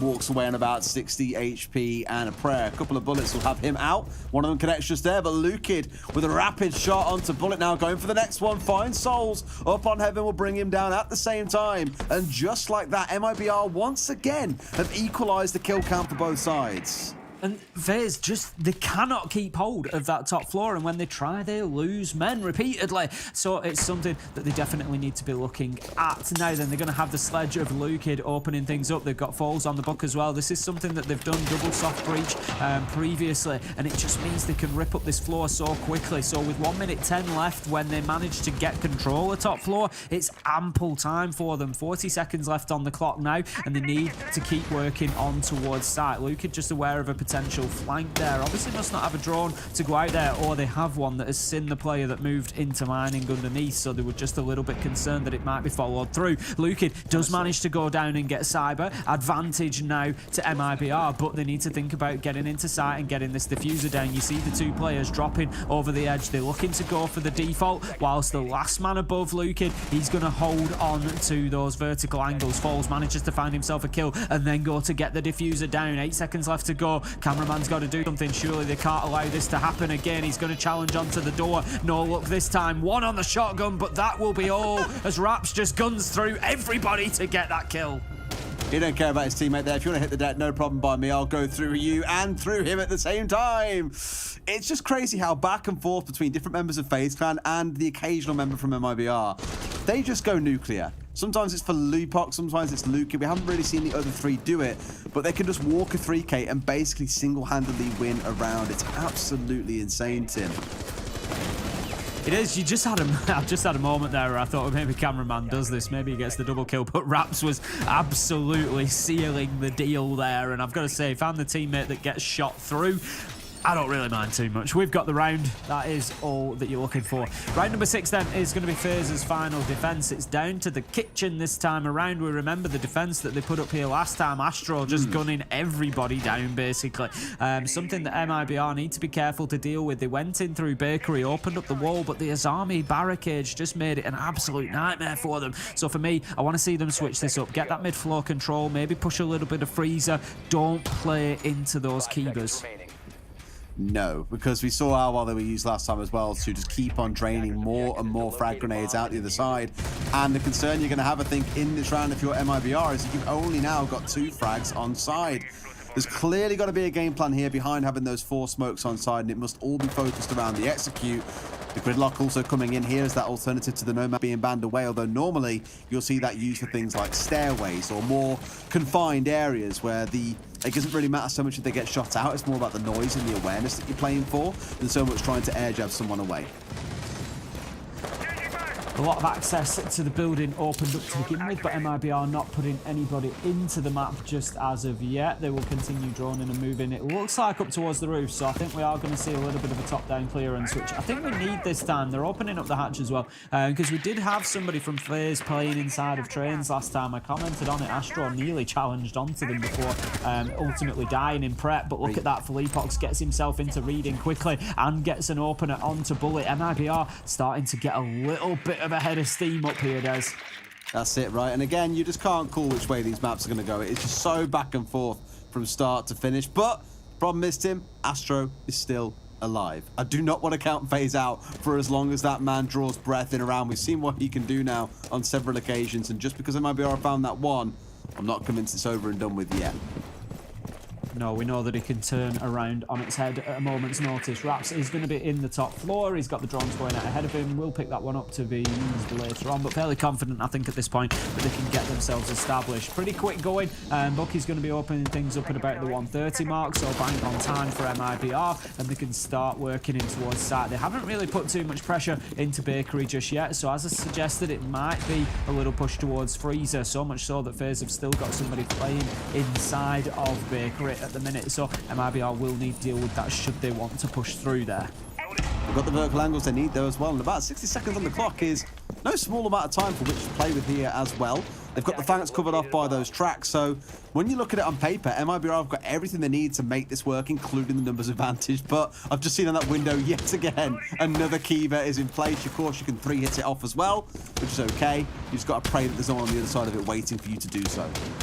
Exactly that. You know, this is the next thing that we're going to see is going to be defenders waiting behind those things for those knocks to come through. Cameraman going to take a lot of damage inside a court check there. Felipox might just chase that kill and try to continue with it. Cameraman ditching the C4 there, not really getting any joy, and manages to make it back to site. Souls finds Reduct, level things up 4v4, but Raps, he gets the trade, and Felipox has found himself inside a site. This is dangerous, Des. There is a Fox in there with the chickens, and he's going to start tearing them apart any second. Now Cyber, he comes in, and surely not. Cameraman manages to get Raps. There's no opportunity here for Foles to get this diffuser down at this point. Oh, no way. He keeps fighting, no shutdown. Somehow they manage to squeeze it in the nick of time, planting the diffuser, and it's all up to Cameraman on the Goyo. He has to battle back, but no shutdown by Lukid. MIBR, that's it. A 4-2 half and a good attack coming out there, like you mentioned, Tim. The Fox amongst the chickens just manages to crawl his way in. And I really thought for a second when the retake came from Cameraman that he'd be able to kill 2 or 3 there before he got shut down. But I think he did what all of us do when you suddenly walk into the room and there's 2 or 3 enemies there. You panic. You don't know where to look. He went for the middleman, then tried to swing onto the right. Ended up missing on both of them. And well, sadly, everything kind of crumbled apart from there. Otherwise, it could have been one of those big comebacks that FaZe so sorely needed. MIBR up 4-2, and they go onto the defensive side. Is this where we start to assume that Cafe is just an MIBR map and they've run away with it, Tim? This round is going to be the selling point for me. Often I'll say that, you know, 8 or 9 are the particularly important ones, but right now 7 is going to be key, both for FaZe and MIBR. Whoever wins this comes out with, I think, a decent advantage for the rest of the half. MIBR get this one. It's almost done at that point, to be honest, if they can hold this defense down, particularly if they can hold on to top floor and keep control of the map better than FaZe did. FaZe really struggled with that at times. I mean, as you saw there, they struggled to control their own site. There's, you know, Philippox, as I commented at the time, the Fox in the situation, just strolled on into site. You know, he just basically walked into site, got himself a kill, and was just stood having a look around. He was the tip of the spear for MIBR going in there, and there was just nobody really there to challenge him, and I just feel like FaZe were a little bit out of control of their own boundaries at that point. Philippe Fox sounds pretty good for a rename to meet him. There you go. He is the Fox. Let's see what else goes on from here, though. We've got the Ally on the side as well as the Thinker here, so 2 pretty impressive operators with their global bus overall coming in. Admittedly, like you said earlier on, we need to see more members of FaZe stepping up here afield as well. Between Bullet, Souls and Cyber, there are only 4 kills, all 3 of them on 5 deaths apiece. It is not the ideal start. You can't rely entirely on Cameraman and Astro to do it all. That Ying on side here, I think we all know exactly what's coming in at some point, Tim. You spoke about the Skylight drop through. Of course, we are working on towards the second side, but it could also be really, really good for ensuring they get control of this top floor where there are mirrors set up, so look out for when those smokes come through. Yeah, definitely could be a play to get bathroom cleared out. There's ADSs in there. It's not going to be easy to get a nade on in there, but playing Candela in front of the mirror and, you know, combining that with other things may be a way to get that dealt with. They try to get the nade in. There will be an explosion, but I think it was actually out in the corridor. Nitro onto the windowsill is not going to do any damage, and Luka decides he's going to drop out of washroom for the time being and just allow that other nade to be soaked up, which one of them will be, as Bullet will go for a second. Is it going to find its target? No, it does a little bit of damage to fall, but not enough to really scare him away. Absolutely, Astro equally taken out to about 40 HP there. Few bullets raining on through, but again, for him and for Falls, neither of them falling by the wayside. It's just a little bit of chip damage at this point, and all for the better given Astro's impacts in this game so far. Down to that last 75 seconds or so, and now we start to see some pressure coming in at the bottom of White at the same time. So a bit of a multifaceted attack coming in potentially from the side of FaZe, but they really need to start working in their favor. They've already lost Astro, they've now lost Bullet. This is looking to be a 5-2 to MIBR unless FaZe can pull off a miracle. This is it. FaZe have not really been able to get control over the top floor. It's still being battled for now. Granted, Souls manages to get a man down. It's going to be Reduct that he'll probably go on to get the kill against, but it is not looking pretty. Souls managing to get the kill onto Reduct. Cyber calling a timeout already. There's 45 seconds left in the round, Des. You know, what does that tell you about the mental on the side of FaZe right now? The assumption is there that the 2v4 is already done, and that is the way it's probably looking as they try to push into site. 26 seconds left to go. Cameraman using those Candelas. Luke finds Souls. Luke finds another. And where does he get them from, Des? He's up on the top floor because MIBR never gave it up. Rolled a 4K there as well.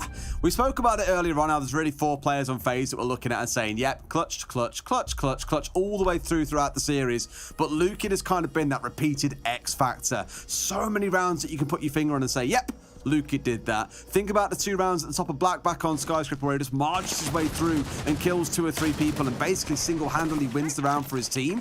We've had a couple of those so far here on Cafe, and this was another one for Luke's, dare I say, portfolio to showcase exactly what he can do. The highlight reel up on YouTube, all taken from this series, I'm sure. The thing is, like, the big difference there for me, if you say to me, Tim, what did MIBR do that FaZe didn't? They kept hold of top floor. It is literally as simple as that. They fought their fights up there and they won them, whereas FaZe were chased away or lost lives. They just didn't get those kills up on the top floor, and they paid for it. Whereas MIBR, up to the very last, the last 2 kills come in from underneath New Hatch because they just never gave it up, and it just showed. They reaped the rewards, and they get the round. It's 5-2. Can you honestly see that MIBR are not going to win 2 more defenses here? Honestly, they've got 1 foot towards this title done already. FaZe, they're going to need a gargantuan effort to turn this around. And I don't really know if a timeout is the place to find it, to be honest with you, Tim. Like, if your players aren't hitting their shots, I don't think a 60-second conversation is going to suddenly transform that is the issue. We keep on highlighting those 3 players that on this map just are not delivering the goods right now, you know? It's only Astro and Cameraman that are really hitting the numbers they need. And when you got players like Luke just walking a 4K like he did in that last round, who's going to step up to him if you lose either Astro or Cameraman? I'd say Astro, but again, if he's gone, what's left? Exactly that. And the thing that I've seen with FaZe over the years is they can be quite a passionate roster, and I think so, or you know, emotional players. And I think sometimes when a team gets on top of them, they're not always the best at turning that around. I think, you know, sometimes maybe, I don't know whether it gets a bit fraught, a bit stressful in there, which I'm sure it does when you're trying to, you know, win a tournament, and it's all on the line. I think FaZe sometimes do struggle to deal with that. You know, we have seen them go to the top. They've won a major event, and you don't do that without being able to face that sort of adversity. But I think sometimes it does just get the better of them a little bit, and it seems like that's the case. You know, as soon as they lose a couple of rounds here tonight, it just starts snowballing and running away from them. They've benefited from that. They've done the same to MIBR. In the games, in the maps where they have found themselves behind, they've never really been able to get a foothold back into it. No, that's it. And that really has been the story for both teams, I think, as well. Not even just FaZe, right? Yeah, absolutely. When the game starts running away from you, both of these teams have really struggled to kind of show that resilience, that composure to get things back on track, just kind of letting the flow of the game run away from them. FaZe here, with most of their members focusing out towards white, probably suggests I don't want to say a fully rare sort of push here, but it could be that all of them try and focus on trying to get in here through the freezer side and push their way in on the east, rather than piling pressure in towards Bakery, where we saw in the first half MIBR did put a lot of focus. Cameraman straight into the middle then. He's looking to open the hatch up. Great start from Cyber. That's what they needed after that little team talk that they've just had, starting things off with a kill onto Lukid and taking control of VIP. As I said, taking map control was something that they struggled with in the last round, and they definitely needed that. That is a key position that's going to allow them to push in towards Bakery. It is. It's good that they've kind of shown the owners here to have a pretty decisive attack as well. Like, I know it's far from over yet, it's still the early round, but the way the Amaro was in up on the second floor, getting the hatch opened up, a Cyber step forward, took out VIP, just really good and aggressive. And MIBR still a little bit light on the ground here, out towards this side of the map, which means FaZe Clan should be able to step in and get full control of Restaurant, start taking over control of Red, and start thinking about their execute in towards the east side of the map. Astro taking down a little bit of utility as the Rotero drone race is in ahead of him. As you can see, very confident in the control that they've got now, FaZe. This is looking better from them. Aggression and confidence, that's exactly what they needed. Cameraman, he's going to be working out of utility. Nobody on the middle floor for him to challenge at the minute. He's going to be droning, but the problem is there is one above him. I'm not sure if he's aware of Reduk pushing down white stairs. This could be a little bit of a nightmare here. If he gets him, he sees him. It's as easy as that. That's Cameraman done, and that means the vertical is given up as well. This could be a real spanner in the works for the FaZe attack. That's just the one they were looking for as well. Can they keep on transforming it into more? FaZe still making their moves here in towards Red. They've got the control they need, but Falls has found a second one back. That's what you're looking for. He finds a huge 3K from Wedding. Why are you not paying attention to the man when he's stepping inside of Red? He chews the heads off clean, and Cyber, what started out as a great round for him, has crumbled. MIBR move up to match and series points him.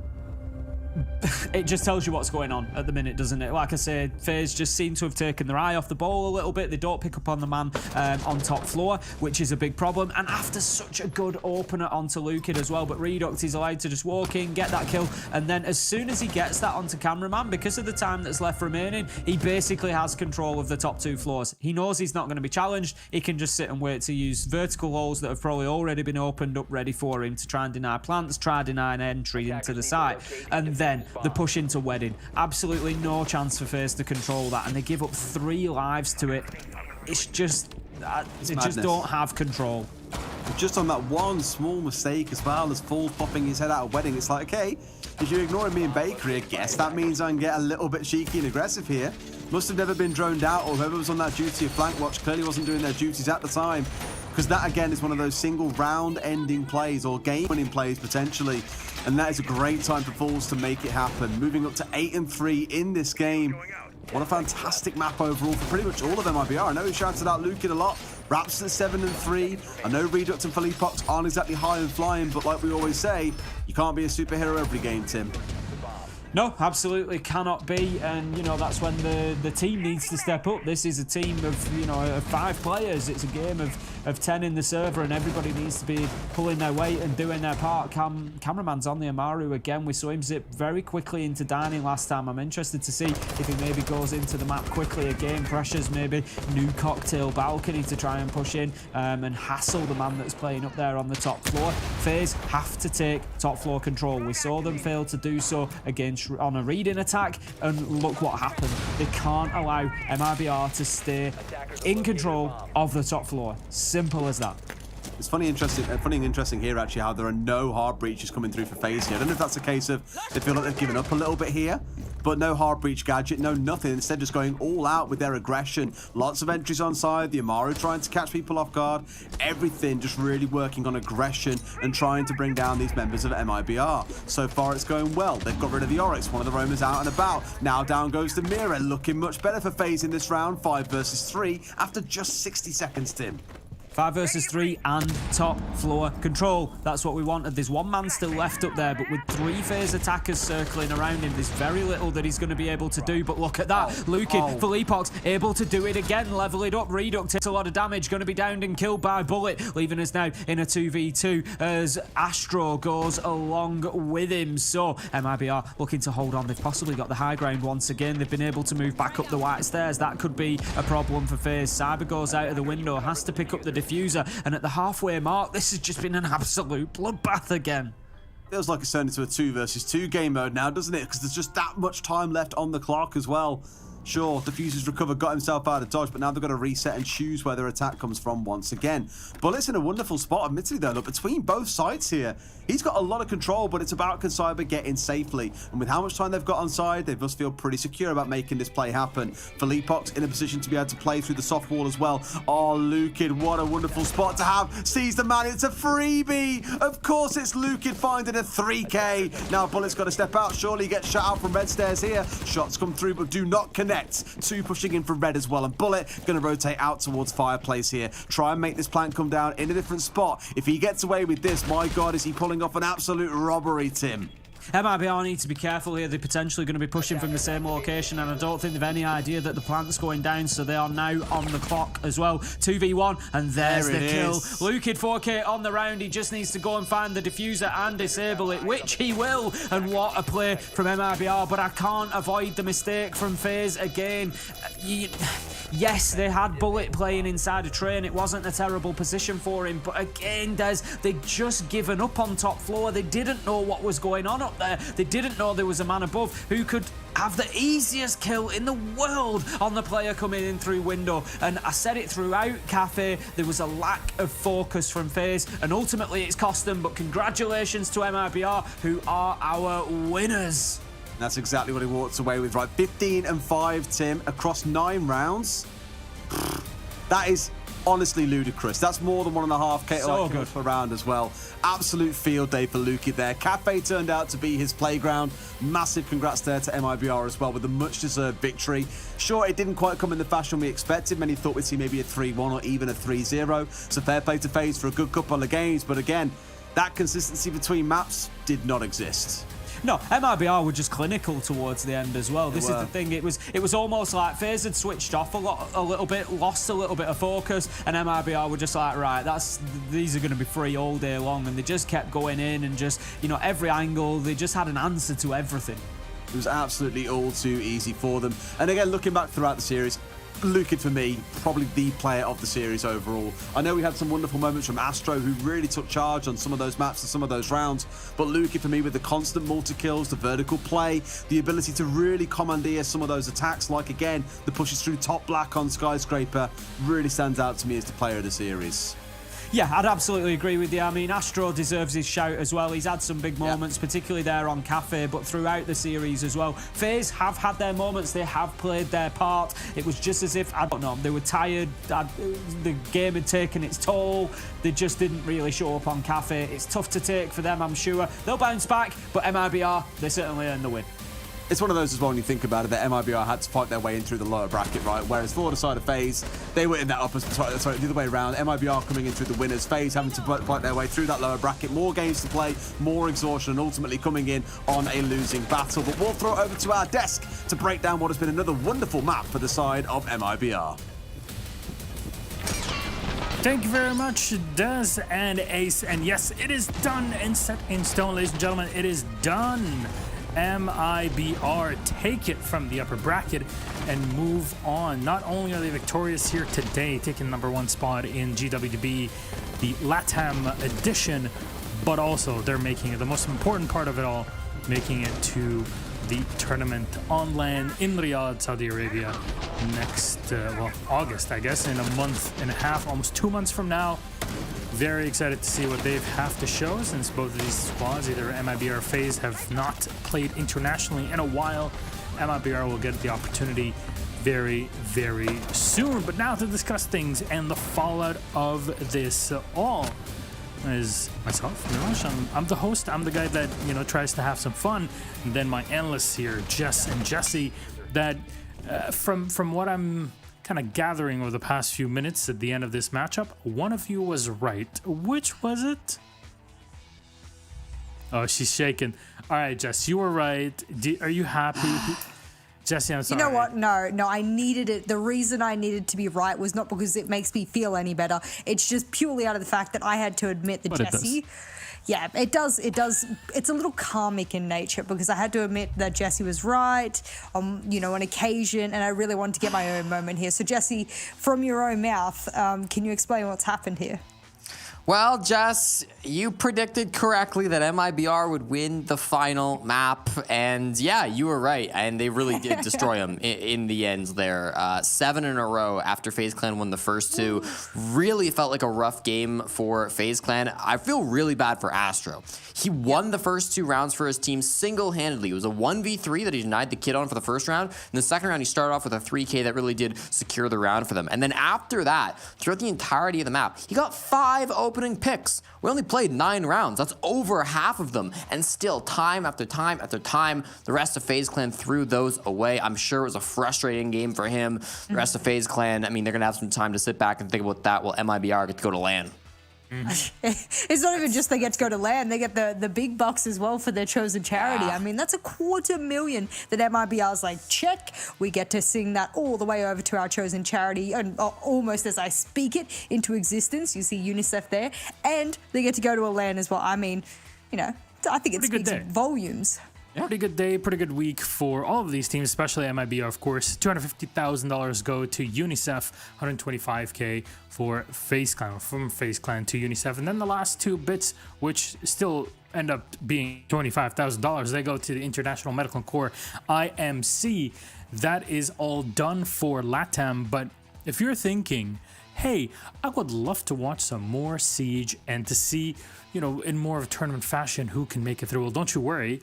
Perfect timing for it. What a question you may ask, because we still have one more region before we wrap up Gamers Without Borders. It's been an incredible week here, but up next, Spacestation Gaming versus Parabellum, and this is going to be a big one here because we'll have the NA crew take over the desk segment with the Euro Bros that come, I guess the UK Bros at this point, coming in and casting that Brexit means Brexit. That's what I'm told. Jesse, final thoughts on this, both of you guys. What do you think of what's gone down so far before we go to NA? Well, I think that we got a great grand finals, right? I mean, this was a fantastic way to end things out for both FaZe Clan and MIBR. I'm sure in the moment this can be really sour for FaZe, but still, I think they played a great game. We saw a lot of strength and weaknesses on different maps from these 2 squads. And yeah, I think it's a big statement match from MIBR, twice in this bracket, beating a rival that they previously really struggled with.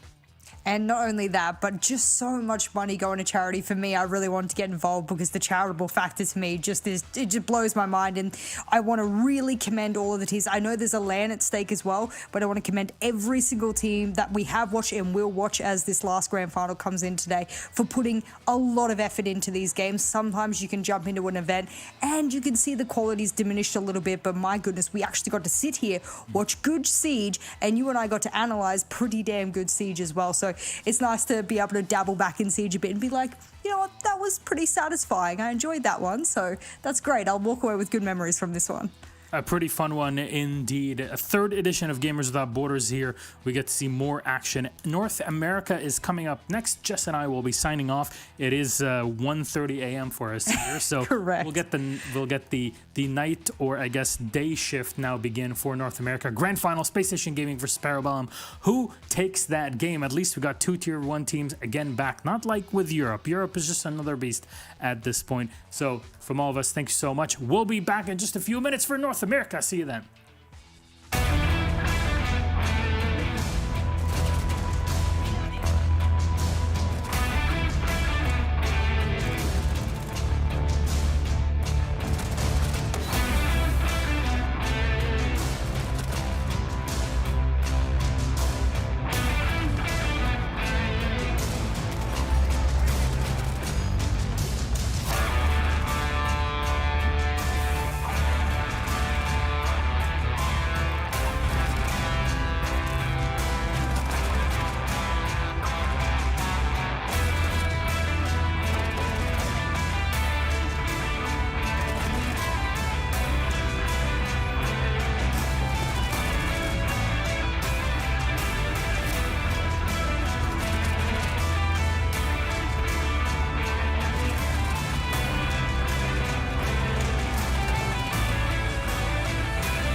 Progress is a race that has no end. After every finish line, another challenge awaits. How can we continue to push innovation in a sport at the forefront of technology? This is how.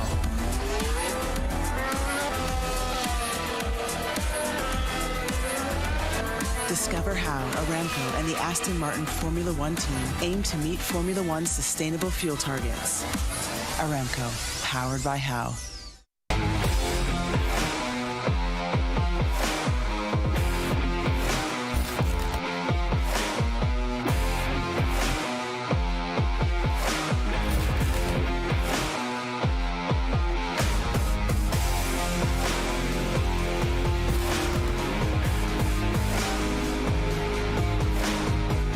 We know you hate it when you have to wait to get back into the game, but the wait will end in seconds.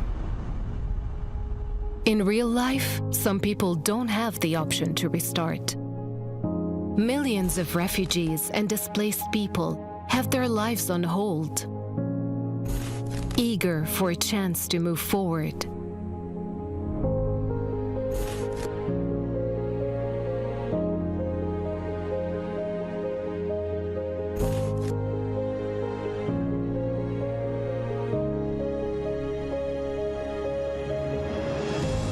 There are 84 million people around the world who were forced to flee due to war, conflict, violence, persecution, and climate change. And we are here to serve them. working day and night to provide them with life-saving aid and support. And you can be part of it. You can help people forced to flee gain access to life-saving aid like shelter, food, water, medicine, and much more. Donate to UNHCR. Help refugees and displaced families rebuild their lives.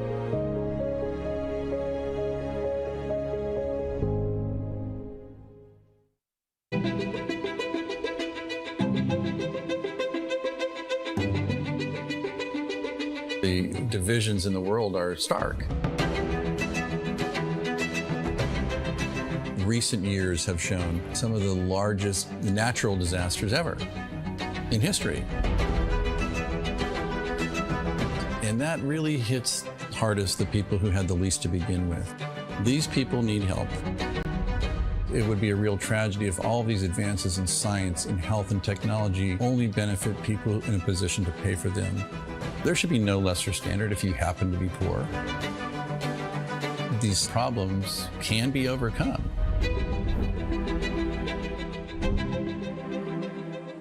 Direct Relief is a humanitarian, nonprofit health organization. The focus has been on the least fortunate, most vulnerable people. On a good day, things are tough for a lot of people in this world and in this country. And what we can do is mobilize private resources for their benefit and make it available free of charge. We're the first nonprofit in the history of the United States to obtain accreditation just like a commercial distributor. And it's been expanded geographically to every country in the world and every state and territory of the United States. What's now Direct Relief officially was started in 1948 as a private effort of a war immigrant businessman named William Zimden. The basic guiding principles of a war immigrant businessman really influence what Direct Relief has done ever since. And they begin with just serving the people who need help. We have this great privilege of engaging with people who come in from very different backgrounds, but with the same purpose of trying to just do something good. It doesn't matter if you're typing or talking on the phone or working on the warehouse floor. They're all part of an effort that means something bigger, and that is the fuel that kind of keeps you going. It gives you some sense that there is a way to make meaningful progress, even for a little organization that started at a kitchen table, but that's what provides motivation in life. The notion that many people, just by virtue of where they're born, the color of their skin, the country they live in, they're going to get sicker, they're going to stay sicker longer, and they're going to die sooner. That's pretty good motivation.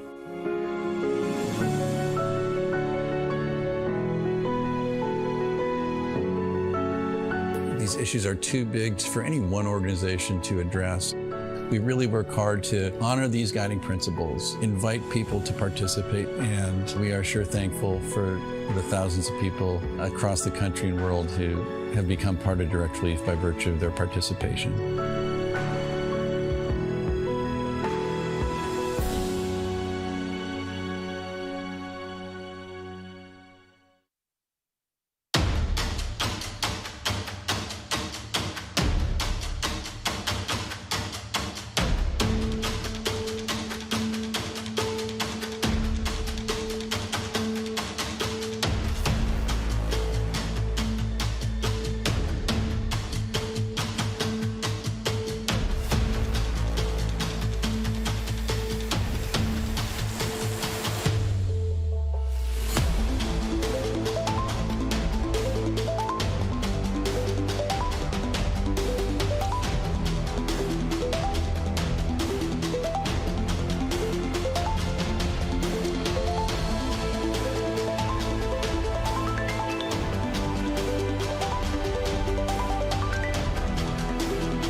Welcome to Gamers Without Borders. Watch, game, learn, and donate. Grand Finals Day, everyone. We have an EU winner, we have a LATAM winner, but who is taking the NA region? Well, that will be determined very soon. We got SSG versus Parabellum. I'm Jackie Jing. Very happy to see y'all here. And y'all, you know who else I'm happy to see?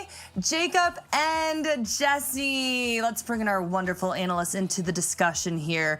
Happy to be on the desk with y'all as always. It has been such a fun, entertaining tournament. How are y'all both feeling this lovely Sunday? Grand Finals Sunday.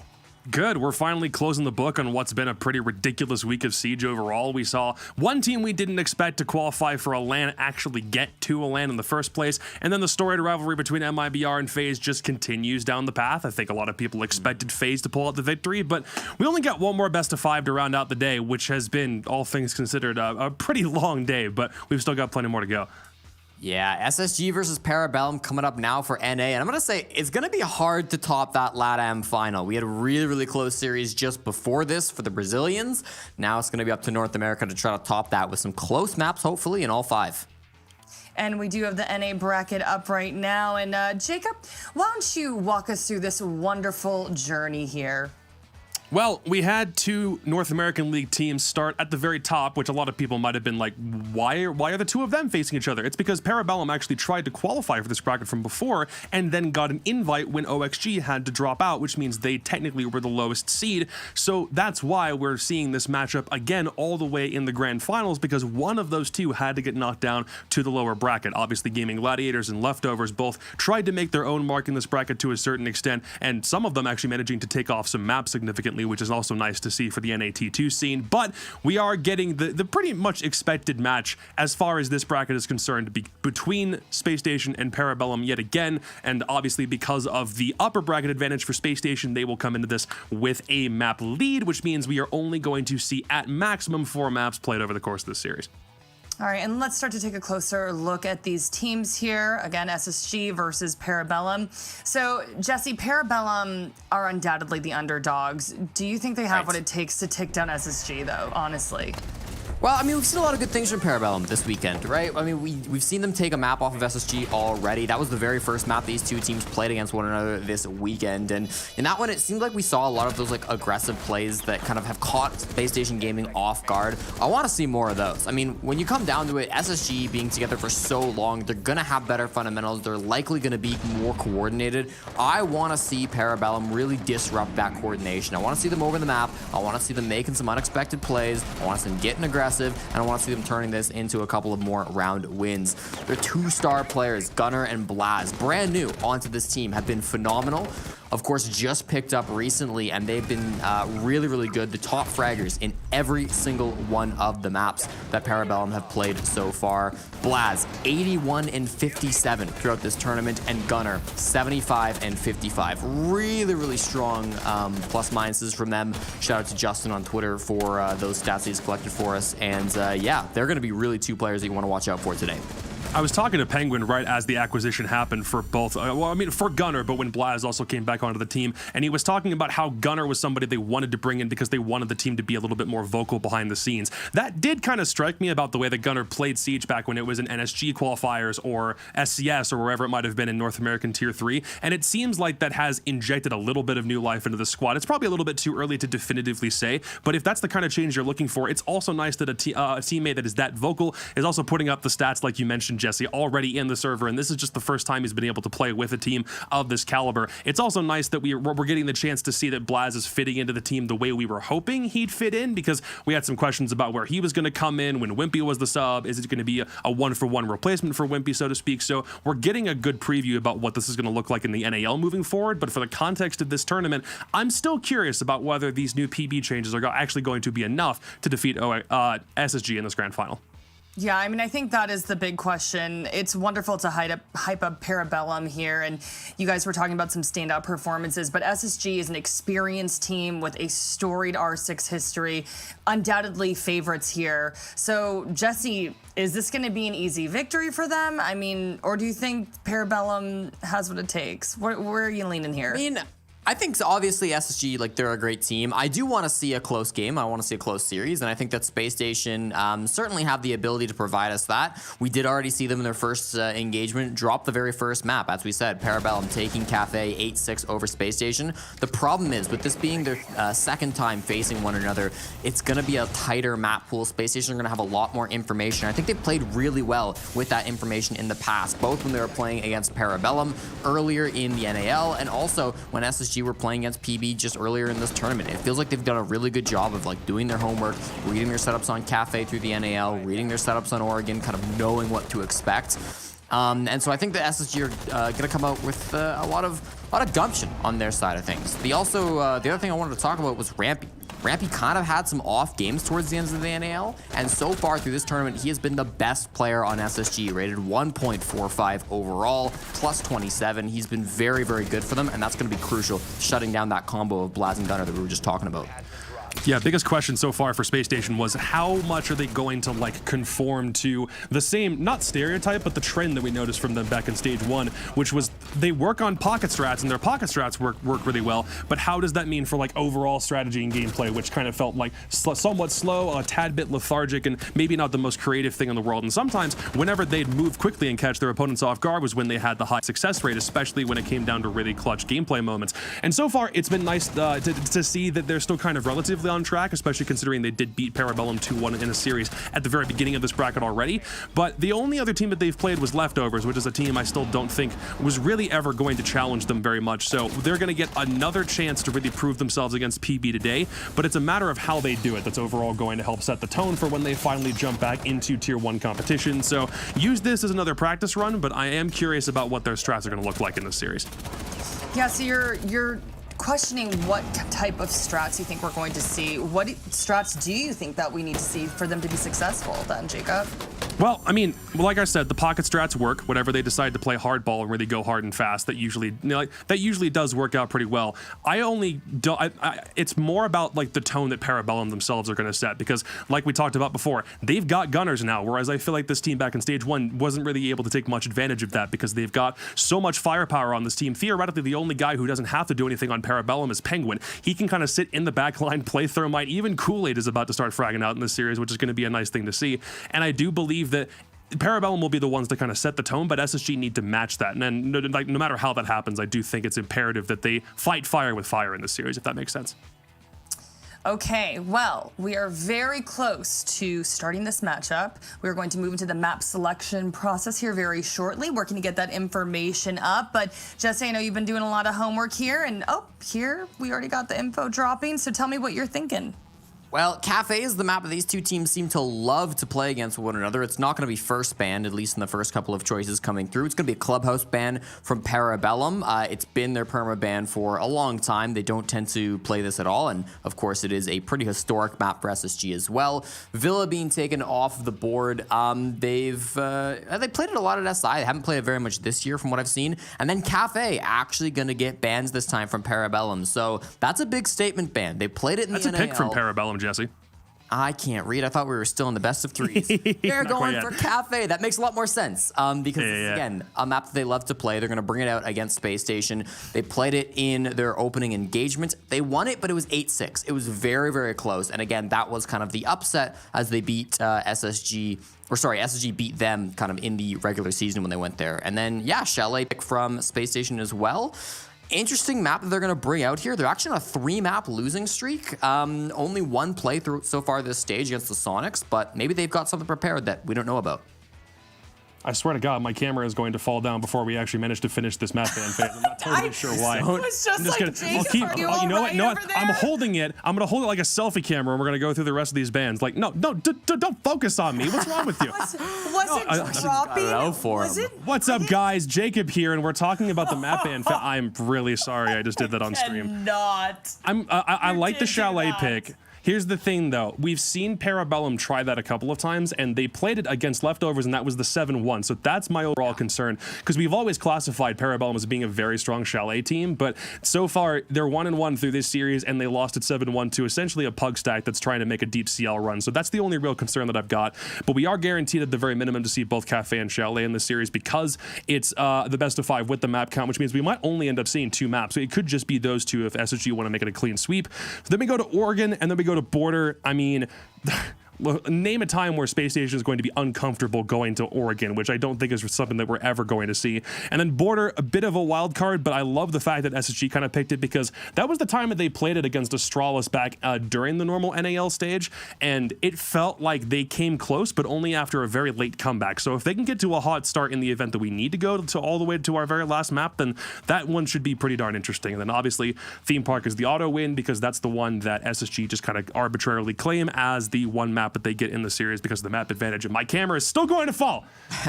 What is happening? Hey, you know what, Jacob?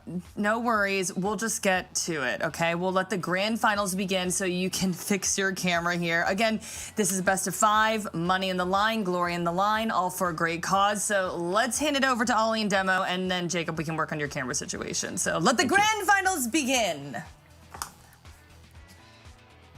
Jackie, thank you very much indeed. Jacob and Jesse, always a pleasure to see your faces as well, even if it is sliding down somewhat. We are going to be covering this best of 5 grand finals here. Demo very clearly didn't get the memo. Swapped again. We've swapped. Well, not only have we swapped again, but I've got a shirt on. You didn't tell me about no shirt. Hold on. I mean, I thought it went without saying. Or give me 5 minutes whenever we get into the game. Let TC what I'll come back with. Yeah? What, fancy dress style? You're going to really glam it up for us? Quick change.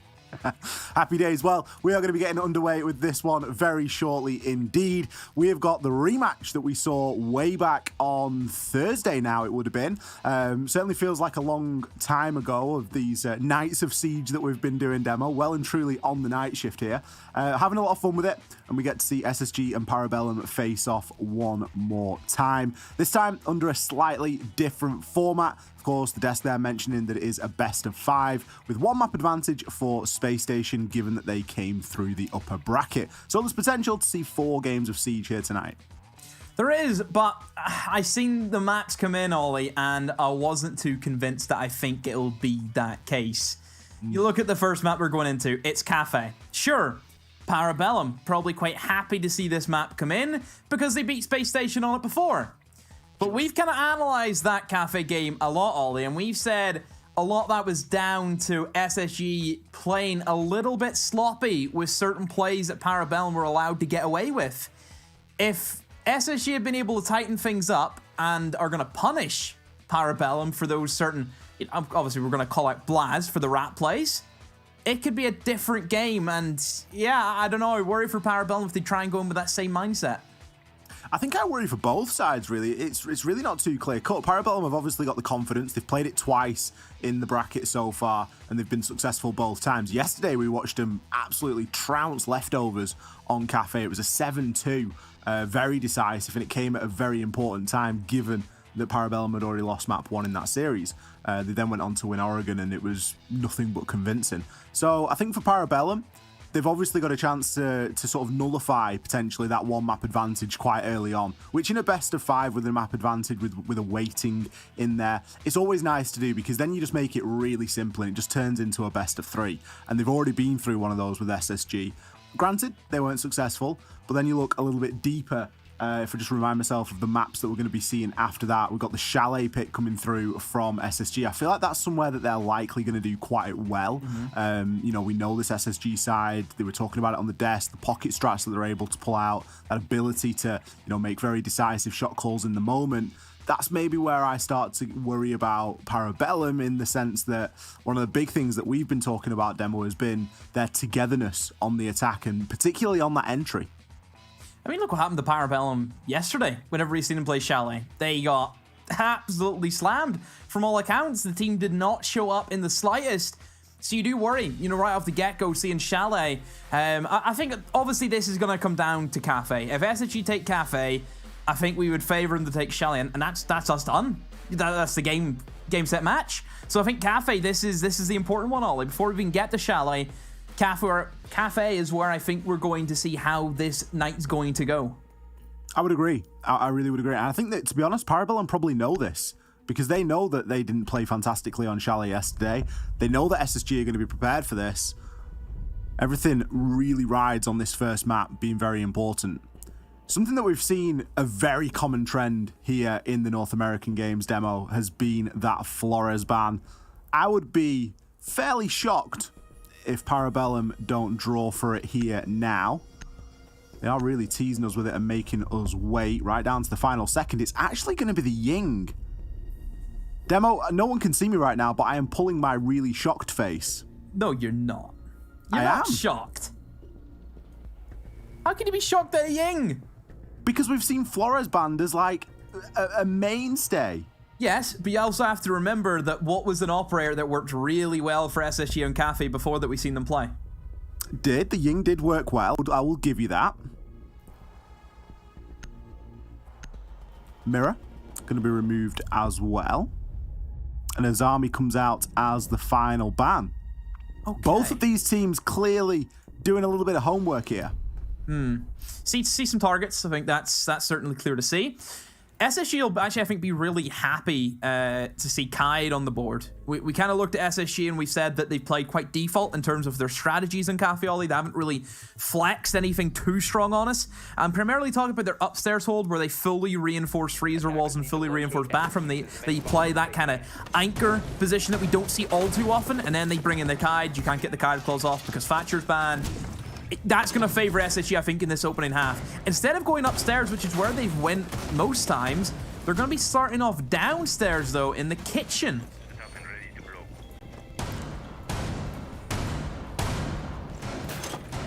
A little bit of a strange first choice site, granted.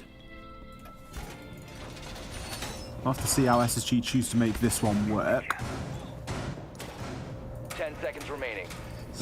I guess most sites are fairly defensible on Cafe. The top floor, you know, whilst it is seen as a favoured pick for attackers, depending on what they're expecting, it can be a little bit of a hard time. I mean, what maps like don't have all 4 bomb sites, you know, defendable? What maps is there that you would say, oh no, you can't really defend a site on that map? I think it's certainly changed, hasn't it? Because there would be a time where you would be able to list half a dozen. Probably living room and villa. That's the only thing I can think of. Yeah.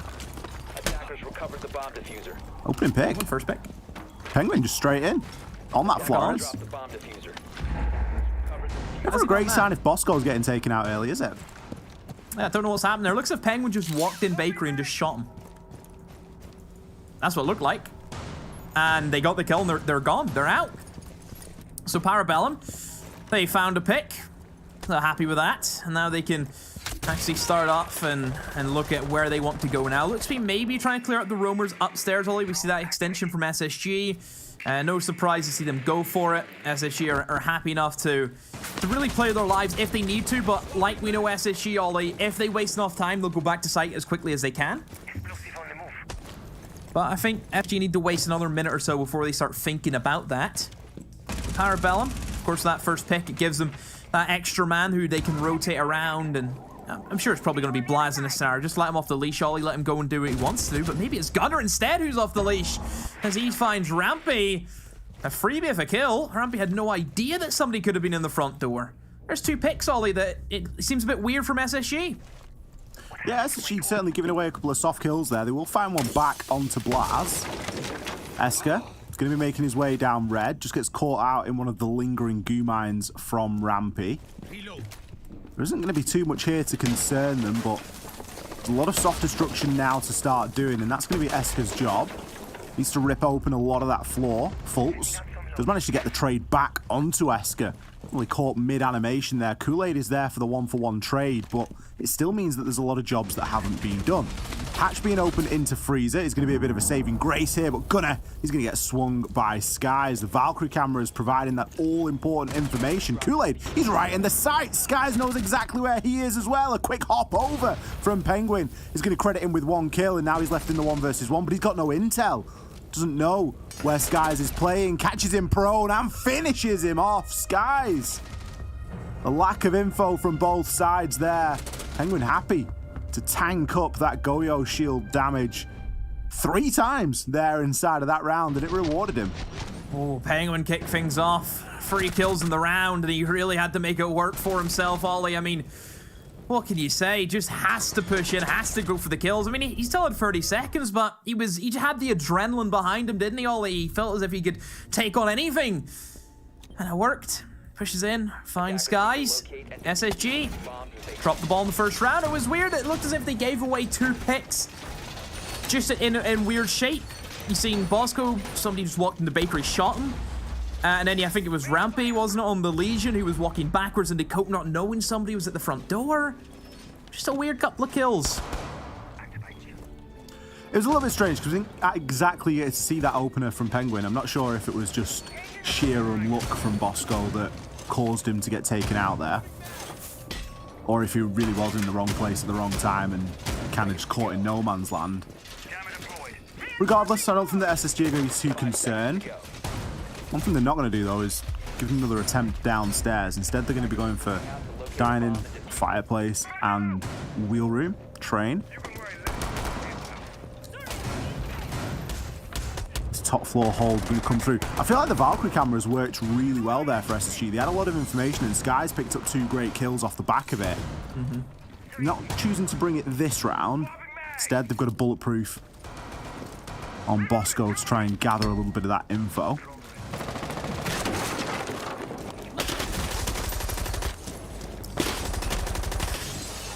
Strange to see that SSG are not going to go upstairs towards that top floor bomb site. Instead, going for the train museum. Usually out of all the bomb sites, this is the least played. So SSG just really not going with the standard formula you would expect. But, I mean, still defendable, like we mentioned before in Cafe. All 4 bomb sites are certainly achievable from the defense. Gunner straight in, off the back of some drone work. See, Cigar Shop is shut, but there is a lot of utility upstairs from SSG. And also a lot of bodies, Ollie. 1 man inside a pixel will be droned out, and Gunner now walks straight into a crossfire. A couple of question marks there from Gunner. You're moving into piano. You should be aware that nearly every wall could be opened up and an angle could be held onto you. You got to treat it like you're attacking the top floor. You know that there's going to be players in those familiar positions. There was drones. You should definitely be telling your entry. Whenever you move into piano as an entry, it is one of the scariest rooms in Cafe because there's about 20 different angles. And if the drone work isn't good, you'll get picked off. Whoever's droning should be telling him, bathroom wall is open, they have a shield. Why is that not being fed to him? It might have, and then that's just bad on Gunner, but we don't know. But either way, there's been a misplay. Blaz going to get caught out in the Razor Bloom here. It's going to give the intel over to Skies. The plant is going down, though. Kool-Aid, how are you getting away with this? Kills continuing to fly. He gets taken off at the last possible second. Esker, not in position to cover. We can see the diffuser cold on the ground. We can see the intention there. Get the plant down and hold it from the window. But SSG, they clear shop. Fultz manages to hit a rotation underneath Red Hatch. Knows exactly where Esker's going to be. Sloppy round there from Parabellum. It looked like they were trying to run before they could walk. Yeah, they were doing a lot of things at the incorrect timings with very little information to play off. So all starts with Gunner moving in as that entry, was looking to gain control of piano. It seemed as if Parabellum seen all of that utility upstairs and just thought, you know what, we can't be bothered. That's what it felt a little bit lazy with how they played that round. You cannot just try and plant like that if you don't have that upstairs control. There's a hatch that will allow defenders to flood back in. They can open up angles above where the diffuser gets planted inside a train. You need to take piano. That is a crucial bullet point in the checklist of how you attack that bomb site. Very, very surprising. I think they also tried to play off Blaz. Blaz tried to make a play. To be fair, Blaz kills that man inside a train. Different round entirely. Entirely different round. But because he didn't win as one, it was going to be a lockout. Even if it was a 5v3, it doesn't matter. Parabellum jumped the gun. They relied so heavily on Blaz. They then just tried to go for a plant. If Blaz is not there in that position to cover all those crosses inside a train, they could just get swung from so many different angles. That's what happened to them.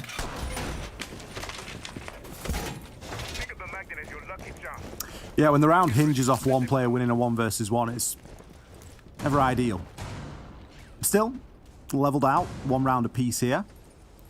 We are going to see SSG make that rotation to the top floor. Site we've been kind of desperate to see up until this point. We were expecting it to be one of the first choice sites. Now, for all the talk about the Flores and all the fact that, you know, Flores has been regularly banned, it was banned yesterday quite a bit by Parabellum. It's been banned, it's been regularly used by SSG and banned against them if not. We're not actually going to see it here. And this is probably one of, if not the best site on Cafe to bring a Flores because you've got so much to try and deal with. Castle barricades, laser gates from Aruni, you got magnets from Wamai. Instead, what you're going to do, you're going to send Penguin dropping into New Hatch on the Nook, trying to find himself a cheap one. He is in the Lion's Den here, Demo. Crouching through Longbar. He knows there's going to be someone on the other side of the reinforcement, but he doesn't know much else. Freezer looks very unknown. He seems cautious to make a move. He's just trying to tuck himself in under the bar here. Rampy, equally unaware that somebody is literally 5 feet away from him. Very tricky position here for Penguin. He's going to find himself one onto Rampy. Rampy is just going to be confused as to how that has been let to happen. Got Bosco. He's going to be holding an angle there from the top of White. Instead, it's going to be Hot and Cold that swings on from the freezer. SSG managed to grab that one back. Blaz just narrowly misses out on a bit of damage into the player in Washroom. Instead, he's going to hit the repel. Try and take this a little bit more head on. It feels if Parabellum could have capitalized off that if they picked up the pace just a tad. Blaz has found a good shot though on the Bosco and has that LMG. Should be an easy pre-fire, but no, Hot and Cold finds him instead. Surely Blaz should have known that somebody's going to be in that pixel position. Eska's actually rotated towards the east side of the map. A great shot from Kool-Aid, but he will be down in the process. Guys, sees the last man, whiffs the SMG magazine, goes for a second, also whiffs that one, but gets him on the third swing. Oh, Skies, it wasn't the cleanest, but hey, he gets over the finish line. Doesn't matter how clean it is, sometimes you've just got to get the job done. Sky's salvaging that round there. Again, very scrappy from Parabellum. This is kind of unlike anything we've seen them play so far in this competition. They haven't been that team that's been extremely aggressive. They've had nice tempered aggression, and we've seen them contest for opening engagements. We've seen them happy to get in there and play aggressive on the entry. But in terms of crouch walking somebody into Longbar, you're just putting him on an island. You're giving him a death wish because there's, yeah, you might get one kill, but you are more than likely going to be traded straight away, especially by a team like SSG. Rampy dies there. It's an easy call out. It just seems a bit lost, doesn't it, Ollie? It's as if they've dropped that man with a compass in the wilderness with a pack of wolves around them and say good luck. Some sort of desert island survival. Survival island. My desert island operator would not be Nook. This, I don't know if you ever you were there, of course, at SI22. Did you see the great game show that was held? I didn't hear about it. Yeah, that was a question. May have had front row seats. That was a question, Ollie. What gadget would you want on a desert island? I don't think that it would be Nook's ability. I don't think that there's going to be many cameras on a desert island. I'll be honest. It wasn't in the top 6 answers. No, it wasn't. No, it wasn't there. That was good fun. I hope people enjoyed that day. That was good. That was good. Just me spouting a lot of waffle and then giving Jacob negative points because he was whining constantly. We'll have to ask those two if they remember. Mm-hmm. A wedding? Seems as though SSG are back up to their old tricks as well with these opening kills with the C4. It's a good kill as well onto Lion, and we know that with Parabellum in their lineup, they're going to be looking for that tempered aggression and having that information. It's good stuff to have. Of course, Blaz and the Jackal also, Ollie's going to help them out. And there will be the first red ping. See somebody inside a train. But they need to try and play off this information, Ollie. Sure, it's good bringing the Jackal, but if you're only going to use it as, you know, it's like a drone, what's the point? You want to be using that active information to be hunting this guy.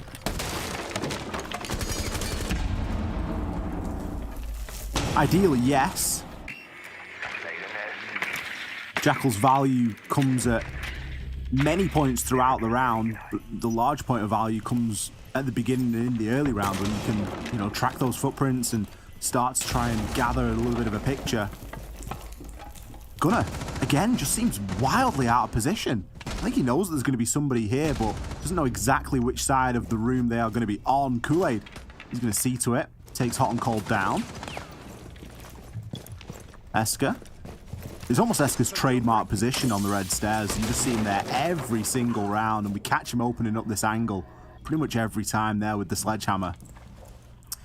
It just plays that flank watch position. You know, you look at Parabellum not bringing the Nomad or a Gridlock into the lineup, so you have to basically force yourself into sitting these staircases now, because we know that Cafe, especially for the kitchen, is very easy to rotate up. I think Parabellum, they've shown that whenever they defend this bomb site, always how good they can be on the retakes whenever they have all of those staircases available to them. So Parabellum, of course, they're going to know that, so you have to try and lock yourself into that. Blaz has the smokes, which is going to be handy, as we know, Ollie, to maybe block off an angle or two. There goes a smoke. Burning also in towards that VIP area. There is a Toxic Babe, and Cooley's just going to take the plunge into Freezer now, Ollie. 20 seconds to go. What are Parabellum thinking with this play? No Hot Pockets this time for them to worry about. Just the gunpowder of SSG, but that is diminishing by the second. It's going to be Skies left in the clutch. Finds himself 2. 8 seconds left. He's going to try and play aggressively onto this. The diffuser has been recovered. Can he find a third? Gunner in position to shut him down. Just swings on the side of the bomb chassis. LMG might not be the fastest fire rate weapon, but it's certainly handy to have in that spot.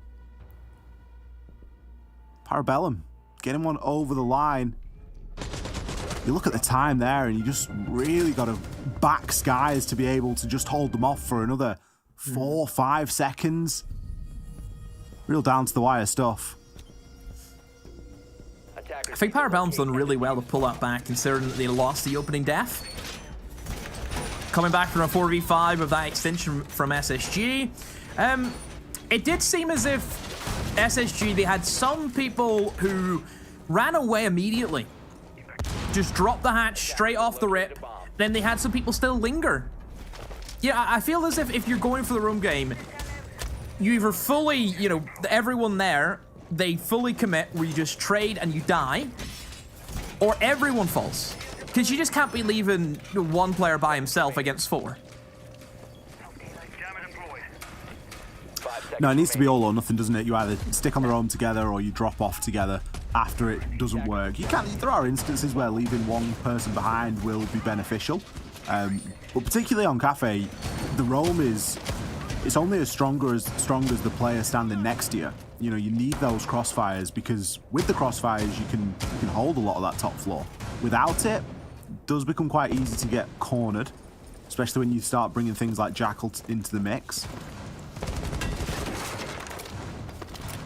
Still not a great deal separating these two. We could be about to see a similar Cafe to the first time that we saw these two play here in the competition.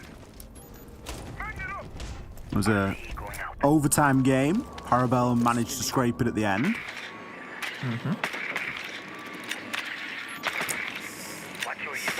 Let's keep in mind that the defense is certainly favored on Cafe, Ollie, so the more rounds Parabellum can get, the easier it's going to be for them whenever they have that side switch. In goes the Flores. Opens up that top red wall. Hasn't been reinforced by SSG, which is a bit surprising. Usually that's the kind of go-to, is if you're extending towards top floor, reinforce those top red walls. It just wastes some utility, wastes a bit of time. But maybe if they want to put the utility elsewhere, then by all means. Oh, shotgun blow. Maybe a C4 up through Cigar Shop. I think Blaz is aware of that and actually backs away for the meantime. Kool-Aid credits himself with an opener. Takes down Fultz on the Wamai. This top floor hold is starting to fall off a little bit, especially with Gunner causing a ruckus downstairs, and Reading picks himself up. 2-3 great kills! SSG, they are just presenting themselves on a plate here for Parabellum. Skies again, left in the clutches. This time 1 versus 5. Whole minute left on the clock. There's not a great deal of hope here. Gets a glimpse, tries to catch a player on the cross, but can't even manage that. Cover from the hatch, cover from inside of train.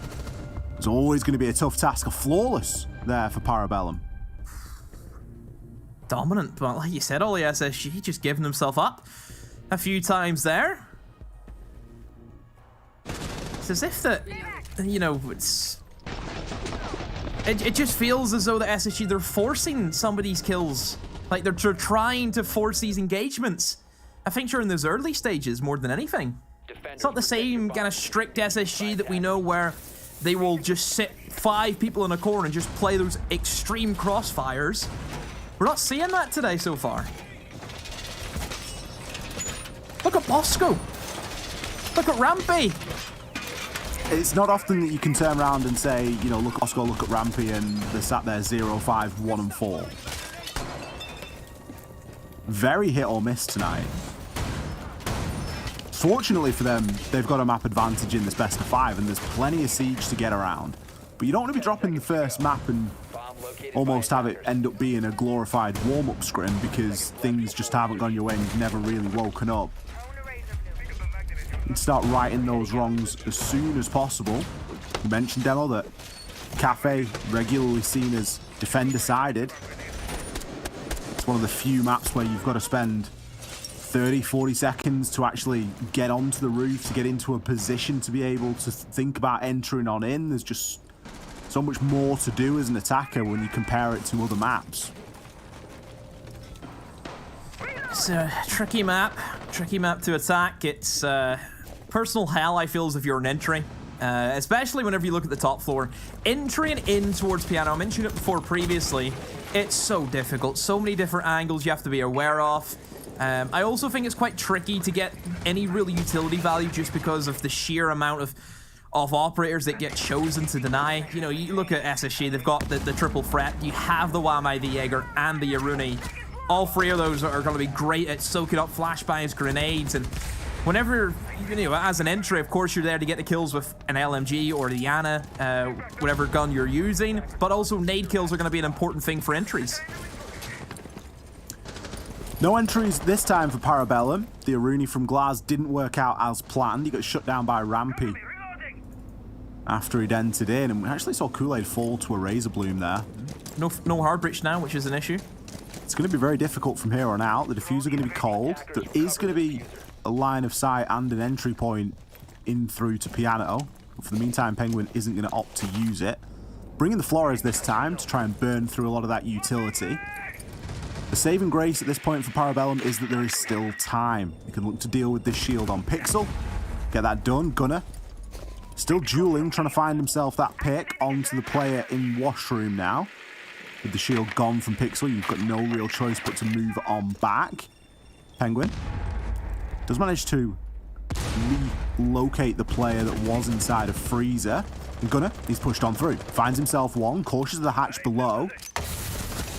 Needs to ideally join up with his teammate here. Penguin with some aggression finds himself one, but look at where the diffuser has been left now. It is clearly in no man's land, and SSG are going to be fully aware of that. Looks at Babes dissipate now as a nade does go through. Hot and Cold takes a good chunk of damage. Esker and Gunner got to play this one relatively quickly. Hot and Cold still getting chunked down by those nades that are getting sent through, but SSG are not for moving. They've got crossfires and they are going to use them. Fultz and Rampy going to pick up those final 2, tucked in behind those cocktail bars. They knew that they didn't have to move for anything. Still a bit of info knocking around at the end, and we end at an equal split. Much better from SSG. Opening picks was good, and then I think we've seen the SSG that we wanted to see, Ollie, where all 5 of them sit on site. They'll be as patient as they can be. Penguin has made some great pushes, hasn't he, Ollie? The confidence that he's had has been really strong.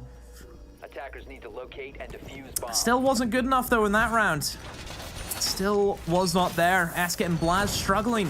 You know, we talked about SSG. Bosco had a horrible half, Ollie. 0-6. Oh, dear.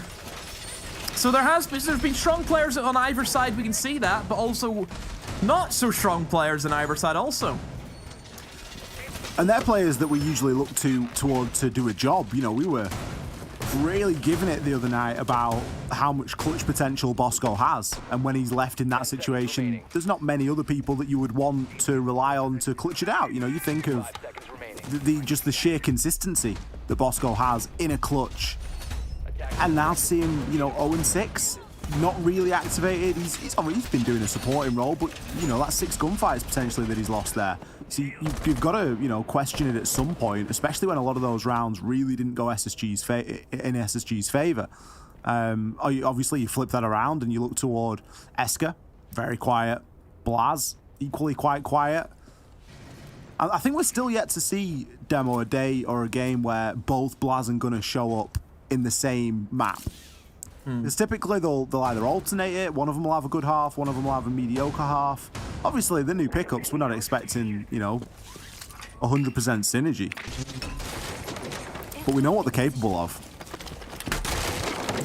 We certainly do. I think last time we seen Parabellum go up against SSG, Gunnar just came alive in the defense, didn't he, Ollie? He was hitting every nail on the head. Well, every bullet in the head, I suppose you'd probably say, instead of the nail.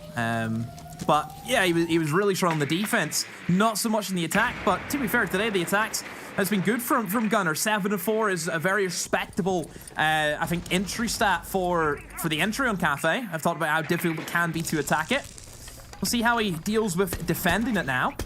There's a Valkyrie up and alive, but Fultz has the IQ in the back pocket. Love to see the IQ coming in here, Ollie. I've mentioned how strong Valkyrie can be. Gunnar, the confidence. He gets to him, Ollie. Gives himself up. And Skies will add an opening kill to his tally. Punished. Skies has done a lot of work there as well. Not only did he remove the Valkyrie camera, he got rid of the shield on Pixel as well, and picked himself up an opener. All of that in very, very good time. SSG can't afford to relax too much now. They've still got a lot to do, but Fultz is going to make it even a little bit easier. Finds one onto Esker. The IQ pick, it's not something that we saw Parabellum really go for, despite the Valkyrie being run in a couple of rounds by SSG. It's just providing so much value here. Bosco needs to get himself out of harm's way as the Toxic Babe canister will come in. Kool-Aid going to be the next player found as down as Rampy preps himself to hop in to White Corridor there. Bosco is deep, he's on long bar, he's pushing through aggressively. Blaz, he's found a little bit of success, shutting Rampy down. Second for Penguin, it's now a 2 versus 2. Kool-Aid still down, effective 2 versus 1. Do SSG know that? Fultz and Skies, they're nicely grouped here, but the diffuser is going to be cold. Blaz finds himself a good portion of damage and a down, but it's not going to be enough. Hot and Cold is there on the cover, able to secure that final frag. Yeah, SSG being able to stack up in that 1v2. Blaz, he was ready for one, but was not ready for the second. The lack of information, Ollie, and that's because the information from the IQ was able to pick apart all those Valkyrie cameras. You know, that was so important. I mentioned about IQ. Bang, bang, bang. You can see all that information right off the get-go. And whenever I think you go into it with the Valkyrie pick, you're not going to be picking up the bulletproofs. You're going to be looking at it and think, okay, we have information, we have the Valkyrie. As soon as those cameras get caught out, you're blind. You're absolutely blind because you're not bringing any extra information because you think the Valk cams, that'll do us. That's all we need. It can quite often be a bit of a double-edged sword as well, because the majority of spots that you're going to place a Valkyrie camera can be spotted out by an IQ on the roof. Yeah.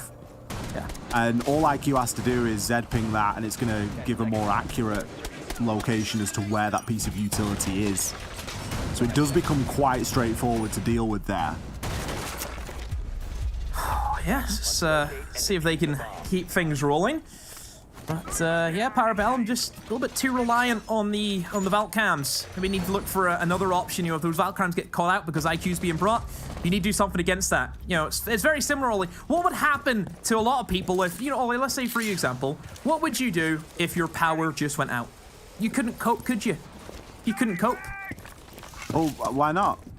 You just couldn't. A lot of people, I think, if the power goes out, you're done. You're so reliant on something. An emergency power's gone out bag. My dad has a generator. That helps. It's full of candles and at least we get the kettle on. Hard games. I've got a gas stove demo. I forgot you grew up in the 1950s. Power didn't exist back in the day. Not sure if Kool-Aid was trying a little bit too hard on an opening kill there, or if we just saw some serious luck from Fultz on a pre-fire. Kill's a kill. The kill is a kill. It doesn't really matter how it came about. All that really matters is SSG have a nice buffer going into this one. Rampy on the entry, drones working at his feet. This is where he's scary, isn't it? This is where Rampy can really just unleash everything that he can do, Ollie. We know how strong he is in that Finca. Nade gets tossed in. Looking for the shield, but like I mentioned before, Ollie, on this piano entry, you need to be so careful. You need to be so careful. Because if you look the wrong way, if you get the wrong 50-50, you've costed your team an entry. We can see the drones really working overtime to check every single corner. Blaz is going to find himself one back. That initial advantage neutralized now. Still not going to be of too much concern here. Around a minute left, and SSG, while they are yet to significantly commit here to the site, they are doing a good job of taking this top floor control slowly but surely. Still going to have a bit of utility to deal with though later on. Main thing that we're going to be looking toward there is of course going to be the C4 in the hands of Gunnar. 3 toxic babes in the hands of Blaz. If, of course, he lasts that long, he's only on a shred. Could very easily be taken out by a stray bullet here or there. Bosco, going to be clearing out the kitchen. Could be going for a little bit of an up the hatch there. He's obviously on the Amaru, so has that potential. Still, that hatch will need to be opened for him to be able to do that. You can hear the Amari straight up in. Yep, there it is. And now SSG looking to get the plant down. Ollie, Parabellum have been caught out by this pocket strategy from SSG. It's worked so well for them. Now we're into the post plant. Parabellum have to try and claw back something, but it's only Blaz. And look where he is, Ollie. He's just stuck in the middle of it. Doesn't know what to do. And Bosco puts him out of his misery. Nice, Bosco. Very nice. Look, he's got the attack, Ollie. He's woken up. He's here. He's ready to go. Well, there's something that he can do here that's really valuable, and that's get the diffuser down. If you're getting picked off, you can't unfortunately do that as a defender. You can't disable that diffuser from the grave. Great little play there from SSG, just taking what they needed. I think potentially going up through the hatch was a little bit extravagant. You could have easily gone in through the window and achieved a very similar result. You just got to get a body inside of the bomb site. But it worked out nonetheless, and it's always nice to see Amaru used in that way. It's not every day you get to see Amaru up through the hatch from inside. Typically, you're trying to fly in through a window and get an early advantage, or a bit of a rush, get yourself to the roof quicker, whatever it might be. So nice to see those different use cases from time to time.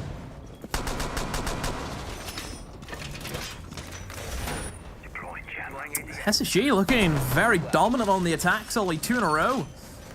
Need something here from Parabellum to get themselves back in it, because you don't want to be sat there with a 6-3 SSG, then they have a nice buffer where they can start controlling the pace of the game.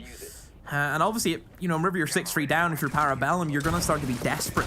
You're going to start to be desperate. And sometimes it works for you, but I think a lot of the time, whenever we see teams in those desperation moments, it actually hinders their gameplay more than anything, because they start doing things that aren't the norm, and things that, if an attacker has any form of common sense, they're going to punish you.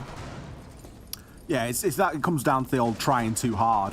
You know, you're forcing a play, you're trying to make something work, you're putting a round peg in a square hole. Yeah. It'll come to you. That's just it. If it's meant to be, it's meant to be. The early lion scan there, you can only think that that's in an attempt to stop any sort of... Stop people jumping out. Yeah. Parabellum have really been known for that. And we've seen them suffer opening deaths to spawn peaks quite often. Yeah. On the I just find it risky. Yeah. I find it risky that they're going for the window repels with no Nomad, knowing that Blaz is on the other team. I think that's mental. I do. You're just projecting, though. I think you're just projecting your own fear. Maybe I am. To be fair, this is one of the games where you wouldn't really be scared of Blaz because he's 3 and 7. Because we know Blaz, it's either go big or go home a lot of the time. That's what we're seeing from Blaz so far in this tournament. It definitely has been. And like we said, it's almost been swapped between Blaz and Gunnar, and one of them will have a pop-off half and the other one will be fairly quiet. Yeah. You get Gunnar the had a great consistency sorted attack. out. Yeah, I mean, Those Gunnar had a great guys. attack, didn't he? But then Blaz hasn't stepped up on the defense. And Gunner's not really... Gunner hasn't had a kill yet in defense. Yeah, he's not done as much as he did on the attack, so it really does come down to that consistency. And that's why you see the likes of SSG, because just how consistent the team is. That's what it's all about. Consistency is key, Ollie. We cannot talk about that any more than what we have done in the past. Rampy's straight into Cigar Shop, cooking the nade. Skies is going to be in that window repel. Actually going to swing in through the window. Faults finds Eska, but Skies is the man you need to watch out for in the prime position. Will find Kool-Aid. Gunner finds Rampy, but Bosco is there with a trade-off. Oh, an impact, and then Blast sprays through the wooden bar, and now SSG have to try and get this diffuser down. Bosco is in a good position to get it down, but he's just maybe waiting for the rest of his team to be in a position to go for the diffuse. Gunner's taken a bit of damage there as well. We're actually going to see the drop coming from Hot and Cold. I would have thought that he would stay up on the skylight there and be able to watch in a post. Bosco tries to get the plant down, but the electricity stops him. Fultz, he's already shut down Gunner, and that is all down to Blaz. We commented, Blaz has been having a fairly quiet time of things here. He's got 11 seconds to try and set the world on fire and keep his team well and truly in it. But look at the drones. They know exactly where he's going to be coming from. He might have got one, but there's still a second. Hot and Cold, he's going to drop. Blaz, full white flashed. Can't take a challenge if he can't see his opponent. Still searching, looking for answers. I've actually seen this Hot and Cold get himself all the way back onto the roof. Cole's still got Bosco inside of the freezer as well. This is being covered exceptionally by SSG. They're not taking any chances in this post plant. Blaz picks himself up one, confirms it to pad the stat. He's only got 12 seconds. He's got no other choice but to try and counter disable this diffuser. Goes for the bait and switch, but Fultz is on the skylight. Easy as you like there. You've got to hold your nerve. The clock is working down in your favor at that point as an attacker, and Fultz knows it. Yeah, so easy for Fultz in that position. Just, Cafe, it's one of those, well, obviously the top floor, it's one of those bomb sites where if you can plant the diffuser in a line of sight of that skylight, it's over. It's done. We've seen that. It's one of the worst feelings as a defender, isn't it? Even if you're in a 1 versus 1, you know, let's say it's a 1v5, you killed 4 of them, but if there's one guy on that skylight and the diffuser is in that position, you're not winning it. You can't. It's over. I mean, unless the guy on skylight plays badly.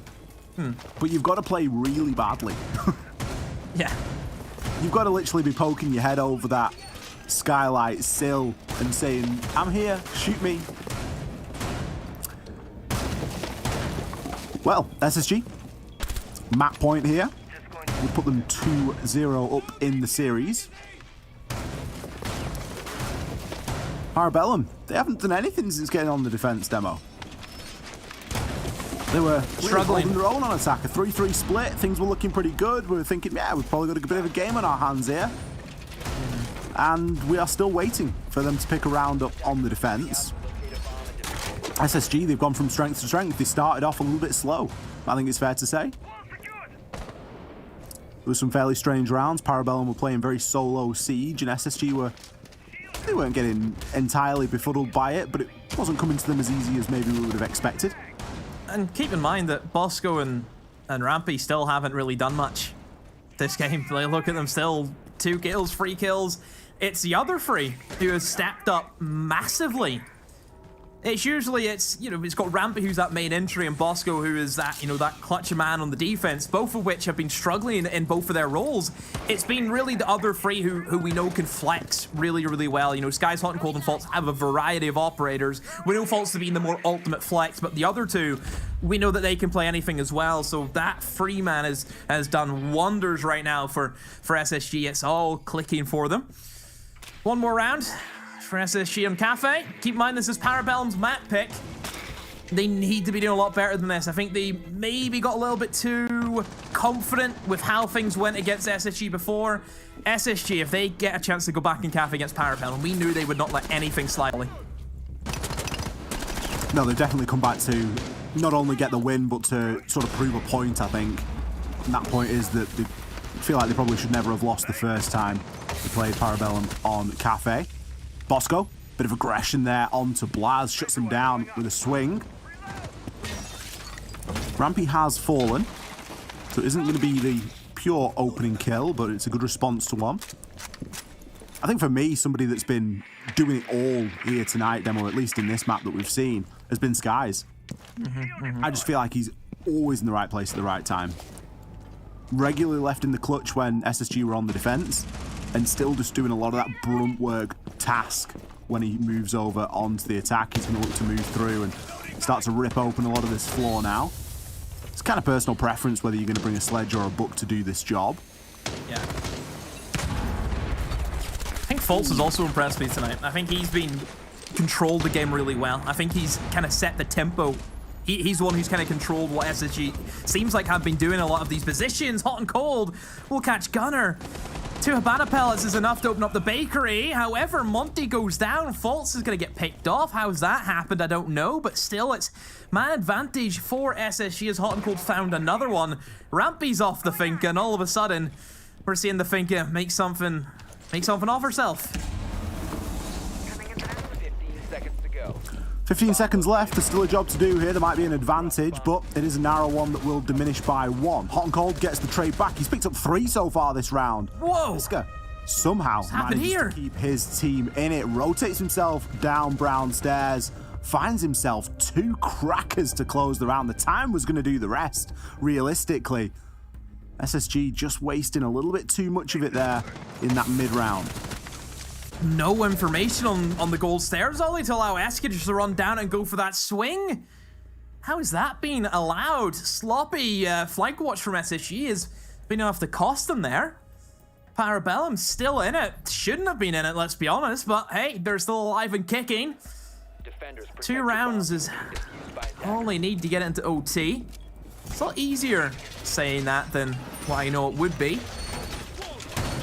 But they go upstairs once again.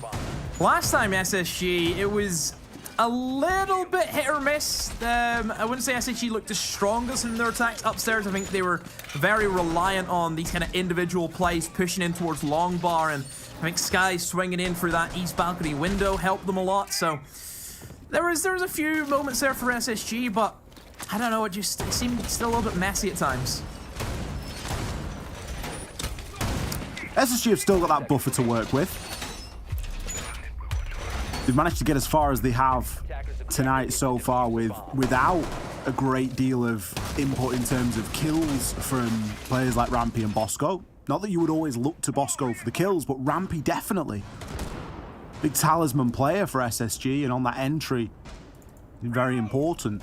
Especially when you're going to be bringing the Finca. You know, you need to get a lot of value out of a Finca. You've got the LMG, you've got the Adrenal Surge, 2 nades. If your Finca player isn't having a great time, it's costly not only in the scoreboard, but also in that utility exchange as well. And we've seen Rampy, I think, struggle, didn't he, against Parabellum the first time. Remember, he's getting picked off windows like right off the rip, and all that utility was still, you know, in his pocket, and he just died with it.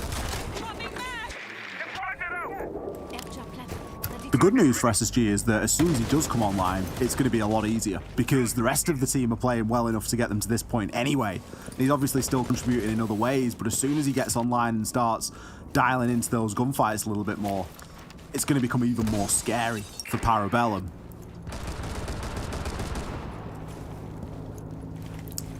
East side take looks to be from SSG. This is their kind of secondary attack that they want to go for. They usually go for this whenever they think that they've struggled a little bit towards the kind of more default piano, which I think if you look at that last round that they had, Ollie, it was, you know, very ropey at times. So to see them now switch things up, I think that's the correct decision. So SSG will primarily try and take in towards raiding and start using that skeleton key from below, use the verticality that Buck can bring compared to a sledge where you're kind of stuck in that headlock of you can only go top down, whereas Buck can do both, not only from the top but also from below.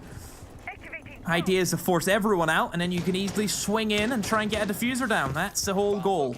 But I think a lot of it does rely on information. You need to make sure the drone work is correct, and then you need to combo that information with the utility, which right now we're starting to see flood in for SSG. Rampy tries to get the nade sent up. Doesn't catch anyone with that nade, but still has one more he could go for. They're just waiting for more information. Bosco does find the first pick. 50 seconds. That's a good start for SSG, but I think Rampy, he needs to win this engagement on the white stairs if SSG want to try and go for the swing. They need Rampy right now. It all really hinges on the player on white stairs. In this instance, it's going to be Rampy because he needs to be able to cover this hop in whenever the repel decides to come through. He's actually going to switch up and get himself onto that white window as we see the Lion Scan cover Bosco as he runs on through. Sky's just waiting on the edge of the Toxic Babe canister for it to dissipate, but his teammates are doing the hard work for him. Bosco came off the plant, picked himself up a kill, and is now ready for more. Skies has since joined, and the plant can now start to go down. Guys, all he's got to do is hold this player inside of Freezer, and Rampy's able to pinch from the opposite side. Penguin from below, as Blaz, he's going to have to rotate himself up as well. Penguin's got himself into a pretty ropey spot here. Don't think he knows that there's going to be somebody just the other side of that reinforced panel. Blaz, he's got 1 health. What can he do from here? He's just been called out on a drone as his teammate has fallen. Skies from above. The skeleton key through the floor is going to do the trick. Not only is it for opening angles, it's also for taking out very low defenders. And that's exactly how Skies is going to work it. Great round there from SSG to close things off. Bit of a classic from them, that east-sided take demo. And they've managed to secure that first map. Bosco, a huge kill that he got coming off the diffuser as that man swung around Ollie. We've seen it the last time they played against Parabellum, where they were in that exact same scenario where they went for that east side at take. And the last time Bosco got picked off, diffuser's cold, and then SSG are running around like headless chickens. So the fact that Bosco has won that engagement is so vital. Yeah, if that diffuser gets dropped in that position, it's so difficult for SSG then to come back. So yeah, massive props to Bosco just for winning that engagement alone. But I think Skies, again, pushing up white stairs, kind of filling that role where Rampy didn't have the greatest of games. And Skies, he recognized that and he filled in for that role for Rampy today. Exactly, we saw Rampy rotate at the last second and it was a little bit concerning because you were thinking, someone needs to be on white stairs because otherwise Bosco is going to have the same problems we saw him have last time when SSG played Parabellum and this exact strat occurred. However, the change came through, the adaptation was there, and SSG as a team were able to pick up one another's slack. They are now going to go 2 maps up inside of this best of 5. We're going to throw to a very short break before coming back with a desk to break that one down and set ourselves up for Chalet. Don't go anywhere.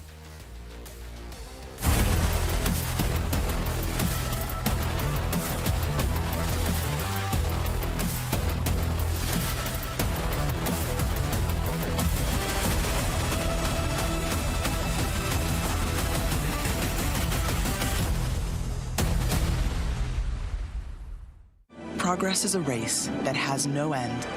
After every finish line, another challenge awaits. How can we continue to push innovation in a sport at the forefront of technology? This is how.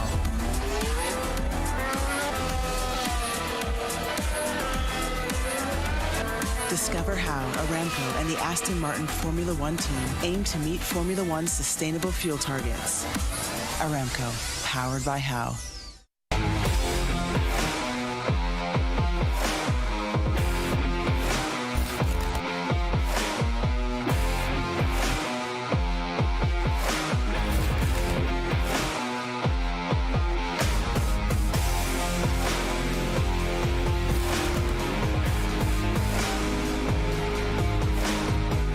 We know you hate it when you have to wait to get back into the game, but the wait will end in seconds. In real life, some people don't have the option to restart. Millions of refugees and displaced people have their lives on hold, eager for a chance to move forward.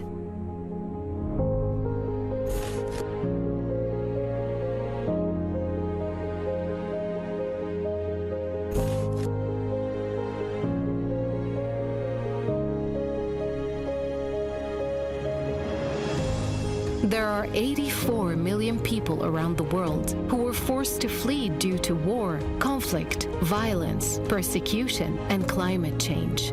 And we are here to serve them, working day and night to provide them with life-saving aid and support. And you can be part of it. You can help people forced to flee gain access to life-saving aid like shelter, food, water, medicine, and much more. Donate to UNHCR. Help refugees and displaced families rebuild their lives.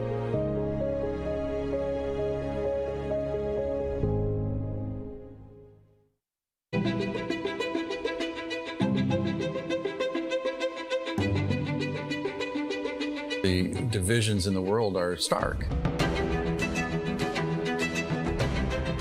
Recent years have shown some of the largest natural disasters ever in history. And that really hits hardest the people who had the least to begin with. These people need help. It would be a real tragedy if all of these advances in science and health and technology only benefit people in a position to pay for them. There should be no lesser standard if you happen to be poor. These problems can be overcome.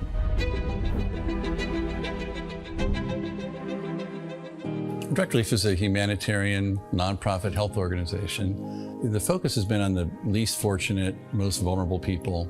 On a good day, things are tough for a lot of people in this world and in this country. And what we can do is mobilize private resources for their benefit and make it available free of charge. We're the first nonprofit in the history of the United States to obtain accreditation just like a commercial distributor. And it's been expanded geographically to every country in the world and every state and territory of the United States. What's now Direct Relief officially was started in 1948 as a private effort of a war immigrant businessman named William Zimden. The basic guiding principles of a war immigrant businessman really influence what Direct Relief has done ever since. And they begin with just serving the people who need help. We have this great privilege of engaging with people who come in from very different backgrounds, but with the same purpose of trying to just do something good. It doesn't matter if you're typing or talking on the phone or working on the warehouse floor. They're all part of an effort that means something bigger, and that is the fuel that kind of keeps you going. It gives you some sense that there is a way to make meaningful progress, even for a little organization that started at a kitchen table, but that's what provides motivation in life.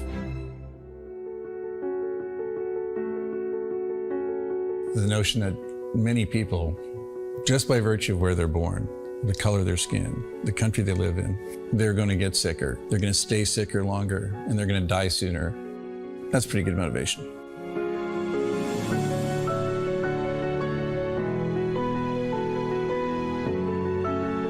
These issues are too big for any one organization to address.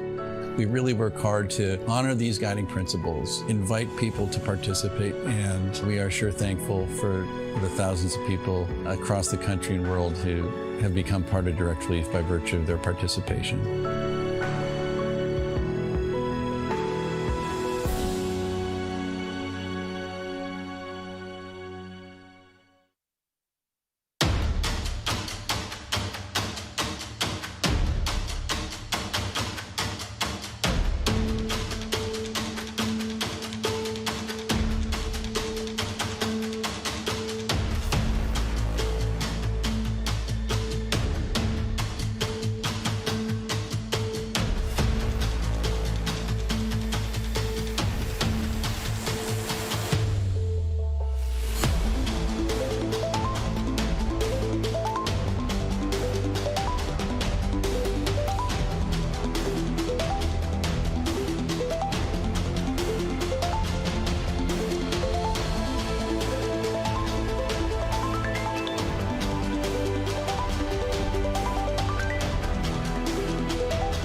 Welcome back, everybody. It is Jackie, Jing, and Jacob, and Jesse, and man, the first half, very back and forth there, but SSG sealing the deal, taking Cafe. So SSG is up 2 now. Jacob, SSG, they're sitting pretty. They're in a real good spot. Yeah, when you win your opponent's map pick, that just has a tendency to happen. But the other thing that's important about this is the map that we're heading to right after is a map that we don't really have that much confidence in Parabellum in right now. So the chances of this being a very quick 2-map series for SSG heading into, I mean, nothing else. heading into nothing. This might just be SSG just winning 2 maps and ending the night fast. Yeah, I mean, this is gonna be a difficult one for Parabellum to claw back now. They're gonna need to win 3 in a row to win these grand finals and come in first in the Gamers Without Border charity tournament. For Spacestation, I think that they really did like come in prepared for this map, right? This was probably the most obvious pick Parabellum could have brought through, and we know how good SSG are at, you know, getting that stats back up, doing their VOD review, getting their prep together. They've got a very, very strong support staff, and I think they really did read into what Parabellum wanted to bring onto this map. Banning out the Thatcher, sure, easy, but then also the Azami, which is something that we've seen Parabellum use a lot throughout the different bomb sites on this map. All in all, though, I do think that SSG really closed out in that second half. Despite one Eska 1v1, they didn't have a single successful defensive half on the side of PB, or round on the side of PB, and that's definitely something that's going to need to be sharpened up towards that next map. Yes, talking about the next map, Chalet, SSG's pick. Okay, so if they win the next map, it's done deal. This could be a very fast grand final. Jacob, Parabellum, they're kind of in rough shape here. What do they need to do to battle back?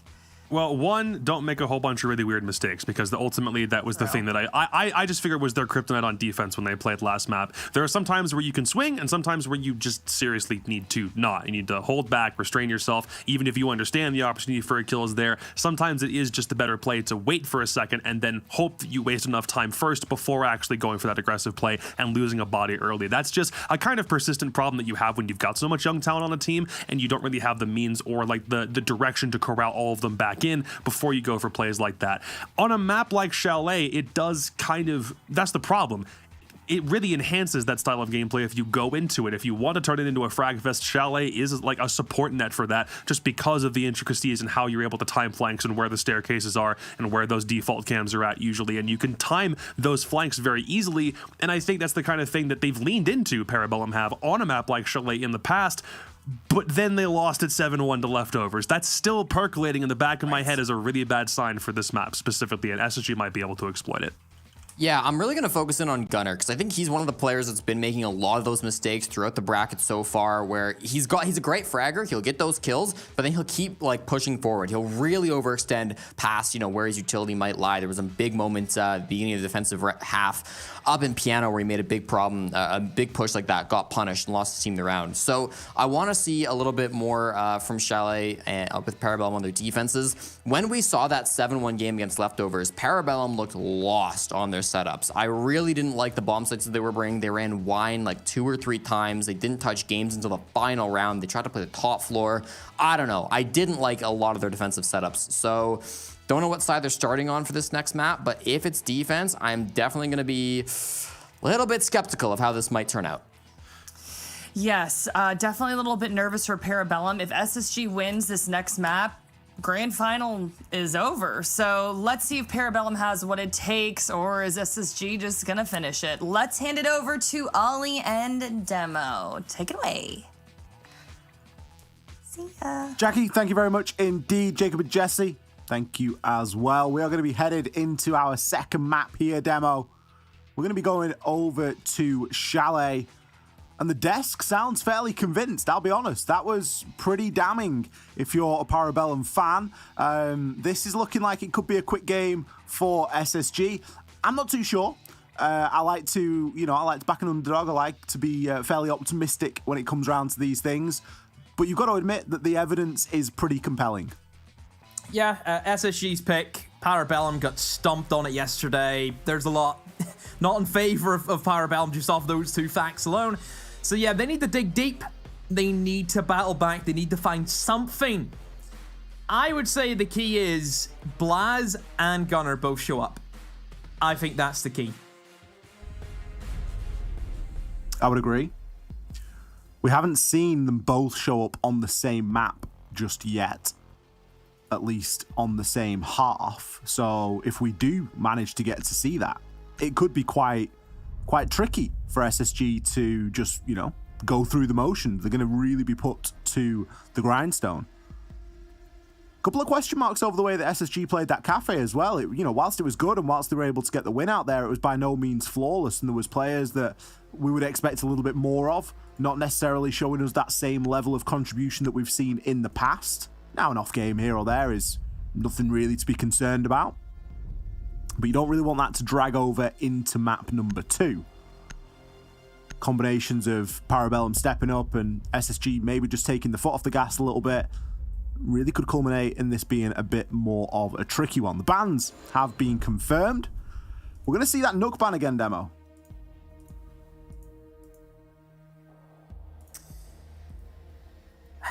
It's something that's been a bit common over the past couple of days inside of North America. This has been, I think, this is maybe the 3rd time, I want to say, that we've seen a Nook ban. So it's certainly not like, oh, it's unusual. It's starting to become a little bit more common to say. Obviously, still like 3 bans isn't the highest, but it's something to go off. It just seems to be a personal target more than anything, I think, for SSG on the Parabellum. It's a map like Chalet where there is opportunities for crouch walk. I think it certainly is one that can favor that rat playstyle. So removing a rat operator could be quite valuable. Absolutely. You know, you need to really look to try and deal with anyone that you think is going to be a bit of a problem. And we've already sort of theory crafted that, you know, we know the kind of player that Blaz can be. And he can be very problematic if given any sort of space to work with. There's so much crouch and, you know, sort of nooking potential here on Chalet as a map. Sometimes easier to just not deal with it at all. SSG going to be starting things off here on the defense. Taking us into Bar as their first choice site. Kind of strange, because Bar was a site, I mean, it was, albeit 2 different teams, it was Leftovers and Parabellum. We saw yesterday. But Bar wasn't a very popular site at all in that series. Oh, great kill there from Esker. Put your head in harm's way when there's an LMG on the other end, and it's only ending one way. That was the L8, though, Ollie. Oh, the L8. I mean, it could have been an LMG for all the good that it was. He should be peeking that. He should be peeking that. He should not be peeking that anyway. That's the bottom line. Seems as if that Gunnar had actually found Rampy as he was lurking towards Solar side of things. So, you know, an SSG player off by himself has been killed and nobody is there to go for the refrag. So again, sloppy from SSG to start things off with. They're still holding their ground, but this is really good pacing as well from Parabellum. Only 1:45. They've gained control of Office. They can now start looking for that utility dump in towards Blue. So yeah, this is looking really nice. A couple of opening kills is always going to go a long way. Skies still has control of the shield at the top of Library. He's actually going to go looking for a little bit of trouble here, and he'll find it. Blaz hits him with a swing and is unfortunate to not pick off the head.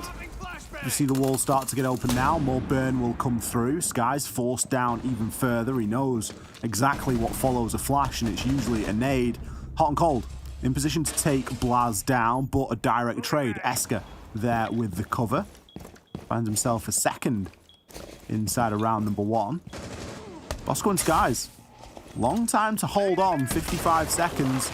As the floor's starting to get opened up above the site. They know they can't sit exactly inside. They've got to find a little safe haven.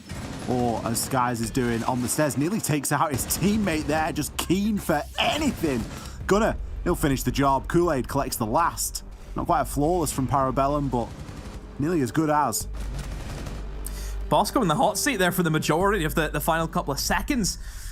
Just that yellow ping information. Combo that with the sledge from above and yeah, equals a dead smoke. SSG giving away 2 picks. You think about that first one from Faults. No reason to peek. He's been punished for that. Should never happen. And then Rampy off by himself over towards Solar. So those 2 picks were probably easily avoidable on all accounts. And because they didn't respect Parabellum and what they can do, it means that they lose that man advantage, and then Parabellum have all the time in the world to think about what they want to do and then go from there. Good pacing from Parabellum as well. They didn't get too far ahead of themselves there in that round after those couple of opening kills. A comment that we made about them a couple of times, Demo, has been that whilst they are efficient at getting that opening pick, they're not always able to hold on to it it's sometimes a little bit of a problem for them where they, you know, instead of get that opening pick and then hold on, they'll, you know, start challenging things unnecessarily or just get a little bit too aggressive. Nice to see them in that round take a moment to breathe. Head into round number 2. Not going to be re-attempting a bar site, instead going to switch it up. Take us into kitchen dining. See if SSG can hold on to that top floor a little bit more effectively than they did previous. A good way to start is not to peek an angle that is being pre-fired, which I'm sure won't happen this time. But also, one change, the Azami is going to be brought in, but it's, as quickly as we mention it, it's going to be dealt with. Gunner, he wastes no time, does he? Nope. No time at all. It's a good start. Whenever Gunner's starting to ramp up some kills, all you know it's going to be a good game from Parabellum. So again, SSG in the back foot right off the get-go. And it's all about the pacing now from Parabellum. It's how quickly they can establish control of that upstairs logistics. You see for the kitchen site primarily, Trophy never gets touched. You'll see nobody try and hop in towards Trophy. The days are gone whenever Chalet was all about the Trophy clear out. That's done away with. It's all about kitchen. It's all about gaining control upstairs in logistics, being able to open up the floor and above, and getting a simple plant down behind the bomb chassis because it's quite a nice blind spot that you can plant in.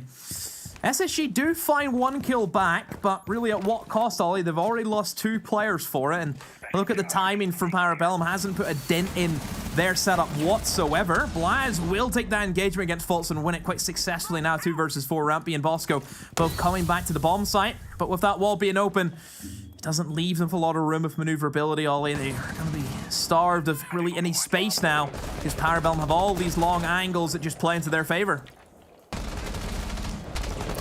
Becomes incredibly difficult for SSG to really get something going now. Bosco trying to bait out the player on the window, but all the while the plant is going to be going down. Penguin is going to find a kill onto Rampy, and the second as he hops himself through the window. Players don't quite line up for him, but nearly as good as. He had an inkling that Bosco was going to be dug in behind the corner, and he would have been correct.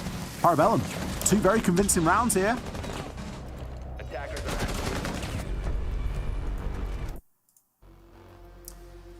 SSG had just given away that opening pick, and Parabellum then being able to run off that momentum very successfully.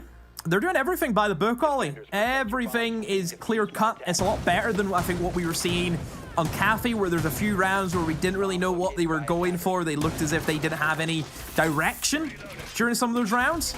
You can see straight away what they're going for. Everything's right to the point. We're doing this, we're getting this, we're opening this, we're doing that. Everything is clear as day. And that's exactly what it needs to be. It needs to be militant. It needs to be checklist. Because that's exactly how SSG will play it. Can't afford to give up anything here.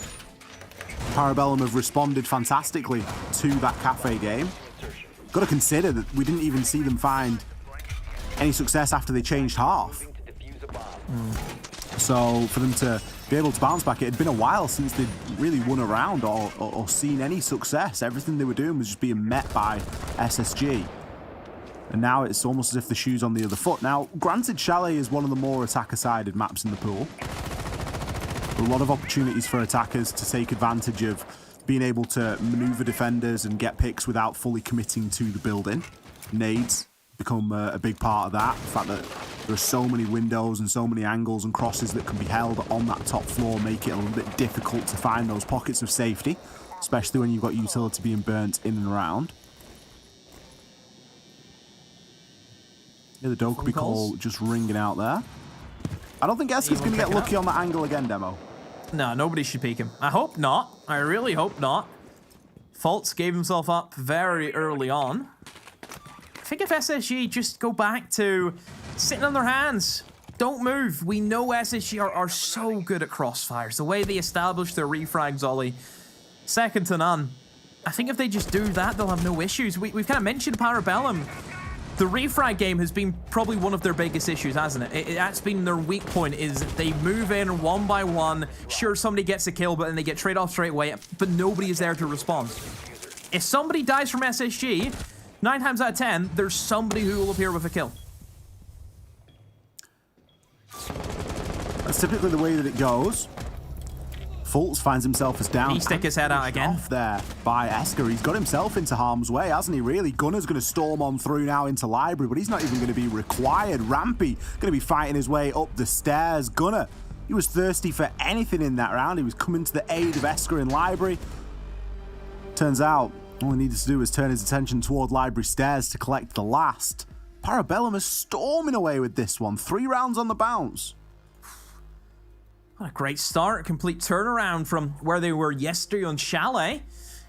I mean, Ollie, we looked at how they played against Leftovers. It wasn't even a matchup. It felt like it was just so one-sided, but now Parabellum, they've really turned on the style.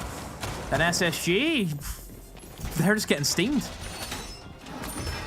Look at SSG. Who do you pick out? Not really many options, is the demo? Nope. When does the timeout come? That's what I want to know. That's a good point. I would have been perfectly happy with the timeout there before we go into round 4. Try and get your heads together and figure out what's going wrong, let out a little bit of frustration, have a conversation as a team. Give you a chance to reassess what's happening. Still have a chance at salvaging an equal half. Not that there isn't that chance still now, but we typically say that a timeout is good for at least 1 round. A lot of teams will be able to rally and find the next round after a timeout.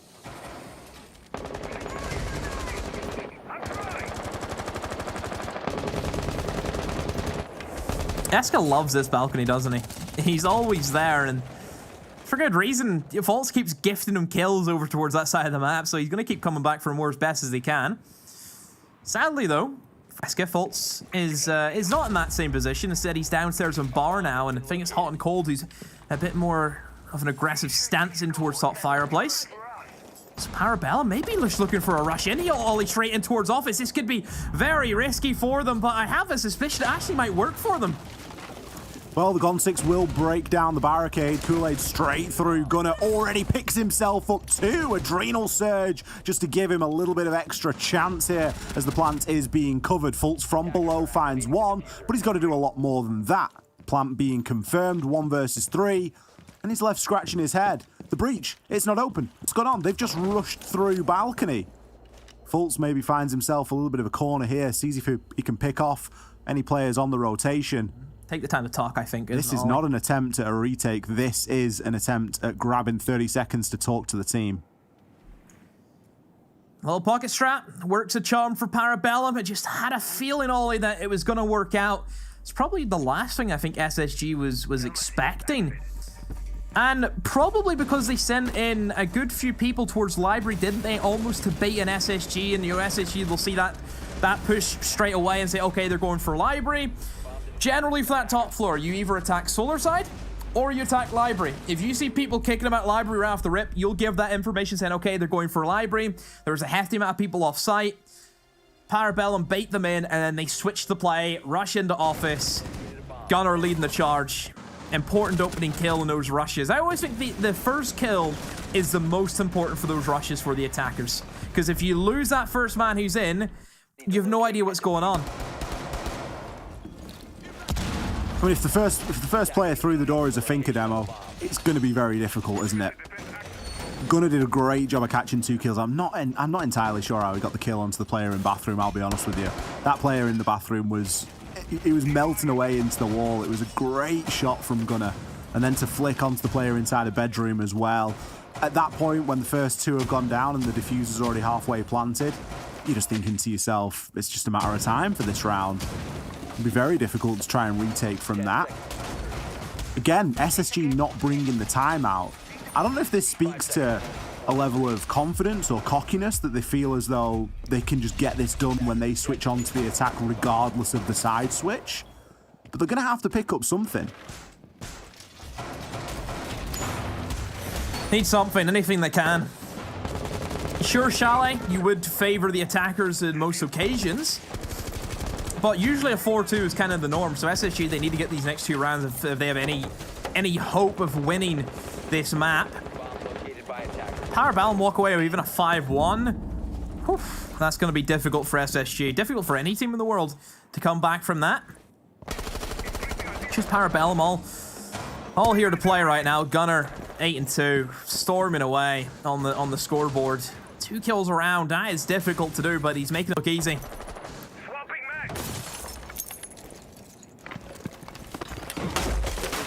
Again, we're seeing Gunner pop off, and he's been consistent tonight so far. Picks himself up an opener. He'll pay for it this time. Fultz is there, ready and waiting. Now, how are things going to go for Parabellum without their star player, without that big fragging power that Gunner brings on the Finker? It's going to be time for somebody else to step up into those shoes. They're all very capable, but he has been storming in and getting multi-kills left, right, and center. And without that, you are going to be a little bit lost. Blaz, maybe looking to jump in to Trophy. Shield upstairs, that's going to be a bit of an issue. And overall, that utility's still up and alive. Even flashes his own teammates. Kool-Aid with the flashbang in goes the nade. Will secure the destruction onto the shield. Blaz finds Fultz as he's found a pick. He was lurking around Trophy for a very, very long time. And now will repel up to the solar windows. SSG not in the greatest of positions now as they will start to be pinched from both angles. The drone work is being done, so you know there's plenty of people. Hot and Cold will find Kool-Aid. Bosco whips out the pistol. Hot and Cold swings the EMP, but Penguin will shut him down. Bosco reloads the AUG. Ready to go. Will he win it? Yes, he will. A 2 versus 2 now. Bosco keeps it rolling. He keeps on going, and Blaz is probably wondering what's just happened. Only it was a 4 versus 3, and now it's a 1v2. Not a position you should really be finding yourself in as Blaz collects the diffuser. He's got 35 seconds to play with. There's likely going to be some destruction happening here as he sends in the Rotero drone. He's going to remove the hatch and a portion of the floor. Not got a lot of time, really, to be dealing with all this sort of fanciful drone work when you've only got a short amount of time to get the job done. 15 seconds ticks on by. Toxic Babes are going to start to slow down his approach. He has no option but to storm through. Bosco is waiting to collect. Hugging that bomb chassis. Just gets the briefest of shadows through the smoke, but he knows exactly what that is. My goodness. This upstairs tussle ollie, Bosco played out of his skin. I would say that if Penguin's going for that kill, there needs to be that refrag. That's been the only thing that we've mentioned about Parabellum that we just haven't been sold on, is how good they can trade off one another. And I think that's just been showcased. They're still struggling with it. And what happens when you lose the player that's going 9 and 3, or at the time 9 and 2? You are losing out on some of that early kill pressure, and early kill pressure usually results in, you know, more time in the late game, more time late round to get things done. Rampy and Skies struggling on Chalet. I mean, Rampy this series so far has struggled big time. Only, what's that? 4 kills in the past 16 rounds, is that? It's not looking great. Skies is having a quiet Chalet, but he popped off on Cafe. So maybe just a more matter of time for Skies before he starts getting a couple of... I mean, I'll be honest with you. There wasn't really any kills getting thrown about in the first 3 rounds because Parabellum were just so dominant. This is the time for SSG. They've got to salvage this into a 2-4. Rampy's on the Warden though, so realistically Ying shouldn't be that much of an issue. Well, for the Warden at least. Everyone else, it's gonna be tricky. But for that one player, Rampy needs to make sure he is in the correct position. Needs to almost as a Warden, I feel as if you need to follow the Ying.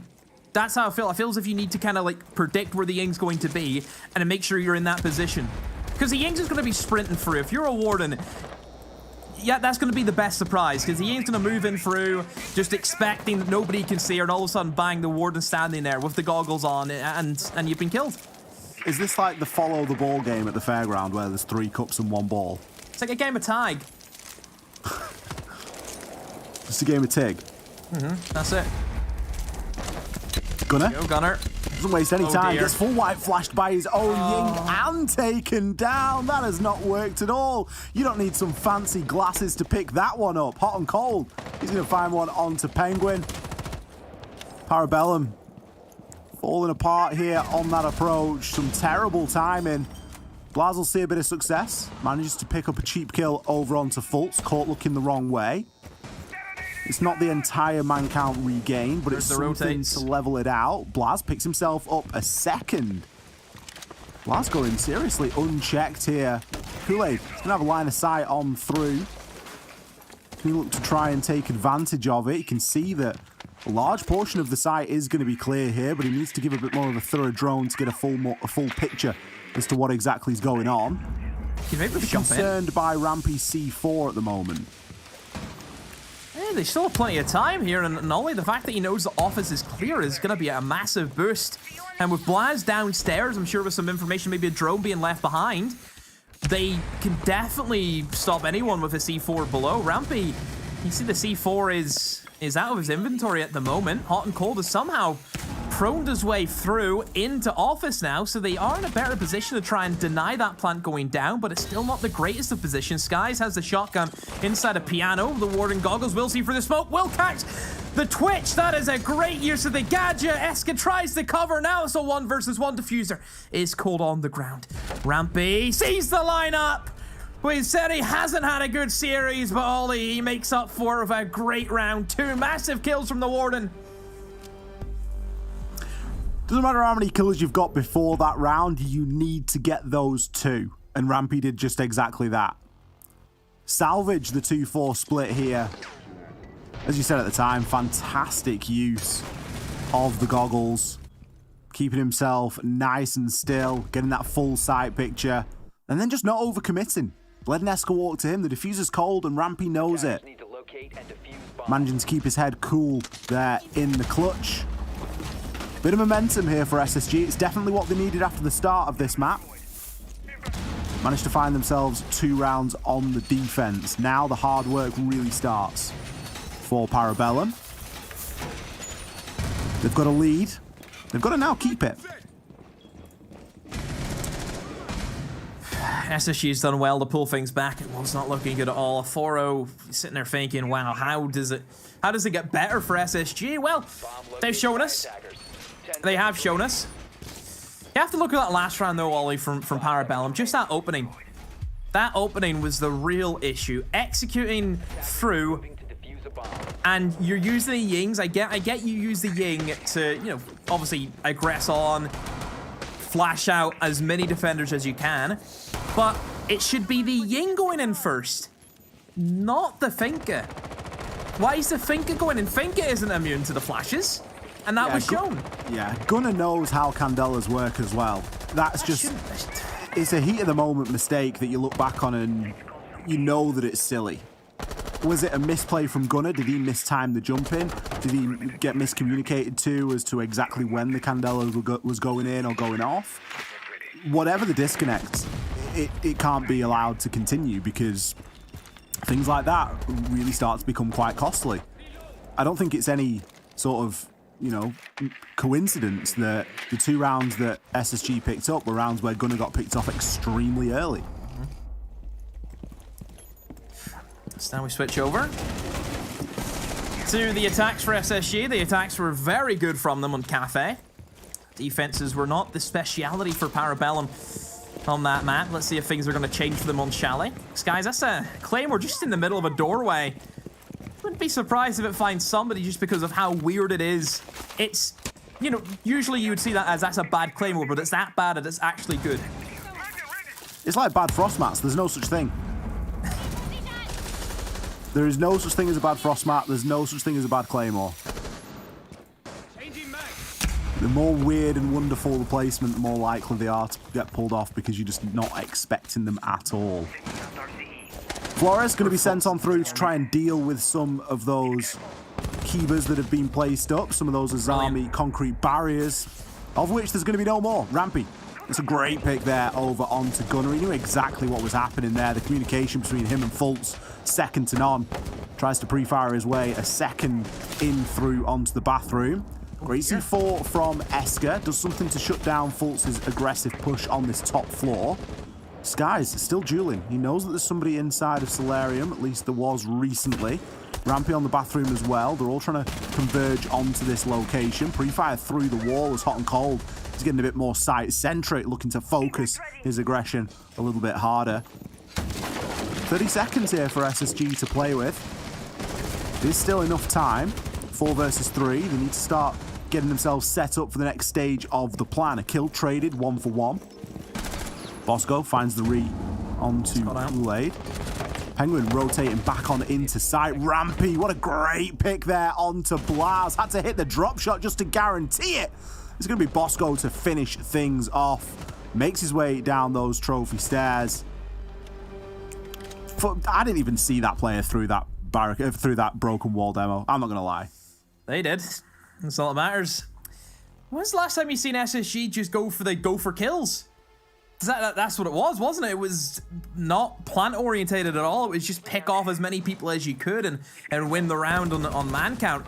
Whenever I see faults into Flores, he's so good on that operator, isn't he? It's a real signature for him. He's in his element. Just being able to push in those drones, clear out the Izami, give a freebie over towards that Finka, over towards Rampy and the piano window. It's just a work of art. It really, really is. And then SSG from there, they have the upstairs control. They start then just finding their picks. It's probably the only issues that I think Kitchen and Bar, both of them really suffer from, is as soon as that upstairs control is in favor of the attackers, there's nowhere safe to sit. It's so difficult. You just get pushed out of the bomb site, and then it's really easy to plant because there's just so many things you can plant behind. I mean, Chalet, in terms of attacking it, I think the reason why it is a little bit more attacker-sided is it has really good plant positions. You think about the plant positions on each main bomb site. Yeah. They're all in really safe position. You have half wall for upstairs. You think about the basement. You have that little, you know, where the barrels are inside a wine. You can get yourself tucked in to a corner in there. Really strong. Obviously, Bar has the big long bar you can plant behind at any time. And then for Kitchen, you have that bomb chassis and that dining table. Just really strong positions you can plant in with very little downsides. They're also great post plants as well. You know, you can really get yourself safe. It's back off, can't you? Yeah. Yeah, you can watch a lot of it from outside. Always is a benefit. It's just easy to get a being plant brought down. this time. We kind of mentioned the Frost, didn't we, in the previous round demo? You said there's not a bad one. He can, there isn't a bad one. I mean, we'll find out if there's a great one, if Blaz gets himself a pick. Oh, unfortunate there for Gunnar. I think he just missed his Kiba. Been downed. Nade going to get sailed on in. ADS. Not going to connect, though. At least he's up. Could have been worse. Could have just died outright, but he's still alive and kicking. But that's good amount of damage being done to Gunnar. Skies is looking just to slip in now as he's going to push in from below up towards the bottom of blue stairs. Will catch Penguin. Oh, but doesn't see Aska. He just sat in Bar. Parabellum. Sitting in these weird positions is working out for them. More drone work needs to be done by SSG. I think that was shown there. This guy just gets picked off where really if just one drone was sent in, maybe it would have been a free kill to SSG instead because Eska was not in a good position at that stage. Caught between a rock and a hard place. One guy pushing in from Bar, one guy outside the main door looking in towards lobby. So yeah, drone work needs to be checked there by SSG.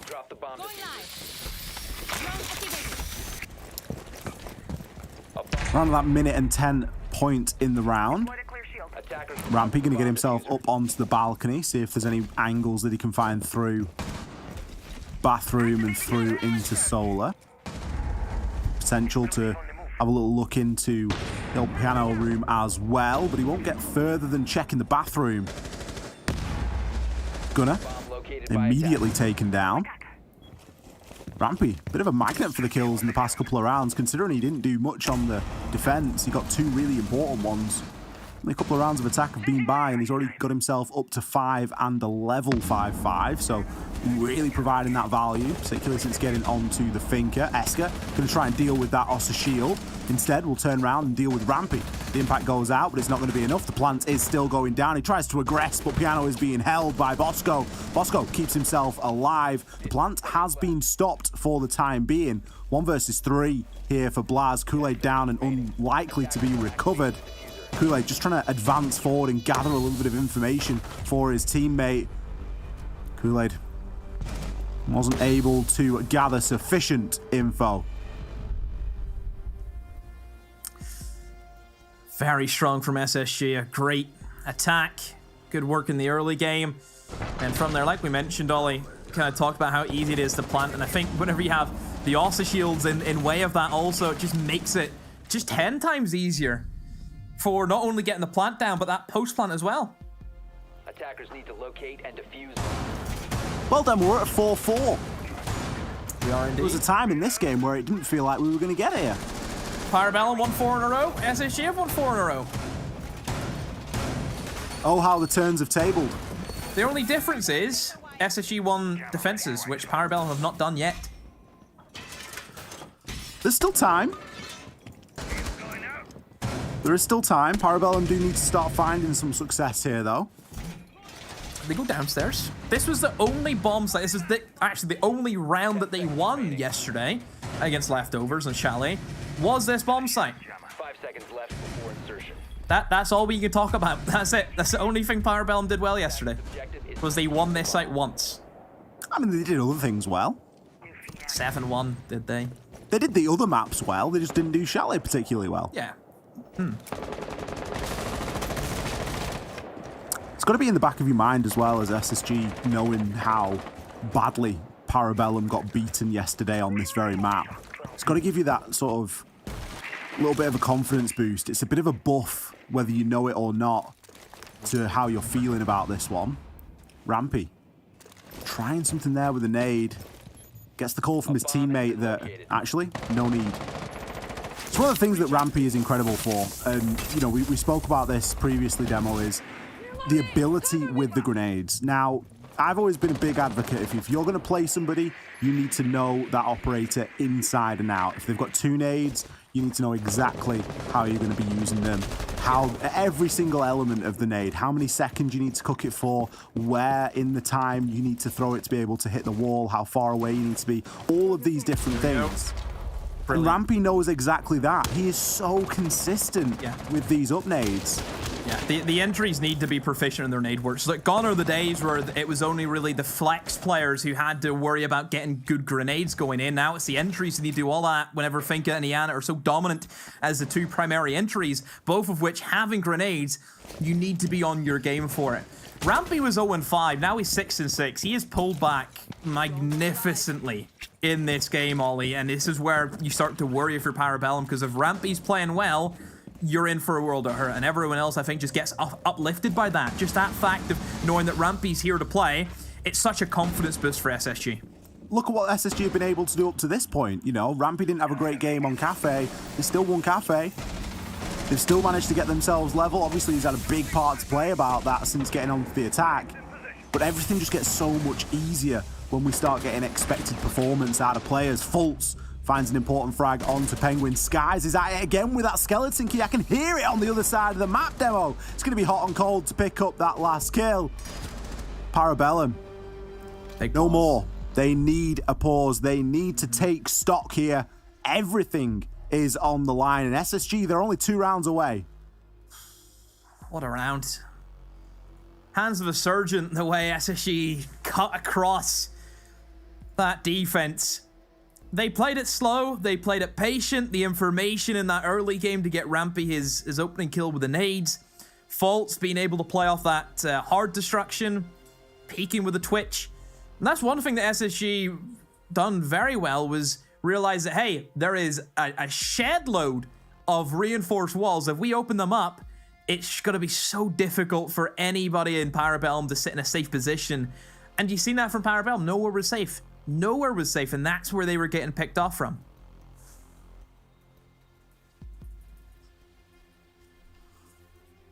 Is a timeout enough here for Parabellum to right their wrongs? They're going to be going down to Bar and Gaming as their site choice. I think for SSG, they're not going to be too concerned where it is at this point. Attacker repick or not, they're going to be moving through with confidence, knowing that we have got them on the back foot. We have got them rattled here. SSG have managed to take control of the map, find themselves in the lead for the first time so far here on Chalet. Can they extend that lead to a match and series point? Attackers have discovered the location of a bomb.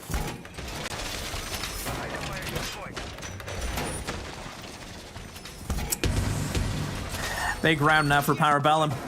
This either gets them back into the game, and we get a 5-5, or SSG, that momentum just keeps building, and that Rios has done absolutely nothing. Very important round. Very, very important round now. SSG, they've brought in the Ying Ollie. They've got the Lion. They've got the Jackal. Only one form of hard breach, and it's not the most traditional form. It's the Maverick. So you would expect the SSG are going to be playing very quick with the executes. I would say probably into library and then straight into the bomb site. That would probably be the fundamentals that they should go for.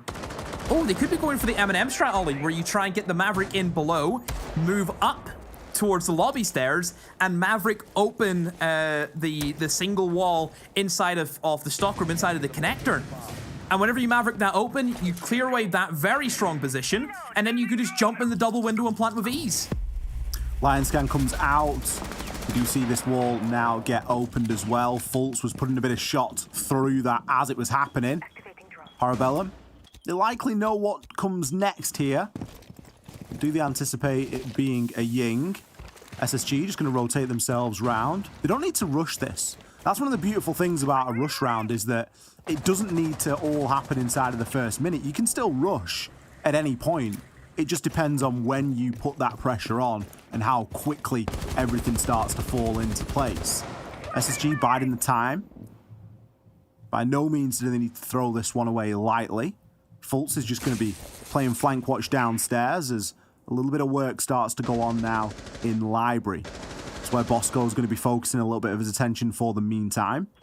Candelas likely going to get sent out. They need to try and deal with the player that's going to be tucked into the corner.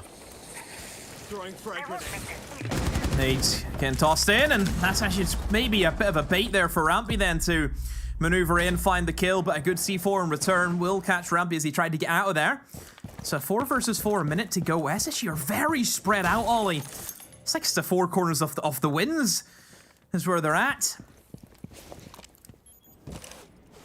What are they going to go for? I really do not know. It looks to be the double window is where their attention is drawn towards. They still have the utility with the Ying Ollie. The Candelas have to nail it. Bosco has to try and get this diffuser down as well, as he is the carrier. We hear the Lion Scan go out. Sky's caught inside a mudroom. Needs to open the barricade before he can do all too much. Fultz picks one up onto Esker. Skies managed to avoid the majority of the Candelas there, but didn't avoid Blaz. Blaz with the swing. He will be instantly traded. Gunner still upstairs in library. That's a player that SSG have been unable to shift inside of there. Kool-Aid finds himself 2 really important kills. He was full white flash for the second one as well. Hot and Cold has to do it all. Picks himself up 1, grabs the kit, 10 seconds. Gunner was rotated inside of main lobby now, inside of the fireplace, and Hot and Cold has no clue where he is. Gunner, all you got to do is move on through. You can't let the plank go down, and he won't. That was close. Down to the wire stuff there. I wonder if Hot and Cold had just hit a flick of a headshot. That could have potentially gone SG's way. He hit him. If he had another second to get another shot off, then I think Gunner would have went down, but still Parabellum hold on. So, the timeout has worked for the meantime. But then again, SSG, I wouldn't say played that the greatest. Probably not the idea that they had there with that strategy. Defenders, protect your bombs. Losing Rampy with that C4 that was tossed out by Esker was very important. I think probably SSG were relying on Rampy then to be in a strong position, keep him alive, then use him to maybe burst in with the Ying or give cover, whatever you need him to do. So I think losing Rampy was a slight issue. And SSG just really couldn't find a way of how they wanted to take that approach and how they wanted to attack.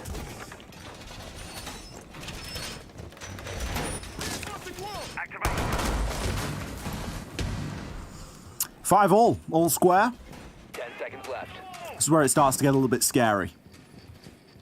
Parabellum. 5 seconds left. They've managed to find 1 round. As we mentioned, a timeout is usually good for a round.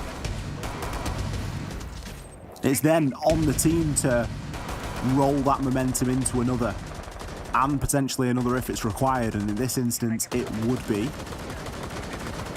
Still the potential to go to overtime in this game, which is, I would wager, the more likely outcome at this point, Demo. Especially with what's on the line. Parabellum Next 2 rounds could define everything for them here.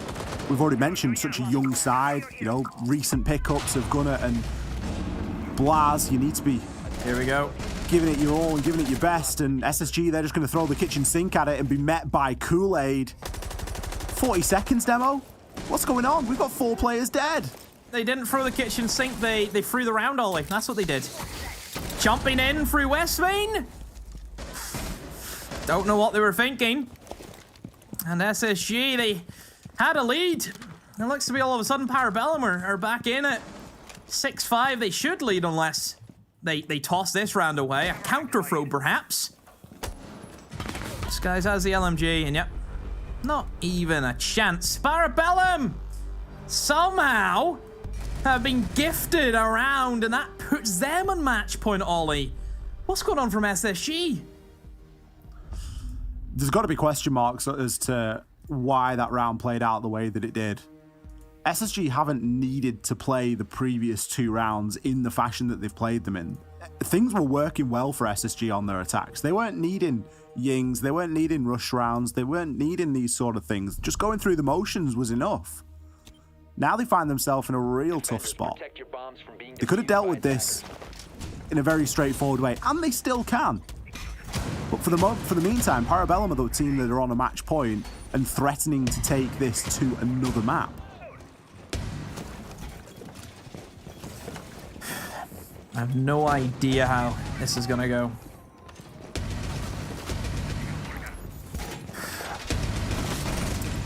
So we do head into this office and bedroom site. Last time SSG, they were pulling at the Ossa, which helped them a lot in that kind of post-plant position, even just getting the plant down to help them out.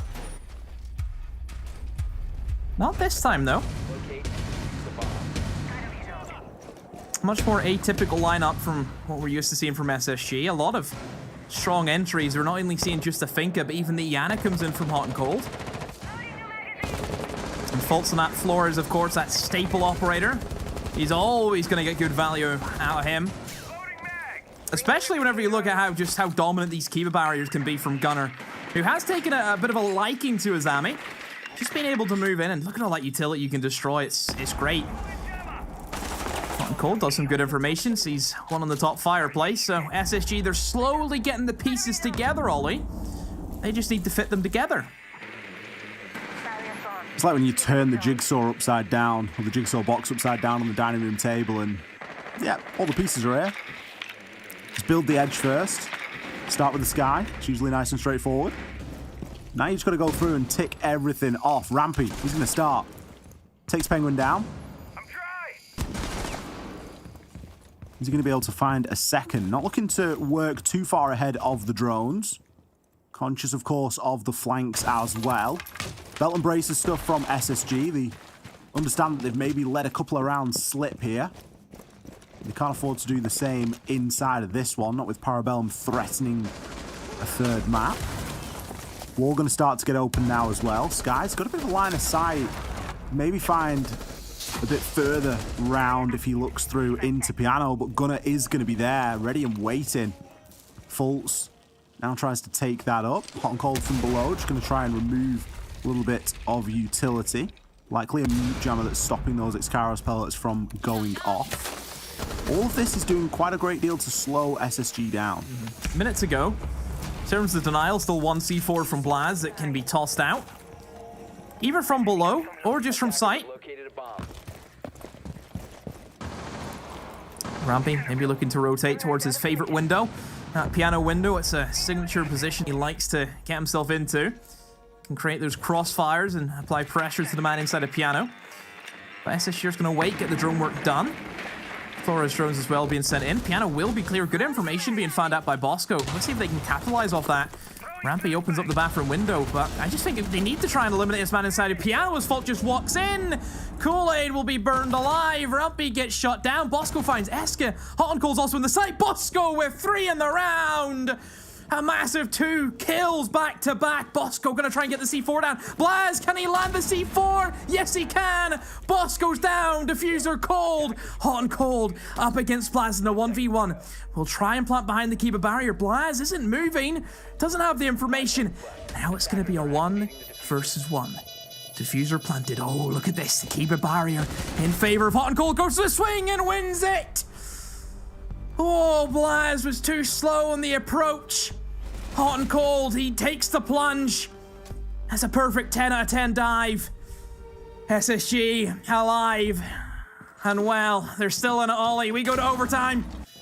Overtime is where we end up. We had an inkling that it was going to end up in an overtime here. Very back and forth between these two teams. Not in terms of every single round. Both teams have been on streaks. Parabellum have really pulled it out of the bag when they had to. Bringing it to an overtime. And SSG, well, keeping themselves in it. Still a chance to get this done here and now on Chalet for SSG. They've got to run it back. They're going to be starting the overtime on attack. I would say that that favors them. Their attacks have been, for both teams, miles better than their defensive rounds. What a clutch to take us into OT as well. Hot and Cold. I honestly thought when I saw the C4 below, I was like, Blaz has to have this. Like, Hot and Cold has to play very good siege from here on out to come away with the win. As well as Hot and Cold did to win that 1v1, which you have to credit him for, what Bosco was able to do. Yeah, I mean, Bosco moved, yeah. Just moves on him like nobody's business. Slips in, 2 kills, massive 2 kills, opens up the site. I think Blaz, yeah, really, we see him got that C4 kill. Sure, that was a given, but then slowing down on the approach up the blue stairs was really surprising because naturally the first instinct for Hot and Cold, as soon as Bosco goes down, is he needs to then plant. Yeah. He's never gonna be expecting, oh, what I'm gonna do is I'm gonna sit and wait at blue stairs, wait for Blaz to run up. Nobody's that big brain, are they? Speaking of big brains, Demo, we were having a chat with our wonderful analysts prior to going into this game, and Jesse said that it was going to be a 7-0 to SSG. I asked him if he was joking. I thought he was pulling our legs, and he was no. I'm guaranteeing it. It's going to be a 7-0. I was like, you do realize you've just cursed this game to go to overtime, don't you? He was like, nope, don't believe in curses. Well, here we are. He's Canadian Judas. He doesn't have faith in Canadians, and even though he doesn't have faith in even though Parabellum, he is does he? one, Yeah. he is Judas. So, here we go. Potentially going to all 15 to find out who's going to be winning this map. I think the SSG being able to roll that momentum through, you know, obviously they've just come off their attacking phase, now they get attacking OT. That's got to be massive for them, Demo. It is. It certainly is. How do SSG want to approach this? That Kiba barrier will keep Rampy at bay. Cuts off a lot of his vision. Has to use a nade. Mentioned before about these barriers, Ollie. Just have to waste nades in them. It's so... Yeah, it just feels bad, doesn't it? It feels bad to waste a nade on a Kiba barrier where you'd much rather use that on the shield or simply to get a kill. You're going to see a hop in here from Rampy, guys. Hot and Cold and himself have already picked up a kill apiece. SSG just flicks the switch there and they said, yep, now is the time. Take your challenges. The site is going to be getting opened up above Kool-Aid. Rampy is going to pick himself up yet another. Kool-Aid stops it from being a flawless. He's got a bit of information to use here, but 45 seconds. Going to get taken down from the window. Bit of unfortunate timing there, but it was coming whether he liked it or not. SSG going to call a timeout of their own, Demo. Okay. That's a funky timeout. I know that SSG are known for funky bans. I mean, when That's else a are you going to funky use timeout. it? When else are you going to use it? There is no other time. If this all goes to plan, SSG get the win here and it's all over. That SSG round that we just witnessed, everyone managed to find a man, didn't they? We've seen free kills come in, what, the space of a second between one another? And whenever that happens, then there's 2 people left on site from Parabellum. It's like, oh, it's a 2v5. What's happened? Because everyone in SSG just found an individual pick. Just that bar and stock has not been, bar and game should say, it hasn't been the greatest, Ollie. It's been very hit or miss. And there's a miss for the defense. So SSG Look at their site selection, Ollie. They can go anywhere. Anywhere they want. Kitchen is the choice. Haven't they been rolled in Kitchen? I mean, everybody got rolled everywhere on defense. At least once. So I don't think that there's a favorable side to go to here. This really comes down to personal preference. Obviously, with the timeout prior, this could be an opportunity for SSG to show us one of their many pocket strats, although on the defense, pocket strats do have a little bit less impact. You really just got to set your stall and let the attackers come to you. Let's see if they can get it done here and now, avoid going to maximum overtime, and of course avoiding the need for another map in this best of 5. Attackers discovered the location of the bomb.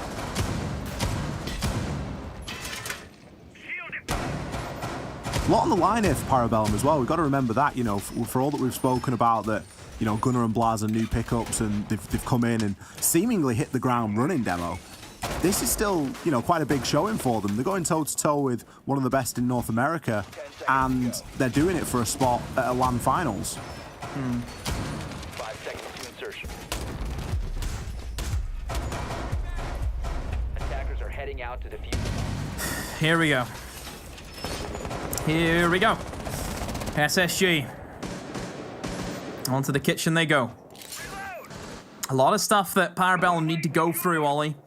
You've got the concrete barriers, you've got the castle, barricades, even Maestro cameras are going to soak up a bit of explosive damage also. And whenever you filter in a Wamai to assist with that, yeah, there's a lot that Parabellum have to chew through. They've also brought in the IQ, Ollie. For what reason, I don't know. No Valkyrie being shown by SSG, no real electronics apart from Maestro cameras. So, the way you look at IQ as well, yes, a good operator, we know it's a good operator only, but if you look at the lineup it's up against, she doesn't bring anything that's going to help with the utility clear. She doesn't have any throwables. Yeah, I mean, it brings the G8, but is that really it's the commando here? It's the commando. Oh, he's rocking the commando even, so it's not even that. Certainly a strange choice.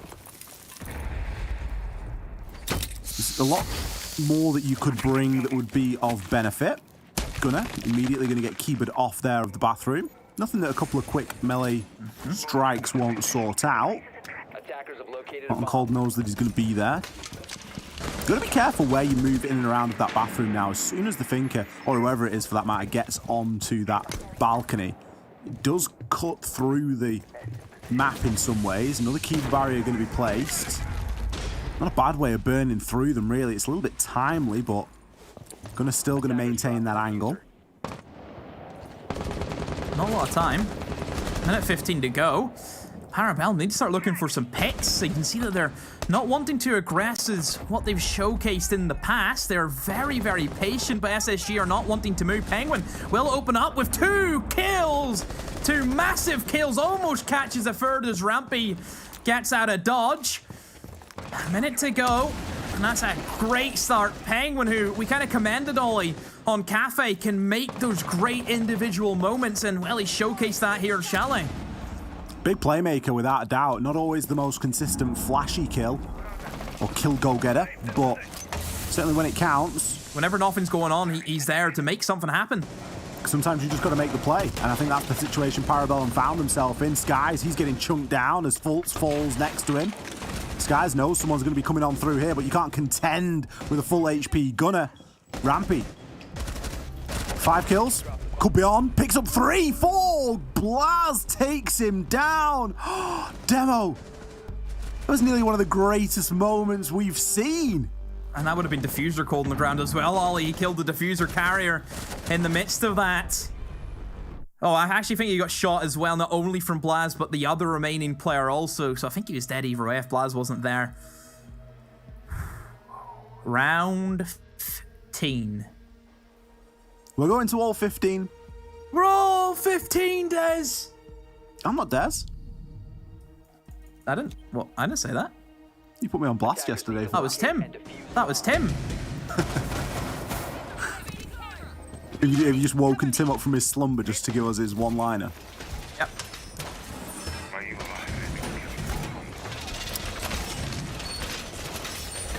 Good stuff from Parabellum. They are fighting. There is no mistake. And it all comes down to this one round that is going to be played out on Kitchen to decide if we need to see more of these two teams playing off.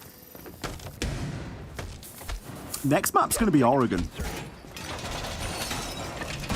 It's going to be a Parabellum pick if we get to it. SSG starting on the defense. And then if we so need it, we do have Border lined up for our fourth map. Of course, best of 5. The remainder map out of the when all the picks and bans are said and done, in this case was Theme Park, and that's the automatic win credits to SSG. Due to the fact they came through the upper bracket, they get the 1 map advantage here. Slightly worried for SSG, Ollie, because I'm seeing this Ying come in. And we've seen them, we see exactly that's it. We haven't seen great value from the Ying at the moment. I mean, both teams have tried to implement a Ying, and it just hasn't worked. Sky's a huge opening pick. Gunner, the best player for Parabellum, is off the board so early on. And Ollie, same way Wamai regenerates those discs, we talk about, oh, you have to make sure Wamai is staying alive. Equally for Azami, you're not going to be regenerating those barriers now. And you got to think about who it's taken out as well. It's taken out Gunner. 14 kills so far. He's getting a kill every single round. That's very valuable. And now you're going to be missing out on that. There's some slack to be picked up here from the remaining members of Parabellum. They haven't got the most utility you would like out of him. Sure, he can sit on some of the Valkyrie cameras that are probably kicking around, but it's by no means ideal.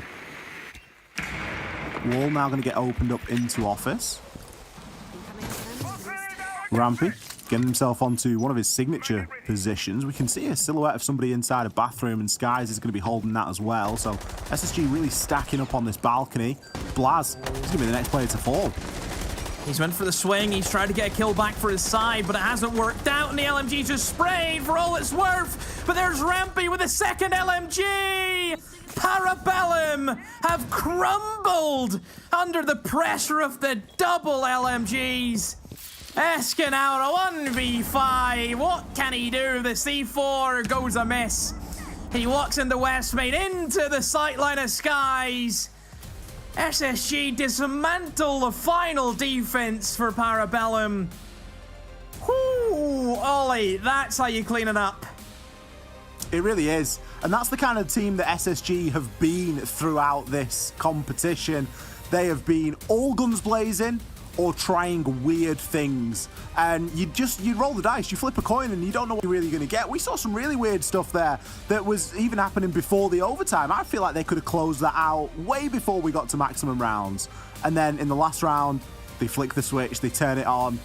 You know, they're really putting on a showcase for us there, Demo. Rampy, what a turnaround he's had as a player. He's someone that we've made a lot of comments on throughout the course of the evening. Slow on slow on Cafe, slow start on Chalet, didn't pick up a single kill in the opening half, and then a strong finish like that. Sure, he picked up a few impactless frags here and there in some of the flashy end of round clips we saw, but realistically, a full, well-rounded team performance there from SSG.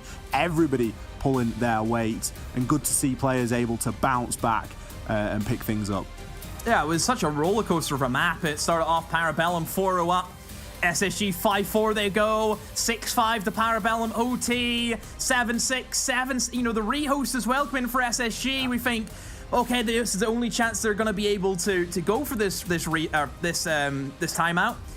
And then they go into it and they just get absolutely stomped in that next round, and then we go 7. Oh, what a map, what a game.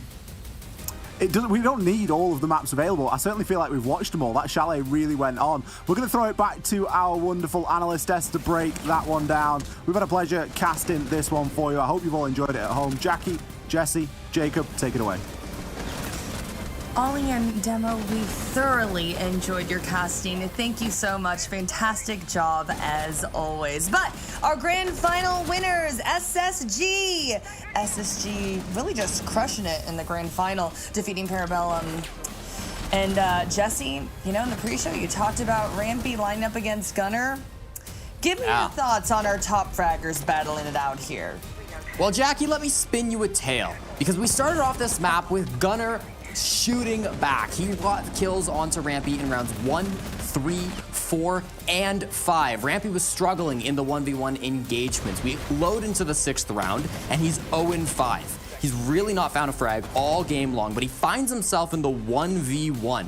He wins the clutch. He gets SSG their 2nd round on the match, and he keeps them competitive in this game. His reward is an LMG and a set of nades, and he uses these gifts to beat out Gunner, not once, not twice, but 3 rounds in a row, opening kills, beating out Gunner, and claiming his spot as the best player in the lobby. Then for the next 4 rounds, they're pretty quiet. The 2 players don't really engage, but we get all the way to round 14. Parabellum have pushed us back, and Rampy, once again, finds himself in the 1v5, the ace clutch position.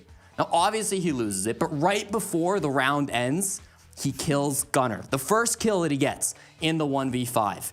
That was the sign. That was a sign that pushed us to the 15th round that showed, of course, SSG would be clutching it out. I told you right then and there, Jackie, I'm changing my prediction. SSG come back and they clean this up. That's what we saw. Jacob, why are you shaking your head? Talk to me.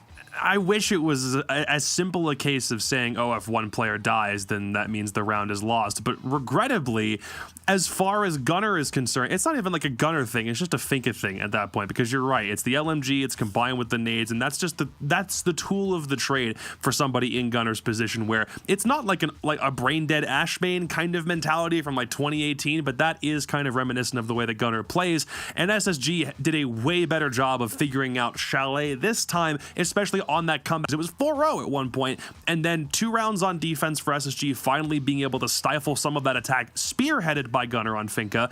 And then we get to a point where none of it matters. We shift sides. Parabellum can't do anything in the second half until it's very nearly too late. So congratulations to SSG. You've secured yourself a land spot. Yes, congratulations. And it's been such an amazing journey for them at this tourney. So let's look at the NA bracket. And Jacob, I'll put you in the hot seat for this one. So take us through their journey here. I just want to say outright, I want to get a t-shirt and give it to Jackie, because you have like an addiction to hot seats for some reason. So we have to find a way to put that on a shirt. But I just like saying we're putting you in the hot seat. You do like saying it. When we're in virtual settings, because sometimes it's tough. So I'm like, okay, like I just want to.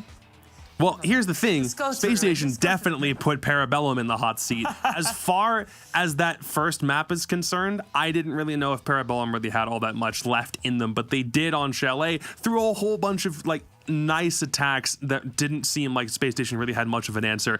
But this overall is what I figured was going to happen. The tier 1 team that got the invite, that everyone knew was a very known commodity at this point, and you had to ask how ready Parabellum themselves were going to be coming into this bracket. It wasn't by very much. There are some good things to look forward to in the NAL for stage 2 with both Blaz and Gunner on that roster, but this is what everyone, I think, really expected. SSG getting the win and $250,000 directed to UNICEF.